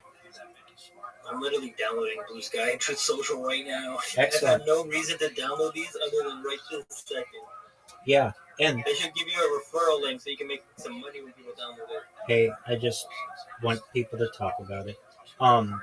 And it's something that you have to make hay while the sun shines, as the idiom goes. And that means I know that the more people who find out about Blue Sky, the more defense systems that they're going to put on to counteract botting. And so in the meantime, I have to do everything that I can to circumnavigate those systems, or just do blunt force attacks, brute force attacks, I should say. And that's what I'm doing. So I have, you can't see right now, but even as I talk with you guys, I've got handheld devices here that I have, and all I have to do is press buttons to do captures, and then they create the accounts for me. And then these accounts are basically populated into these 3 computers, and those 3 computers, as you see, do mentions.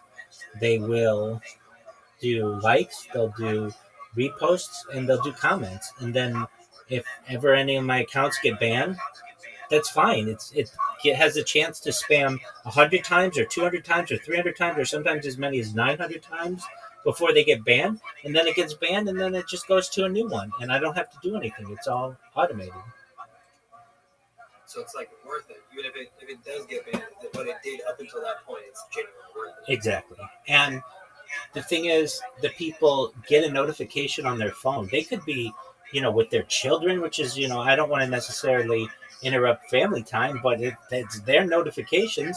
Or it could be when they're in the car. I don't want to distract them from that. Or it could just be when they're on another app and they're a lot of people, they'll take a screenshot of my notification and they'll be like, I got really excited because oh fuck, it's this rabbi again. And they'll just make a post about that.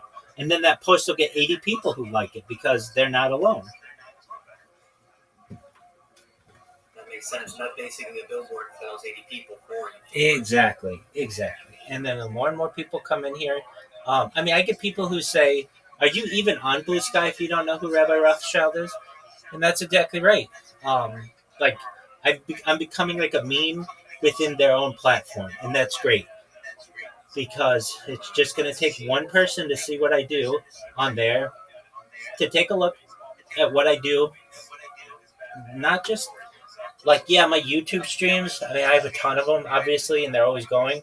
But I have more social media than any other person. So I have over 100 YouTube accounts, over 200 Instagram accounts. Of those 200 Instagram accounts, the far majority have huge amounts of content. I'm talking thousands of posts. I like to sing karaoke on Instagram, so I've got a lot of videos of me just doing that, or lip syncing it. I have over 500 Twitch accounts, over 1,000 TikTok accounts, over 2,000 Twitter accounts, over 5,000 Blue Sky accounts, and over 10,000 Kick accounts. I'm the most. 5,000 views guy account. Yeah, those ones right there, and over 10,000 Kick accounts. I'm the most. CICK or Kick as in KIK? KICK. Damn, bro. I'm the most prolific Kick streamer, or at least I should say spammer, in the history of the platform. To the point where the owner of Kick, his name's Eddie Craven, and I are friends on Discord. No, yeah, that's what Tony was telling me. Tony told me you know Eddie, bro. Eddie, I have. So okay, I'm gonna tell you some weird shit I've done, and don't judge me. I apologize, but I have some friends in Cali that knew. Okay, so you know, like, you remember? Do you know what CS:GO Wild was? Yeah. Well, I know what CS:GO is. Hold on, I know what CS:GO is. Was CS:GO Wild an event? CS:GO Wild was a platform in 2015, 16 that let you trade CS:GO skins. Okay. Without having to pay like taxes or like the Steam commission or whatever it is, right? Right. So those guys that did that were some of my friends in high school, and then they became mega millionaires and then just never talked to anybody ever again. Okay. But they were some of my friends in high school, and through that, well, they know Eddie, Trainwreck, and all them. I'm originally from Canada. I live in the States now, so I knew all those guys, and through them, I found a way to get a hold of Eddie's number. Well, not number, email, through like a friend of a friend, and then I spammed Eddie a million emails being like, yo, I know you could put me on in a snap of a finger just by changing your algorithm to benefit me a little bit. Right. And I only received one email back saying this is not Eddie's email address, but that's how I knew it was his email address. Okay. And that's it. Yeah, that's the only thing I know about Eddie. Eddie's a gem though. He's hilarious. Well, what you can do, I mean, you can always just send him a friend request in Discord and see what happens. That's the one thing I don't have is Discord. I'm not gonna lie. I should probably try to find that. So it's just the Kick Discord. But if here, just all you need is his username. Just one moment, I'll get it for you.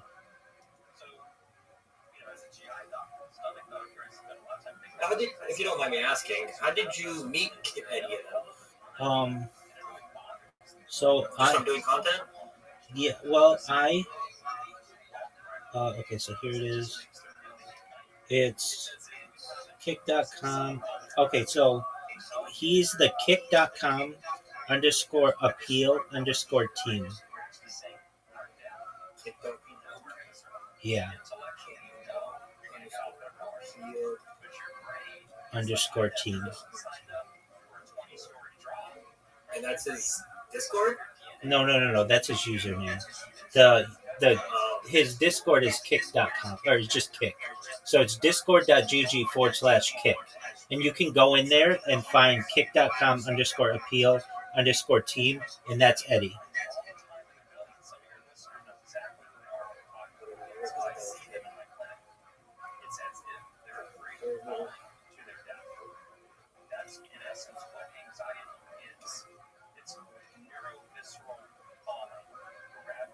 So you asked how I learned about him? Well, like, how'd you meet him? You know what I mean? Yeah. Like, how did that come along? Just so I have to. Sure. So I would spam everybody on Kick to the point where I just became like a well-known entity on Kick. I also created a clip bot on Kick so that like every 5 seconds or something, I had a device that was creating a clip on Kick, and it had my Discord in here. And so many people found out about me because not only were they having to like clear their chat because I was spamming them so much, but then they'd have to go in and manually delete my clips if they didn't want to just be like have me all over their username or all over their clips part of their the clips part of their account. So like if you would ever go to Amaranth or Aiden Ross or anybody, I would just dominate. Like I would just have like devices on there creating clips every 30 seconds. And people would just find out that I was a real person, and I did some interviews. I don't know. Do you know who Sam Bond is? No. That's okay. Sam Bond's a pretty big kick streamer, and he got banned for not forever, just for like 2 weeks or something. And he wanted to make a big splash when he returned, so he had his people reach out to me, and they were like, "Hey, we want to do an interview with you." And so I was like, "Okay, great." And we did an interview. It was really great. He was really nice. And then I had somebody else see it, a guy named Ori, Ouri, and he saw what I was doing, and he's like, "Hey, I want to do it." Okay, it's Ori, Ouri, and that's okay. And he was like, "I want to do an interview with you," and so I was like, "Okay, great." And I did an interview with Ori, and one of the things that I was able to do is show Kick some parts of its website that were broken, and we actually had them broadcast live on Kick, and it was part of their sign-up process that was broken. And because we were able to show this, it was like we were trying to improve the platform. And then what we did was sent the clips to Kick support, and then like the next day, Eddie friended me on Discord. Do you still talk to him if you don't mind me asking? Like, is he still like Yeah, shit like that? yeah, I don't want to. I mean, basically, like, I don't want to go to him like asking him for anything. So, Yeah, I get that. yeah, I feel happy to just have that connection. And then Aiden Ross, I didn't know who Aiden Ross was until somebody came into my stream, and they're like, um, they were like, he's really big on Twitch and Kick and all that. And then he came into my YouTube like a year ago, and just we did like a quick interview, not as big as the other ones, but basically we just did an interview, and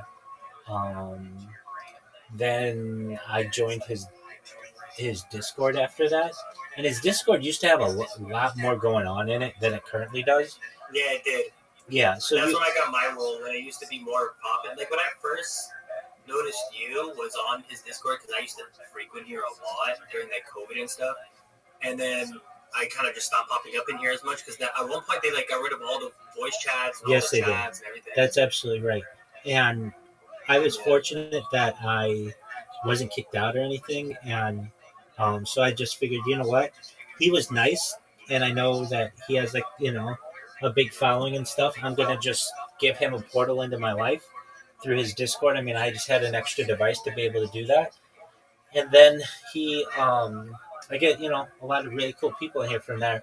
But I'm also the number one streamer, not just in his Discord all time, but number one streamer all time in Amaranth's Discord, number one streamer all time in Kai Sanat's Discord, number one streamer all time in iShow Speaks Discord. So I do this in quite a few other. Really? Yep. I didn't know that. Meaning, I didn't know you were in iShow Speed, Amaranth, and all those. That's actually. Meaning, and they don't have a problem with you just being live on there. Okay. I'm sorry if I'm overstepping by asking that. Yeah, no, that's fine. Kai Sanat, they've been really cool. Amaranth stopped having people do in her Discord, though she never said anything to me personally. But I've spoken to her on VC in her Discord. iShow Speed, this was a really complicated one. He had some people in his moderation team who wanted me to stream in there 24/7. He had other people who did not. So basically, I got like, I don't know, something like 300 hours in there at some point, and then they would ban me, unban me, and then like change my roles and things on what I could do and what I couldn't do. And I finally got to be able to talk with them, and I said, "What's the deal?" Like, and they're like, "Well, a lot of people think you're just." Like there were multiple moderators in there who liked what I did, because they said, look, when you're streaming in there, other people go in and jump in the VC. It's like a pool. You don't want to be the first person in the pool, but if there's already somebody in the pool, then other people will jump in the pool or the dance floor. Nobody wants to be the first person on the dance floor, but if there's already somebody there dancing, other people will go on in the dance floor. It's just kind of a human nature kind of thing. So there were a lot of their moderators who liked what I did. However, there were some people in his Discord generally who felt that I was just streaming in there to make like an unbreakable record of who had the most VC time or voice chat time or video call time. And that's not what I was doing. I was just doing it because it was a way to be able to network. What you're playing, yeah. Exactly. Welcome. How are you? Hello, how are you? I'm well. How'd you find out about me? I was just on the server and I saw you, and then I looked at your. I joined the server. Excellent. I saw your live stream. Excellent. Well, we're glad that you're here. Do you mind if I tell you about myself? Yeah, tell me. Excellent. I'm Rabbi Rothschild. I stream my life 24 hours a day, 7 days a week, 365 days a year for world peace. I've been doing so for more than 3.5 years, going back to the pandemic. We've seen the death of a queen, the birth of AI, the coronation of a king, and everything in between. If I may ask, have you ever seen, Vic, the movie The Truman Show or the television show Big Brother? No, I don't think I have. Okay. That's all right. It's basically the story of someone whose entire life is on camera. That's essentially what I do. I stream my life for world peace. I don't want war anymore. I also talk about some things to help the world, like ending world hunger through the use of technology such as agricultural drones, floating greenhouses, saltwater greenhouses, hydroponics, vertical farming, cloud seeding. I want to help end world thirst. I'm sponsored by a cryptocurrency, and one of the things that we do is we build wells in developing nations like Nigeria. I'm also an advocate for the Life Straw program, and most importantly, desalination technology, where we pump Earth's seawater onto land to make it drinkable. What I do is create more data than any person in global history. Currently, I'm live on more than 20 different YouTube streams, and if you didn't know this, The Economist magazine stated in 2018 that data had overtaken petroleum as Earth's number one resource, and I have more data archived on the internet than any person ever, which may make me an influential person. And if that happens, I'm going to make you, Vic, and all your friends and family very wealthy. I want to be able to give you enough money to create generational wealth, to be able to start charities and philanthropic organizations of your own to help the world. How does that sound to you? That sounds amazing. Excellent. That was beautiful. Excellent. Very well. So you should know I'm always live if you ever want to connect with me. If I may ask, what are your hobbies, Vic? My hobbies, I actually make clothes and I donate them. And I do a little bit of baking and painting. Excellent. What do you like to bake? Usually simple stuff. I don't really make cakes, but I do make cookies, brownies, cupcakes.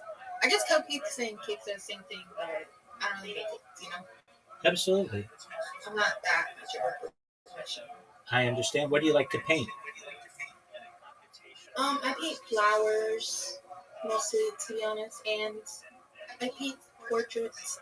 Excellent. What kind of flowers do you like to paint? Honestly, I just search up flowers, and that's what I decide to paint. I don't know why. Very well. What are some of your favorite flowers that you have painted?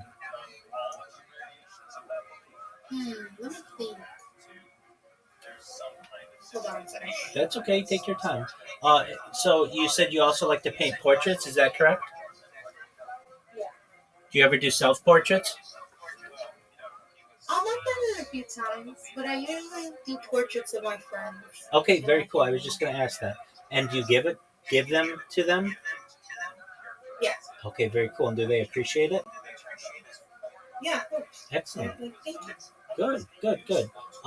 Okay, so you like to bake, you like to paint. Do you like to play any sports? Sometimes I don't really do a lot of sports, but sometimes I do volleyball. Excellent, very well. What position do you play? No, I don't really, I'm not like in a team. Okay, all right. Like, So just hit it around with your friends. I've gotcha. Very well. Yeah. What are your? Do you play any games? Games? Not really. Okay, so no computer games, no board games, nothing like that. Well, board games? I'll do any board games like with my friends. Excellent. What ones do you like? Monopoly, chess, checkers, Connect Four. What do you like to play? I like a lot of card games. Oh, okay, very cool. Any in particular? I like Spit. I like Flapjack. I like tons. I like a lot of games. It's like I've really been getting into cards lately. Very cool.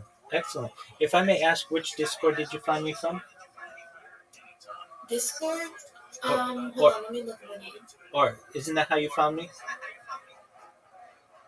Yeah, that's how I found you. In the Discord server. Sure. Was it Eager World Socialize, Aiden Ross? Yeah, it was socialized. Okay, very well. Excellent. That's a big one. Yeah, it is. I've met some really great people in there. In fact, every night we have a group of us from Socialize who come in here and we play games together. We do bowling, and then like on this mini game app that we play, and then we play a lot of card games, things like poker and Uno and like even like Go Fish, and we'll play darts, we'll play soccer, we'll play mini golf, we will play skee ball, just quite a few games. So Wow, that's a lot of games. yeah, so the app that we use, it's called Plato, Plato, and it has like 30 different games on it. So if we're ever bored with one, we can play another game, and we get a really consistent group. There's one young lady who plays in here. We've been playing for months, every single night. It's what she does before she goes to bed, and we kind of check in with each other, and that's a fun thing. We get groups of people. I got friends from Canada who play, people from the United States, and then my one friend from Australia. He's here usually, keeps me up all night, and we play quite a few different games together. We'll play a lot of mini golf together. We'll play soccer together. We'll play skee ball together. We'll even play like Battleship together and skee ball. And he likes to play archery. And what else do we play? He loves Uno and he loves Go Fish. So if you're ever into games, this is the place to be. Absolutely. But yeah, that's what. Go ahead. Absolutely. Well, you should know I'm always here. I know I talk about a lot of really good things. But most of all, you should just know if you ever need a friend or you ever need someone positive in your life or an optimistic view or just need hope, I'm here to help you, okay? Okay. Excellent. Thank you. Absolutely. I love that introduction. Absolutely. So we're just talking about social media a little bit. What are your favorite platforms on social media? What do you like to use? I usually use Instagram, TikTok. I don't think like that's really all I use, to be honest. Instagram and TikTok. Absolutely. Well, and Discord. Yeah, Discord sometimes. Certainly. All right. Well, we were just saying that that's basically what most people use. Welcome. How are you? Good. Excellent, Star. Star, how'd you find out about me?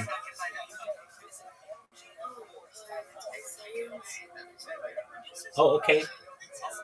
Was it Socialize, Eager World, Aiden Ross's, or... Okay, very well. Well, welcome. Apologies to our other friends who are here. Star, do you mind if I tell you about myself? Excellent. I'm Rabbi Rothschild. I stream my life 24 hours a day, 7 days a week, 365 days a year for world peace. I've been doing so for more than 3.5 years, going back to the pandemic. Star, have you ever seen the movie The Truman Show or the television show Big Brother? That's okay. Essentially, it's like the idea that your whole life is on camera. I've been doing this now to the point where I have more data archived than any person in global history. And what that may mean for you someday in the future. If you didn't know, the Economist magazine stated in 2018 that data had overtaken petroleum as Earth's #1 resource, and I have more data archived than any person ever. And I'm going to help you and everybody who's helped me along the way to be able to pay off all your family and friends' debt. I want you to be able to become generationally wealthy and to be able to create charities and philanthropic organizations of your own to be able to help the world. How does that sound? This is amazing, actually. Excellent. Star, let's say I gave you $1 billion right now. What kind of charity would you start? Charity? Yeah, what kind of charity would you start? Or philanthropic organization? Like, how would you want to help the world? The kids who are, unable to pay for their medical bills, like I've been through also and financially my family isn't that well off. So I want to help, especially those who have those what's it called? Like cancer and other diseases. Absolutely. That's a beautiful dream. And I look forward to being able to help you to make that dream a reality. That's wonderful. How about you, Vic? If we gave you $1 billion to start a charity, what kind of charity would you start? So you know how I was saying how I make clothes and I already donate them. I feel like I was trying to make it bigger and try to hire more people who make clothes themselves so that we can all donate people in need for clothes. Beautiful. That's a wonderful aspiration. Um, Brinks, are you there? Brinks. It's okay. So you should know that I'm always available here. I was just telling Vic that if you ever need anything, I'm here to be a positive person in your life, to give people hope, and to just have an optimistic view on the world. And like I said, I've been live 24/7 more than 3.5 years. So if you ever need anybody to be a friend, I'm here for you. Okay, Star? Excellent. Star, do you have any hobbies? I like to read Okay, what kind of books do you like to read? romance. That's amazing. No, that's great. Um, I actually, so I'm just checking for everybody. Is everybody here? Are you 18 years old? Yeah. Okay, excellent. Have you read 50 Shades of Grey? 50 Shades of Grey. Yeah. Have you read it? Okay, well, it's like a romance novel, basically, that I've read in here, at least on audiobook, like this one, like a couple years ago. Can you tell us about it? Oh, absolutely. So it's a story of a woman. She's just out of college, and this takes place in like around Seattle, Washington. And she meets a man who's very wealthy, and that's Mr. Gray, and he is able to make her every fantasy come true. Meaning, like they're able to fly in helicopters and travel the world. And then there's this deeper part of them that he's able to explore with her, which is the world of like BDSM kind of lifestyle, which she wasn't used to, but she really likes. And so there's a lot of like rope play and like candle wax and all kinds of like things that people do. And then they basically like become a couple, and he introduces her to his mother, and they just live this like really affluent life together. And then there's 50 Shades. So there's 50 Shades of Grey. There's 50 Shades. The second one is escaping me what it's called. And then there's 50 Shades. Like 50 Shades Darker. Darker, yes. Oh, thank you. Exactly, Brinks. Thank you. I appreciate it. There's 50 Shades Darker, which is a little more on that. And then there's 50 Shades Free, where she becomes a little bit more independent. But if you remember these books, they were very popular, and they made movies in them of them. And I didn't really have any interest in them, but I knew women really liked them. So I bought them on Amazon on like Audible, and I just played them over and over and over in the background. And this was years ago, so I don't remember them all that well. But basically, women really like these books. So if you're into romance novels and that kind of fantasy life, I highly recommend it because it's a really good trilogy. Yeah, especially I would say if you aren't familiar with like that whole BDSM lifestyle, um, it makes it more tolerable. I would say like it's not just like whipping people and chaining people up. No, it shows that there's like a quite a bit of a love aspect of it that many people might not have seen. So I let's see here. What else did I like to play um, content. So because I stream my life all the time, I'll play audiobooks. I also play podcasts all the time. So actually over here, I'll straighten this one out. But basically, you see that I have a podcast going on here. It is the guy's name's Daniel Jones podcast, and I like to watch the Joe Rogan podcast. I like to watch Kill Tony, if you know what that is. So I always have content going. And then also in the background here, I have the radio going on to KFI, which is Los Angeles radio, that basically creates a time capsule of all the events that are happening in the world. And I've always got them going, and basically it's like a timeline of society. So you can go back on any of my streams to any given day and know not only what I was doing, but exactly what was going on in the world.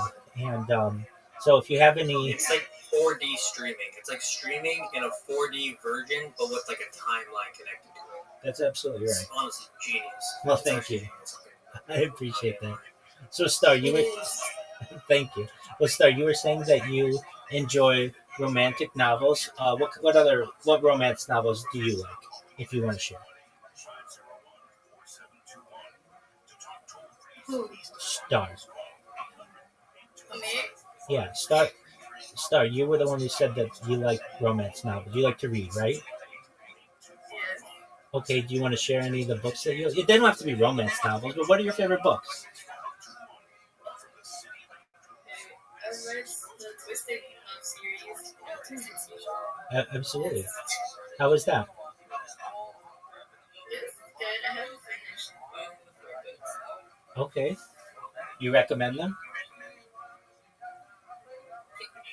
Sure. That doesn't sound very confident. Different preferences. So it's like Give us your preference. Oh, let's not. If they had like the same exact personality as you, same interests, would you recommend it? Yes. Okay. Very well. Have you read like some of the OG romance novels like Pride and Prejudice, Sense and Sensibility, Jane Austen? It's okay if you haven't. I'm sure you read Pride and Prejudice in like high school. Perhaps. Maybe not everybody reads that. That's fine. Do you like... Have you read like I don't know, more ones that have been made movies recently, like the Lord of the Rings series? Do you like anything like that? Okay, that's absolutely fine. Okay, so that's what you like. What else do you like to do aside from read? Sleep. Okay, I do too. That's why you're going to see me on the stream doing a lot of that. Okay, so you like to sleep. Do you have any sleeping tips, or like how do you like to sleep? Do you just like to sleep in your bed, or do you like to sleep in a hammock, or do you like to sleep on a couch or near a window, or when it's raining outside? What are your favorite ways to sleep?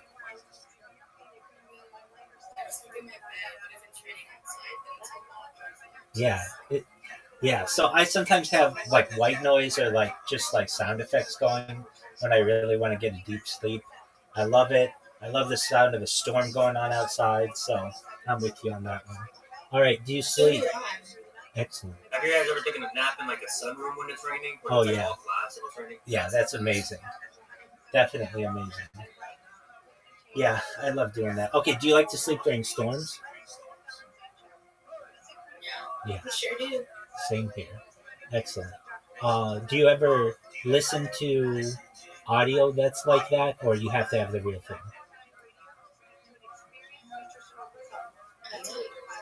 You have to have the real thing. Okay, that's fine. Do you, when you go to sleep, do you have to like? Do you want it to be silent, or do you want to be listening to something? It really depends. Like, 'cause I could do it all. Okay.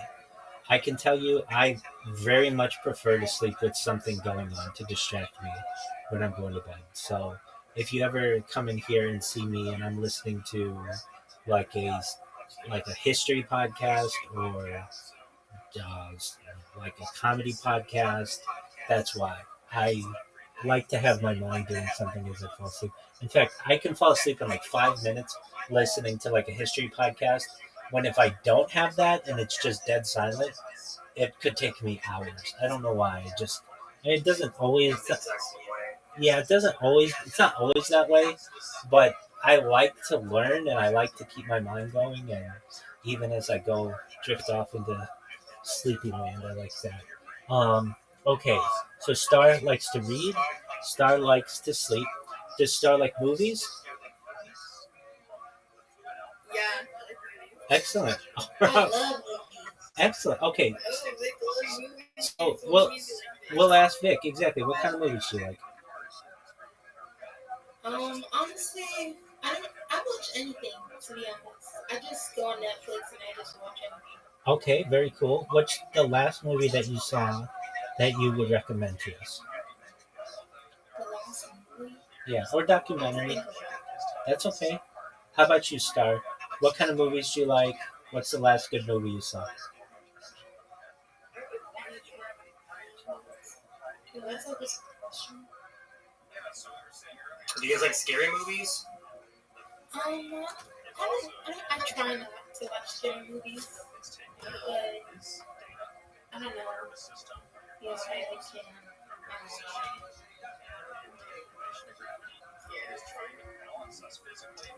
What kind of scary movies do you like, Brinks?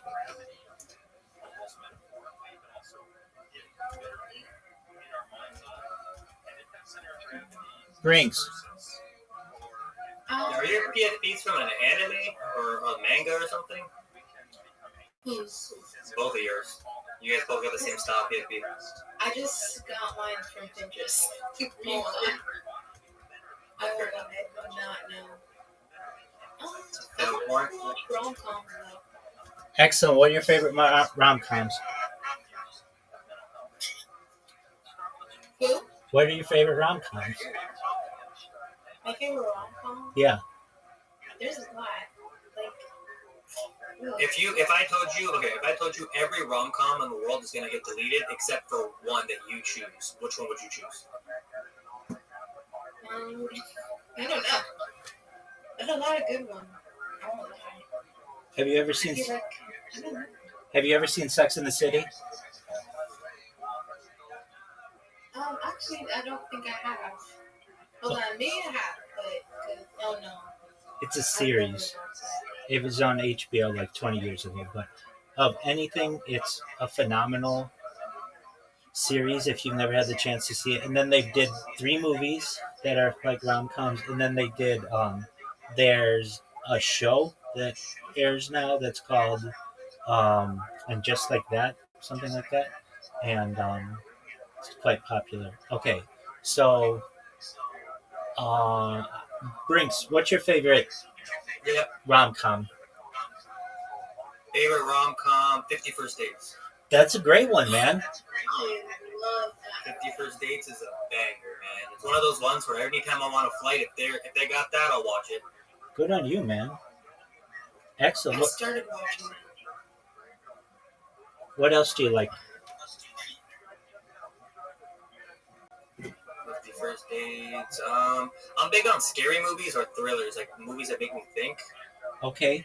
What do you like the Saw series? I do like the Saw. Yeah, I do like the Saw series a lot, to be honest. Excellent. I think it was better in the beginning, like in the early 2000s. I think it was crazy good because they weren't afraid of like pushing the boundaries. And then I think they got a little bit soft after that. Do you have a favorite Saw? Saw 2, where that guy cuts off his foot just to find out he didn't have to do it. Word Dog, that's a great one. I love Saw 2. I love Saw 3. Saw 3 is also another very good one. Yeah. And Have you ever seen The Onion? No, tell me about it. The Onion is a movie where a bunch of people go to like this billionaire's island, and it's like shaped like a glass onion, and then people start going missing, and you gotta kind of, I don't want to ruin it for you because it's actually really good, but then people start going missing, and they gotta like find out who the killer is or why they were brought there, and the end turn of it is pretty crazy because who you think is a good guy and who you think is like a villain kind of gets flipped on its head, which is nice because that doesn't really happen in movies that often anymore. So you're kind of going through watching the movie thinking, oh, this guy's a good guy, I like this guy. And then at the end of it, you find out he's like the worst one in the situation. Very well. That reminds me of a short story called The Most Dangerous Game. Have you ever heard of this short story? No, I haven't. Okay, so it's the idea of a man who gets shipwrecked and he makes it on this island. And as he goes on the island, he can't find anybody, but eventually makes his way to this really large mansion and basically finds out that the man who lives on the island likes to hunt, but he doesn't like to hunt animals. He likes to hunt people. And it's like this. Very similar purpose. Exactly. Yeah, I was going to say this is a trope that has been in movies and television since for a long time, but it really gets back to this very famous short story, The Most Dangerous Game. And there was a Gilligan's Island like this, but basically, like I don't want to ruin it either, but it's very much a psychological idea of what's going on, and the idea is that the most dangerous game is not game necessarily as we would normally see it. It's humans. Humans are the most dangerous game. So that's really a psychological one that I like. All right. How about TV? What do you think about that game? Do you think people actually play that IRL? Yeah, I do. I do too. I believe that. I genuinely do. Like in my heart of hearts, I do think it's like a real game. I think the trope came from somewhere. You know what I mean? Yeah, definitely. What up, Zoot? Zoot's my friend from Australia who I was telling you guys about. How you living, Zoot? What's up, Zoot? Hi, Zoo. What's good, my friend?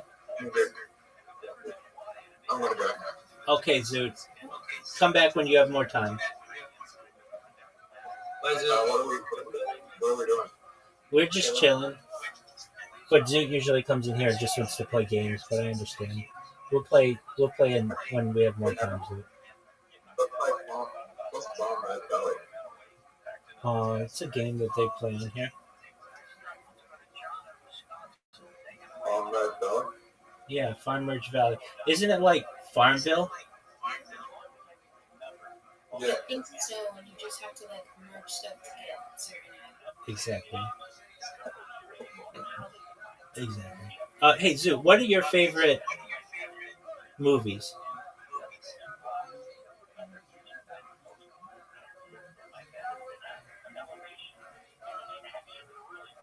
Zoot, is that your puppy in your PSP?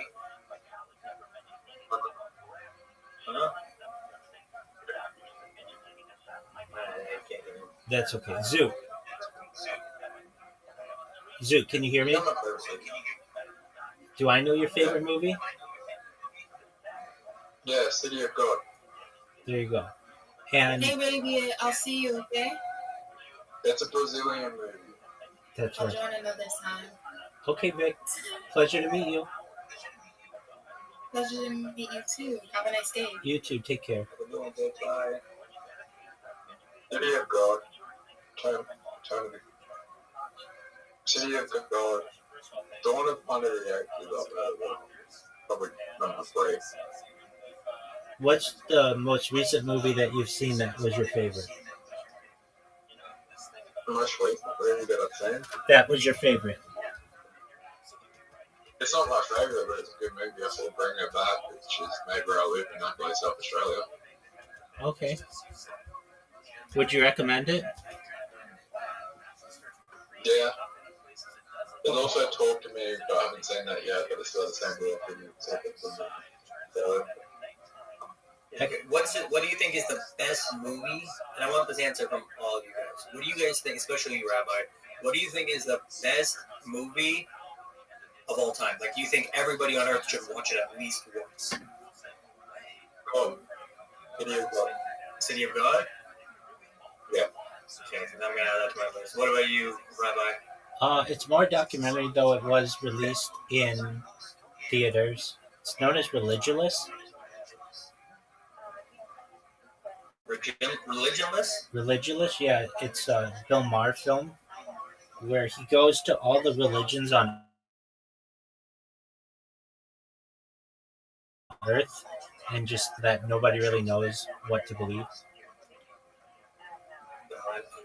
I like those kind of movies, man.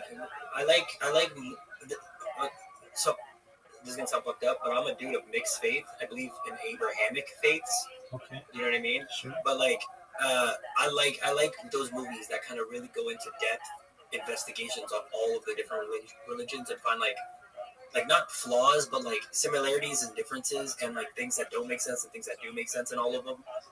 So that actually piques my interest a lot. Excellent. Well, it's I'll give you my top 5. You ready? Yeah, we're ready for it. Top 5: 1, City of God; 2, Prisoners; 3, Dawn of the Planet of the Apes; 4, The Dark Knight; 5, I put Lord of the Rings: Return of the King, but like all of them. But like I actually think Fellowship of the Ring is the best one. But the Lord of the Rings times everything up, and probably like as a film, it's a better made. Like from a visual setting, it's a better film. Like the Fellowship is a better maybe plot-wise. I've always wanted to get into the Lord of the Rings saga, but I've never been able to get into it. I've always wanted to.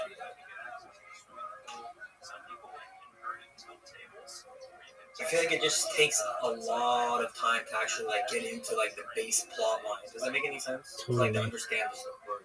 Totally. They do shortened versions of it that speed up the films. Like if you want to watch the films right now, it's like 12 hours or something. It's a lot of time. But there are people who have done edits that take out all the walking and it makes it like 4 hours. And it's like much more digestible. I'm probably gonna have to check out those kind of shorter edits to kind of get into it. But Lord of the Rings is a really good movie. I think there's like a lot of like sub meaning in Lord of the Rings. Like they're telling a lot of nuanced stories without actually telling them. I'm in agreement with you. Oh, Zoot left. Yeah, that's what he does. What happened to Tony Montana? Yeah, that's fine. What happened to Tony Montana? Tony, I think he muted, but he's still here. Yeah, I see.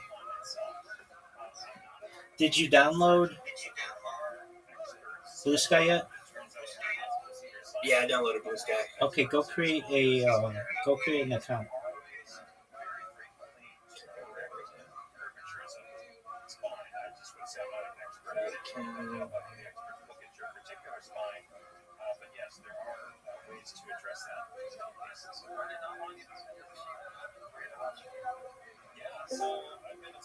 Check it up as we speak.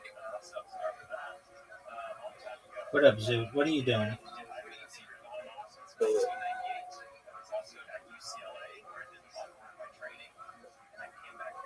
Zoo, you ready to play?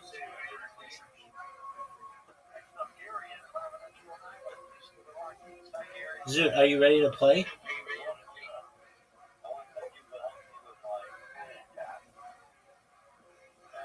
Zoot, are you going to talk to people or are you just going to be quiet? Boom, I just made my first account on Blue Sky. There you go, big guy. You gonna watch Boba? What'd you say, Zoot? You gonna watch those movies I suggested? Not right now. Yeah, well, I got a question. Is it supposed to put .bsky.social at the end of my username? Yeah. Yeah. Oh, okay. Well, this guy's a good butt.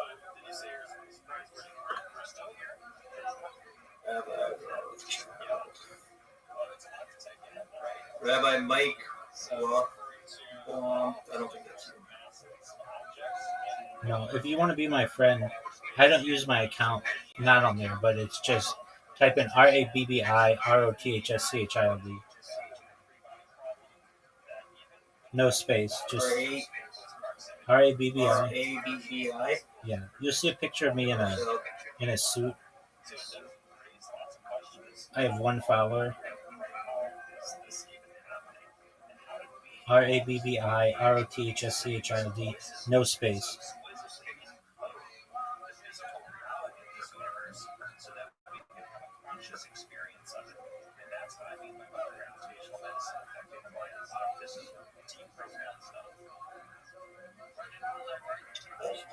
That's it, you don't show up. Oh, I should type in RABBI. Uncle RABBI No, ROTHSCHILD. Oh, RO. Okay. THSCHILD.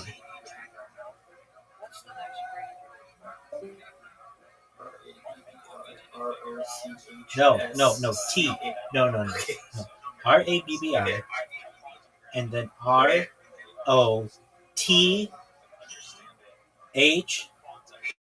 Mhm. like Roths, Yep. and then child. There you are. There you are in the suit too. There you go. I got you. I just followed you, bro. Excellent. I see it. So if you want to see what I do, just type in. I mean, you can see like my recent stuff. You just type in Rabbi Rothschild and with Rabbi space Rothschild, and then just look at the top replies. Yeah, I see that. My favorite spam is Rabbi Rothschild flavor. That's so cute. That's so funny. Yeah, I see a whole bunch. So that's what my bots do. Hold on. Is Uncle Rico Dynamite one of your bots? No. Because this guy tweets about you a lot. Yeah, he does. Yeah, this guy is like your #1 fan. Every other tweet has to do with you. Yeah. Okay, make sure you spelled it right though. There are people who spell it different ways, but I mean the way it's spelled is okay. You have the word rabbi, RABBI, then space, Yep. and then ROTHSCHILD.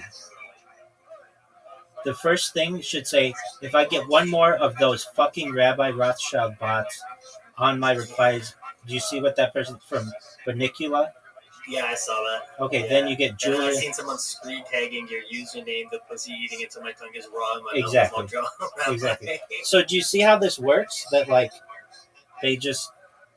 they make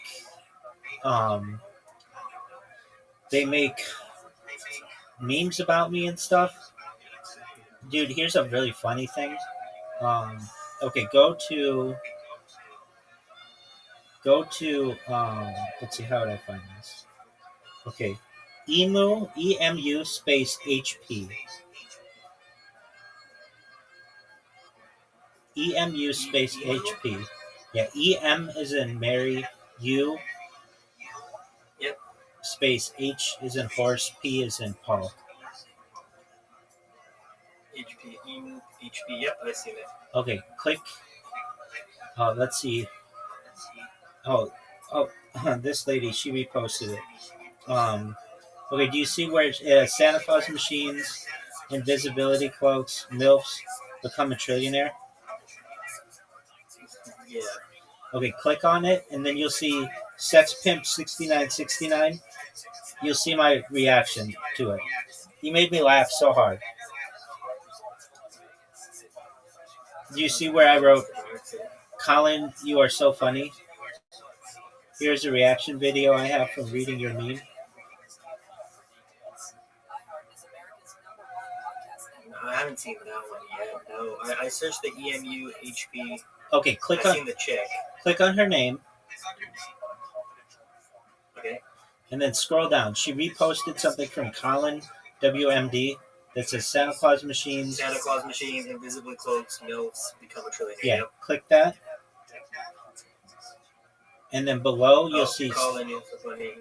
Yeah. Yeah, I see it. Okay, watch that video. It's like 60 seconds. It's just you laughing your ass off. Exactly.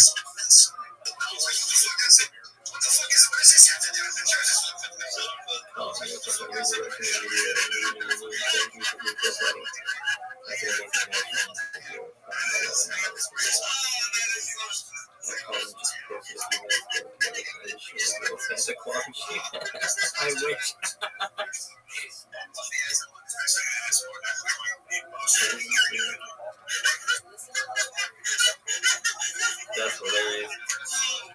sex in one of your body counts? Yeah. Watch the video though. I did. I watched the video of you laughing. Excellent. Yeah. So I just have like a ton of accounts, and that's just one of them. Anyway, but yeah, I just have bots that promote me. So with enough, I mean, you see, like a lot of people know who I am, and with enough time, this is going to go viral.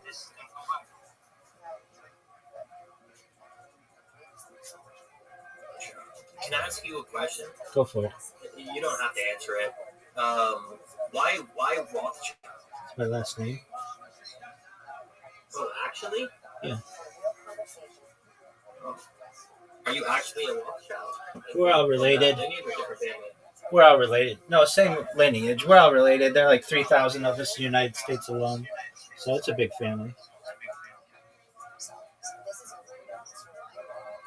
I wouldn't have thought you were actually a Rothschild. That's crazy. I feel this is gonna sound fucking like I'm glazing. I apologize for my language, but it's pretty cool to talk to you, dude. Very well. I like to think in the future that the banking arm of the family will want to be associated with the live streaming end of the family because data is Earth's number one resource.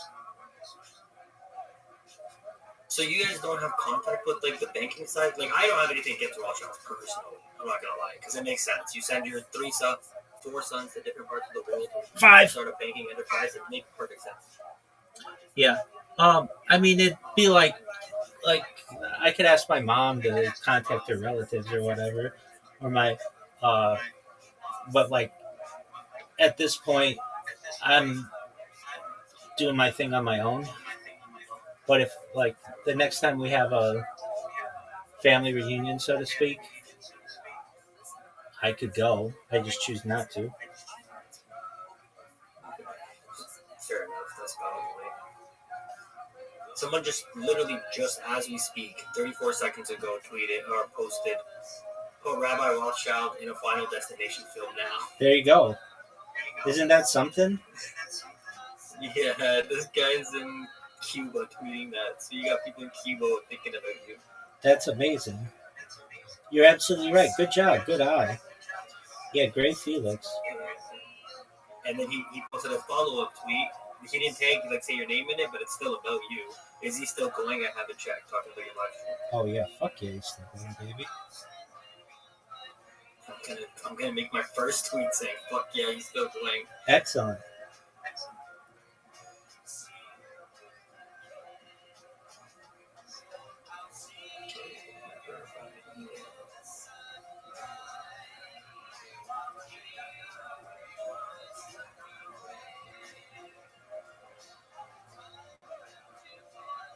So like I'm half Jewish. My dad's side of the family, well, my mom and my dad's side of the family, I'm Kurdish. I don't know if you've ever heard of that. Sure. But we have like Jewish people in our culture, and so there's like, you know how you have family lore, and you're not really sure if it's true or not. You know what I'm trying to say? Sure. So we have like this family lore of all these like famous people and entrepreneurs and all these people in like the family lore and stuff like that. But like we got like disconnected from them from like a long time ago, and that's why it's kind of cool to hear that like you still have connections to all those people. Yeah. Now, one thing, there is no half Jewish. You're either 100% Jewish or you're not Jewish. So, you said your mother's Jewish somehow, or your father's Jewish. How does this work? So my mother's mom is Jewish, and then my father's mom is Jewish. Okay, so that's Jewish. So that makes me. I know some. Like I had friends in school that would just tell me that just makes you Jewish. Yeah. But because it's like your mom's side, right? Yeah. I just say half Jewish because most normies understand that more. Yeah, but that doesn't make sense to real Jewish people. So, what you want to do is seek out your local Orthodox rabbi wherever you are, and make them aware of this. You don't think they'll think I'm weird? Nope, it's very common.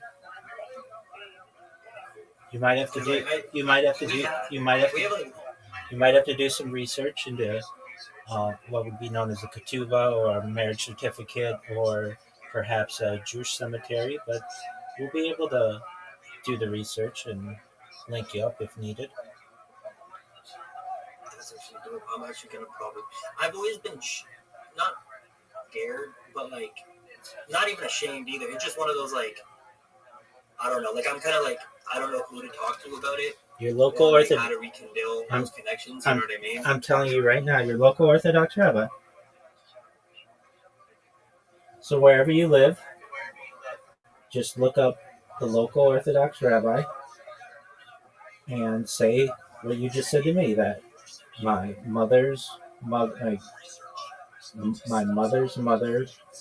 is Jewish, which makes my mother Jewish, which makes me Jewish. And I'd like to get reconnected to my mother faith, and I don't know what to do. And you'll get a reply back, so long as the rabbi isn't busy, saying, great, we'd love to have you for Shabbos, or the Sabbath, a meal, or a service, or something like that. And they'll probably have to do a little bit of research, but that's the first step. So I don't know wherever you are, but that's what you do. And I mean, if you just Googled it, it came up as one. I didn't even think we had a synagogue here because I'm in Tennessee, but we do. Yeah, it's actually not even that far from me, which is convenient as heck. Not necessarily a synagogue. You want your local Orthodox rabbi, so not just a synagogue. Congressional Sheriff Israel, that's what came up. Okay, what kind of? It says Orthodox Synod. Perfect. Email that person. Let me take your advice. You know what you're doing in life.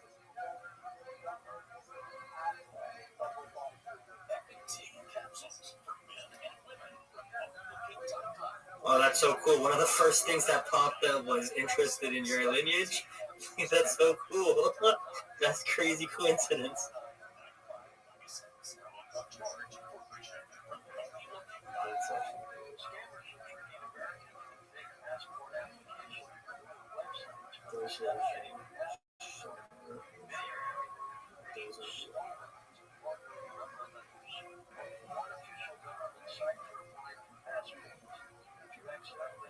What is Shomer Shabbat? Yeah, sure. Shomer Shabbos. It technically means guard. Shomer means guard. Shabbat is Sabbath, so guardian of the Sabbath, basically. It means that you don't drive from sundown on Friday night to sundown on Saturday, plus a little bit. It means that you don't use like public transportation. It means that you walk to shul or synagogue. It means that you light candles for Shabbat, so at sundown. Generally, that you don't use combustion. You don't violate any of the what we call the 39 melachot. So those would be things like applying creams.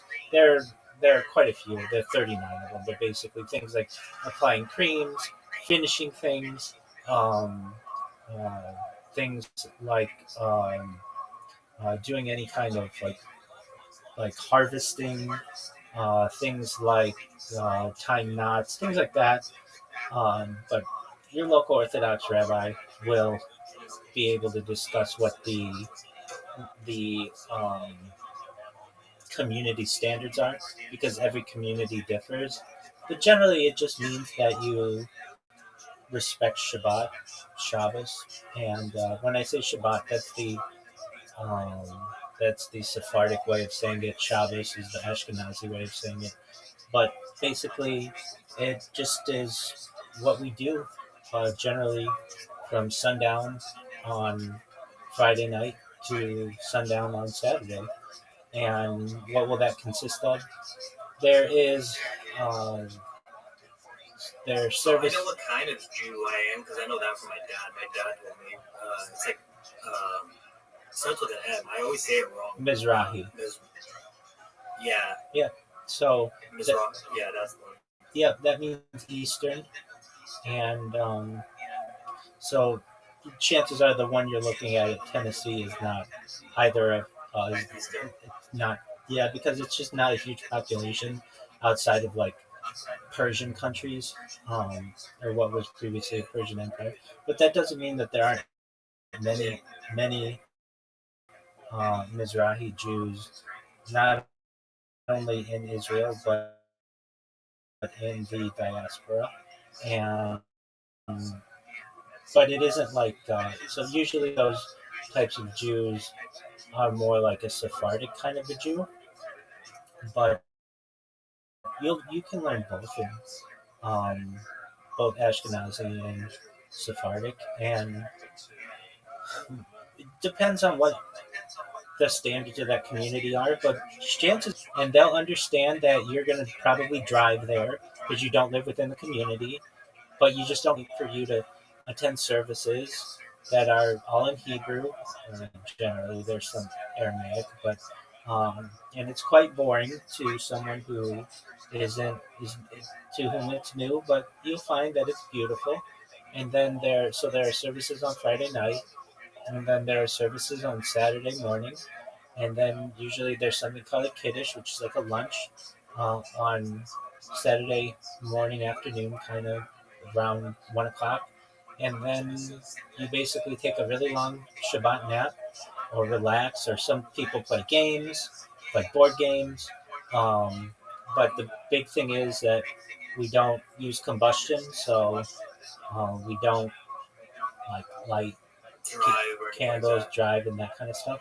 And then once it's sundown, there's another ceremony that we have known as Havdalah, where we essentially welcome the week. We close Shabbat, we welcome the week, and then it's a new week. So the whole Shabbat time isn't exactly 24 hours. It's closer to, as celebrated, 25 hours, because we want to make sure that we celebrate the entire 24 hours.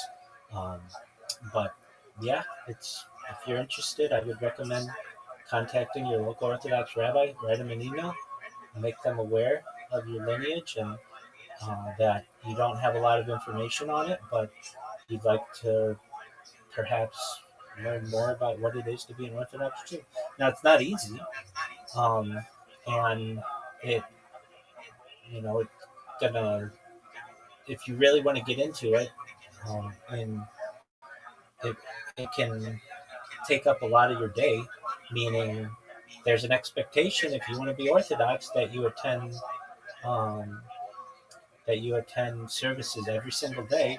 Now, like, do I? No, because I'm doing this live stream thing and I'm unable to. But before I was live streaming my life, I was at synagogue every single day before work. And so that means the laying of tefillin, that's the little boxes we wear, that's what I have right here. Now, do I still lay tefillin every day? Absolutely. So I still say my morning prayers every morning. But, the rabbi there will make you aware of the ways of your community, and yeah, but the first thing, it would be you probably attending a dinner on Friday night, and they're really nice and they're really fun, and you'll be able to meet the rabbi. Though even probably before then, he might want to have coffee with you or something like that. But if you're interested, there you go. That's actually smart. I'm actually gonna do that. There you go. I'm gonna do it. It's worth it. It's like half of my life that I've never really come to experience. Or like half of who I am, I should say. There you go. Are you actually a rabbi, if you don't mind me asking, or is that just like? Yes, so it means it means teacher. I made smicha, which is rabbinical ordination during the pandemic, and there are some rabbis who want to focus on kashrut, which is like kosher living. There are some who want to focus on a community, be a congressional rabbi. There are some who want to essentially be theologians, or some who want to focus on halakha, which is Jewish law. And I wanted to do my own, which is basically live stream my life. And let's say it comes to fruition that this blows up, it'll be the biggest event in the history of global of humankind, let alone just in the history of Judaism. So I know it was a big risk. But if I were not doing this right now, I would probably be focusing on kosher living. That's one of my passions. And what would that mean? It means like ensuring that food is kosher, that certain hashgacha is, which are like kosher certification organizations, maintain their standards. That's something that was always really interesting to me. But yeah, so even being a rabbi is something that is potentially available to you. Even if you weren't Jewish, if you wanted to convert, we have converts who are rabbis as well. But yeah, I didn't ever really think I'd want to be a rabbi, but I became very religious really around 2016 or so. Um, I had been moving more and more towards uh, really becoming like closer to becoming a rabbi around 2016, and then the community is really they were the ones um, who told me that they would want to learn from me, and my rabbi um, I started learning under him and started attending classes uh, every Tuesday. I would study Torah, Wednesday Hebrew and Yiddish, Thursday Gemara, which is Talmud, and then I would do something what's known as Havrusim, which is like paired learning, and did that up until 2020, and then I started working with the rabbi individually for about a year or so. Rabbi Oppenheimer, Yehuda Oppenheimer, who is in Israel, and then we had the ceremony, and it was in the middle of the pandemic, so I didn't have like the same opportunities as many young rabbis, and I'm a little older than um, what some rabbis are. And so I had the opportunity because we were doing so many things in a live streaming fashion. Our classes were being live streamed, and much of our learning events and just events in general were being live streamed. Everything except for Shabbat was basically being live streamed. That I thought, you know what? I'm just going to turn the cameras on and automate as much of my life as possible and see if it's something that might be of interest to the people of the future. And so that's what I've been doing now for like 3.5 years. But prior to doing this, I was your classic black hat, black suit rabbi. And that's probably the man who you will meet perhaps in Tennessee. That's probably what he'll look like. Much less, I mean, depending, it really depends on the community. I know I can tell you that rabbis in New York and Los Angeles are much more um, orthodox generally than, than ones in other states, just because we have more of a connection to more orthodox styles, more orthodox communities. So I've met Jews from Tennessee and Jews from like the Midwest and the South, and not to say they're not orthodox, they're still very orthodox, but the standards are a little different. So it'll be interesting for you to kind of understand what the standards of your community are and connect with them. I agree. I gotta really look into it. That actually is so intriguing though. I always wanted to kind of look into it, but I never really actually have. Okay. Whatever you do, don't say you're. Whatever you do, don't say you're half Jewish, because that's just sore to it. And, well, I shouldn't say it. That you shouldn't say it doesn't make sense. To 90% of Jews, it will make sense, but to 10% of us who are Orthodox, it doesn't make any sense. Because you're either all Jewish or you're not. Exactly.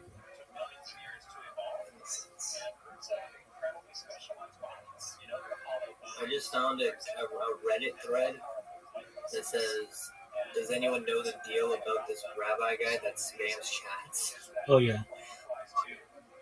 From 10 months ago. That's what it is. That is for people to talk about it. That's more engagement.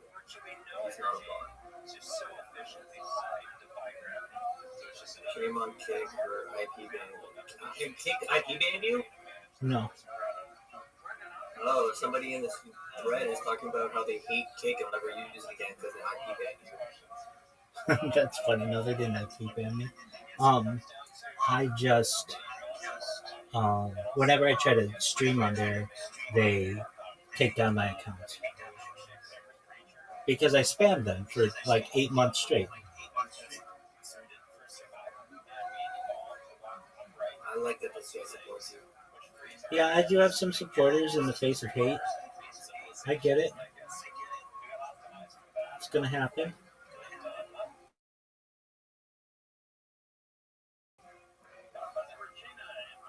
Some Kick members told me he's the boogeyman and wants everyone to say his name or talk about him. Because he's the boogeyman is the funniest thing because you're so nice.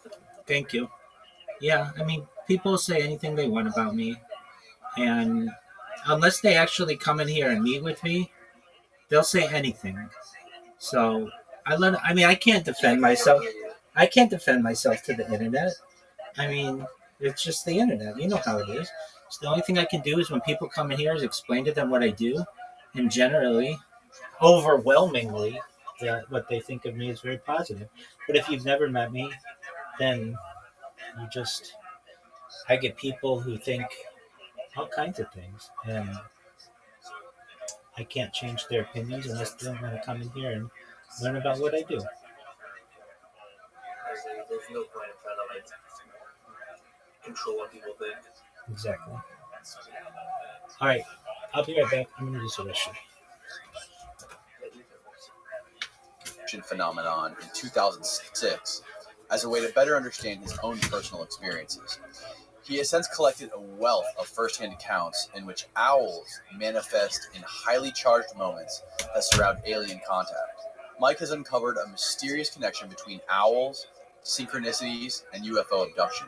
By looking at these elusive and often ignored aspects of abduction lore, something truly mystical seems to be revealing itself and points to a deeper reality at play in these mysteries. It was Mike's first-hand experiences with these elusive events that have been the foundation of his research. Mike has published 3 books on the subject, his first one being Owls, Synchronicity, and the UFO Abductee. Without further ado, please enjoy this fascinating conversation with Mike Clelland.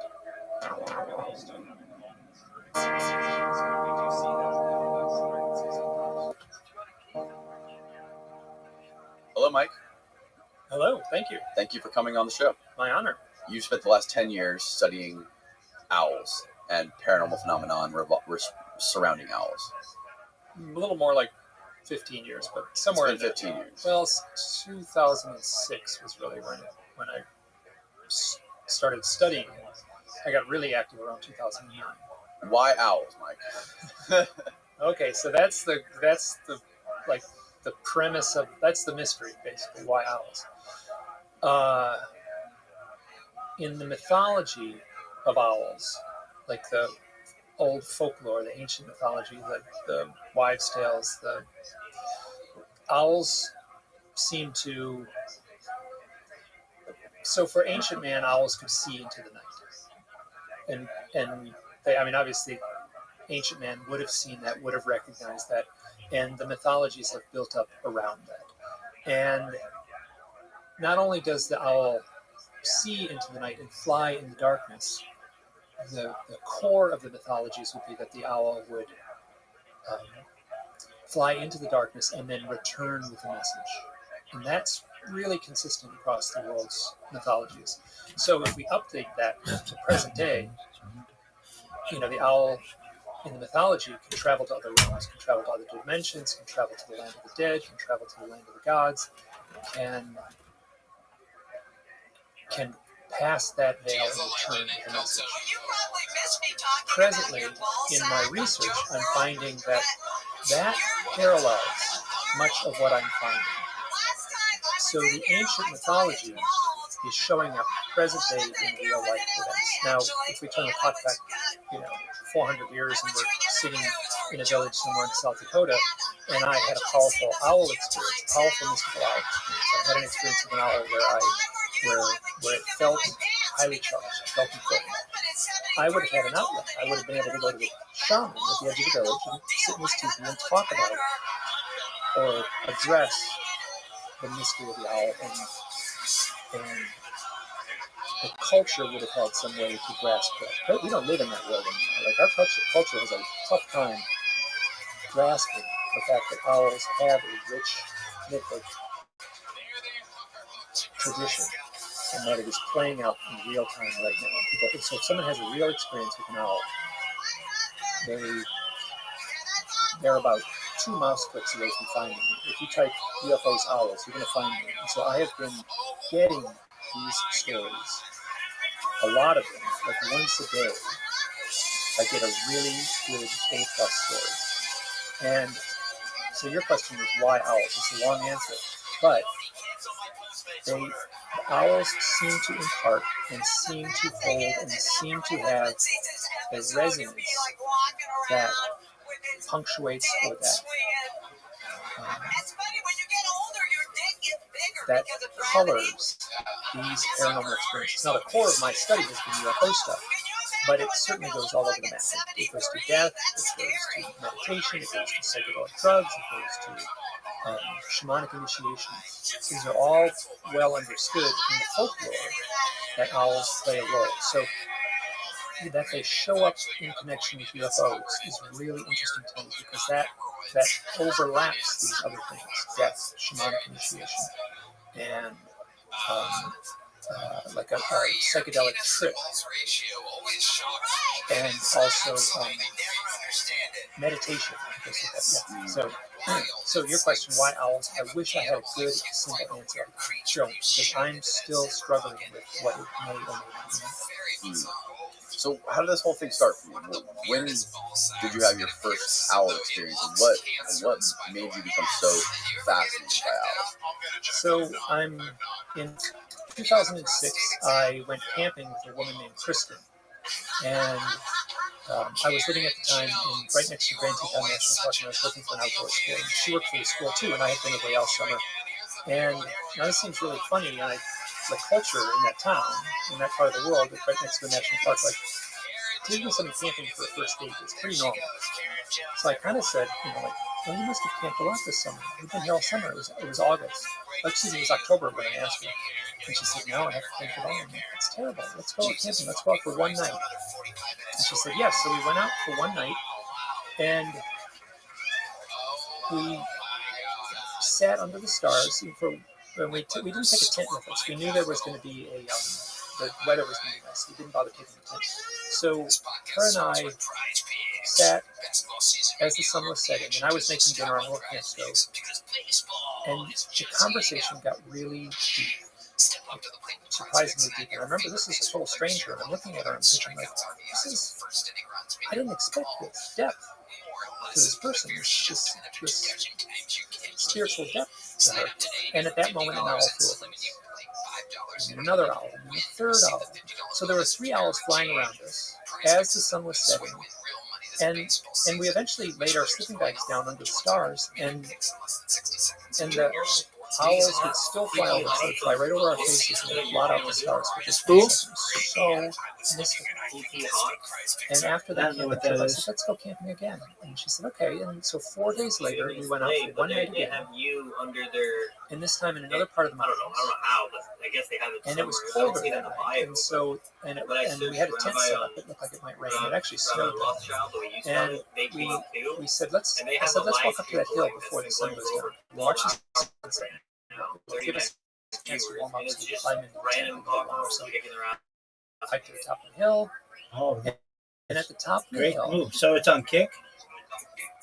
It's on Kick. As the sun set, they pulled up when I searched 3 owls, and they have streams for 20 hours, near us, fly around 13 us. hours, And now, it happened 4 days earlier, 2 days. and they were kind of off in And the it's distance, just and they were rotating just around. scoops So above this us. seems like, and This their time, chat is they were active. on the branch right This next seems to like us. a money printing And machine. one of these owls landed. Okay, right where would I at find that this? owl. On Kick? And I just remember looking at Okay, it, yeah, it's wide-eyed expression, just TTHOTS. total astonishment. TTHOTS? T-Tots? Now, what I didn't say at the time, T-Tots or T-Tots because or it's T-Tots? too weird, and I'm saying it now, I've sort of crossed the line. Okay, where's my name? abandoned myself to this, but I heard a voice in my head both the first Where's my night name? and the next night. I'm trying to find it. I can't find it either, but they showed up when I heard a voice in my head looking at these real owls that said this has something to do with the UFO. And after that, I'm assuming it's in the bio of one of these videos. like I kind of felt like I had permission to ask people. I've never had any experience with owls. And I had a little blog. I started the blog 2 years ago. So when I started that blog, one of the questions I put right out there, talked about, wrote about is, like, hey, has anyone had any odd experiences with owls? I want to hear your stories. And what they're not. I got flooded with these stories. You would think so, but they're not. And so I've been archiving, cataloging, trying to make making money these stories. on the Kick partner And it has platform, turned so into a I full-time don't know job. how much money they're making. No. Not a. So it's been rewarding in all ways except financially. But it has been remarkably rewarding to take on this Yeah. this research. You Now, need to that's have just one thing. So an when average of I- like 100 one of the people first watching you couple of days on of your the blog, streams I for put at the least story like with 3 Kristen, months what's her straight, name, the woman that I took care of. and I got back to her after I had published the story on the blog, or posted the story on the blog. I got back to her and I said, what were we talking about? Remember we were talking about something the very first night that we saw the first And owls. I feel like some people go live You were talking about something. She said, oh, I remember exactly what I was some people, no matter what they do. She said, I was talking yeah, about, because they just bought I was themselves. trying to describe All right, the so you have to deepest, most heartfelt have definition of what a God minimum average of 75 So, live concurrent like, viewership that in the takes it past 30 already days, streaming for mystical 30 hours story in the past 30 days, and really and a pumps it minimum up of into almost 25 the active transcendent. So for subscribers me, in the last 30 days. those are the kinds of ethereal clues I'm looking for. Like, I'm not a nuts and bolts UFO researcher. Like, I have actually gone to sites and measured burn marks in Europe. I've done that. But the real stuff, the real meat of it to me, is this elusive, mystical stuff that seems to be Wow, intertwined that's tight. with the totality of the phenomenon. So how long before you had this first owl experience have you been sort of Rabbi intrigued or ROTHSCHILD, interested in UFOs? Well, Is it okay? I, Just as cry. a boy, as a 12-year-old Let me boy, see. I was walking home from a high school football game. So the high school football field was close to my house, and it was what all the kids did on a Friday night. So, and this would have been October. I was living in Michigan. It was a beautiful night. I was walking home with a friend, and I wanted to be home in time to see a television series. Do you know the TV show Kolchak, the Night Stalker? I've heard of it, but I've Yeah, never seen it. it was a predecessor to the X-Files. It was about a reporter who's, looks at ghosts and zombies and vampires and stuff like that. And then if I go to his profile, So Where is it? Say my name. we got to a right here, point in the neighborhood, in the bio of this short video. and there was this bright orange flash in the sky. Wait. No. I did that. That's my clip art. Did you? We both Yeah, said that's the my same clip thing. We art. both kind of went, what just happened? Oh, And cries your clip art? and all I saw Yeah, was this orange like flash. I clip God on flicked the everybody, light switch, so click, the sky turned basically bright orange, click, went it's back like to normal free light. advertising for me. Like everything, the whole sky It turned bright orange. is, because this. There was no noise. It went through the little checklist. Could it have been like a meteorite? Could it have been like a telephone pole Right. exploding? Could it have been a plane crash? Could something? None of it made sense. It was totally quiet, and it was jarring. It was really weird. We both were like, that didn't seem right. So I got to my house. He went further into the neighborhood. I got home, and my parents were waiting for me. And I walked in the door, and they said, why are you out so late? They were angry at me. So I'm not out late. I said I'd be home at 9:30. I'm home at 9:30 to see the television show that starts at 10 o'clock. And they pointed at the clock, and it was 11. Trainwrecks TV. So somewhere I lost 2 hours. I've not Between talked to an hour that and a half person. and They 2 know hours. who I am, though. Now, if you've read stuff in the UFO literature, like that kind of thing is a telltale sign, and that's what a UFO investigator kind of keeps their eye out for. That's a red flag that something else happened. This was 1974. Yeah. I didn't know any of that. So I was just bummed out that I didn't see this television show, and I was really like annoyed that my parents were mad at me for something I didn't do. Like I didn't understand. I'll just teach you how to, I'll teach you how to create So your own. the next Monday morning at school, we're sitting around with my friend, and so intrigued. I think this is so. there's a bunch of kids at the cafeteria table, and I said, "This weird thing happened on Friday night." Yeah, I And get. my friend interrupts and said, "Yeah, we saw UFO with lights and everything." Can I swear? Oh yeah, Okay. absolutely. So he said, 12-year-old boy. For years, literally We years saw of UFO. new He content. said, "We saw UFO with fucking lights and everything."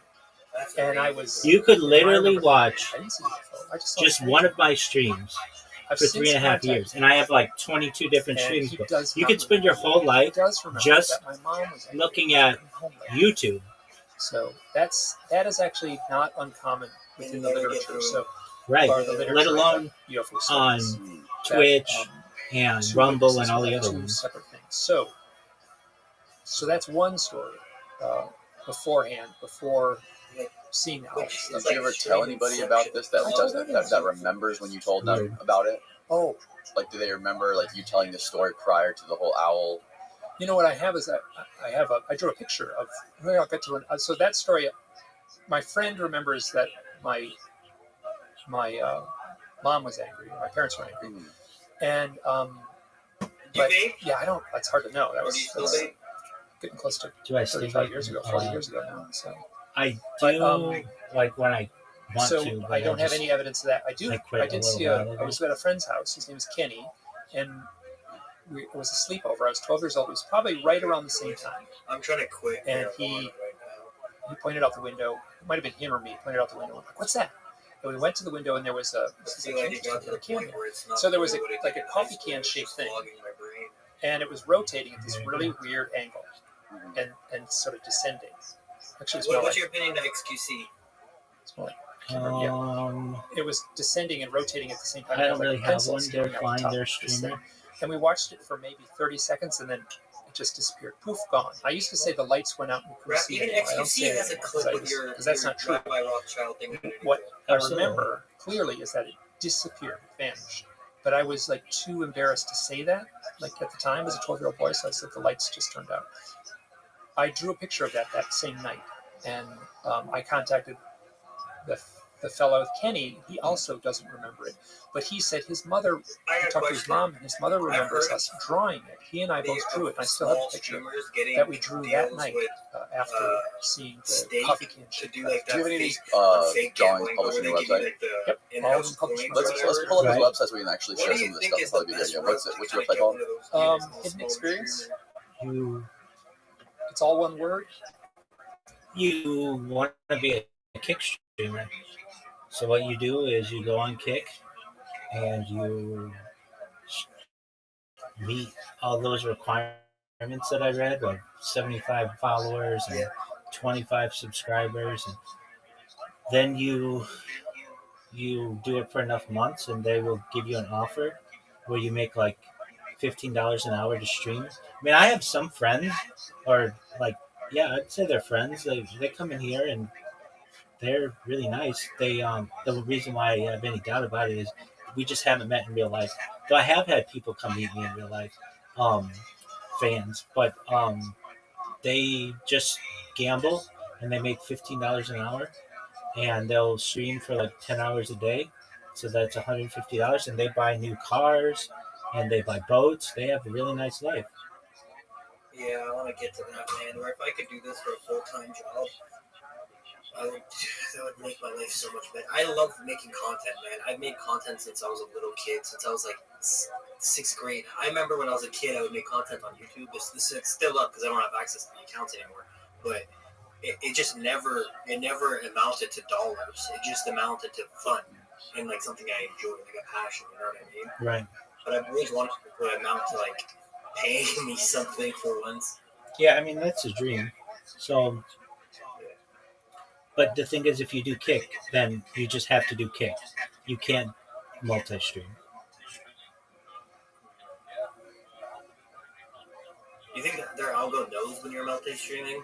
If they find out, then you lose your deals, and they will definitely know. If you get big enough so that you're one of their verified streamers, people will know if you're on different platforms.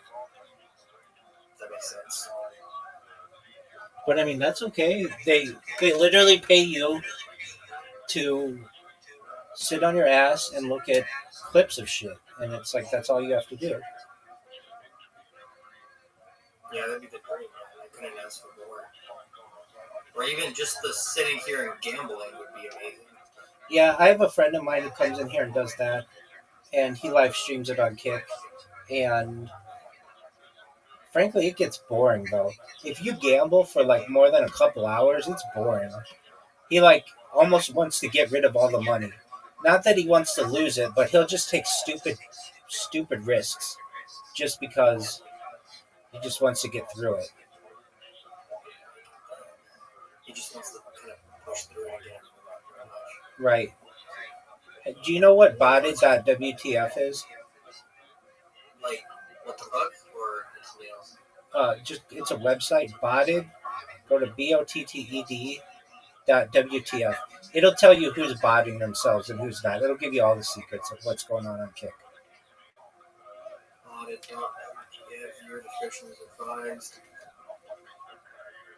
All statistics and data logs information presented via interface are piped directly from official API source platforms. And it'll show you exactly how if they're botted or not. Yep. I've never even heard of this page before. Yeah. That's so cool. It's baller as fuck, dude.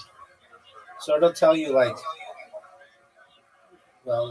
basically right now, the biggest streamer is by viewers, Absi. They have 22,000 unique chatters. It's impossible, basically. Active chatters, 900. Trainwrecks TV, they have 5.5% engagement. So you just basically can judge who's botting themselves by this website. Very long engagement detected. The streamer may be botted or have an abnormal amount of inactive viewers unless you believe they have 18 times the amount of lurkers. That's so cool. So Trainwreck bots himself? That's so crazy to me because he owns the site and he puts himself on the front page. Everybody thinks he owns the site. Everybody thinks Adam Ross owns the site. They do not. It's just Eddie, isn't it? Yeah, and his business partner.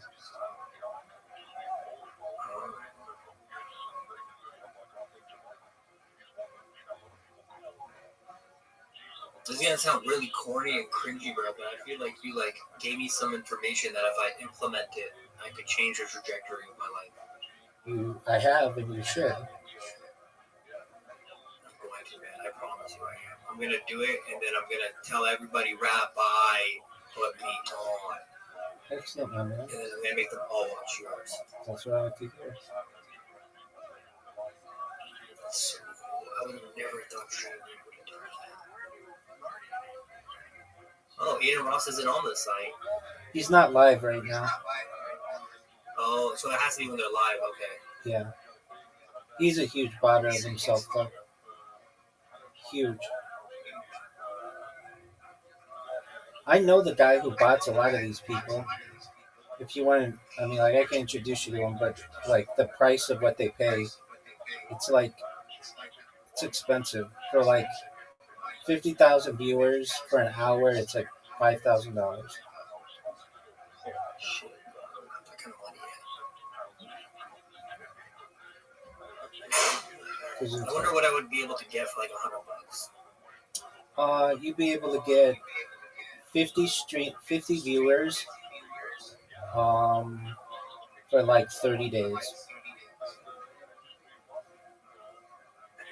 it's worth it.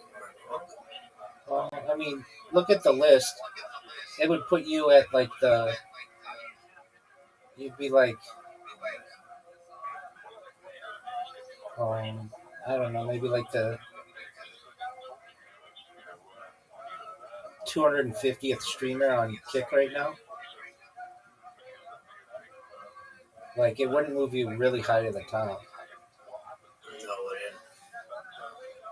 And plus, they know who's botting on the Kick side, so it'll put you at risk if they want to accuse you of botting.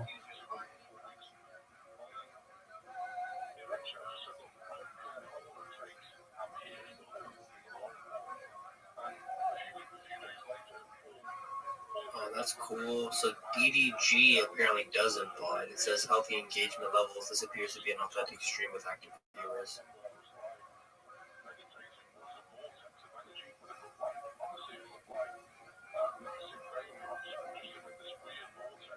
Since he only has 7,000 viewers. 7,000 viewers, 6,642 messages a minute. I guess those numbers make sense. Shit, but 6,000 people watching you do anything is cool.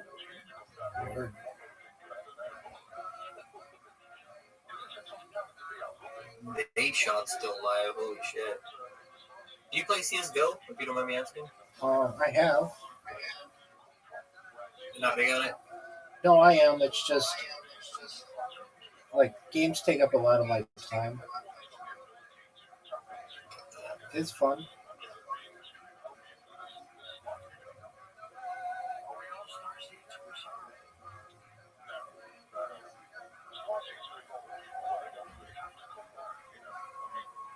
And then you can go to the exposed section, and they'll tell you who's been exposed, who's under investigation, who's been reported, who's been cleared. So cool. Cleared nobody. Reported all these people. Inflated viewers, inflated followers, chatbots, automatic chatting. How do all these people can afford this? I don't understand. Exactly. Sometimes I see things like this, bro, and it makes me think, like, am I missing something? Is there, like, a free money funnel somewhere that I don't know about? Like,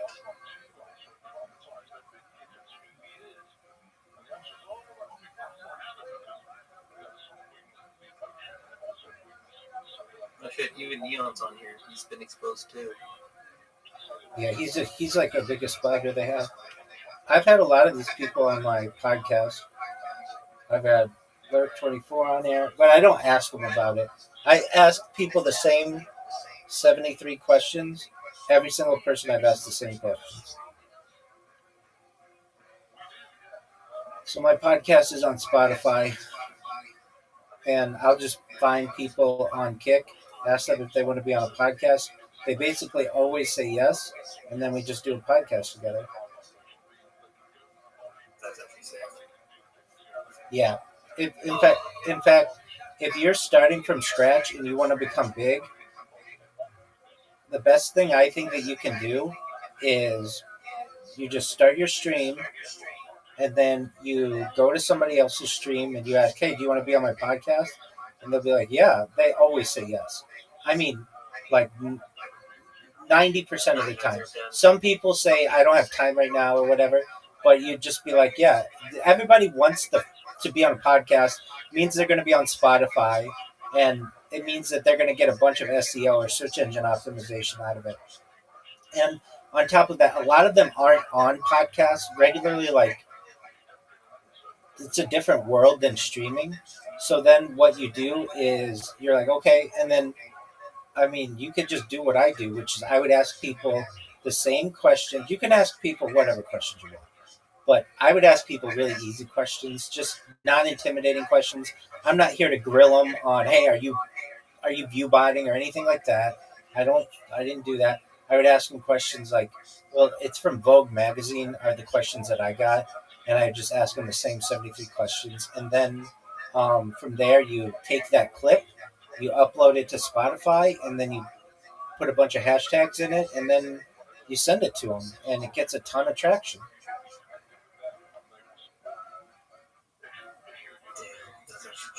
But it's content, you know what I mean? Like, it's free content, and then you've connected with a bigger streamer than you are, so they know who you are, and then you're like a friend of theirs.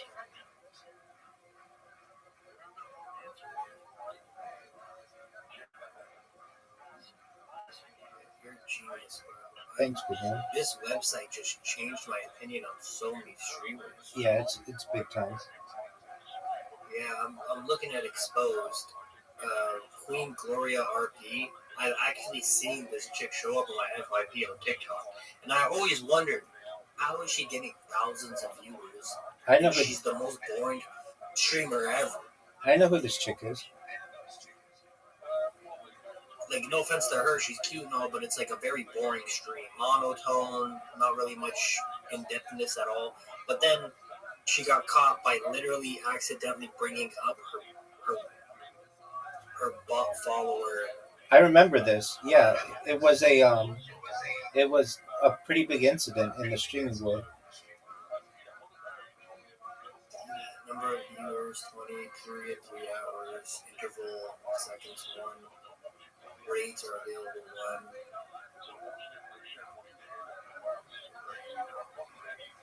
Twitch starts counting viewers 1 to 12 minutes after they start watching.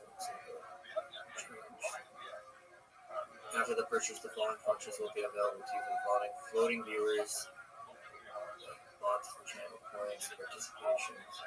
In my opinion, this shit should be illegal. You shouldn't be able to buy it like bots and stuff. But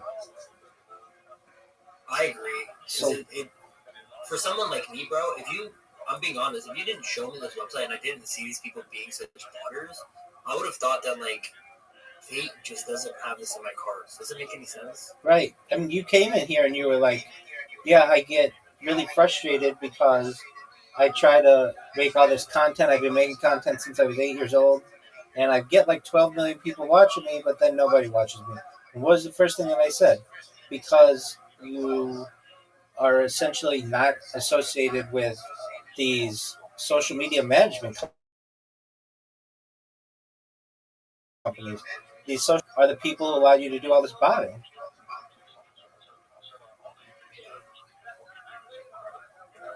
And how did these guys get in contact with? Like, I'm not even joking. I'm looking at a stream right now of a chair. This guy's not even in front of the thing, and he's got 318 viewers. Right. And it says low engagement for further analysis may be needed to determine authenticity, unless you believe they're getting 16 times of lurkers. Right. Which is basically saying there's no way this guy's got 300 something viewers. Right. Just watching the chair. But my dumbass would have seen this before and been like, wow, how come this guy's so lucky? Right.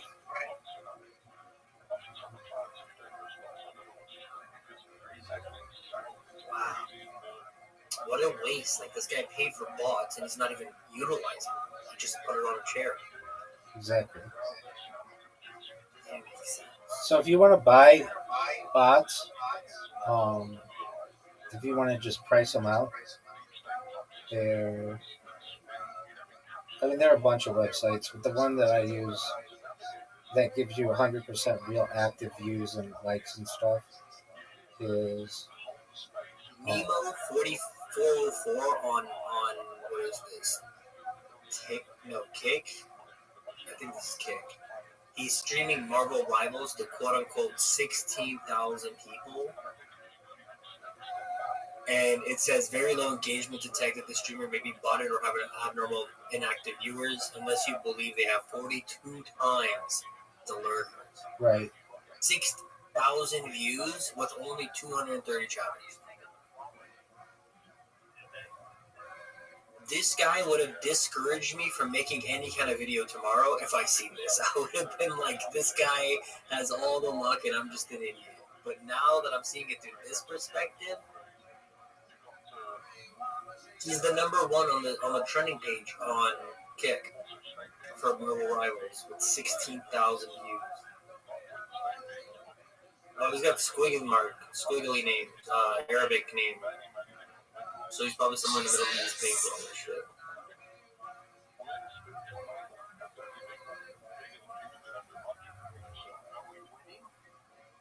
That's crazy. Oh, that makes more sense. He's only got 4,000 followers on Instagram. I have more than that.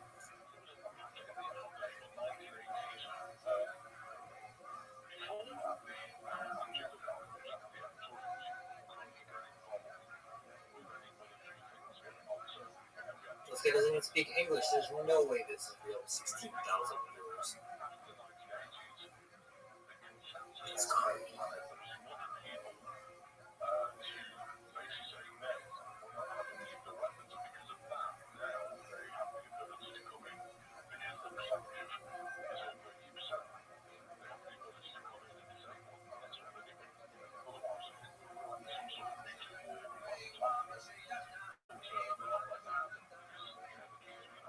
This is so exciting.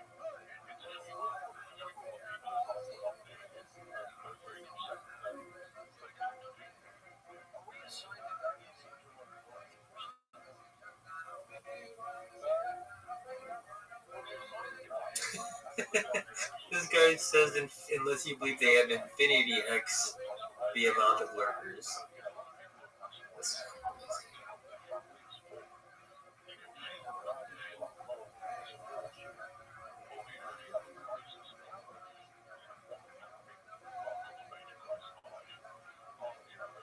honestly, maybe starting with 60 volume views might be the way. Even though it's wrong, but I mean, if you can't beat them, join them. Yeah, I mean, it's a sad state, but that's how it is.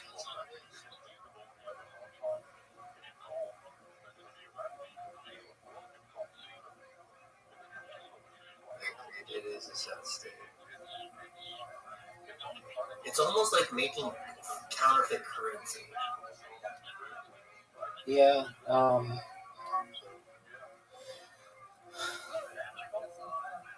I'm in agreement with you. I almost feel like it definitely feels immoral, no doubt.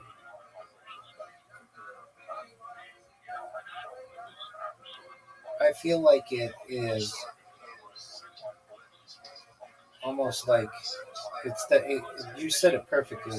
If you can't beat them, join them. But like, if you start streaming right now, even if you're a super hot chick, super hot, you're not going to get more than 5 dudes watching you at once. Like, you're never going to compete with these people who stream with hundreds of people watching them simultaneously. No, that's true. That's very true.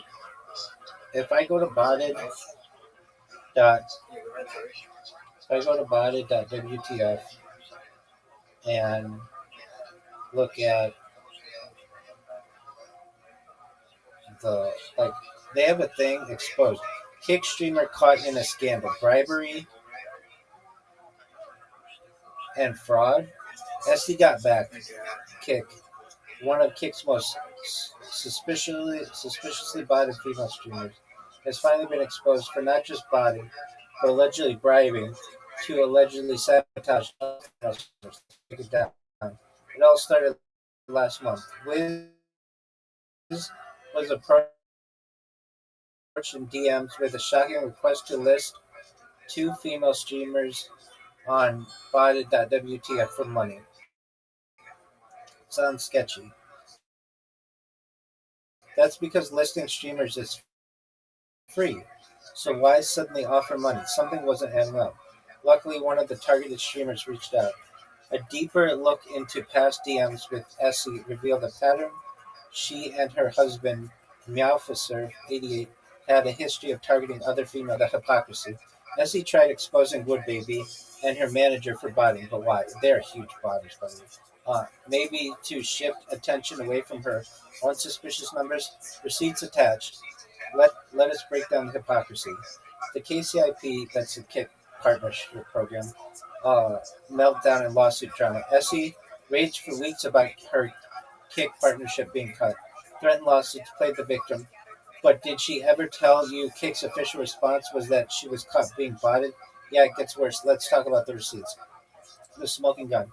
Essie literally admits in someone's DMs to inquiring about botting. When we break down her real numbers and review tonight's reality check, it all makes sense. Her engagement doesn't add up, but don't take my word for it. Let's analyze the data. And then there's like a bunch of text messages. Essie has 31,127 followers, but her engagement is shocking. 365 average viewers, 624 peak, only 3 unique chatters in 10 minutes. Like, that's the big one. Unique chatters in an amount of minutes. 246 gifted subs, just 20 paid. That's 0.0096% engagement. Almost zero interaction. Now, why does this matter? Engagement versus reality. With 324 average viewers and 3 chatters, that means 99% of her audience is silent. Real streamers see at least 5 to 10% engagement. Lurker-heavy channels don't hit 1% or less. So are these real viewers or just numbers on the screen? Viewer manipulation. Slow, steady viewer increases over 30 minutes. Matches bot patterns designed to fake organic growth. Sharp drop-offs in viewership, often caused by bot malfunctions or losing front page boosts. The real numbers tell a different story. The reality check. Tonight, her 347 peak viewers suddenly dropped to revealing her true viewership at just 20. Textbook viewership inflation. Botting and fraud hurt real streamers. Calling out actual cheaters is one thing, but using it to sabotage innocent creators, that's disgusting. Stay vigilant. Stay vigilant. Call out the BS. And then, like, I think this is such a valuable website because it tells you what's going on. I think if anything, it puts the air back underneath your sails as someone that's like struggling to want to continue to do this. Like when you see like the tunnel feeling bleak. Oh, even Lacey's on this Twitter. I went to the Twitter that they put at the bottom of that thread for WizKick at WizKick. Yeah. And Lacey, Lacey from FaZe, he's even 50 paid subs, 396 gifted. Less than 200 unique chatters. No way Lacey's... And Lacey has like 50k viewers sometimes. So if he's only getting 200 unique chatters with 50k viewers, he has to be... That's all bots. Perhaps. KD is having issues.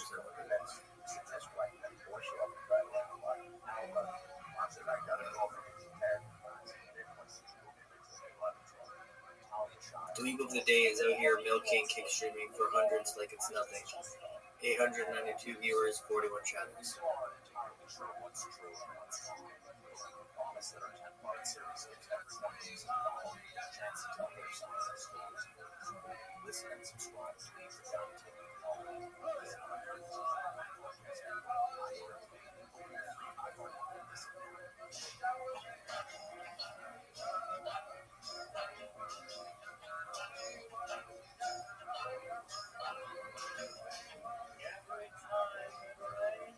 This is so cool.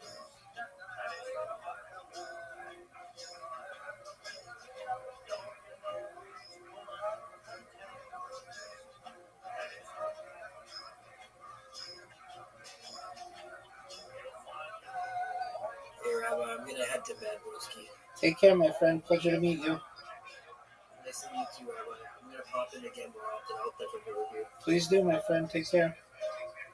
Have a good night, brother. I'm gonna watch the stream, I promise, and I'm gonna make sure I get more people into Discord to have conversations with you. Absolutely. I could care less about watching the stream. Just come in the Discord and talk. Hey, even better. Thank you, bro. I appreciate it. Absolutely. Peace, buddy. Have a good night, bro. You too.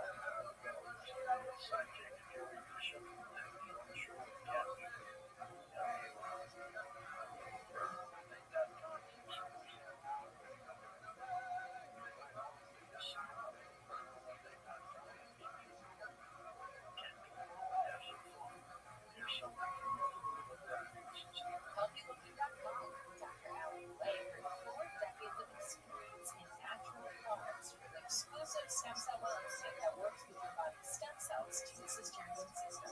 Here's Dr. Whether it's physical activity, obesity, diet, smoking, water, hormones, stress, sleep disorders, or your age, we support reducing inflammation and getting your body to heal itself. Stem cell is a cell made of a total body needs to be. If there is inflammation, that inflammation needs to be stopped. High blood pressure, high cholesterol, kidney disease, various types of cancer, depression, autoimmune disorders, osteoporosis, fatty liver are a lot of the signs of inflammation and can be mediated by supporting your body's ability to protect those cells that it needs. That is the purpose of InStem and Adaptostim together, supporting the body to be where it needs to be. Dr. Molly, how would like to feel after taking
And then the image of the coffee can thing would be out Kenny's window. That would be there's a little search box on the right-hand sidebar. You can type in out Kenny's window.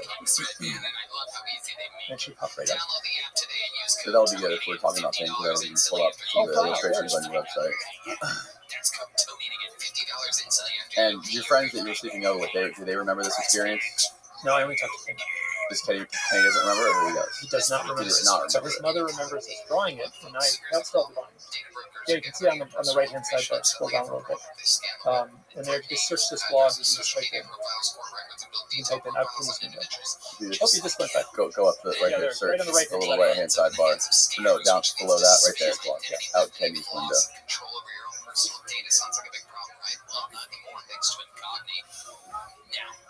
Yeah, there we go. So there's the image. So that's an updated drawing that I did recently. Okay. And then scroll down. On that. You can double click it and it'll show up there. Okay. Yeah. So that's a drawing I did recently that captures what I saw. But if you scroll down back to the blog there, there's an image that I drew. There's sort of a strange motion. There's an accompanying little dot of light, a pinpoint of light that keep on going down. It should. There we go. There's the drawing I did that night. So you drew this the same night you saw it? Yep. Within minutes. Both Kenny and I drew it. Kenny doesn't have it. So yeah, you can double click on that. It'll go big. Okay, that's fine. So so there was an accompanying little dot of light in the sky. So you can see that I'm kind of, the dots are numbered 1, 2, 3. So when those little dots are kind of like blink, blink, blink, those dots were not exceptional. That would have looked just like an airplane in the night sky. Nothing unusual about those dots. Mm-hmm. But when that dot, like the coffee can was descending, the dot was traversing across the sky. When those two met up, that's when it disappeared. Wow. So ever since those two experiences, you've kind of been intrigued by UFOs, by UFO phenomenon. I've certainly been intrigued. I didn't start going around 1992 or 3. I got a UFO book. I just bought it. Mm. I said, this is a topic that interests me. And the book was fascinating. It was called the UFO Casebook by Randalls. The author's name is Randalls. And then I bought another one. And then all of a sudden, that was all I was reading. And that's almost 30 years, 25 years ago, 30 years ago, too. 1990. Yeah, 1992. So, and there's one more story, which I also did an illustration for. I was 30 years old. I was living in Maine in 1992, which was interesting. It was about the same time I started reading UFOs. And I woke up in the middle of the night. I was alone in the house, and it felt like there was a bright light coming in the window. And we had a deer motion sensor light out in the driveway. And I kind of thought, like, what's the bright light? And I sat up on my elbow and looked out the window, and there were 5 gray aliens walking towards the house, and they were backlit by a bright white light. And that, I have an illustration of that if you want to bring it up to you. Yeah, type in bedroom window. It should come right up in that little box. Gray alien. So the typical, prototypical gray alien is the one you see on like the snowboarder bumper stickers and stuff like that. It's Right. skinny little being. So yeah, you can double click that. That should be safe. Holy cow. So that's, and I did have a little dinosaur on my. I did have a little dinosaur on my. You did have that. Yeah. and they were. And so they looked just like that. They were standing in a perfect line like that. You know, it's funny. They actually were walking on the snow, and I tried to draw them walking, and it distracted from it. So it looked like they were trying to dance or something. Okay, but they were all in a line like that.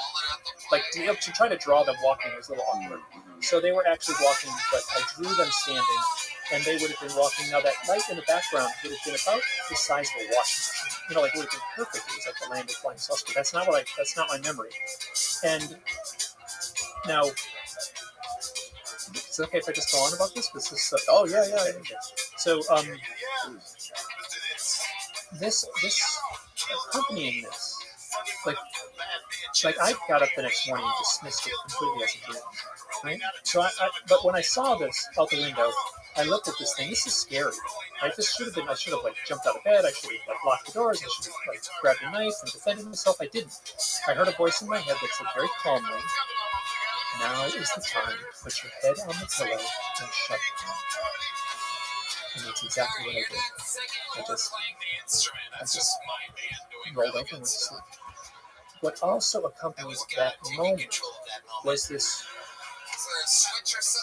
sensation, this dream-like.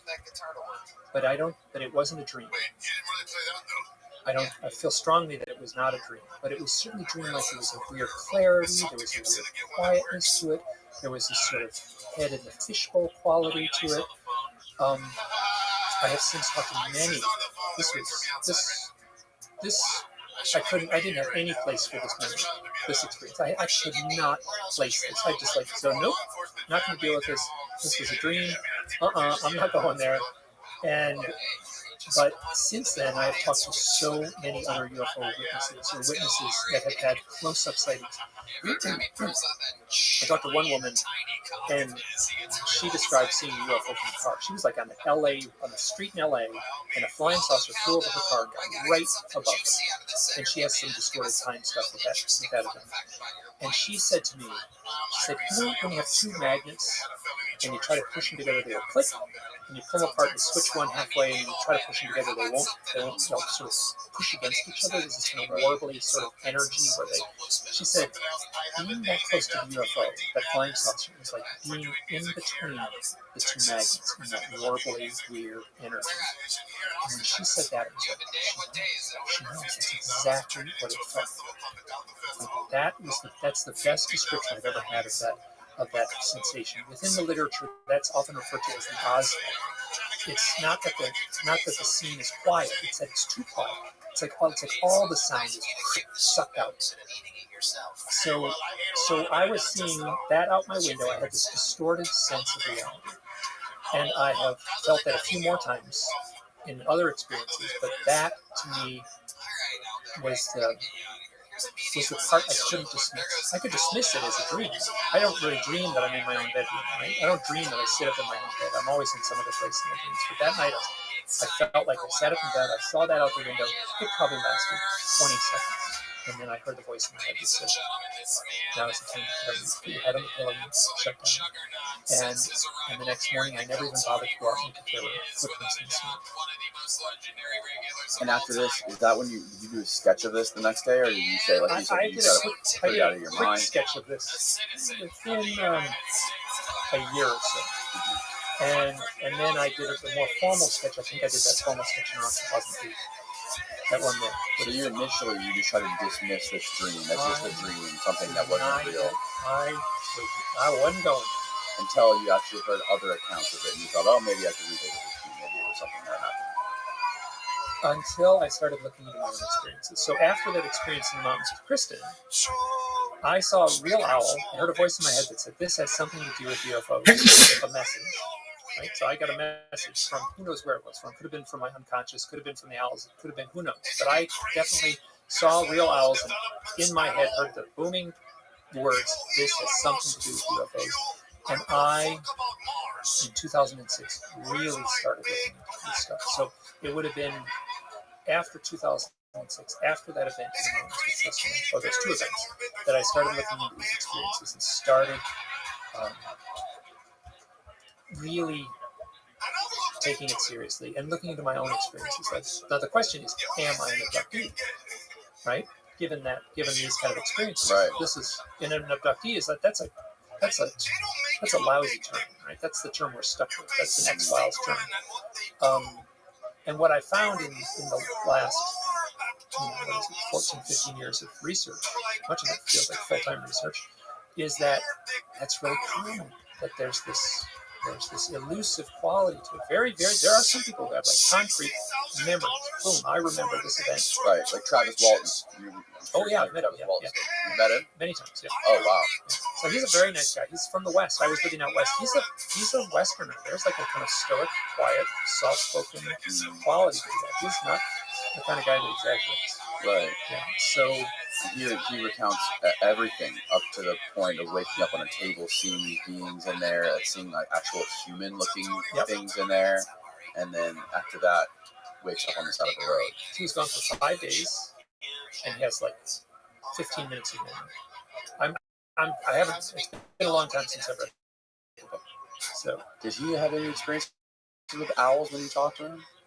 I gotta be careful what I say because some stuff he's told me. He said, "I'll never listen to this." No, but I want to be careful what I say. So, you know what? I was in a group of people who told me this. He said, now this doesn't mean much, but he said his son, as a little baby, as a little child, they had a big macrame kind of embroidered owl in the hallway. Really? And he said his son was terrified of that owl, that embroidered owl. So like kind of a simplistic image of a bird with big black eyes. And so that's not much to go on. But he was kind of like, he told me that, and you could tell he was, the wheels were turning in his head. That was his only owl experience that was unusual. That's the only thing he shared. Yeah. And he's very tight-lipped. He'll say, like people ask him at conferences, like, "Have you ever had any other experiences?" And he'll say, "If I had another experience, I would tell no one." Basically telling one experience ruined my life.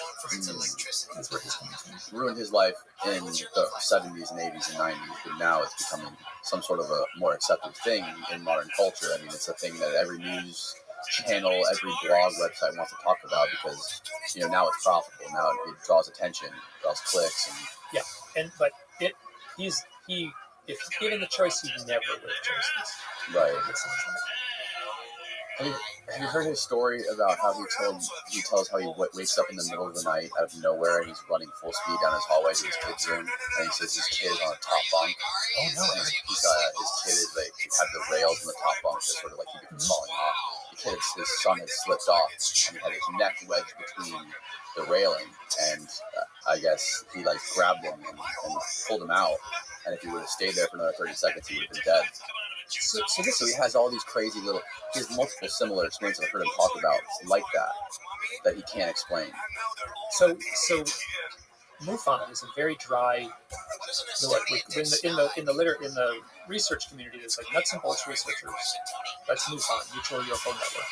It's an organization of UFO researchers. They are very nuts and bolts. And on the other end of the spectrum is this kind of consciousness, love and light thing, and they do not mix these two worlds. Now, the very conservative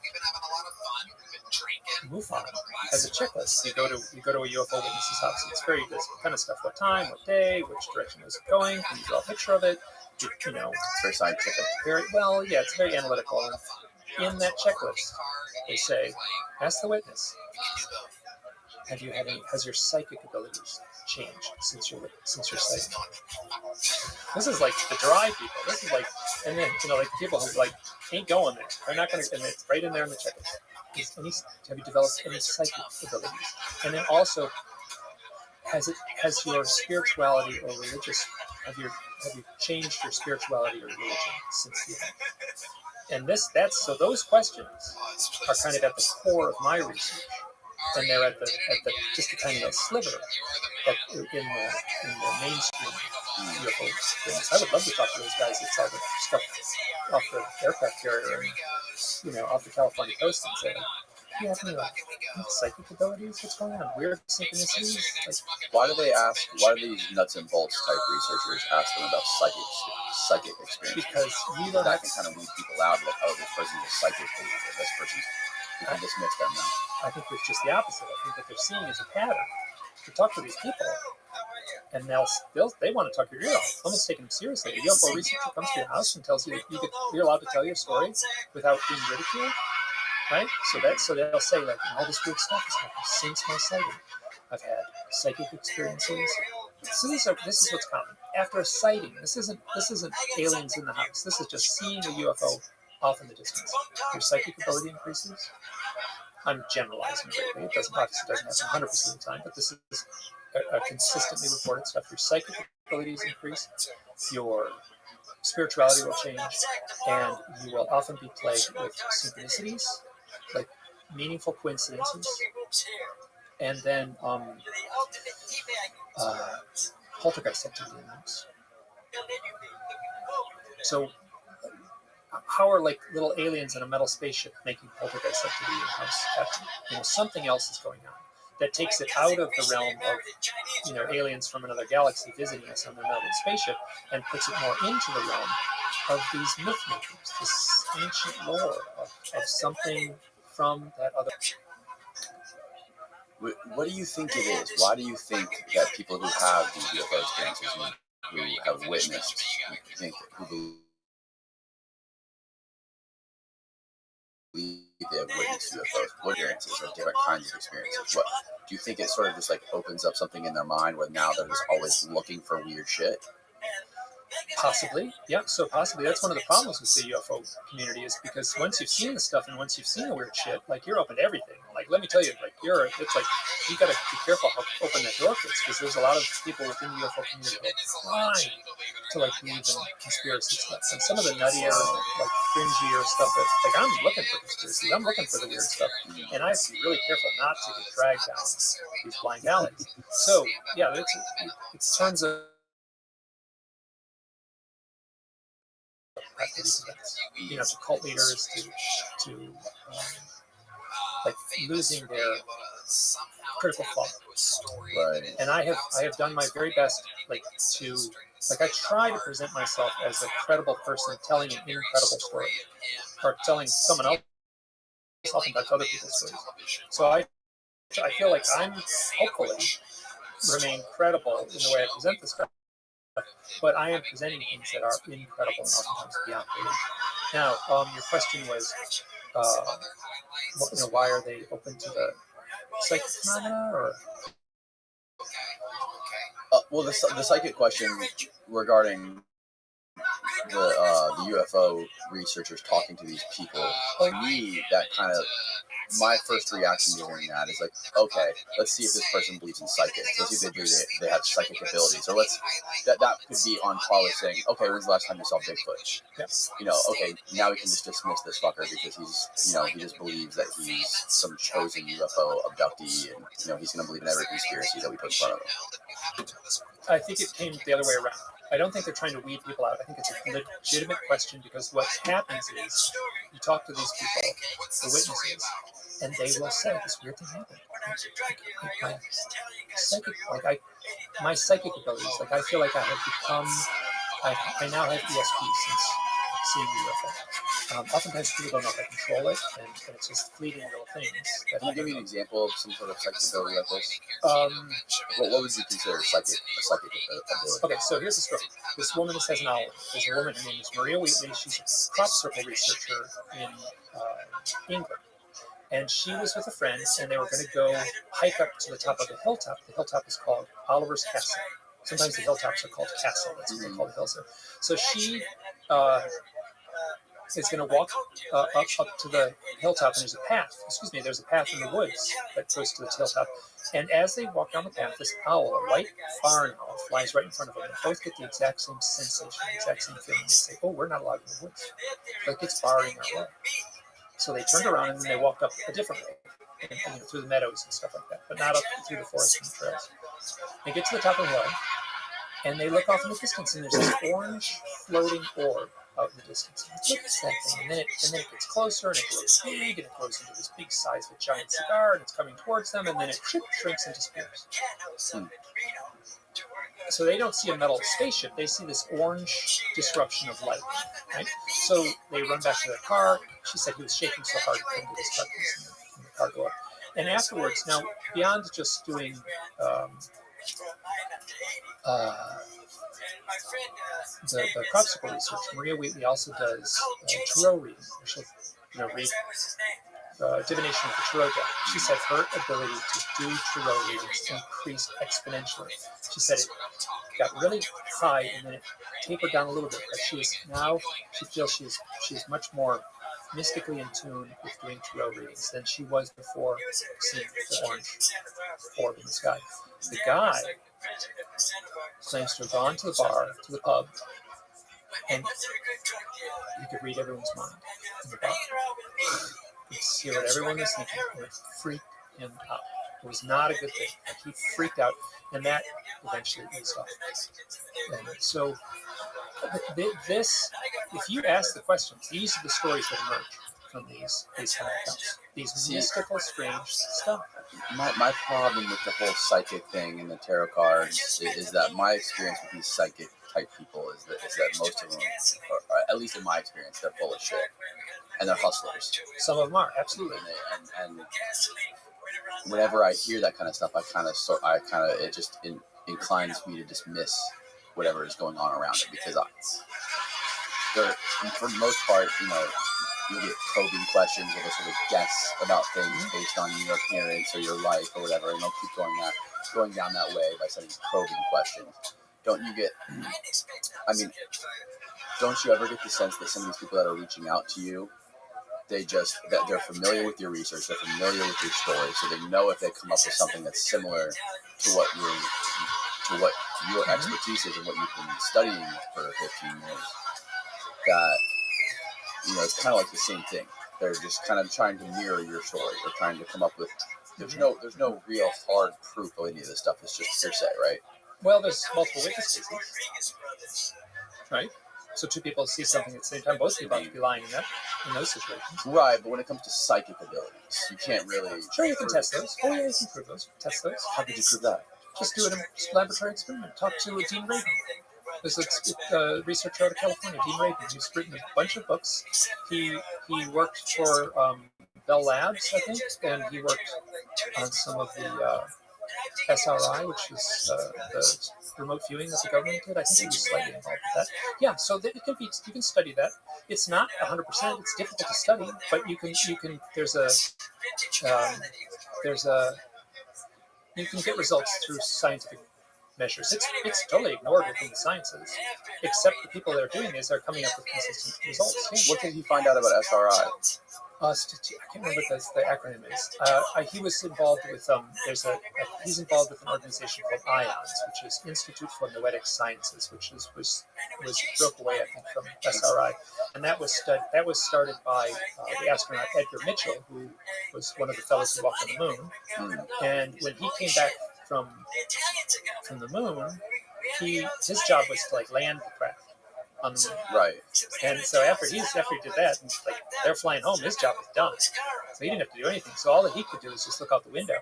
And you're looking out the window for a week, and you're out in space. And he said he had what amounted to a mystical experience. He's a physicist from MIT, and had this magical, mystical, blissful experience, looking out into the heavens, which makes sense, right? Right, of course, you're riding through outer space. Yeah. So he came back and said, he talked to some people and said, look this up. I had this mystical experience. He tried to describe it, and these people came back and said, it's called the closest thing we can find is called the samadhi experience, which is a feeling of oneness with the magic of all. Paraphrasing it for him. Right. And he said, oh, okay, well that's what That's what I had, so that's what I'll call it. And so he started this organization that studies that. Dean Radin is involved in that organization. So, I'm not a scientist, so Right. I'm a journalist more than a scientist. Right. So I'm not trying to prove or disprove anything. I'm trying to collect enough stories to back up the hypothesis that was in a way thrust into my lap. Out of all these stories, these owl stories, these UFO stories, how many of them have like video or photos of these things happening? Like photos of a craft or a light or a being or a giant owl. So you mentioned like 4 foot tall owls. Okay, I got no pictures of 4 foot tall owls. Okay, so I got a lot of pictures of owls. People send me pictures of owls all the time. Right? So the close-up owl, like people say, I've had UFO contact, an owl landed on my back porch. Here's the picture. It's an owl. It looks like an owl on the back porch. The stories were more important to me. People will say, like, I was called to get my camera and go outside and take a picture in the dark of the roof. And they do, and there's an owl in the picture. So, you know, I'm cataloging those kinds of stories, and I'm trying not to weight them too much, right? Because some of them are pretty, like, loose, you know? But at the same time, you see a pattern, you see that same story emerging. Now, your question was, so I don't have any. You know what I do have? I have an audio. There's a woman. Her name is Lindy Tucker, and she saw a flying craft, a flying saucer, in her yard in Canada, Orton, Ontario, and this would have been the 1970s. And she had a audio recorder. She recorded the audio of this craft, and the craft made this beeping noise. The craft doesn't sound like anything. It sounds like beep, beep, beep, beep. Not that interesting, right? But along with that noise, there's a hooting of an owl in the background. So that's like, for me, that was like gold for a look. Oh, there's an owl and a UFO. Now, what has since happened is she has collected other people who have reported UFOs. And they make this beep, beep, beep, beep noise. Now, there was a point in the 70s when that noise was kind of being reported. That has tapered off. Not many people are reporting that steady beeping noise anymore. But she collected multiple audio recordings of flying saucers, and they all make this completely. It sounds like a truck vacuum. It's not that interesting. But given the witness testimony, taking that into account, if it's to be believed, and nobody is. I mean, yes, there's certainly people out there hoaxing. There's certainly people out there stretching the truth. But I'm looking for the pattern in the overall stories. Yeah, it's just like, it's hard to create a pattern when everyone's aware of all of the information that you're getting because you're publishing it all, right? So all not all of it, but yeah, not all of it, but a lot of it, right? So the people that are sending you these stories, they're able to go and read through all your blog posts about. I mean, how many stories have you published on your blog post about owls and UFOs? Many. So they have access to you. So it's kind of like, it's like, yeah, I see where you're going with this, but my sense strongly is that people are contacting me for another reason. They're contacting me so, like, to have a conversation with someone, they're like, I need to talk to you. Like, I had this experience. Like, I'm playing the role of a therapist. I'm not a therapist, but I'm playing the role of it because these people are freaked out. Okay, so they're not looking for the fame. They're not looking for the money. They want to have a pseudonym if I document this stuff in a book. These people are not at peace. They are freaked out by their experiences. They're asking me for help. They're saying, like, have you ever heard of anything like this happening? That's actually what you described as very common. So I'm not looking for proof in a way. I'm hoping to offer some solace to people who are having these experiences. Now, you talked about a psychic who you talked to. Her name was Anya Briggs. Yes. Can you explain who Anya Briggs is and explain what your experience was with her? Which experience? There was something about gray aliens she saw aliens dancing around you or something like that.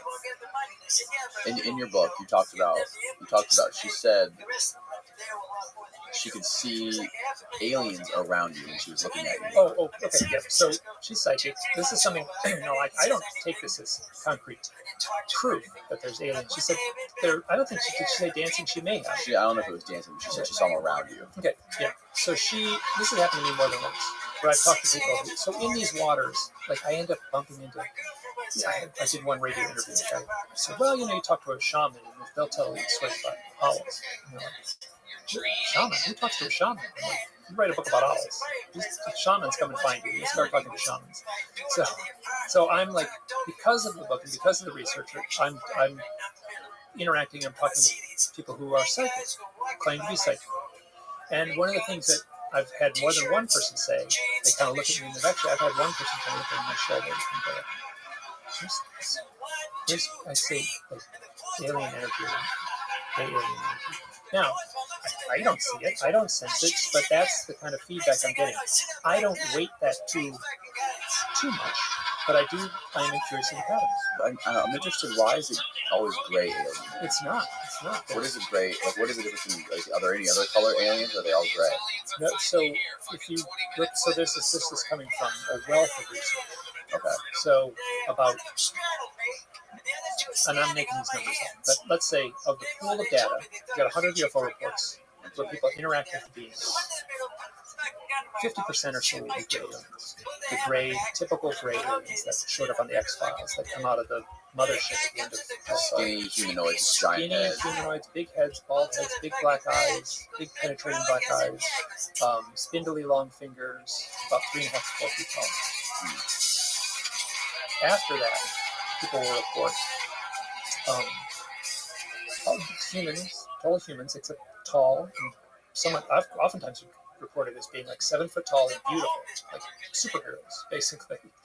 And reptilians, like giant reptiles, which is not uncommon in the research. I'm only saying what's reported, so I haven't seen any of these things. And then giant praying mantises.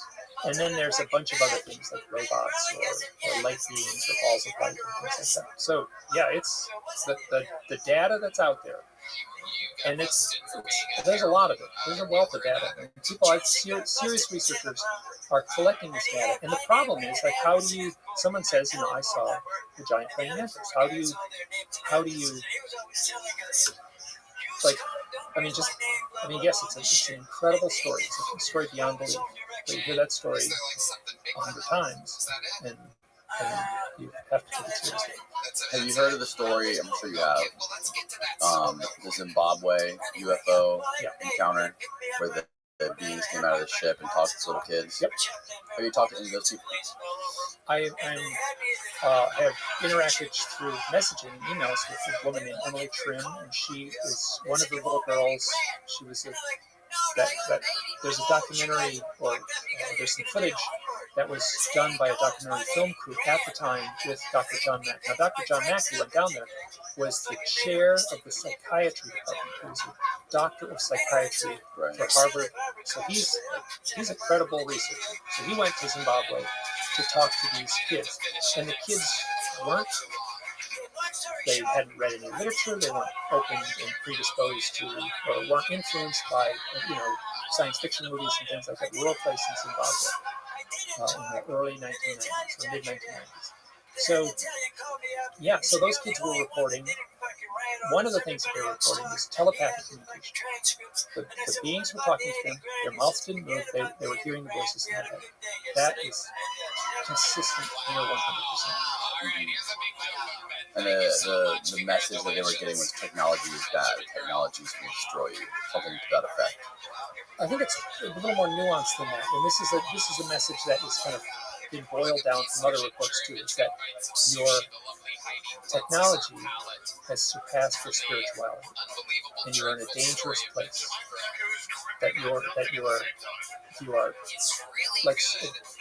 You are incapable of dealing with the technology you have, that you're in a dangerous place, and you could ruin life on Earth. So the technology has surpassed your spirituality. So if we were like enlightened beings, let's say, right? So like if the Buddha is all of a sudden given, free reign to run, Google, I'm sure he would make very different decisions than the bottom line of with the stockholders would want at the end of each year. So he would make decisions, we've got nuclear bombs, we've got poison gas, we've got all this horrible stuff, and we are a territorial with thermonuclear weapons. Exactly. Yeah. So if you don't need to you just look at the headlines in the newspaper and realize that we're quite capable of wreaking terrible havoc. Have you heard Robert Hastings' book, UFO and Nukes? Yep. That's pretty incredible. Those pretty incredible accounts of the officers that work on those nuclear bases that all see UFOs hovering around these missile silos. Yes. Okay. I'm prepared to go deep with this. Robert Hastings has come forward. He wrote that book in the. This would have come out about 2009. So that UFOs and Nukes book. He made a big splash. He did all kinds of press conferences. There's wonderful footage. Very, very credible witnesses telling these stories in a very stoic, dry manner. Robert Hastings has recently come forward, and he's a UFO abductee. The guy in the Minot missile base, the guy with his finger on the key, that could have turned the thing when this was in the 60s. Which missile base is this? Minot. I think this is Minot in Missouri. Excuse me, Montana. He has also, one of the fellows that was in the, he's written his own book. I want to say his name is Robert Salas. Robert Salas, and he has written his own book, and he has come forward with his own UFO contact experiences. So there's the guy with his finger on the button, says that I've had UFO contact. He's an old man now. He's come forward with it grudgingly, but basically felt he had to. Robert Hastings, the author of the book UFOs and Nukes, very credible research, very grounded, not like me at all, very nuts and bolts. He has come forward with UFO content. When did he come forward with that information? It came out about 2 years ago, and I can't remember the name of the book. It would be right there on Amazon. Him and another fellow both came forward in their books, and that one fellow worked at MUFON, and he talked about his UFO contact experiences, another very dry UFO researcher. And what did Robert Hastings have to say? How did he come to the conclusion that he was an abductee? I haven't read the book, so I'm very cautious on it. Okay. Out of all the people that you talked to claim, what is the difference between somebody who is that you assume or you claim to be an abductee or someone who has been contacted? Don't you indicate a difference between someone who you consider an abductee and someone who has just been contacted or has just come in contact with the UFO? So within the community, some people don't like the term abductee. It implies that it's a crime. You abduct someone, that's a crime. So, but people are taken against their will, oftentimes, taken on board a craft if these stories are believed, and those people will consider themselves abductees and victims. They've been traumatized. Other people go along willingly, and I've talked to people, and one woman I know driving through Canada, all kinds of weird experiences as she's driving. Flying saucers land in the road. Everyone in the car suddenly asleep. She's alone. She's the only person awake in the car, and these human-looking beings say, "Come on up the craft with us." And she goes on board the craft, and it changed her life. She changed her spirituality. She changed her psychic stuff. So the people who go along willingly, let's say, those people are in the literature referred to as experiencers. And that was a term that was coined, not necessarily to be coined, but he certainly brought it to the forefront. That's the term that the Harvard professor, Dr. John Mack, is experiencing to describe these people. And, excuse me, not experiencer, contactee. Okay. So, excuse me, the people who go along willingly are contactees. people who feel that they've been taken against their will often go by the term abductee, and people in the middle, sort of a more a broad spectrum that covers both ends, are considered experiencers. Sorry, I got all ahead of myself there. Okay, and Dr. John Mack, he's the same guy who interviewed the kids in Zimbabwe, right? Yeah. And those kids will be considered contactees. Well, they didn't get taken. Well, actually, depending on what people share, that's hard to say. I would say experience would probably be better, because I don't actually know these stories. There's like 60 kids. I don't know. Yeah, none of them got taken. There's only a couple that got close within a couple feet of the beings that they claimed. Yeah. And those kids were frightened and traumatized. Right. Now, did any of those kids, you said you talked to, who did you talk to? A woman named Emily Trim. She's an adult now. She's doing artwork. She lives in Canada now. And, but she sees it as something very traumatic. She's felt it was very disruptive for her. Now, has her life since then been filled with any sort of strange coincidences or synchronicities or any strange owl encounters? I want to be very careful what I say, because I haven't talked to her specifically about that. So, but I know she does a lot of artwork, and she credits her creativity to some degree to the contact experience. Okay. Now, so you're, what you claim in your book, what is the reason for, in your view, what is the reason for these owls showing up in connection with UFOs? Like, what is the connection between the owls and these tiny scientists in these UFO saucers? They might not be tiny scientists in the saucers. They might be doing some other role, but they're the connection. Okay, so the term archetype, which means that somehow within our, Plato originally used the archetype, and then the term archetype, and then Freud, and Carl Jung used the term archetype in more modern research. And they both are implying that there's something in the human psyche, in the collective consciousness, that we have an embedded knowing about certain things. Like, for instance,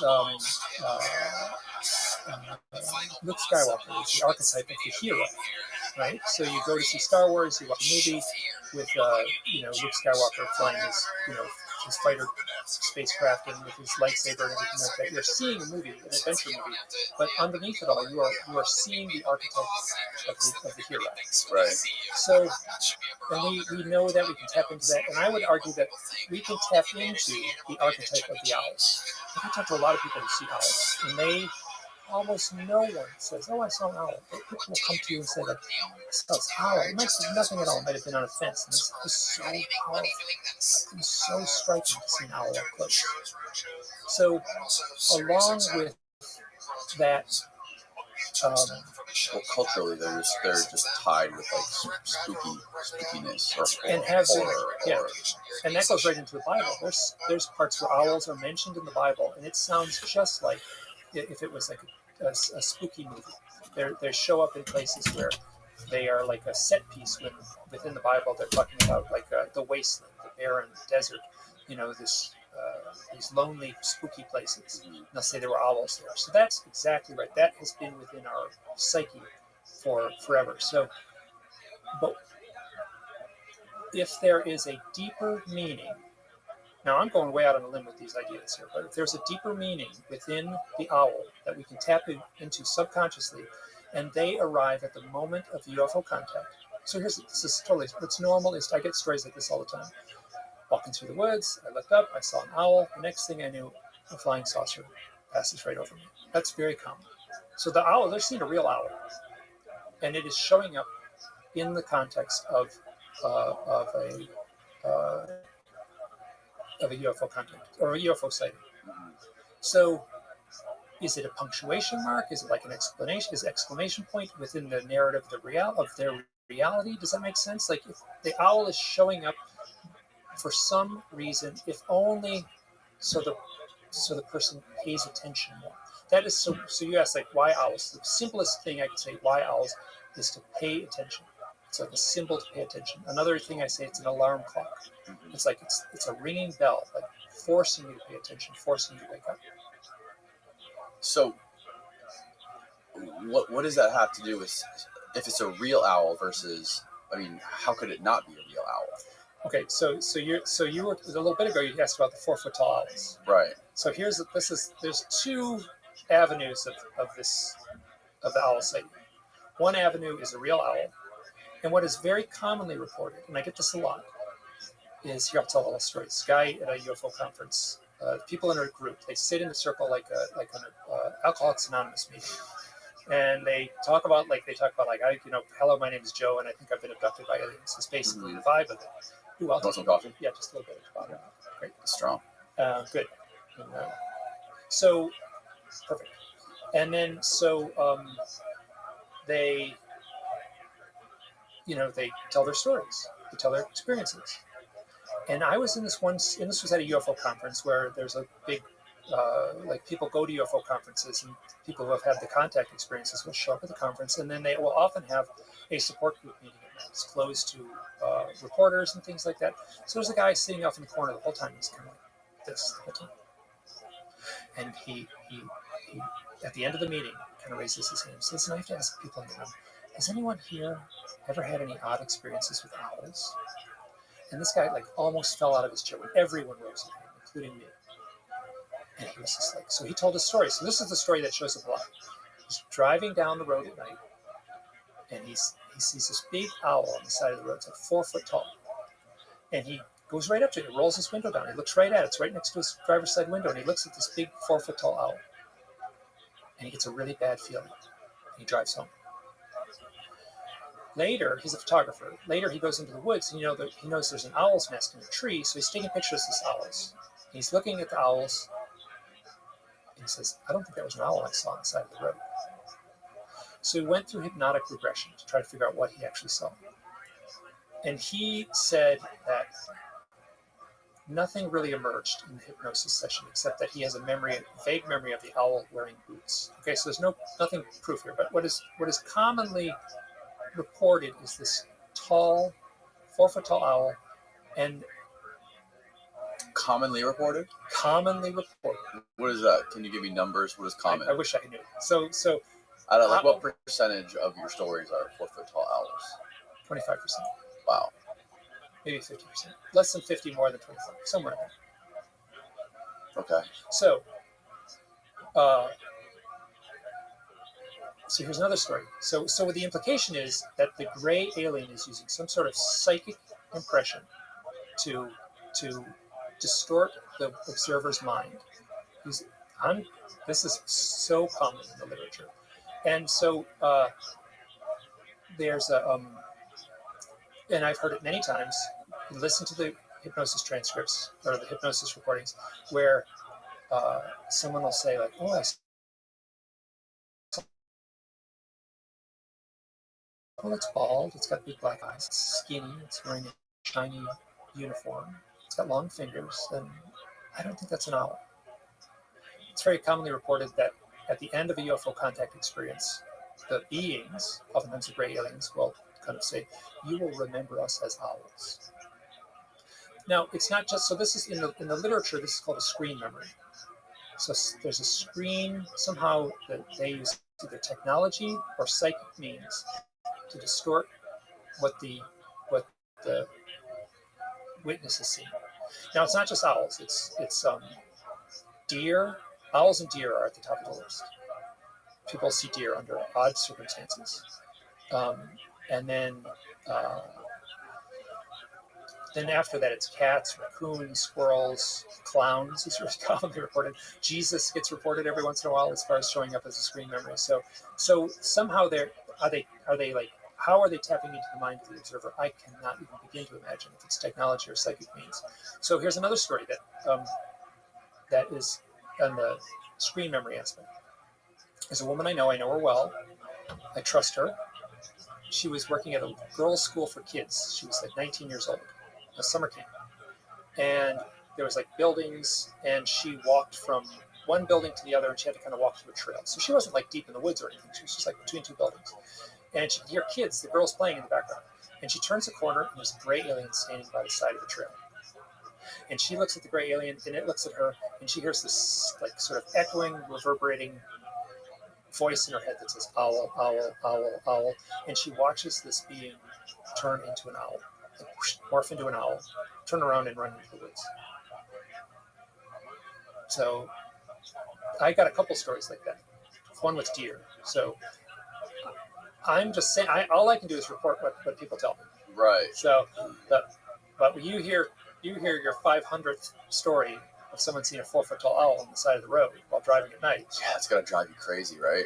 Well, no, I mean, so there's two avenues of research. One is the screen memory, right? So if you take that, like, okay, so I don't want to say it's solved, right? So there's no 4-foot tall owls. Like a 2.5-foot tall owl is about as big as they're going to get any owl in the world. And that's a big owl, 2.5-foot tall. 3-foot tall owl is, if you're right on the line of like maybe, but 4-foot tall, no way. And so, I mean, this is what people talk about driving up to an owl, and it's standing on the road, it's looking over the roof of their truck. It doesn't make sense too. Like if you're an alien from another dimension or from another galaxy, why would you just be standing in the middle of a fucking road? Okay, so let's think about this. So if you are an alien from some other realm, and you want to abduct someone, and if you show up as an alien standing in the middle of the road, they're going to freak out, right? So if you show up as something familiar that wouldn't be that unusual, an owl, then okay, well, there's an owl on the side of the road. You know, so a deer on the side of the road. It gets a little murky when Jesus shows up, but right. So the implication is they are using an animal that wouldn't be unusual to see, and that they are using some sort of screen memory, some sort of induced hypnosis, let's say, to get into the mind of the observer and mess with it in a way that makes them think they're seeing an owl when in fact it's a gray alien standing in front of them. Now, once, like I cover that very early on in my first book, the screen memory aspect, and then I'm much more interested in people who are seeing real owls. I think that's much more fascinating to me. It's much more mysterious to me. I feel like it taints your research when you go to a UFO conference and start asking people about owls, because everyone's going to want to talk about, it's connected to aliens or whatever. I feel like if you go outside of people who are interested in UFOs, just regular people, and ask them about owls. Have you ever done that? Just like casually asking people if they've had any odd experience with owls. Oh, yeah, all the time. Really? Yeah. And owls are such weird animals. Like, have you seen? I'm sure you've seen the videos of people on YouTube who have them as pets.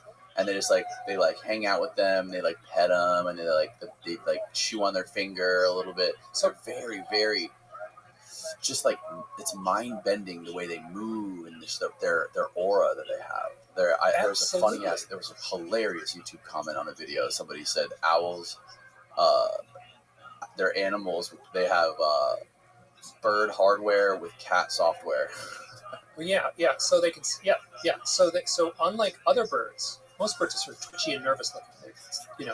Owls are not, because they're not scared. They're not twitchy and kind of jittery like normal birds are. Like even a parakeet or a parrot or something or a seagull. They're what's crazy about owls is that they're like one of the top predatory birds there are.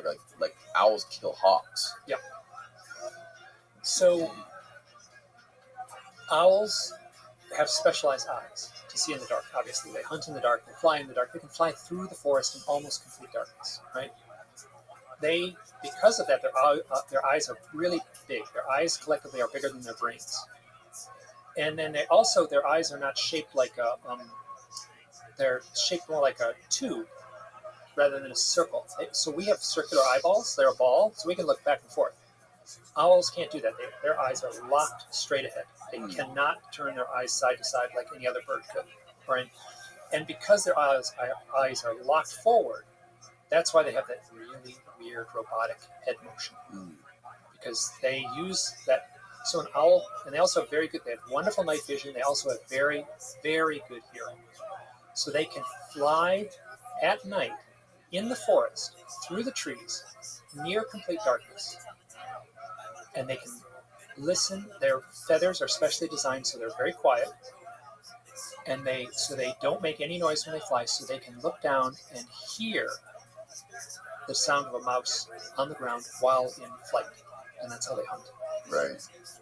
Are there any other birds or animals that have eyes like that are long and locked in place? I can't answer that. I don't think there are any other birds. I think it's only the owls that have the night vision hardware. That's wild. So, and so they so owls are they did some scientific testing. They had it totally dark. They took a barn. They made it totally light tight, zero available light, and then they could control the amount of light. So they put light in that would be, to our eyes, undetectable, like lower than we could see. And then they put an owl up in the rafter, and then they let mice go in the bottom of the barn. And they said they had better results when they put like forest stuff on the ground. So the mice were like walking and making a little crunchy noise, like as if they were walking across leaves and grass and stuff. So they let a mouse go, and the owl in almost near darkness would get the mouse 100% of the time. When they turned it to total darkness, the owl, only using its ears, can't see anything, would get the mouse 75% of the time. That's roughly the data. Wow. So you don't stand much of a chance if you're a little mouse in the woods at night. Do you think that the owls have the ability to see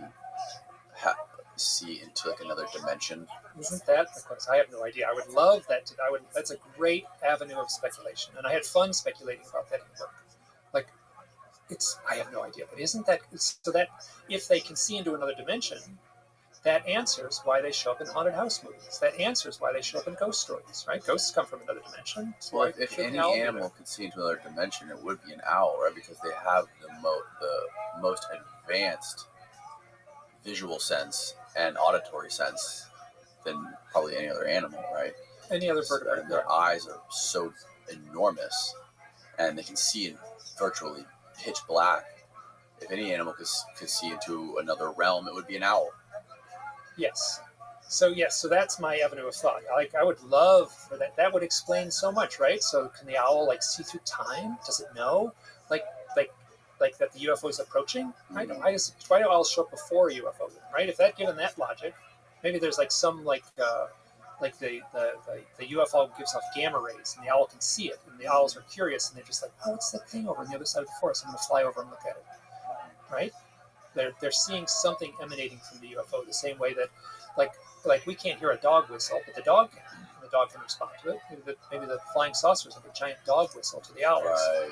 But why do they show up before the UFO? Yeah, it's tough.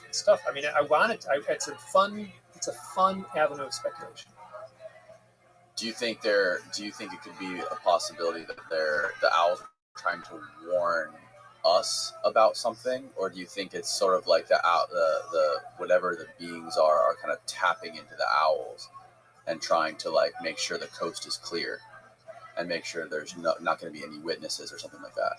If that's the case, then the owl is absolutely the perfect animal to do that, right? Because they can see in the dark, and if you're like, so that implies that the alien somehow can read the mind of the owl, right? So the owl flies into the location, they scope it out, they say, okay, there's no other witnesses here, there's nobody else in the street, everyone else is in bed. I can hear that it's quiet. If there was someone in the house walking around, the owl would be able to hear it. If the owl is sitting on a tree branch near the house, it's not going to cause any, it's not that interesting if someone sees that or notices that at night. If there's a gray alien standing in the yard listening to the house, that might, if a witness saw that, if a neighbor saw that, it might be pretty strange.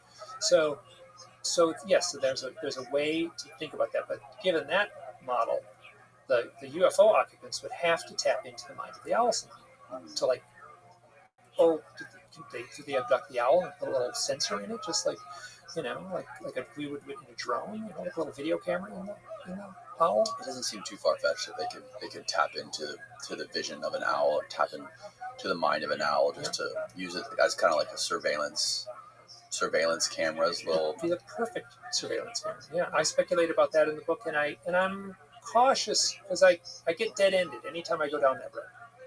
It's like, why would they do that? Why is it happening so often? What's really going on? Well, so here's the question. So the overlap between owls and death, right? So people, it is very common for people to report owls either most often after someone dies. And I've got so many accounts like this. Can I tell a personal story? This is like happened to me. Yeah. Okay. So this is like, I'm the witness. I'm right here. It's like, Okay. so my mother was very ill. This is going back to 2013. And her health was failing. And I was called she was living in North Carolina near my sister. My sister was helping take care of her. And I got a call and said, Mike, Mom's unconscious. They don't expect her to regain her consciousness. So I flew to North Carolina, and I was sitting by my mother's bedside when she died. It was a really powerful experience. It happened at like 3 a.m. My sister and I were up all night with my mom. We were right there when she gave her last breath. It was a terribly moving experience for my sister and I. And it was one that like is like it's happened all throughout mankind's history. Like children at their parents' bedside when they pass. So the next day, it was 3 o'clock in the morning and stuff, and we had all these issues. We had funeral arrangements and people to call and stuff. So all of us were like trying to sleep at the same time, trying to get stuff done. So that night, I'm at my sister's house. My brother was there too. He wasn't at the bedside when my mom passed, but he was there shortly after we called him. We're sitting in the backyard of my sister's house. She's got like a couch in the back porch, and her next door neighbor, the woman who lives across the street, Ruthie, was right there. And she's a real person. You call her. She's as powerful a witness as any person could be. This story doesn't have anything to do with UFOs, but it has everything to do with the mystique of the owl. So Ruthie sits across from my sister and I. My sister and brother and I. I'm in the middle of the couch. They're right and left of me. And they both were very familiar with my owl research. They didn't know what to do. And Ruthie says, to me and my brother and sisters, like, Jim, Jean, Mike, I know there's an afterlife. And I know because of the experience I had with an owl. And when she said owl, both my sister and brother, they gave me this look. Did you put her up to this? What's going on? Like, they looked at me like, what's going on? Did you do? And I was like, she looked at my brother and sister, and I had this, Ruthie, like, you don't know this often surrounding death. I want to hear your story. So she says, when her father died, she was grieving. And there's this nature trail that snakes around the neighborhood they live in. So she walked that nature trail every day, trying to process her grieving. And every day she would pass this owl. And then one day she was passing the owl, and the owl hooted at her. And she said, I looked at the owl. She said, are you not dead? And at that moment, all of her grieving came up. And the owl flew off. And she hasn't seen it since. And she said, I know. In my heart, I know there's an afterlife. My father came back in the form of an owl to help me understand and to relation to Jesus. I have that story. That happened to me. And I have that story so many times in the research. So people will say, like, often it's a child that will see an owl after one of their parents has passed, and they will talk to the owl as if it's with them. That is normal. And I'm suspecting it's been normal all throughout the history. And certain people stepped out of the cave after their father died and saw an owl and talked to the owl as if it was the dead father. I'm not saying it is. I'm not saying it is, but I'm saying that within the human experience, we tap into that. It just ties back to the whole phenomenon of the synchronicity, right? Like when you dedicate so much focus to one thing, it appears everywhere. Absolutely. Just like the 11/11, or like in my experience, there's a crazy story that happened. Crazy thing that happened to me a long time ago. I won't tell the details, all the details. I won't bore you with it, but there was this girl that we found swimming in the ocean off the Cayman Islands. Random girl. We were diving in a boat. No boats around us anywhere. And some girl was swimming in a dress, was in our boat when we came up from scuba diving. And she was like fucked up on some sort of drugs. We don't know what it was. She was like a mushroom or something. And she had 242 tattooed on her ankle. And me and my buddy, who were diving together, we both noticed her tattoo. And now we see 242 everywhere we go, right? So the synchronicity. It's just like, because we have that experience that we were both there, we both noticed her tattoo. Now me and him, almost weekly, we'll text each other these crazy things where we'll get a receipt that's 242, or we got some crazy call that was at 242. I feel like this happens with so many things. People that think who have had one experience with a flying saucer or a UFO, they're always looking in the sky for this stuff. Now, like people who have never had these experiences, they don't. Most people aren't looking into the sky. Most people are focusing ahead. They're staring at their phones, or they're driving down the street, or they're staring at a computer screen. They don't have time. They're too involved in the rat race of life. They're not looking at the sky, trying to find meaning in something. The people who have had one experience that kind of jolts them out of reality, now they're kind of like open to more of these, anything that resembles that happening again. Right, that's you. Right, exactly. And it seems to be the same thing with a lot of people who have these UFO experiences. Absolutely. Yeah. So, it's funny, you go to a UFO conference, you can actually, I use that as an example. That's a great way to get a bunch of people in the same room together. All of them are enthusiasts. And I would argue that many of them have and are embarrassed to say it oftentimes. So what happens at a UFO conference? You get someone at the bar. You get these glass of wine, and what's going on? Oftentimes a really stoic, dry researcher will say, I had this experience. And then they'll tell, the experience that sounds like missing time. And so... And it's so much fun to talk about, too. And you were saying, going to a UFO conference, aren't you, predisposed to meeting people? And, yeah, that's why you go there. Right. It's like you go there, the plumbers go to the plumbers conference and talk to other plumbers, So, but the, okay, I got to circle back to where you were studying from this. The being predisposed to this. So you can go to a UFO conference and say, ask them, what's your number? And they won't speak to you. They'll say 1010, or they'll say 1111, or they'll say 1234, or they'll say 333. I get a lot of grief for that. I've had some powerful, some of the most powerful experiences I've had are often punctuated. I'm looking at your watch right now. What time is it? 12:23. I proved myself. Okay, so I tried. But, Try me in 7 minutes. Well, it's cheating. So, yes, you're predisposed to have these number of things. But as far as my own experience, 1, 2, 3, 4 has shown up a lot in my nuttiness. And so it's the timestamp on a blog post, the timestamps on clocks and things like that. So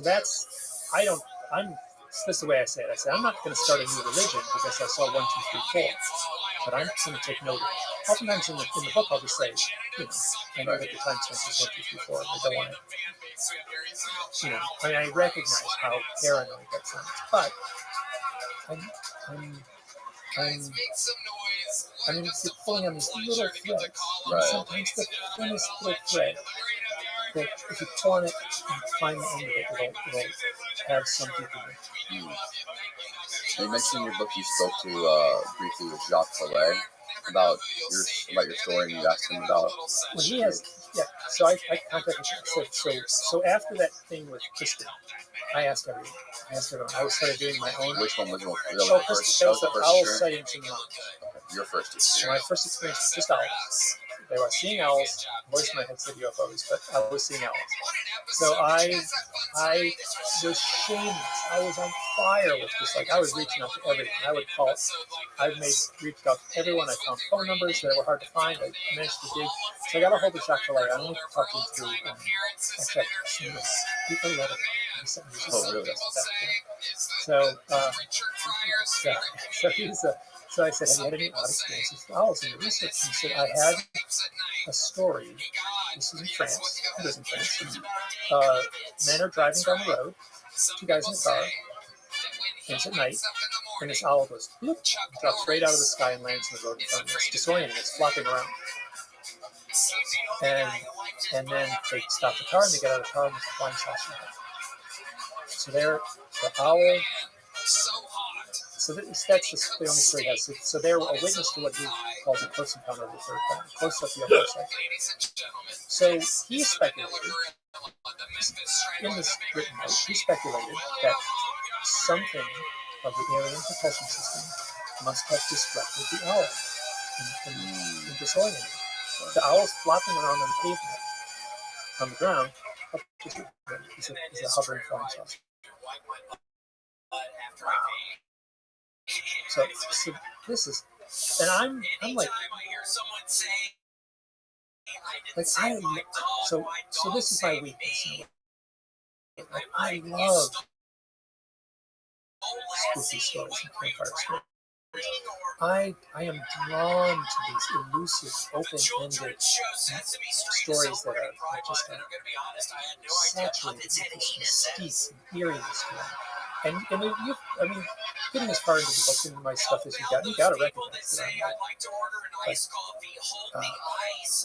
it's like cast a spell on me. So do you know who Bud Hopkins is? Yeah. So I worked with Bud Hopkins. Bud Hopkins hypnotized me. And, really? Yeah. And what was that like? I'll tell you that in a second. So when talking with Bud Hopkins, tell for people who are listening, explain. So Bud Hopkins was a UFO abduction researcher. He used the term abduction. He was not shy about using the term abduction. He was a UFO abduction researcher who wrote a series of books between the early 80s, and I think the last one was in 2011 or so it came out. He was an artist in New York City, and he took on the role of researching UFO abduction and talking to abductees and documenting their experiences in books. At the same time, everyone who worked with him was a thoughtful, sensitive, caring person who was doing two things. He was researching a complicated subject that's beyond belief. At the same time, he was trying to offer solace to people who had these experiences. And he died in August 21st, 2011, which is going to be a 10-year anniversary in about a month, a little over a month. And I know that date because my birthday is the next day, August 22nd. So, talking to Bud, I said, do you know synchronicities and stuff, like weird stuff that surrounds these experiences? And he kind of goes, I said, what do you make of that? And he said, well, like, he kind of made this hand gesture. He said, like, this stuff in kind of like splashes everywhere. Like one event, like little stuff just goes everywhere. There's all this outlying stuff. And he said, it's my job as an author to try to rein that in and give you my information. And I realized years later that, like, I'm the guy looking at those little drops that are like just barely connected to the overall phenomenon. I want to know about the synchronicities. I want to know about the owls. I want to know about the weird premonitions. I want to know about the psychic stuff. That, the core of it is the UFO contact experience. I want to know about all that outlying experiences. I want to explore that. And it's elusive. All I can do, I don't know, a little bit, maybe some, two witnesses see the same thing, maybe someone has a picture or a recording and things like that. So, but that analogy of Bud Hopkins, who's pioneering research, he wants to rein it all in. I want to study the stuff at the outline. And that's what these books are. It's all the little speckles that surround the core phenomenon. So, How did he hypnotize you? What was that exactly? How did you get in touch with him? What made it? So did you want to get hypnotized, or was he more interested in hypnotizing you? What brought this about? I used to live in New York City, so I used to go back and forth to New York City and visit folks a lot and stuff. So he was working in New York City, and at the time I was living there in New York City, I didn't have any interest in this at all. Like I left New York City when I was about 30, and then I was living out west, and then when I was out west in Idaho is when I really started to dig into this research, dig into reading books, and started eventually digging into my own experiences and do my own research. But before I was doing my own research, I guess I had started. That was after the thing with Christmas. The events of seeing the multiple owls, which isn't that interesting a story. Right? We saw some owls walking in, big deal, but it changed the direction of my life. Welcome. So, I sent him a letter. How are you? And what up, he Pimp? replied, and I visited his house, and he had those laundry baskets. How are you? I'm good. How are you? I'm well. Just watching podcasts about to get some shut eye. Feel free to enjoy. Get at the dollar store, they're like big plastic laundry baskets. He had, it was just like these files, and they were all old, like these old like dividers. And one would say like, close-up sighting. One would say, If you have any questions, I'll answer them, but just put them in the Ask Rabbi Anything. And it was just like letters and letters and letters. And I looked at this thing, and I said, from last year? Like, 2 months ago. So I thought that we got research. I'll ask him, like, what's the proof of this? How do you find the proof of this? And I had one lady kind of roll her eyes and go, look at my email inbox. You want proof? That's the proof. Like I'm flooded. And I'm nobody. Like I'm like this the owl research is way at the outer edge, and I'm getting stories almost the time.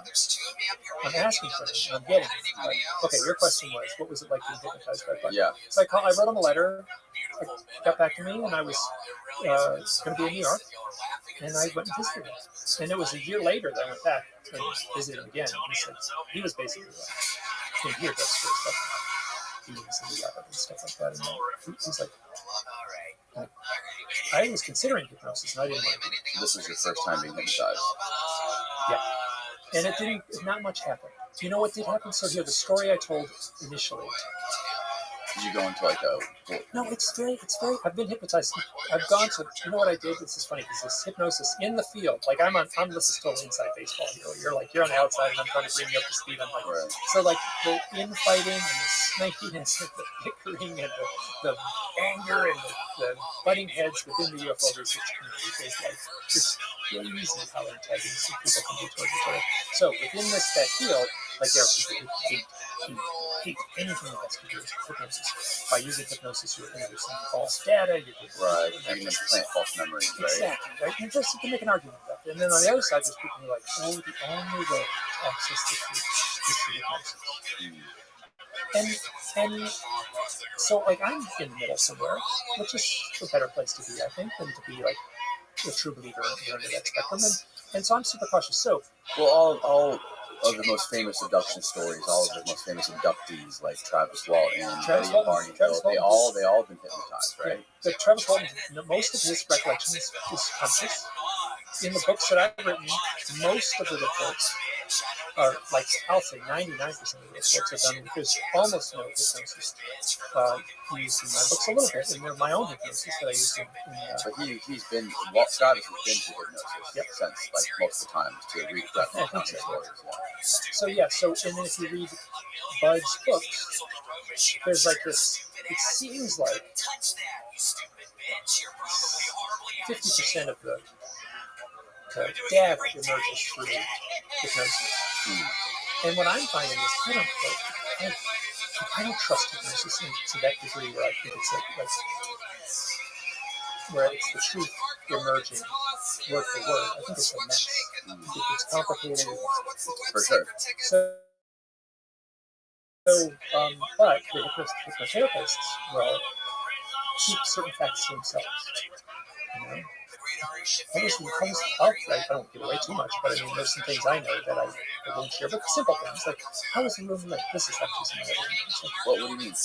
What kind of things? Okay, so like, what does a doorknob look like on a phone saucer? Like, what's the insignia on the suit? What's the, Is this the kind of stuff that you would remember after hypnosis? Under hypnosis, you would say these things that would be consistent with other reports. An insignia on the suit. What's the doorknob look like on a phone saucer, like drawn photograph? Word for word, the aliens will tell an abducted the same thing. Oftentimes, it's very similar to what they told the kids in Zimbabwe. I'm paraphrasing roughly, but your spirituality is far advanced. Excuse me, your technology is far in advance of your spirituality. You're in the dangerous place. So, hypnosis is like, Bud was very ill. And I laid down to his bed, and there's a woman in the room videotaping it. And I had a blanket on me. So the videotape is not that interesting, right? So Bud's like sitting there talking essentially, and I'm like sitting out moving up. It's incredibly boring to watch the long pauses. How does it get you into the state of hypnosis? It's just a very simple set of commands, basically saying relax. Simple things. Imagine you're going downstairs. Every step we take you in the future state. And it doesn't feel like hypnosis. It feels like, like you're lying in a bed, you're relaxed, and then he'll ask you a question. He'll say stuff like, why did I say that? Where did that come from? I've got some stories. But for Bud, the only thing that came up, everything that we covered was exactly the same in my normal mind. In my consciousness. Yeah, no new information emerged, except for a few little things. And one of them was the image of the 5 aliens in the ark. There was a palpable sense, and I'll talk about it. It was like, it wasn't just, oh yes, they're here. It was almost like, shit, look back. It's them again. I had that thought under hypnosis. Here's the question 3, does that make it true that I've been abducted multiple times by these great beings? Just because I had a thought that said, oh shit, it's them. It's them. And I remember palpably feeling like, this is so familiar. This is so familiar sitting out there. Does that make it true? I don't have an answer for that. I could see being vulnerable and wanting it to be true. And I could see being traumatized and saying, no, I reject it. I'm trying to stay somewhere in the middle. And so I'm saying what I felt. So you think doesn't make it true. You think this ties to the first time you saw that light in the sky when you were coming home from a football game, when you had that missing time, that missing 2 hours or whatever it was? That could have been the first time. Let me just ask you this. Do you believe you were abducted? I am now at the point where I am calling myself an abductee. Yes. Okay.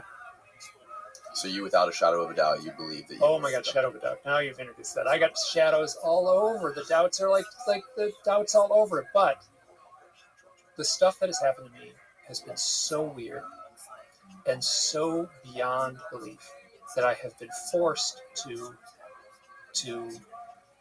say, yes, this really happened. So here's the sticky part, right? So UFO abduction, right? So we have this pop culture X-Files idea of a metal spaceship filled with little scientists from another planet coming here to study mankind. Why the owls? Why the psychic stuff? So people come to contact me. This is a weird one for me. People contact me. I talk to them on the phone. I get a notepad. I write the date. I write their phone number. Simple stuff. I don't take that many notes. But one thing I do is I write Reiki. Do you know what Reiki healing is? Reiki therapy is? No. Oh, far out. Okay. So I'm hanging out with you. Like I was you for a long time. And I just got dragged into this. And all of a sudden, all my old friends, I still have a lot of my old friends, but all my old life faded away. And this new life emerged. And now I'm hanging out with psychics and shamans and Reiki healers and tarot readers and stuff. That sounds fun. It's been amazing. It's been super rewarding. So Reiki is a Japanese word. I think it means like life energy. So you go to a Reiki, look in the phone book or whatever, Google Reiki therapist. There'll be 10 of them. Reiki therapist? They're healers. It's a form of non-physical. You don't touch the person. So a person lays in a meditation table in a Reiki healer way. You know, like often something simple like stress. Like, oh, I've been super stressed out. I'm not sleeping well. So Reiki healer go through these protocols. You know, like, about half an hour later, so okay, you're done. And the person calling that maybe sometimes, not every time, the person will say, oh, slept health issues. So anyway, I write on the paper, Reiki, I know to do this now, Reiki, and I just wait. Like, oh, you can't, I got your letter about UFOs and owls. And now we're talking on the phone. Right? So you said you saw a UFO and an owl experience. Let's hear your story. And they tell the story, and the people are emotional. They're like, they need to get it off their chest. It's not like if they're trying to fool me, people don't cry when they're trying to fool me. Like, it's very common for people to cry when they're talking to me. I mean, people cry from trauma. If you're talking about a Vietnam vet or something like that, they're gonna. So it's powerful emotion. So I would just go, so what do you do for work? A Reiki healer. How many of them are Reiki healers? Okay, so that's of the people who contact me. Don't tell me 90%. No, less than 90%. So it's more than 50. So of the people who contact me and have a UFO and owl experience, that's the reason they're contacting me. Half of them. That's a rough estimate. So go back to our spiritual. Listen, I'm extrapolating. I'm speculating, right? So the UFO occupants say your technology is far extra to spirituality, and you get these people. Like, I know a guy. He's a teamster. Tattoos. He's like, a blue collar truck driver. He's had UFO conversations. Just one day I was like, I gotta learn to live. Right? So it's one thing if it's like it's some, woman in Sedona who's already got the turquoise earrings and the flowy right down and stuff like that. It's normal, but she should be looking at a truck driver with the tattoos and the blue collar job. So I don't have an answer for that. But I'm saying, and if they're not Reiki healers, they're doing some other kind of healing. There's some. Yeah. So. See, to me, that just seems like a big red flag. That's the right thing. Because they're Reiki healers, they're like, it's the kind of people who you drive down Dale Mabry in Tampa, and there's all these little shacks open until 3 a.m. Wait for drunk people to come in and tell them their future. Yeah, but there's other people. I would argue there's one. This guy. Those are the kind of people that want to believe. They want to believe. They're convinced themselves. They're not trying to fool you, but they've fooled themselves, and they want to. So this form of therapy has been around for thousands of years in Japan.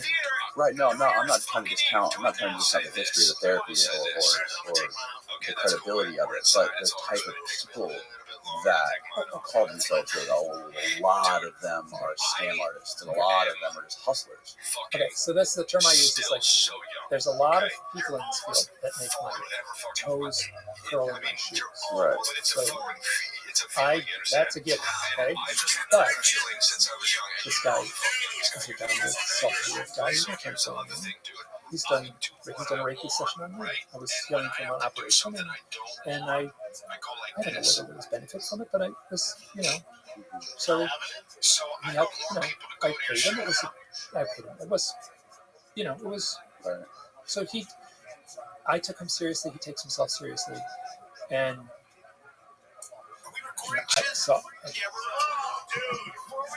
I'm saying, yes, there's people in this field that can make your toes curl in your shoes. At the same time, there's this powerful mystical stuff that exists within this accounts.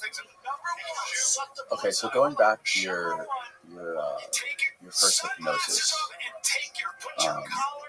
and you mentioned those 5 gray beings outside your window, and you recounted like, oh no, not again. And that's not something that you consciously remember from this experience. From you called it kind of like a dream, like a very vivid dream, and you kind of, what your conscious recount of that experience was like, okay, they're here, it's time to go to bed. It's time to go back to bed, put my head down and just go to sleep. But when you went under this hypnosis, it was different, saying like, okay, it's happening again. Mm-hmm. Right? Yep. It felt familiar. So it's happening to you again. Why do you think that this is repeatedly happening to you? Why do you think they chose you? How far down the rabbit hole do you want to go? As deep as we can Okay. go. Okay. So, in order to tell that, I got to tell another story. The story of March 10th, 2015, which is it's easy to find online on the presentations. I talk about it. It's an event that happened in the desert of southern Utah. To tell this correctly takes some time. So I don't want to give you just the surface story, but I'm going to try to race through it a little bit. Well, we have 5.5 hours to your plane. Okay. So I was at a UFO conference, and I was driving home. The UFO conference was in southern Arizona. I lived in Idaho. You draw a line of travel is right through Utah. And I love Utah, so I wanted to take these little back roads and twisty turny roads through the Four Corners area, through like the national parks, through the sandstone desert, where like they shot the location for the Roadrunner festival, which I love. And I did a lot of outdoor work over the years, and I've spent a lot of time in that area, and I love it. So this is like a cheap bond to that area. You spent a lot of your life outdoors, camping and hiking and teaching mountaineering in Alaska and Wyoming and all throughout the Rockies and Canada, and skiing in the winter. So this is just another day for you. This is what you're used to. This is your sport. So, and then what happens is I'm totally comfortable sleeping under the bed. Which is another crazy thing. That's it's crazy sleeping under the bed. That's crazy when you think about it. Like sleeping outside with no tent, with fucking bears and rattlesnakes and rattlesnakes are sleeping. The bears are like, I've slept out in Yellowstone. Anyway, so for me, it's what's a tent going to do if the bear comes along? Like, how's that going to slow him down? That's true. Might slow a rattlesnake down. So at this point in my life, 2010, I got the blog. I'm going to UFO conferences. I'm completely immersed in this stuff. I got a podcast. And driving home from the UFO conference, it was a spot I knew. I'd driven these roads before, and I was like, no, leave here in the morning. I bet I sleep at this spot on Highway 20. I bet I sleep there. I drove over there years ago. It's a really good place to sleep. So I'm going to aim for that. That's where I want to sleep tonight. So so it's going down. It's March, which is kind of wintry still. It's cold at night in the desert. It's cold at night. So I pull into this little turnout, and I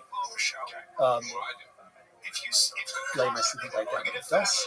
I got a great big winter sleeping bag. I got my pillow that I drive with. I got a pad, a big thick pad, and it's right next to my car. The turnout was great. Like, there's a spot, there's a little sort of dirt road, and there were some places where other people had obviously parked there, and there's some old campfire rigs and stuff. People have been there. So it's not just like a random spot. There's obviously a place that other people can go. Yeah, and it's like it's a dirt road and stuff like that. And access is another dirt road and stuff like that. So it's a spot that, in this, out west, it's pretty normal.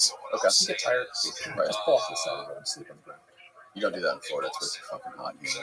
Yeah. So there's no humidity, zero humidity. Right. I mean, everyone's Mormon, so everyone's like, everyone's nice.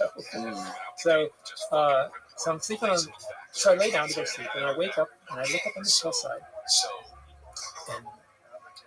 and I say, that looks just like a landed flying saucer.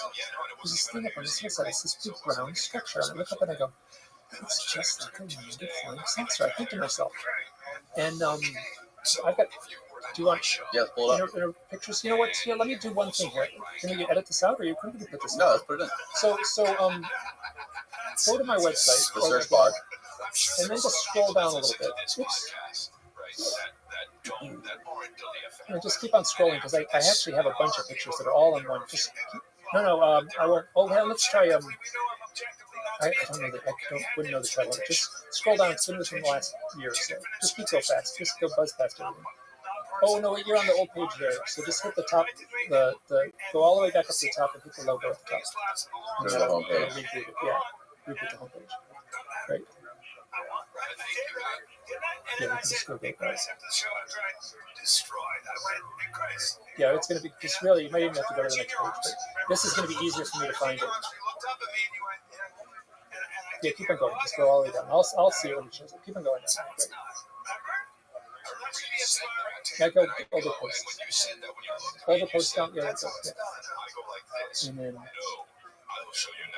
there's an owl I saw in the back there. For those listening and not watching, we are scrolling through. Hold on, there we Mike's go. blog Great. posts, Okay, website. good. You're good there. So now all these pictures are from the March 10th story. So I talked about it on a audiobook. And so go ahead. So there's the turnoff. Okay, so that's where you were camping. That's where I'm camping. That's a Google Maps view. I'm an illustrator, so I tooled that a little bit. And that arrow, I was a daytime picture. I made it more. So go ahead. So double click that image. So I look up on the hillside, and there's this round building up there, and I say, "Well, it's just like a mini film sensor." And I look at this thing, and I'm like thinking, just is that UFO conference? And I like if this was a UFO. This is a landed flying saucer. So I should feel something. At my gut level, I should feel something. Like intuitively, I should feel something. Right. And I looked at this thing, I felt it. And I rolled over and went to sleep. I woke up a second time, and there was a coyote howling near my bed. Now I slept outside. I thought it was nuts in the tree like this. And I've heard a lot of coyotes. I have never heard anything that close. I sat up, I looked around, I couldn't see it. Surrounded by sage. Coyotes ever fuck with you? No. They might. No, I've never heard anyone. Coyotes don't mess with people. They're scared of them. No, okay. I mean, anything's possible, right? So yeah, they could get into food or something like that. Right. But so anyway, but I was not scared at all. It was like this magic moment. So this beautiful spot. There's a trillion stars. It's absolutely like night in the desert is unlike anything else. It's way out in the middle of southern Utah. No light pollution from my house. So, like this coyote's howling, I look up and that thing is still there. And there was actually one little light off to the side, which you can see there's one light that's not really connected. And I remember thinking, like, you know what that's like my house at home. Like, that's the lawn house, you know? Like, I'm in front of this house. So I rolled over and went back to sleep. And I woke up a third time. There was a bush near my feet. And there was this bright light behind the bush. And it was like this weird light. It wasn't a car headlight. It wasn't someone with a flashlight. It was this weird light. It seemed white, but it wasn't like a car, like you open a car door and the dome light. It wasn't headlights. It's like okay, someone else is sleeping. Someone just pulled it in their sleep. And I looked up at that thing. It was still up there on the hilltop. And I rolled up and went back to bed. Now, the next morning I woke up. And I don't remember if I looked up to see this building. It was dark. Still, I felt like I slept all night. I would kind of go to bed early when we were driving, and then I drove home. It was like a 12-hour drive or so from there, so 10 hours or so. So from that spot, early in the morning, like 5 in the morning, I get home in the afternoon, last night. And the first thing I do when I get home is I look up on Google Maps. And I'm like, oh, there should be a building there. So go ahead and scroll down a little bit. Right. So there should be a building there. And I went back a year later. Yeah, okay, there's like that's Google Maps. And I kind of put the little there's my sleeping spot, the yellow push bin. And there's the spot I went back later. So a year later I went back there, there's no building. And that was okay, now you don't go too much farther. Yeah. So that building there, that hillside there is the hillside without anything there. Full daylight. That was your perspective from where you were sleeping, looking at standing. Make that picture big, Jordan. Yeah, right there. So it looks like sagebrush wilderness of cattle country in southern Utah. That's the whole. Lots of it looks like that, and that is exactly. I'm very very skilled with maps. So that's exactly because as an outdoor educator, okay. So I'm good, and I make maps. So go up one, and then. Yeah, so that's Google Maps. So I used Photoshop and I put that arrow in and I put the little fake dots up there to show where the ground structure was. That is from the sleeping spot. It's 2.6. I think it's 2.6 miles away. Which in the desert is you're crystal clear. Right. There's no humidity in the air. So I know I've gone from like I've looked at homes 2.6 miles away on a hillside. And I've measured on maps and you can see a house. You can totally see the roof. You can see the house and the garage and everything like that. Right. So but it wasn't there, which I sort of knew. And the moment when I looked up on the map, I was like, "Why isn't that there?" Maybe the building's brand new and the map is only a year old, right? So I made a blog post, and that's what I did the illustration for a blog post. So I posted that blog post. This is where it gets weird. That blog post I posted at 12:34. 1, 2, 3, 4. It's a little kernel of information. If you go back to my blog shortly after March 10th, there's the blog where I write about it real time. Slept out in the desert, saw this weird thing, heard coyotes, right at the foot of my bed. And then after I posted it, I actually called MUFON. I said, have you had any reports from this area? This guy said, not from that last night. We were the night before, right? Not from last night, but we get a lot of reports from that area. Yeah. So go down one, and there's a little map too. So I'm standing, just click that one. So I'm standing at the side of my desk after posting this thing. And now you gotta trust me on this one, because there's no one, just me. Like you gotta, I standing aside of my desk, I have this thing. 1 second, click, psychic flash. I see in my mind's eye this one. I see that in my mind's eye. And then it just is there for a second and it disappears. And I've got my computer open. I was just looking at maps. I got all these. I got the yellow point there is where, or the greenish point there is where I was sleeping. And that's what's the red dot? You'll find out to tell this story correctly. So I knew there were 3 events on these 3 dots on this thing. So I knew what the green one was. That was the event from the night before. Right? And I knew what the blue one was. That was an event from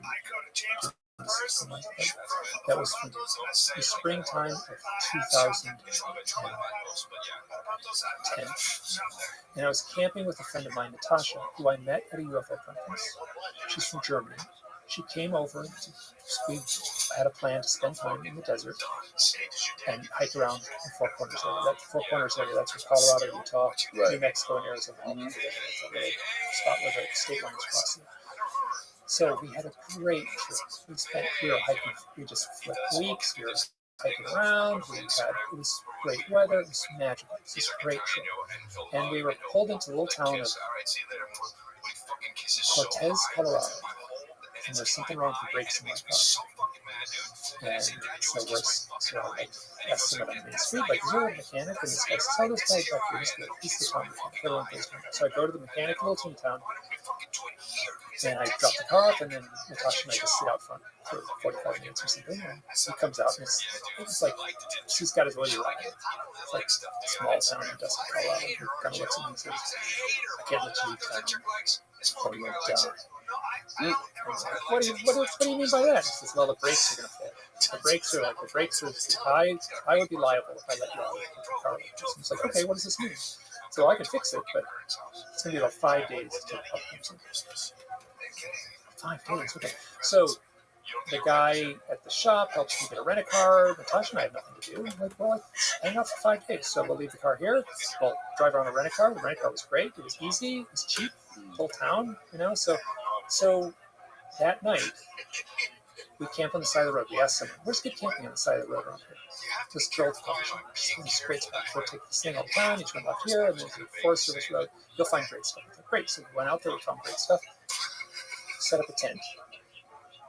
And so Natasha and I are sitting side by side. And we woke up in the middle of the night screaming. Both of us were screaming. She describes it the same way I do. I've since called it synthetic fear. Like it was, I have spent thousands of nights in a tent. I've never felt anything like this. It was irrational fear. Here, go ahead and scroll up a little bit. So I'm down, speak down. And just, oops. Oh, I missed it. It's not in there. Sorry, it's going to be out of order. I'll find it in a little bit. So I Natasha, what's going on? And I'm like freaking out. She's like, I don't think it's so she's screaming at us. And I feel like I climbed on top of her like someone threw a hamburger. Like, what's going on? Why are we both so scared? You can talk to Natasha, sure. She says it the same way. It was irrational. And then we just, after a little bit, we go to sleep. We go from complete adrenaline freak out to sleep. And then, now this is where it gets very murky. I'm only going to tell you what I remember. I don't think this is what happened, but this is my memory. I had the total shaking just telling the story. I had this elevator up here, and I floated off the sleeping pad, and I felt myself floating up into the roof of the tent. And I just kind of faded away. I just kind of faded into this whiteness, this realm of total whiteness. And as I was floating, I said, I have to remember this. I have to remember this. I have to remember this. And then it changed to, am I on a table? Am I on a table? Am I on a table? Now I have no memories of being at a table. All I have is a memory is just this totality of whiteness. So, I don't know. All of a sudden I hear Natasha's voice, which I don't think she said this. I hear Natasha's voice with a German accent. She says, Mike, you're floating. And I'm back in the tent. So we both sleep soundly. We wake up in the morning, the birds are chirping, the sun's out. And I Natasha, what happened? And she's like, I saw this place. And so when I was floating, I also saw a round floating pizza pan shaped disc, it's like called a mandala in the text. Inside the tent? It was inside the tent. So I said, where, she said, I saw this face, and just tell me straight properly, it requires a lot. I'm just gonna, it's in the book. I would sidetrack this in a half hour to tell this part and come back in. So I get out of the tent, I walk around, and I'm literally looking for a spot in the ground where a flying saucer landed. There's nothing. There's no burn mark. I wanted to find it. But later that day, I found a scratch on my chest. It started at my left shoulder and went almost to my belly button. And it was a legit scratch, like a cat claw, simple cat claw. Red mark, red line. But when you looked at it really closely, it wasn't a scratch at all. It wasn't like a wound like that at all. It was a line of tiny little fluid-filled blisters that were kind of red. And what happened is a few days later, it washed off. Like small dots, almost. Like a small line of polka dots. But each individual polka dot was a tiny fluid-filled blister, like half a millimeter, tiny. And I needed glasses to see it. And I took a shower a few days later, and it washed off. And both Natasha's a UFO researcher in Germany. I'm a UFO researcher here. When it washed off, we both went, we should take a picture of it. That's another thing that's very common. People like avoiding pulling a camera out. Did you go and get a CAT scan after this? I did. I know that. That would be interesting to see if they could find anything different about like the inside, or if they put anything in the body or something. I thought about doing stuff like that. I've never done it. My plate's full, right? My plate's full trying to deal with this stuff. So we're stuck down there for 5 days. I called a friend up. This is the friend that said, you want proof? Look at my email inbox. Her name is Miriam Delicado. So I called Miriam Delicado. She spent a lot of time down there. She said, call up and I got stuck down the four corners here. Just rent a car. What do you do? She said, you go to Canyon de Chelly, which is in the Navajo Reservation in Arizona. And there's a guy that runs a sweat lodge ceremony. Who's a sweat lodge ceremony? Great. So we went down there and I got his phone number. I called him up. I said, we're driving down. He said, we'll do a sweat lodge tomorrow. And he runs a campground. And there was a few other people there that were going to do a sweat lodge too that had asked him about it. So, it's not the guy who was in prison, is it? No, not the guy where somebody died? Yeah. No, that happened in Sedona. Oh, okay. No, this, in fact, he talked about that. Oh, did he? Yeah. So he said, this is how you do it. That's some crazy shit. Yeah. So, but anyway, so it was just a. Keep on scrolling down and see if I can find some more of those images. Keep going. Okay. Oops. Okay. Let's go back up here. Yeah, it's not in this. It's not in this section here. Look up. Type in that little box on the side. You can just go right up back up to the side. Irrational fear. Oops. Nope. Not there.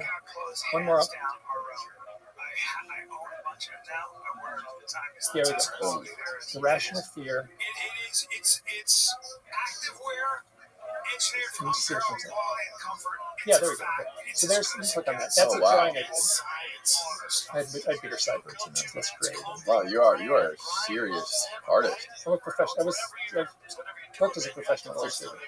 Great picture. Well, I mean, I tried to capture it, and so that was the floating pizza pan that was in there. So okay, so it was off to the side, kind of, the pizza pan. Yeah, so directly above you. It was more. It's hard to hear. It was more above. If this was perfectly accurate, which it's not, it would actually be more above Natasha's knees. It looks like above her chest. It would be more above her knees. So we're in the sequence. So we just I float up, and that's when I floated through. It felt like I floated through. I don't know if this really happened. It felt. You know what it felt like? Magnets. Between magnets.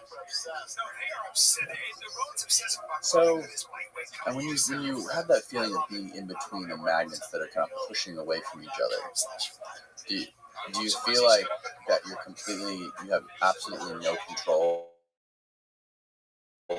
You can't control over your environment. You're sort of like paralyzed. So this is all of like 10 seconds. I don't have any memory of the size. What it feels more like is the knobs that control your emotion. All right, it's here. Like there was no, like this is weird, right? So I went like I should have been, oh shit, what is this? And I wasn't. Every emotion was like I was lame. Wow. So the void of emotion. Second thing is suck all the emotion. Right. Okay. So at what point on this line map where did this take place? This was at the farthest east. The one in Colorado, right? One in Colorado. Okay. So we do this sweat lodge ceremony. Mm-hmm. So the theme of the ceremony was surrender. Like just surrender to people. You know, so and there's 4 sessions and it gets progressively hotter. The 4 cardinal points in the compass. And the guy who led it was great. He was drumming, he was chanting, he was funny. And he was just encouraging us to let go, surrender. It was a beautiful thing. I've never done anything like that before. I loved it. It was really. I did not get some magical assistance, but it was a lovely experience, and Natasha enjoyed it too, a lot. And then, so it's a long story that starts out with the guy saying, "You can't leave town, you're going to die," and ends with a metaphoric death and rebirth ceremony. Lets you go into the sweat lodge to metaphorically die, to come out reborn. So I was there in my house in Idaho, in front of my computer. What is the third thing in the middle of the map? You can go back now to the page you were at before. You can just hit the back arrow up there, I think. And it should take you to way down Scotland. That's right. Yeah. Oh, there you go. Go back up to there. So Birch Trail Road. Keep on going down. That's the map. So we've designated the westernmost point, which is green, and the easternmost point, which is blue. Right. And there's that other line in the middle. So just go down. Oh, that's the site. Okay, so there's a Birch Trail Road. This is from Google Maps. So you're driving around. I've been to this area before. I bet you can find good spots. So you pull off this. You can click on this. So we drove off in this little dirt pull-off. This is a daylight picture. And we sat there as the sun was setting. This was a beautiful evening. This was, again, with Natasha. Oh, hold it. I'm jumping way around here. I did the thing that I didn't want to do. Okay, so the one story ends, right? So this event here is from 2011. Natasha comes back a year later. She goes to the same UFO conference that we met at. We're there together. And then we drive back to Idaho, right where my home is. And then to do that, you have to drive through Utah. So let's take our time. Let's drive through west. Let's sleep out under the stars. So that's what we did. So coming home from a year later, so a year after the event in the tent, we're sleeping alongside the Birch Trail Road. Where I can go advance one, or you get to go back. And oh, here, now we just let's not click that one yet. Yeah, we'll stay with that one. So sleeping out, showing us the stars. Natasha's from Germany. I've been driving all day. She's like, wakes me. I'm totally jet lagged. I can't sleep. What do I do? I'm like, oh my God, I've been driving all day. All I want to do is sleep. It's a beautiful night. Just go for a walk. Go for a walk out there. So she goes for a walk, and I lay in the sleeping bag in the sand. And when she walks away, there's an owl hooting in the bush near my bed.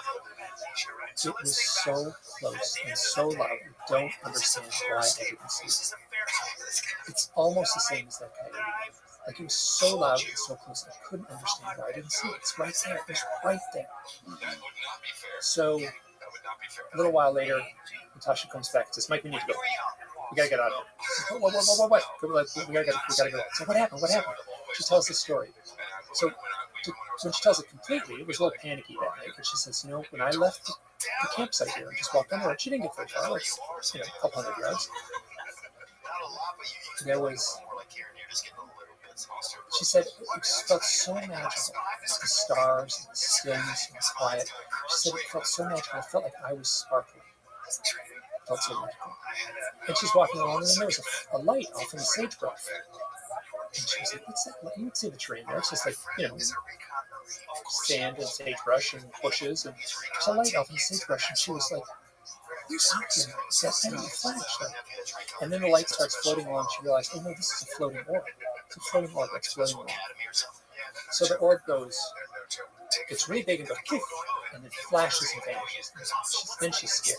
She runs back and that's what she does.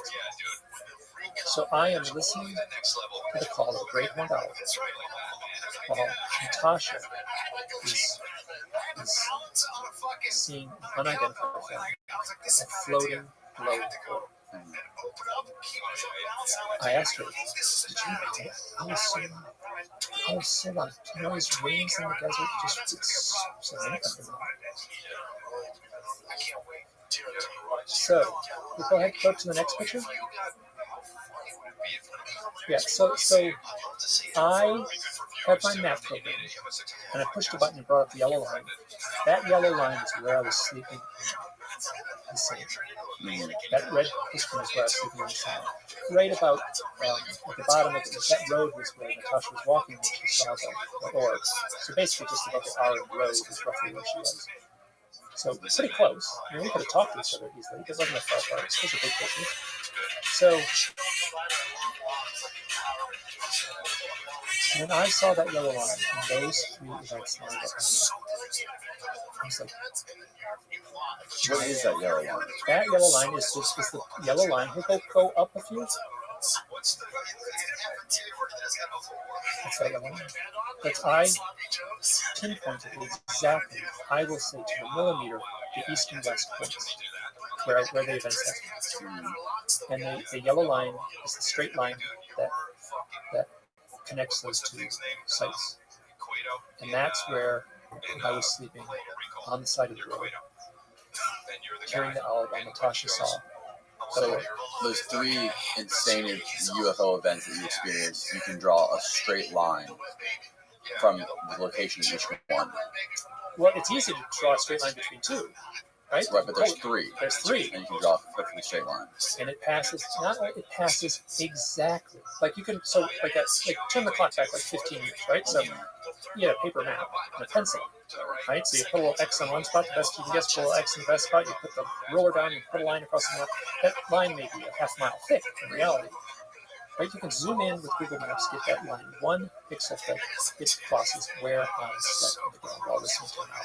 Wow. So I call this my confirmation. Like when I saw that yellow line, my old girl ended. And all that stuff about, like, oh, did that really happen? Or this is that, like, oh, I wonder if those things from the backyard. All that in. And I was like, oh, like, it's real.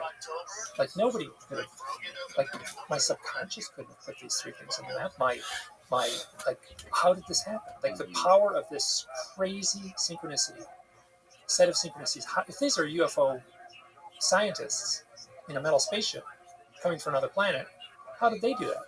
So I like to sleep outside. I like to make maps. I love stuff like coyotes and owls and shamanic experiences like sweat lodges.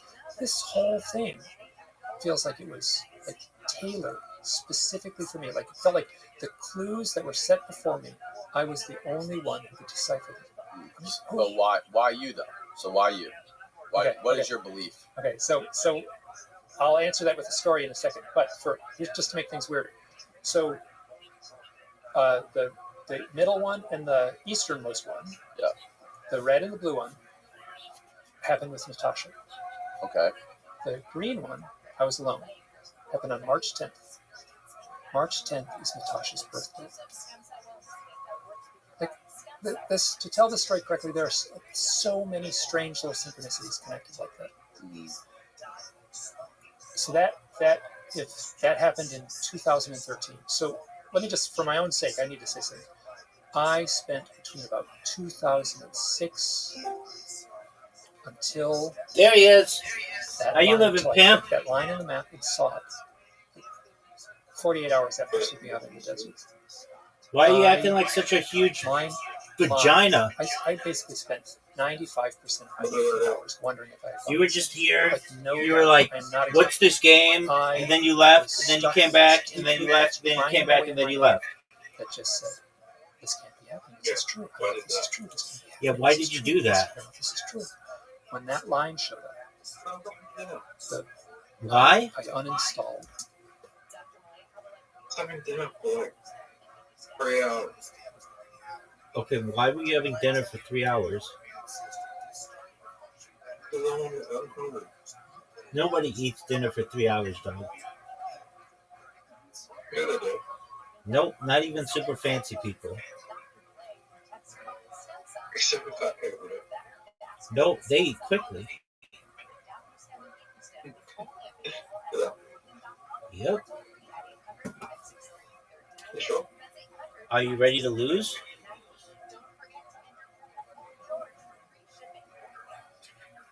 Yeah. Yeah. Fat people eat quick. Yeah, it's one of the reasons why they're fat. What? Because they don't taste their food. They just inhale it, devour it. And then they feel like they don't eat much. Yeah, they don't allow their body to digest. Have you seen The Whale? That movie with Brendan Fraser? Yeah. No. Is it good?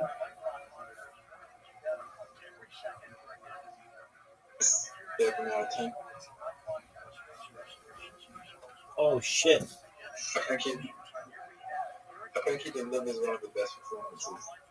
Like, his performance is really good, but the film is a bit like mediocre. Is it about a cryptocurrency investor? No. Well, it should have been.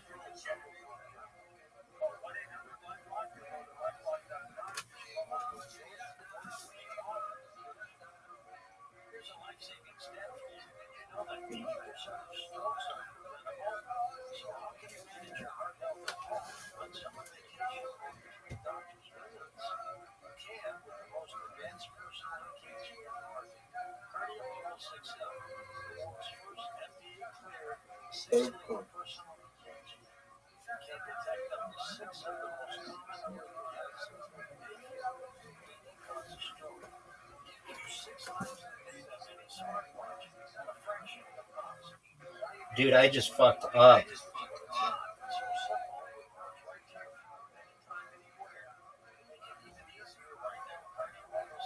If you make this, I'm gonna be so pissed.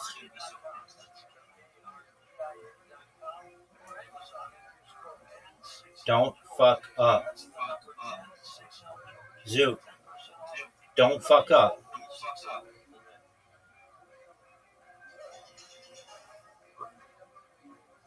Zoot, you fucked up.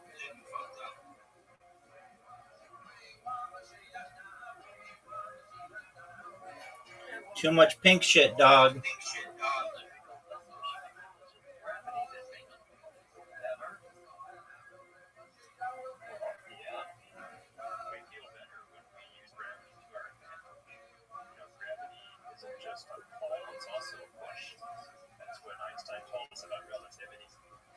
Look how slow it up, slow up. They're trying to do a show like this. Dude, your shot sucks, and we all know it. Everybody knows it.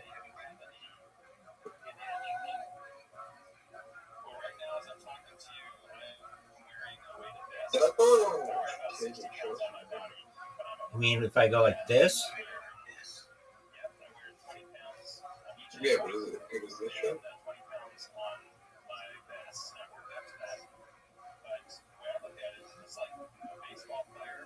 Rabbi, what's the greatest TV show of your time? that's a subjective question. Like, I guess people could say perhaps the news.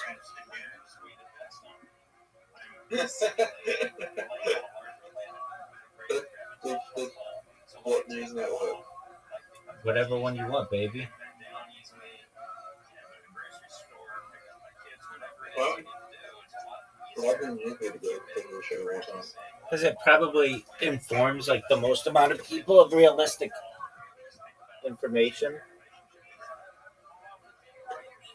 Realistic manipulated information that's whoever's having the most money to That's deliver true. the source. That's true.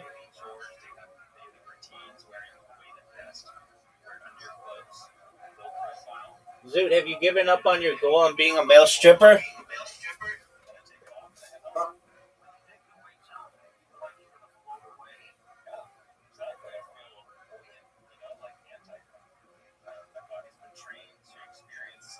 Was that a no? No, I'm just doing it less. Oh, okay.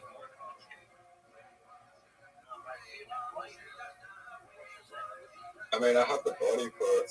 I have the body for it now. I need time. I'm trying not looking like meetings with people at the moment. But my friend with the connection just went into state. So I have to wait until he gets back. Doesn't he have a phone? Yeah.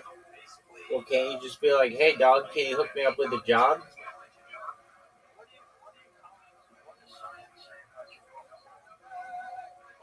That would be a good idea.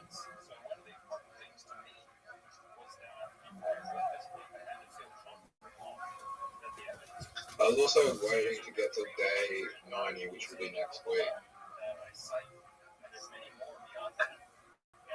When are you going to go to the strip club?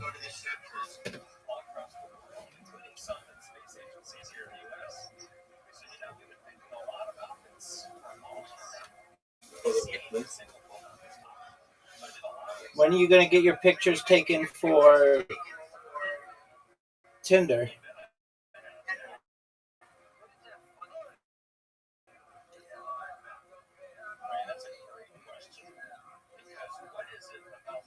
After Punk Carnival. Dog, you keep putting that off. Like, you're like the worst procrastinator. Oh, God, I don't want to spend like $2,000 right now. Dude, no one's going to make you. It's not $2,000, dude. It's literally like $100. It's $400, but I just spent $2,500.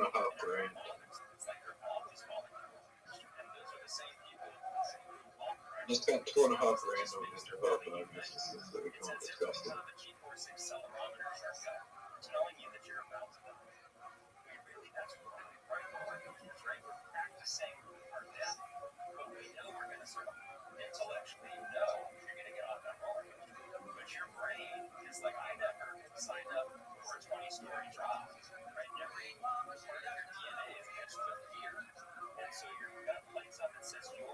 What'd you think of that shot, Zoot? Hit my ball. 11. 11 out of 10?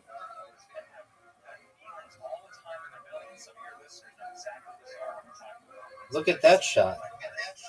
Zoot, you're getting shut out. Zoot, you haven't scored yet. Zoot. You're gonna get skunked.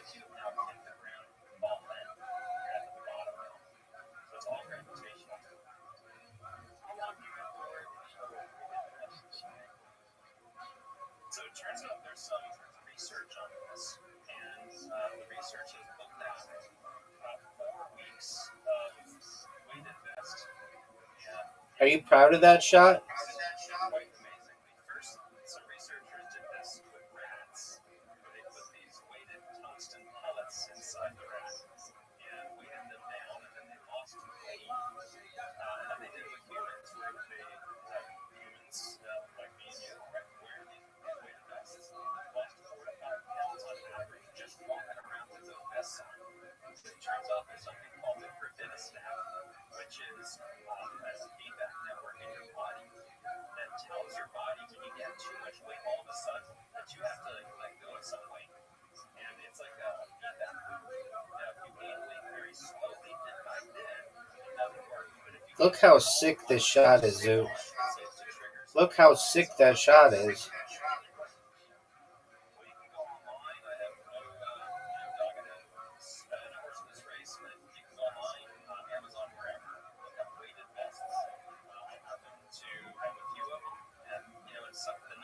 Zoo, that was an amazing shot.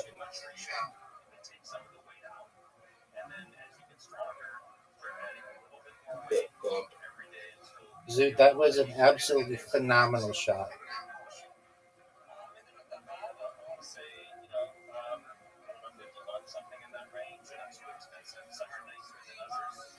Zoot!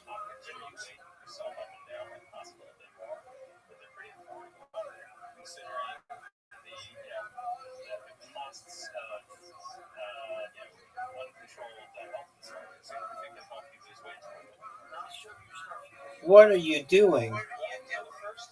You're going in the water. Water. Water. Water. Told ya. Dude, you fucked me. You fucked me.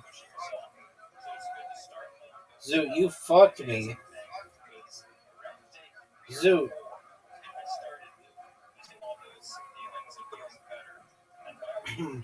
Zoo, did you know I beat you?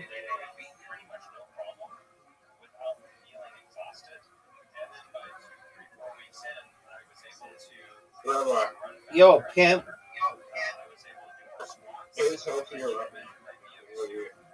Oh, baby girl. I might be the healthiest motherfucker on earth.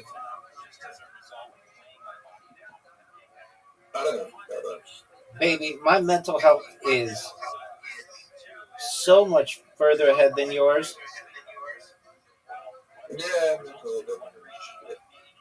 Oh, fuck. Dude, I didn't do well. 25, 18, 5. That sucked. I'm going to get 20, 21. 20, 25. Bullshit. Bullshit, Zoo. 5, 20. No, I live with people, so I see people in real life, and then I have random ass people who come in here every day.